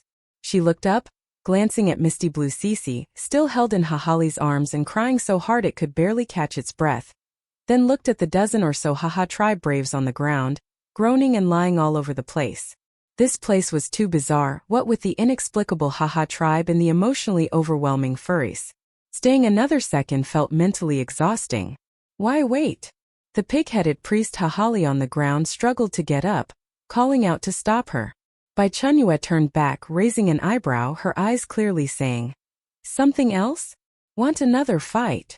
Hahali shivered under her gaze, instinctively taking half a step back, quickly waving his hands. No, that's not what I mean." He glanced at Bai Chenyue, then at his tribesmen still rolling on the ground, forcing a smile uglier than crying onto his face. "That." He weighed his words. "Since you know about the 3 child stars, have you met other members of our tribe?" Not just him. The other Haha tribesmen also looked at her with eyes full of expectation. "I have." Bai Chenyue was concise. Are they okay?" Hahali's eyes lit up. "Can't say." Bai Chenyue snorted coldly. "Hahali. Wasn't that his line just now? I answered your question earlier, you tell me an answer too." Hahali's expression turned somewhat despondent. "Okay. Speak. We were exiled here by the Crown Prince." "Who is the Crown Prince?" "The Royal." Bai Chenyue raised an eyebrow. The race she had impersonated before? This game was getting more and more interesting. She immediately asked again. "Weren't you exiled to the 3 child stars? How did you end up here? Was it just you exiled? Or were the Kuka tribe exiled here too?" "The Kuka tribe is here too, but why we're here?" Can't say. Hahali mumbled vaguely, his eyes darting around, not daring to meet Bai Chenyue's gaze. "Why can't you say?" Bai Chenyue pressed. "We cannot betray." Hahali hugged his head, curling into a ball on the spot, looking utterly tormented. "They're doing great, lying in the desert sunbathing every day, shouting about being hungry." Bai Chenyue sighed, answering his earlier question. Hungry? Hahali looked up very puzzled. Bai Chenyue told Hahali everything that had happened at the 3 child stars, just omitting the game parts. After hearing it, Hahali fell silent. Those fools. How could they be so stupid as to swap territories with others? The tribe really couldn't manage without him. Hahali was exceptionally desolate. Seeing this, Bai Chenyue estimated she wouldn't get anything more out of him and changed the subject. "Where is the next furry? I'll pretend I heard nothing and leave immediately." Go south through this forest. There's a green concealment forest. The next green grain furry you're looking for is there." Hahali answered. Bai Chenyue stared at him. Status. Haha tribe priest who has been beaten into submission. Doesn't dare utter a single lie. Wholeheartedly wants to see you off. Until we meet again. Bai Chenyue tossed out the phrase, turned, and left without the slightest hesitation. Watching her back disappear into the mist, Hahali finally let out a sigh of relief. A slightly more clear-headed Haha tribe warrior nearby shuffled over and asked quietly, "Priest, just let her go like that? She injured so many of us. If we don't let her go, are we going to keep her for dinner?" Hahali glared at him irritably. "Can you beat her? Or can I beat her? All of us combined aren't enough for her to fight alone." The warrior shrank his neck, not daring to speak further.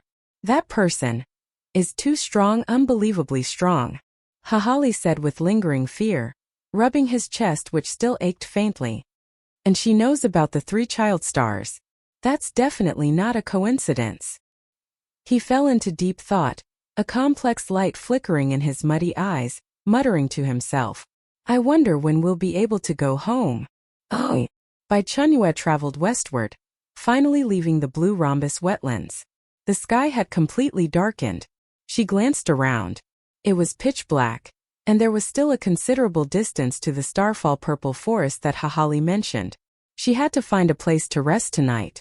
She could travel through the night, but in a completely unfamiliar environment, especially at night, it was better not to take risks.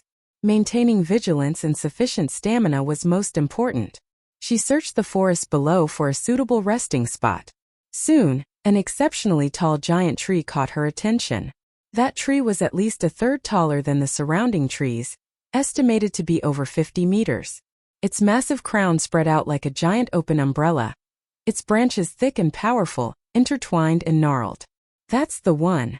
High ground offered a broad view and was relatively safer. Bai Chenyue controlled her flying sword, slowly descending onto a thick branch of the giant tree about 30 meters off the ground. The branch was very wide, more than enough to stand one or two people. She took out a seemingly ordinary metal button from her Nijia star disk. Chapter 333 Mau Mau's Tears. Item: Portable Spatial Extension Base. Description: a standard field exploration equipment produced by Taos Interstellar. Utilizes spatial extension technology. Pressing it will deploy a circular alloy platform with a diameter of 5 meters. It is sturdy, durable, and can bear a load of 5 tons. Comes with an energy absorption function, capable of slowly absorbing ambient free energy to recharge itself. Note: foolproof operation, one-click installation. An excellent product for home travel and surviving in the wild. Just a bit expensive after all, you get what you pay for. Bai Chenyue pressed the button onto a thick tree trunk. With a soft click, blue light lit up at the center of the silver button. Immediately, metallic structures extended from the button, rapidly assembling and interlocking in mid-air. In less than 10 seconds, a circular platform with a 5-meter diameter, shimmering with a dark silver metallic luster, was firmly fixed onto the branch. Next, she took out a palm-sized cube. Item: multifunctional mimetic stealth tent. Description: a high-end wilderness survival equipment designed for use with the portable spatial extension base. Can automatically deploy to form a dome tent accommodating 3 people. The outer layer material possesses chameleon-like functionality, perfectly mimicking the surrounding environment to achieve optical stealth effects. Simultaneously equipped with multiple functions such as windproofing, moisture resistance, insect repellent, temperature regulation, and sound insulation. Note: an essential artifact for top-tier LYB, Laoyin by veteran ambushers. Hide inside, and as long as you don't make a sound, no one can find you. Of course, if you throw a party inside, forget I said that. She placed the cube in the center of the platform. The cube automatically unfolded, with 4 corners popping out anchoring bolts that firmly adhered to the alloy platform. Subsequently, the tent's main body rapidly inflated into shape. The tent's outer surface rippled, its color and texture changing swiftly. Within seconds, it became identical to the surrounding tree trunks and leaves, impossible to spot without careful inspection. Along with it, the alloy platform below and the button on the tree trunk also entered a stealth state. After doing all this, Bai Chenyue was still not at ease. She took out 20 nano-level surveillance robots that silently melted into the night, heading towards different directions around her, bringing an area of 2 square kilometers within her surveillance range. Automatically transmitted to the star badge, monitoring all footage. Any sign of movement would be reported to her immediately. Only after confirming everything was foolproof did she crawl into the tent. The interior space was not small, and the soft insulating layer felt comfortable underfoot. She took out some food from her space, ate a simple meal, laid out the bedsheets and bedding, and after eating and drinking her fill, she lay down. Having rushed about all day, chasing Mau Mau and fighting, her body was already utterly exhausted. She burrowed into the covers and soon fell into a deep sleep. The night deepened.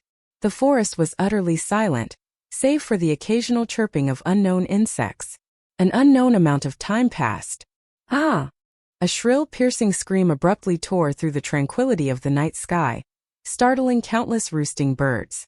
Inside the tent, Bai Chenyue, in the midst of sleep, snapped her eyes open, her gaze instantly clear. She rolled over and sat up, tilting her head to listen. Another scream, this time even closer, mixed with the clanging of weapons colliding and angry roars. Someone was fighting, and the battle was intense. Bai Chenyue activated the map. Centered on her, a 3-dimensional map covering a 10-mile radius unfolded before her.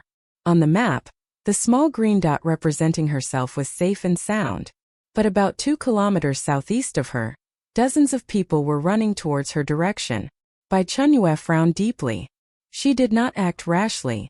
Instead, she opened the star badge and connected to the nano-surveillance robots she had already dispersed. The robot closest to the battlefield transmitted a clear real-time feedback.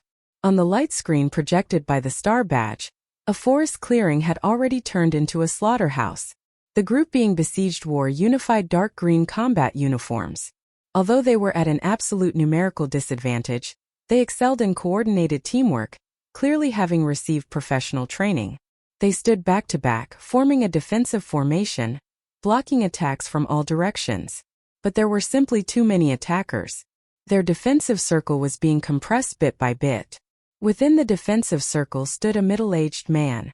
When Bai Chenyue clearly saw the middle-aged man's face, she was slightly taken aback. He looked familiar.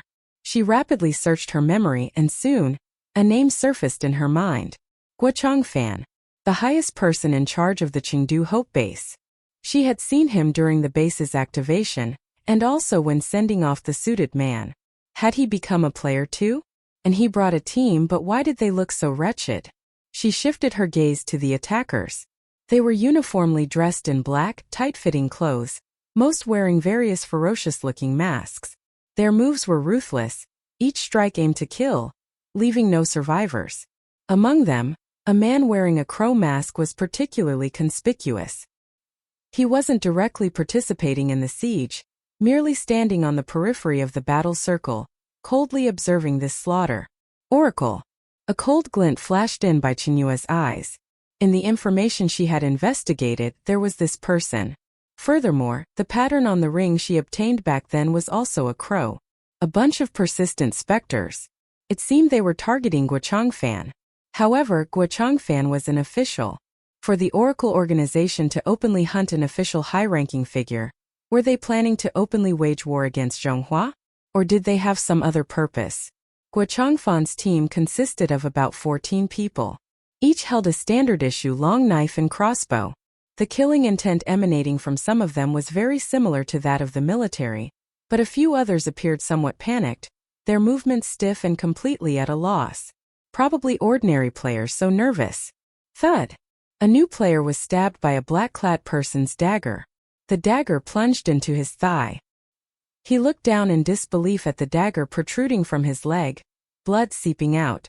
He screamed as Guochangfan pulled him, dragging him back into the defensive circle.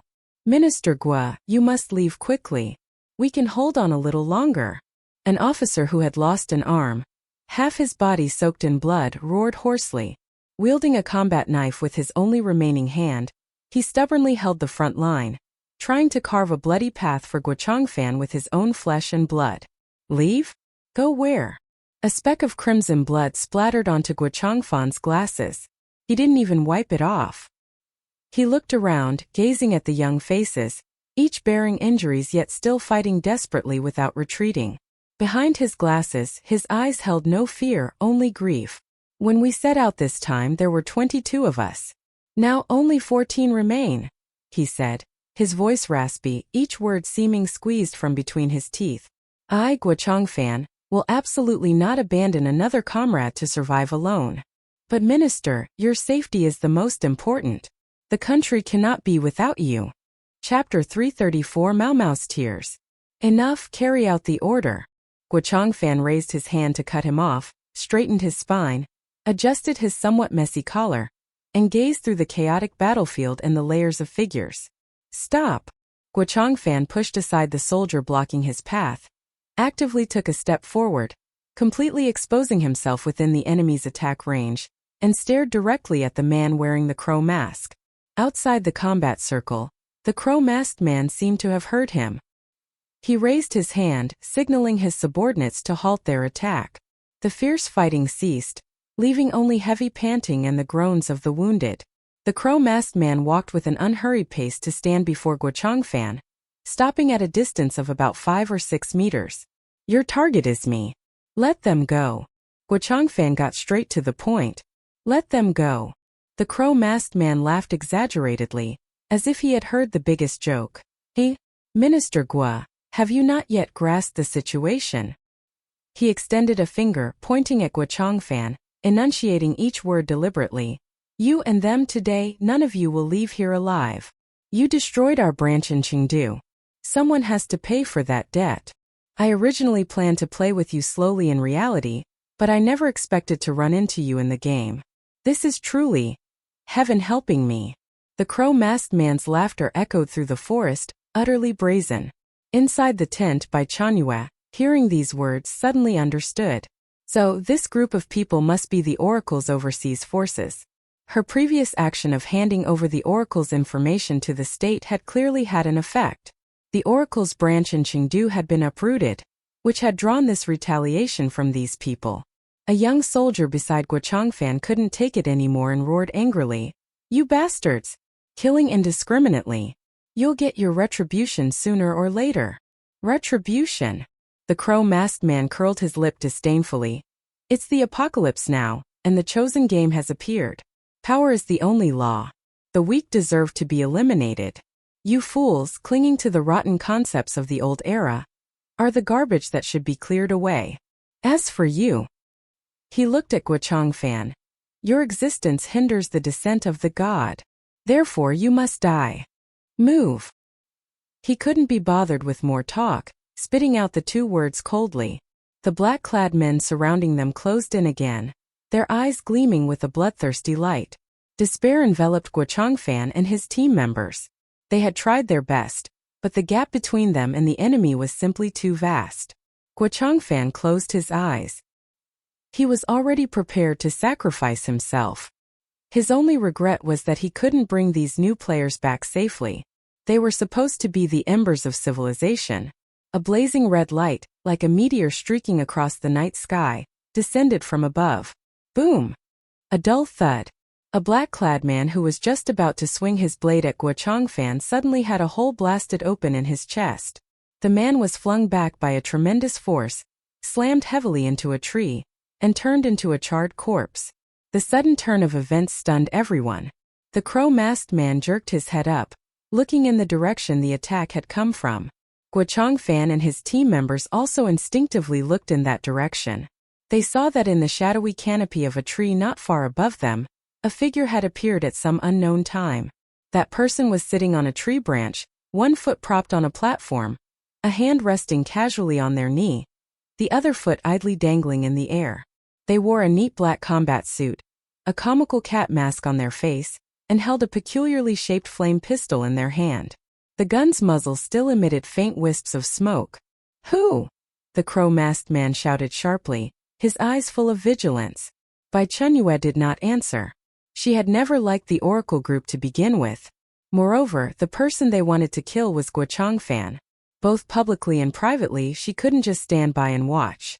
Our homeland was her only refuge, in both her past and present life. She could choose not to join the official forces, she could remain outside the system, but she absolutely would not allow these foreign hyenas to tear at her compatriots right under her nose. The nerves of the soldiers beside Guo Changfan instantly tightened. Thinking this was an assassin sent by the Oracle organization, they raised their long knives, desperately shielding Guo Changfan behind them. "Minister, be careful, another one!" The officer holding a single knife shouted, blocking the front with his body, his voice hoarse. "Who is this person? Are they here to kill us too? Look at that outfit, so strange. Definitely not a good person. Damn it, are we going to die here today? If one comes, we kill one. If two come, we kill the pair." Some of the ordinary new players were even more terrified, their faces ashen. They had been temporarily pulled into the team, with almost zero combat experience. Faced with the earlier slaughter, they were already on the verge of collapse. Now that an even stronger one had appeared, their legs were trembling uncontrollably. Guo Changfan raised his head, staring intently through his glasses at the figure in the tree canopy, wearing the comical cat mask. Cat mask. A detail mentioned by Lu Qian during her work report flashed through his mind. When the national team was besieging Wang Yizha, the top-ranked expert, "Who's that guy?" had also worn a cat mask. Could it be them? A flicker of hope stirred in Guo Changfan's heart. The Oracle organization's leader, Crow, also saw Bai Chenyue's peculiar attire, and the mask on her face. He frowned. He had never seen anyone dressed like this before. However, besides the Oracle, who else would wear masks when going out? He mistakenly thought it was a member of another squad within the organization, who had caught wind of the situation and come running to snatch the credit. "Hey, you over there." Crow took a step forward, tilting his head up arrogantly. "Which unit are you under? Don't you know the rules? The prey here is ours." He thought that by announcing his own name, the other party would wisely back off. Bai Chenyue in the tree canopy didn't even make an extra movement. She simply aimed the flame pistol in her hand downward again. Through the modified electronic synthesized voice from the mask, 3 icy words were uttered. "Zhonghua." The voice wasn't loud, but it shocked everyone present. The soldiers beside Guo Changfan were all stunned. "Zhonghua? Was this one of our own?" A glint of sharp light flashed in Guo Changfan's eyes behind his glasses. "Heh? Crow laughed in extreme anger, the sound sharp and piercing. "So it's a rat hiding in the sewers. I thought it was some big shot, but it turns out it's just a dog raised by the officials." His patience was completely exhausted, his killing intent boiling over. "Since you're not one of us, then there's nothing more to say." Crow suddenly waved his hand and roared, "Attack! Chop them all up, along with this reckless rat, and feed them to the dogs." Chapter 335 Mau Mau's Tears. Kill. Upon receiving the order, the men in black once again raised their weapons and charged from all directions. Watching the swarming enemies, Bai Chenyue snorted coldly. The electronic voice transmitted through her modified mask carried a tone of mockery. "Just you." As soon as the words fell, she didn't even pull the trigger. CPU overload warning. Precision face melting. An intangible mental shockwave, like an invisible storm, instantly enveloped the 3 elite Oracle players charging at the forefront. Without any warning, the 3 tall and burly men in black suddenly froze mid-charge, their expressions solidifying at their most ferocious moment. The savage glint in their eyes gradually dimmed, turning into empty deathly gray. They couldn't even let out a single scream before toppling forward, stiff as boards. Asterisk thud. Thud. Thud. Asterisk. The dull thuds of 3 corpses hitting the ground sounded exceptionally clear in the silent battlefield. The members of Guo Changfan's squad, who were preparing for a desperate last stand, all froze in their movements. Dead? Just like that? They didn't even see how they died. Crow's pupils contracted sharply. The other men in black beside him also stopped in their tracks, staring at their fallen comrades with horrified expressions. What happened? Baka! What's wrong with them? Hey, Yamada! Get up! What the hell are you doing? One of the men in black rushed forward and kicked his fallen companion, only to find the other had already stopped breathing. A chill shot up from the soles of all the Oracle members' feet, straight to the crowns of their heads. What kind of attack was that? Soundless, traceless, killing without form. Crow looked at the motionless cat face mask on the tree branch, feeling genuine fear from the depths of his heart for the first time. What are you all standing around for? Seeing this, Crow forcibly suppressed the terror in his heart and roared hoarsely. He's just one person. Use ranged weapons. Shoot him. Shoot him dead. He refused to believe the other side could be that powerful. Shaken by his roar, the remaining men in black snapped out of their daze. They quickly retrieved specially designed crossbows from their backs, and 2 even pulled out oddly shaped energy guns. Asterisk swish. Swish. Swish. Asterisk. Asterisk whoosh. Whoosh. Asterisk. In an instant, dozens of lethal projectiles, carrying the sound of tearing air, shot towards Bai Chenyue and the tree canopy from all directions, blotting out the sky. Facing this impenetrable barrage, Bai Chenyue lightly tapped the tree trunk with her toes and leaped into the air. The moment she leaped into midair, everyone witnessed a scene they would remember for the rest of their lives. Whoosh! A pair of broad wings suddenly unfurled behind her back. A pair of wings condensed from darkness, appearing as translucent shadow wings with no luster, perfectly blending into the deep night. Lightless, soundless, like a monarch of the dark night descending upon the mortal realm. Wings. When that pair of wings spread open behind Bai Chenyue, everyone, whether it was Guo Changfan's squad preparing for a desperate fight or the vicious members of the Oracle organization, was as if someone had pressed a pause button. They all looked up, dumbstruck, staring at the figure suspended in midair. Holy shit! What is that? One player pointed stupidly at the sky, his mouth agape enough to fit an egg. Wings? They're wings. How can a person grow wings? Is that a skill or an item from the game? This is too exaggerated. The soldiers beside Guochangfan, though well-trained, couldn't hide the shock on their faces at this moment. They had seen other players too, but this was the first time they'd seen someone sprout wings from their back. Minister. This. The one-armed officer turned to look at Guochangfan, his eyes filled with questions. Guochangfan didn't answer. His heart was pounding wildly in his chest. The answer in his mind was on the verge of bursting out. Bai Chenyue flew upward, easily dodging all the attacks. After the barrage stopped, she hovered in mid-air again. The gaze beneath her mask looked at them as if they were already dead. Her translucent black wings gave a gentle flap. Void feathers activated. Asterisk whoosh. Whoosh. Whoosh. Asterisk. Dozens of plumes composed of pure shadow energy, like the sharpest arrows, detached from her wings and shot silently towards the oracle players on the ground. These plumes were almost completely invisible in the night, leaving only faint black trails due to their incredible speed. Thwip. Asterisk thwip. Thwip. Asterisk.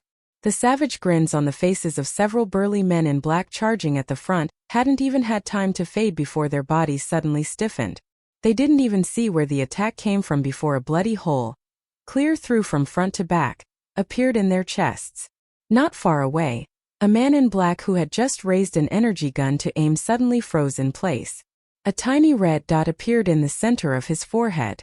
The expression on his face remained one of intense concentration on aiming, but his body had already lost all vitality, collapsing limply backward.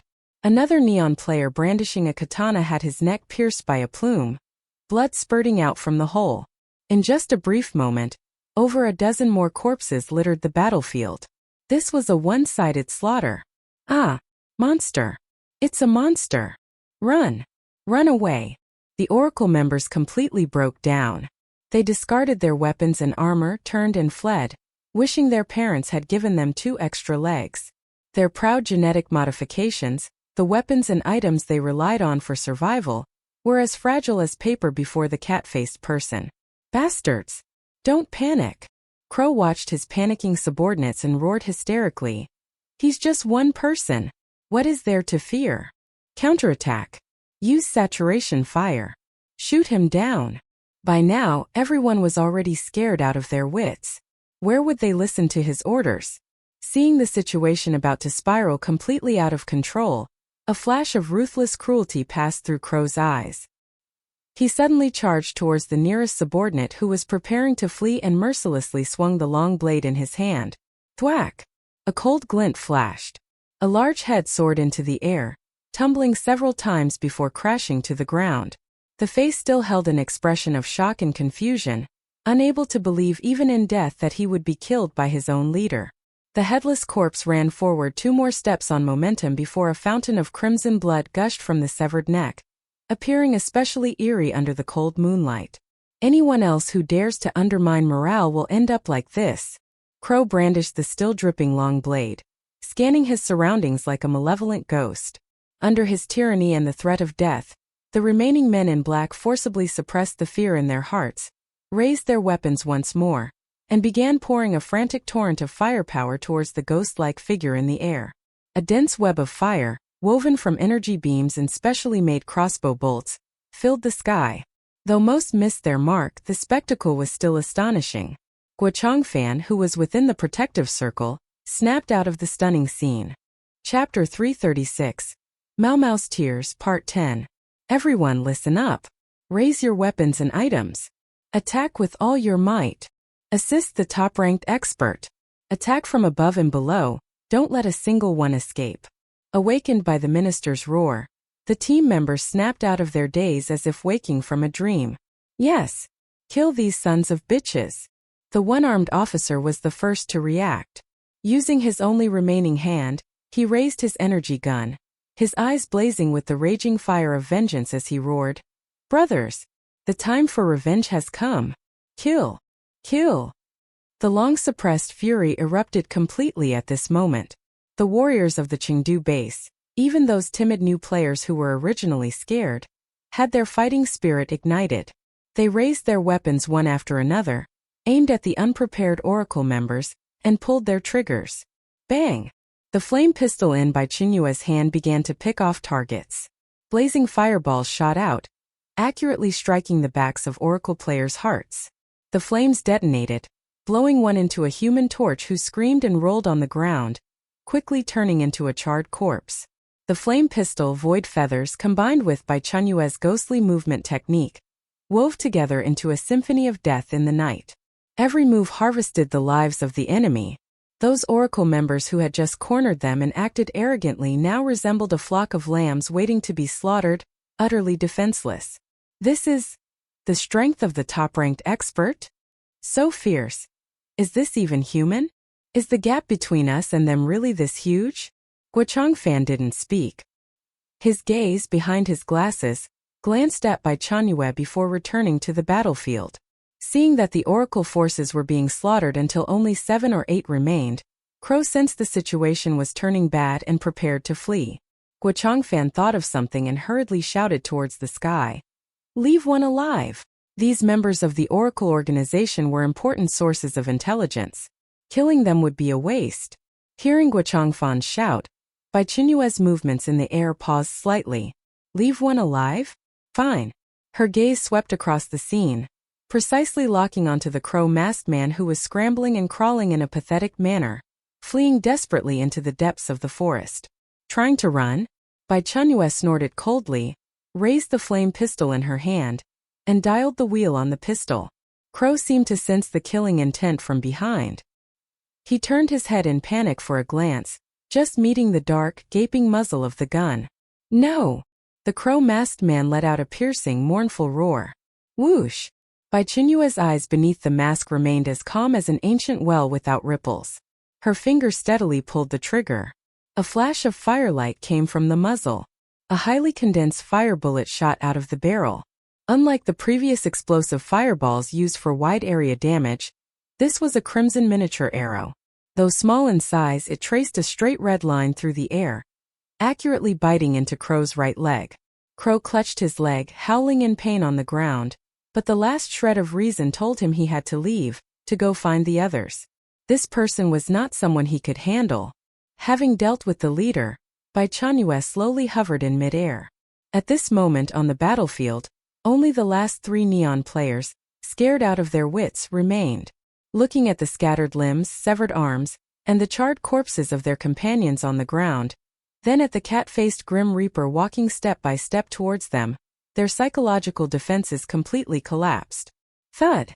The 3 of them knelt on the ground in unison, kowtowing desperately towards Bai Chenyue. "Spare us! Spare our lives! Don't kill me! Don't kill me! I was just following orders. I don't know anything." The leading neon player, tears and snot streaming down his face, kowtowed while crying out in broken Chinese. "We have no grudge against you. I beg you, let me go. I'm willing to serve you like an ox or a horse. Please let me go." They were truly terrified. This person wearing a cat mask wasn't human at all. They were a devil, a god of slaughter who crawled out of hell. Bai Chenyue arrived in front of the pleading neon player, looking down at him from above. Being from the land of the rising sun is the original sin. Those simple words shattered all the neon player's hopes. He abruptly raised his head, looked at the comical cat mask, and knew he was doomed today. Since pleading was useless, then he wouldn't plead. A madness and deep-seated resentment originating from his bones surged onto his face. "Idiot! Go to hell!" He roared with a ferocious expression, suddenly pulling out a poisoned dagger from his chest, and with all his strength stabbed towards Bai Chenyue's abdomen. A cornered beast's fight, a death struggle. The only response to him was a crisp gunshot. Bang! Bai Chenyue didn't even bother to dodge. The muzzle of the flame pistol in her hand lowered slightly. A fireball the size of a washbasin instantly engulfed the attacking neon player whole. Ah! The piercing scream lasted less than a second before abruptly ceasing. As the flames dissipated, only a curled-up, black human-shaped charcoal emitting the charred smell of roasted meat remained on the spot. The other 2 neon players kneeling on the ground, seeing this scene, were so frightened their bodies went limp. They directly collapsed to the ground. A dark patch of moisture rapidly spread in their crotch areas, and a foul, pungent smell filled the air. Bai Chenyue didn't spare them another glance, raising her hand and firing 2 more shots. Bang! Bang! 2 fireballs flashed, and the world fell quiet. Thus, the Oracle Black Crow squad was annihilated. The battle was completely over. The entire forest clearing was left with only the distant crow's painful groans and the heavy panting of the survivors. The survivors of Guochangfan's squad looked at the chaotic, gory battlefield littered with carnage, then at that mysterious figure standing quietly with their back to them. Complex emotions filled everyone's eyes. Shock, awe, gratitude, and a hint of fear. So strong. It's over? Just like that. Who is this person? When did our country have such a formidable figure? Haven't seen them before. This level of strength is probably even more terrifying than those few from the national team, right? The team members whispered their discussions, their voices kept extremely low, afraid of disturbing that god of slaughter. Guochangfan took a deep breath, suppressing his wildly pounding heart. The shock in his eyes hadn't completely faded yet. He stepped forward, walking to about 3 meters behind the figure shrouded by the cat mask, then stopped. He wasn't in a hurry to say words of gratitude. He straightened his slightly disheveled collar. His gaze, penetrating his glasses, was steady as he spoke in a low, powerful voice. Thank you, top-ranked expert. Today's kindness will not be forgotten by the Chengdu base and the nation. Convenient. Bai Chenyue cut off Guochangfan's words. Talk tomorrow if there's business. Sleep first now. Immediately after, as if remembering something, she turned around, pulled out a black cloth bag from her Nijia star disc, and casually tossed it to Guochangfan. Take it. Save people. Guochangfan reflexively caught the cloth bag. It felt slightly heavy in his hand and carried a peculiar, pleasant fragrance. Chapter 337 Mao Mao's Tears. Guochangfan opened the cloth bag in confusion. Inside, he saw over a dozen peculiar mushrooms emitting a faint golden glow. The mushrooms were pure white throughout, but their caps were covered with vein-like patterns resembling gold filigree. They shimmered with flowing light under the night sky, clearly extraordinary items. Here's this too for tying people up securely. Before Guochangfan could recover from his shock, Bai Chenyue pulled out several bundles of what looked like black rope and handed them to him. Having done all this, she didn't linger any longer. Whoosh! The black wings spread open once more. With a gentle flap, her figure shot skyward, flying toward the giant tree she had previously used as a perch. Under the astonished gazes of the crowd, her figure vanished into the dense tree canopy. Then, like ink dropped into water, she disappeared into thin air, as if she had never been there at all. On the ground, Guochangfan tightly gripped the bag of precious mushrooms in his hand, watching the now quiet tree canopy, his heart churning with massive waves. Appearing without a trace, leaving without a shadow. Her strength was unfathomable, and her way of doing things was utterly capricious. Was this the top-ranked expert? Who's that guy? Hurry! Distribute these mushrooms to the critically wounded. He handed the cloth bag emitting a faint golden light to a team member beside him who still had mobility. Then he threw the bundles of strangely textured black rope to 2 burly soldiers. You two use this to tie up the captive. Tie him up tight. Don't let him escape, and don't let him commit suicide. Yes, Minister. As the orders were given, the surviving team members immediately sprang into action. In the forest clearing, 2 starkly different scenes played out simultaneously. Several soldiers who were critically wounded and on the verge of death, after consuming the golden mushrooms, saw their hideous wounds begin to heal at a visible rate in just a few short breaths. Their originally pale, paper-white complexions quickly regained a healthy rosy hue, and their weak breathing became strong and steady. It's a miracle. My leg. I can feel my leg. A young soldier whose thigh had been pierced cried out in joyous surprise, trying to wiggle his toes. Within a few short minutes, aside from the comrades who had already sacrificed their lives, all the wounded in the team, regardless of injury severity, were fully restored to health. On the other side, 2 soldiers approached Crow, who was lying on the ground holding the black ropes. Crow had long lost his previous arrogant demeanor. His mask had fallen half off during the chaos, revealing half of a terrified and twisted face. Watching the approaching soldiers, He wriggled backward like a mangy dog with a broken spine, shouting with a voice full of bluster and fear. "Don't come any closer. You insects. If you dare touch me, the oracle will not spare you. His Holiness the Pope will surely bring down divine punishment and tear you all to pieces."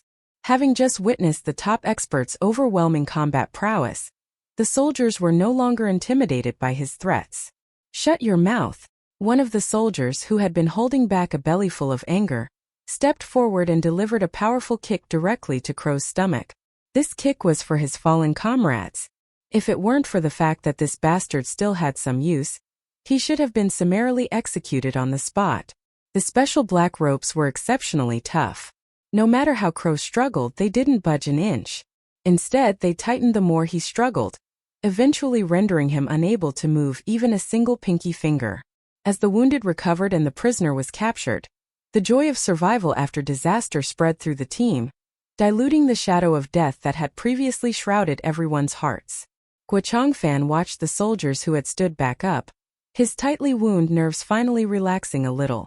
However, his eyes behind his glasses still held deep sorrow. He looked around, his gaze lingering on the bodies of the fallen comrades lying quietly on the ground. "Clear the battlefield." His voice was low. "Collect the remains of our fallen comrades properly.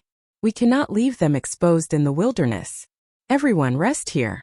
Tonight we camp right here." The night breeze brushed past, carrying a faint scent of blood. The soldiers began silently cleaning up the battlefield, but the team's atmosphere was completely different now. The figure that had descended like a heavenly soldier was deeply imprinted in everyone's mind. My God, was that the legendary top-ranked expert? So strong, really so strong. A new player, while helping to set up a tent, was still savoring the earlier battle, his hands trembling with excitement. No kidding. When those black feathers filled the sky earlier, I thought death had come. Turns out it was our savior. Another soldier chimed in, his eyes full of admiration. "Those wings are so cool too. Wonder what kind of item they are. From now on, if anyone dares to speak one bad word about the top-ranked expert, I'll be the first to fight them." Exactly, the boss is not only incredibly strong, but also so handsome. Listening to the team members' excited discussions, Guo Changfan didn't stop them. He stood at the edge of the camp, looking in the direction above, adjusted his glasses on the bridge of his nose, and silently thought to himself, "Thank you." Since the tent was soundproof, Bai Chenyue couldn't hear the conversations below the tree at all. By now she had once again fallen into a deep sleep. Oh. The next morning, when the first rays of sunlight pierced through the forest mist and fell upon the clearing, Bai Chenyue stretched comfortably inside the multifunctional mimetic stealth tent.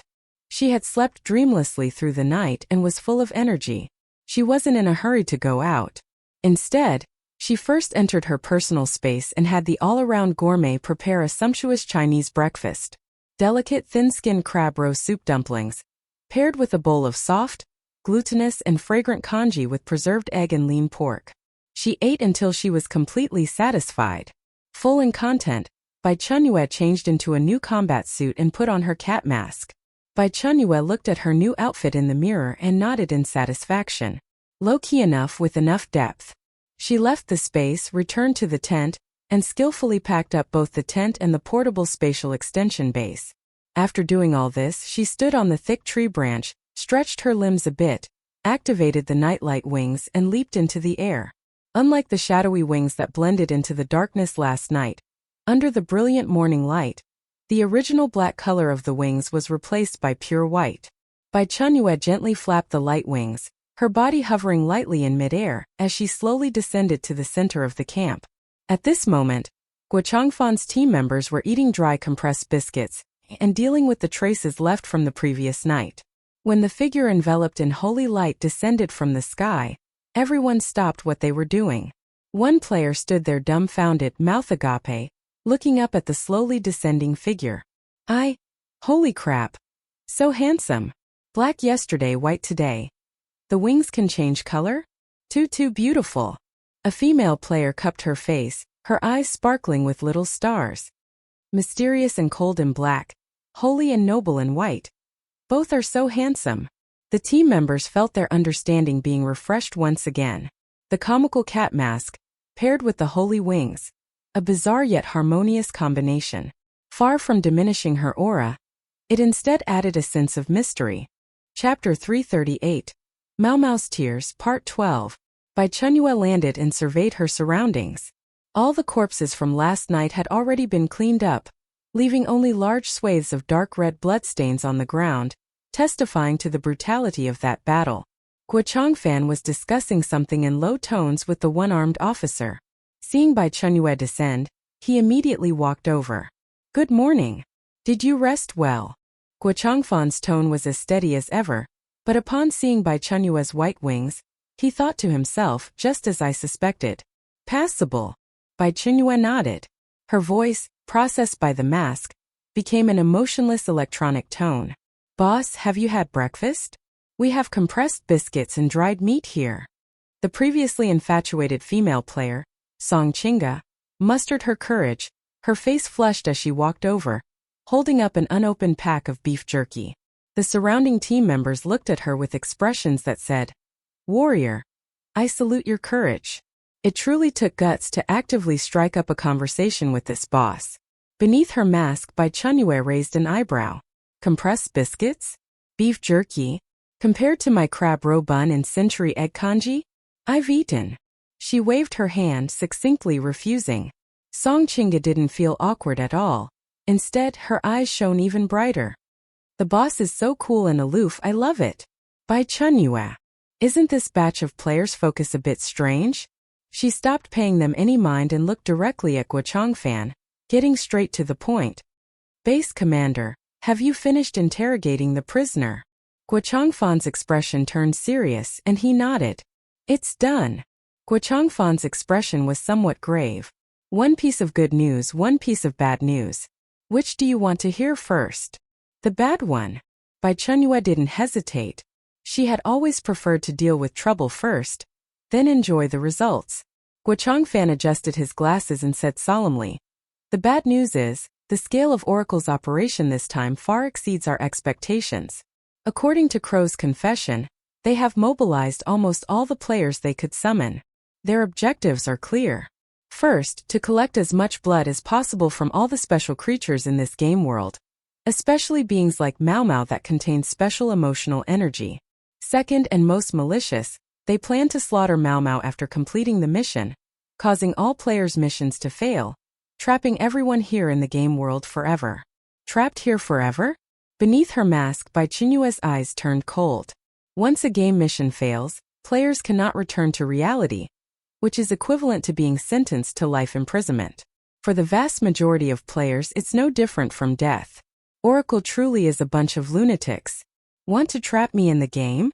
Let's see if they have the capability." Bai Chenyue slowly spoke, her electronic voice carrying a chilling coldness. "I was just worried about not being able to find them. Since they're delivering themselves to my doorstep, I'll wipe them all out in one go." She would be thrilled if Oracle gathered all their members together, saving her the trouble of hunting them down one by one. Guo Changfan looked at her. From that comical cat mask, he sensed a confidence that looked down upon the world. This powerful confidence inexplicably lightened his originally heavy mood by a few degrees. "And the good news?" Bai Chenyue asked. "The good news is, according to Crow, most of Oracle's veteran elite players, the so-called apostles, are, like the national team, stranded in the last instance world, Taos mining star, and cannot return in the short term." The corner of Guo Changfan's mouth finally curved into a slight smile. "So, most of those who entered this time are newly controlled overseas players by Oracle. Although their numbers are large, their top-tier combat power isn't significant. Last night's Crow squad was already considered one of the elite teams for this operation." Bai Chenyue understood. In essence, a motley crew. With the high-end combat power absent, the threat level of the operation dropped by a whole tier. However, Oracle still had some skill. This game session was an emergency mission, yet they could still gather so many players in a short time. "Did you find out the location of their main force?" Guo Changfan shook his head. Crow didn't know either. The action squads are only in single-line contact with each other. They only follow orders. However, he paused, then continued. He provided one piece of intelligence. Oracle's overall commander for this operation, codenamed Flame Demon, is a powerful player with fire-based skills. He is extremely cruel and enjoys torture and killing. Flame Demon? A fire-based player? Bai Chenyue silently memorized the name. As the two conversed, a soldier escorted Crow, who looked like a dead dog, over.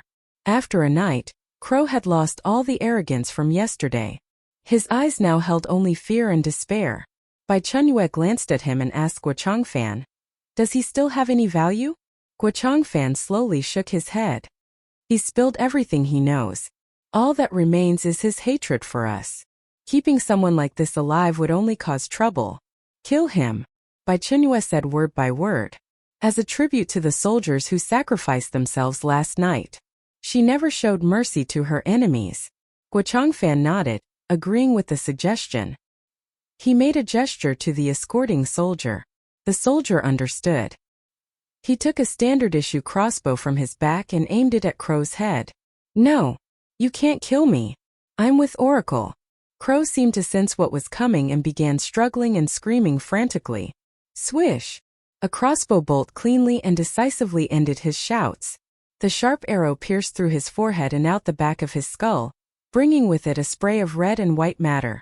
Crow's body stiffened violently, the light in his eyes rapidly fading as he slumped limply to the ground. The surrounding soldiers looked at Crow's corpse. No one felt pity. Their eyes held only the satisfaction of revenge. Dispose of his body along with the corpses of the Oracle members from last night, Guochangfan ordered. "Don't leave any traces behind." "Yes, sir."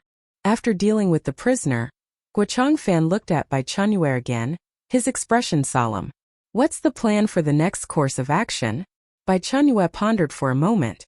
Oracle's main movements were still unknown, but they would definitely go looking for other Mau Mau. To leave the game, she needed to collect tears from 6 different Mau Mau. She currently only had 2. The progress bar was still far from complete. "Focus on the mission first," she said succinctly. "We'll search for Oracle's people while we travel." Hearing this, the eyes behind the glasses lit up. "Could we travel together?" Guochangfan inquired. "We're unfamiliar with this world, and our mission progress is 0. Traveling together would provide mutual support along the way." The one-armed officer and the other players behind him also looked at Bai Chenyue with hopeful expressions. Who wouldn't want to follow a powerful ally, especially one as formidable as this? "All right," Bai Chenyue agreed. Oracle's people were in the shadows. Since they knew Guochangfan's identity, they would undoubtedly attack again if encountered. The Chengdu base was still waiting for his return. Chapter 339, Mau Mau's Tears 13. The team had finished their rest, and Bai Chenyue didn't waste any time. She directly pulled out 3 modified military off-road vehicles from her Nijia star disk and tossed them in front of the group. Thud! Thud! The 2 behemoths crashed onto the ground, kicking up a cloud of dust. Holy crap! This is a car? Where did these come from? A spatial item? It can hold cars this big. The new players in Guochangfan's team were practically popping their eyeballs out. They knew this top-ranked expert was formidable, but witnessing 2 heavy-duty off-road vehicles materialize out of thin air still exceeded their comprehension. Song Chinga looked at the imposing, domineering off-road vehicle, then at the boss wearing the cat mask, and the stars in her eyes sparkled even brighter. The boss was not only unfathomably powerful, but also multi-talented, even capable of performing magic tricks. Guochangfan merely glanced calmly at the inconspicuous black wristwatch on Bai Chenyue's wrist. A glimmer of understanding flashed in his eyes behind his glasses, but he didn't ask anything. He was already accustomed to this boss's unconventional ways. "You drive and follow behind." Bai Chenyue pointed at the off-road vehicles and said to Guochangfan, "I'll fly ahead. It's faster, and I can also scout the situation." "All right." Guochangfan nodded and immediately arranged for his team members to get into the vehicles. Once everything was arranged, the Nightlight Wings day mode on Bai Chenyue's back unfurled. With a gentle flap, her body transformed into a streak of white light, speeding towards the direction of the green concealment forest. On the ground, the off-road vehicle engines roared as they followed closely behind.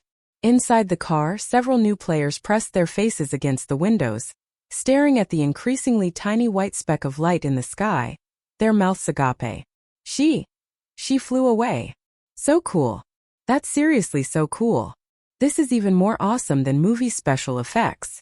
When will I ever get a pair of wings like that? I dream about it. Inside the vehicle, several players from the team stuck their heads out the windows, craning their necks as far as they could, straining to look at the sky. Can't see her anymore. The boss flew too fast, a young player sighed, his tone full of unconcealed envy. This is a true expert. We're still eating dust on the ground, while she's already up in the heavens. Stop being jealous.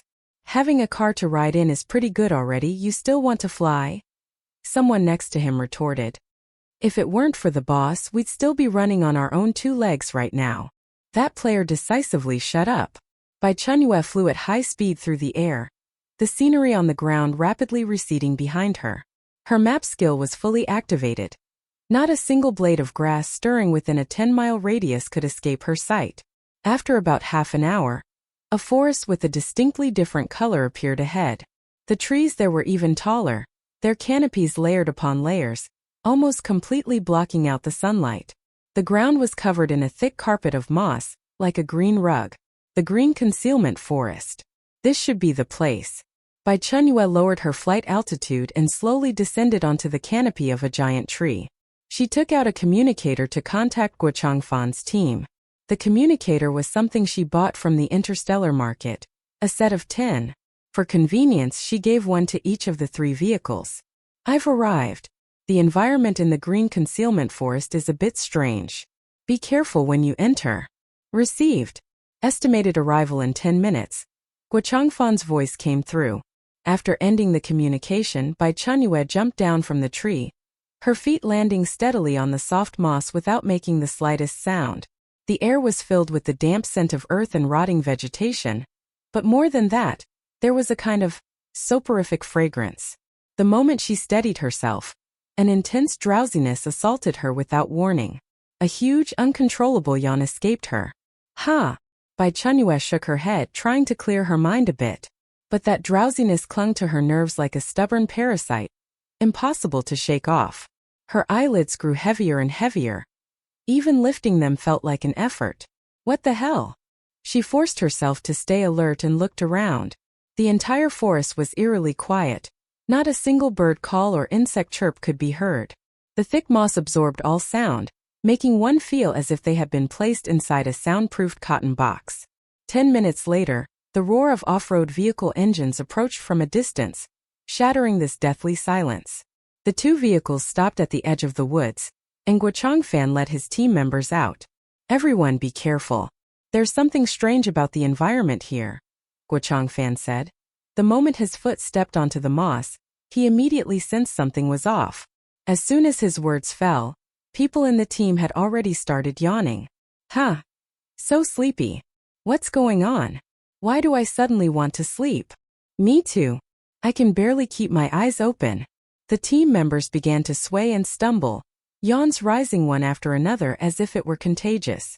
A few players were even more useless, directly leaning against tree trunks, looking like they were about to fall asleep any second. All of you snap out of it!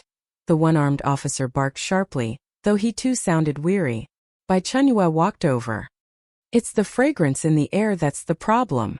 Guo Changfan adjusted his glasses, fighting the drowsiness as he analyzed. It should be the influence of the green-grain furry. Bai Chenyue looked up at the nearly impenetrable canopy overhead. Scouting from a higher altitude would provide a much better view. Wait here. Don't wander off.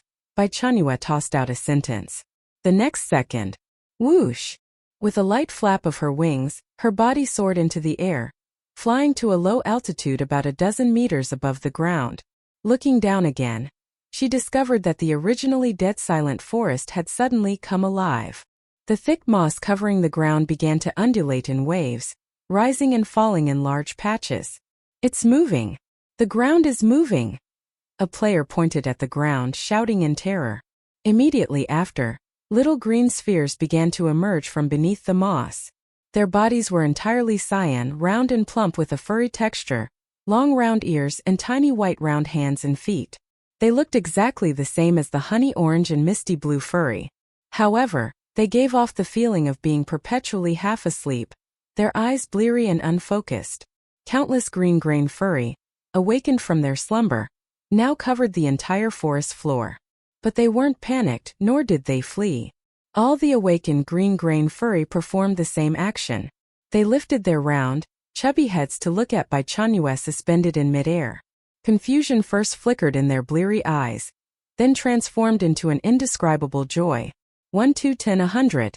More and more green-grain furry gathered together. They emitted an extremely soft, dreamlike murmuring sound. Your Highness! It's Your Highness's light! It's Your Highness! You've finally returned! Bai Chenyue hovered in midair, looking down at the spectacular scene below, equally baffled. What was going on? Your Highness! Again? Back on Taos mining star, those local residents kept calling her Royal Lord.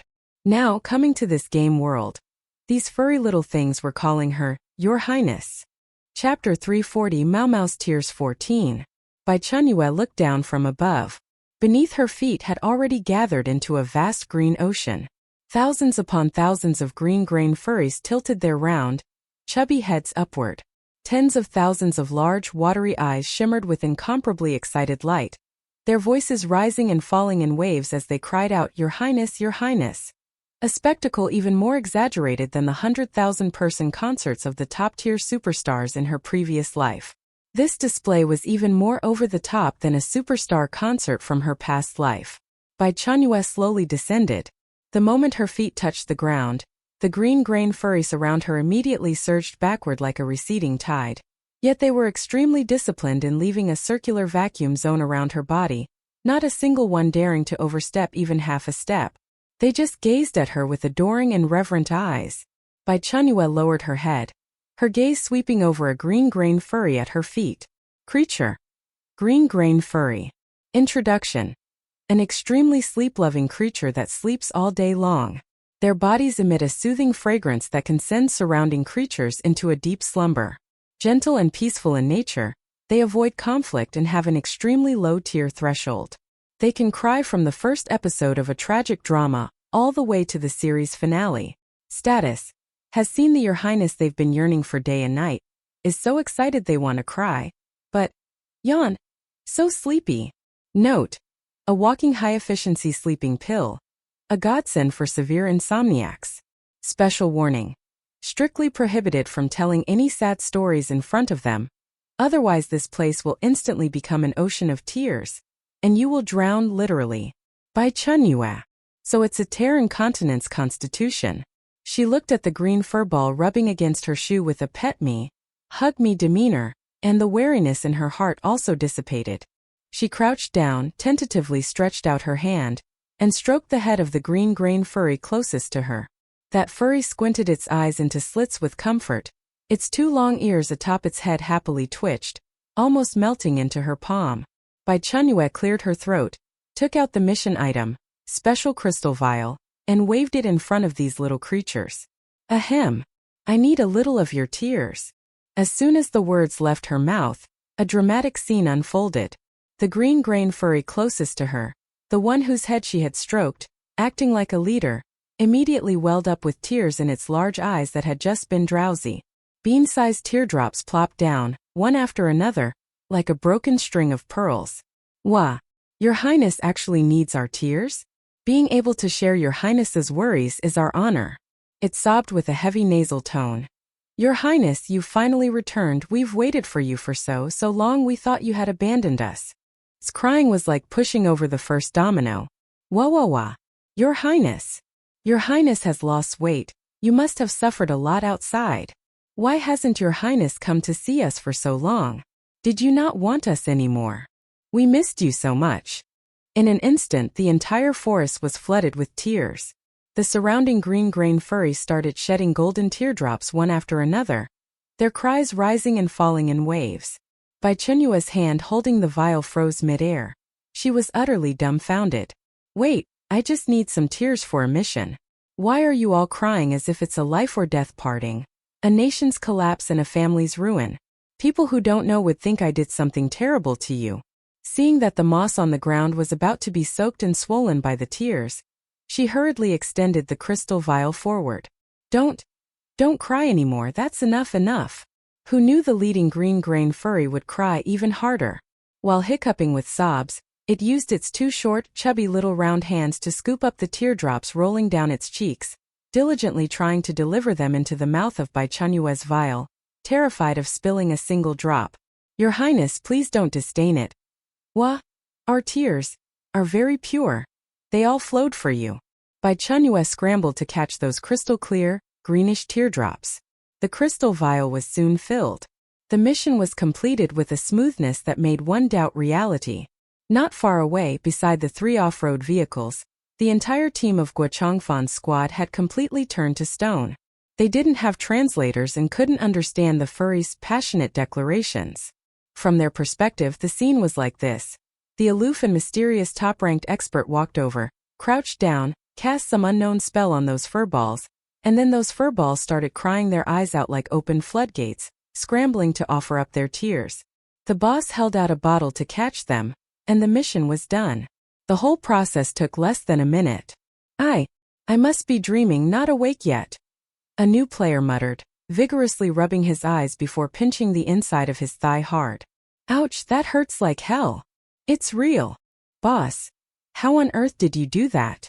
What did you say to those furries? Why did they start crying as soon as you finished talking? Songchinga's mouth formed an O shape, feeling her worldview being reshaped. What was this? The legendary king's aura?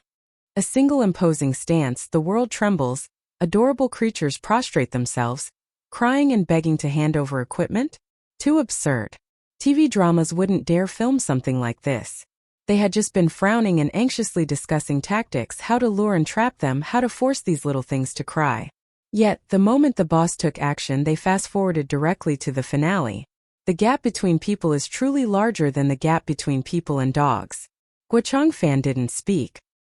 He just silently pushed up his glasses, firmly imprinting this unbelievable scene before his eyes into his memory.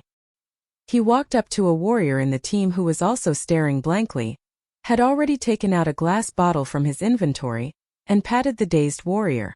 What are you standing around for? Such a good opportunity, aren't you going to collect tears? Huh. Oh, yes. The team members snapped out of their daze as if waking from a dream.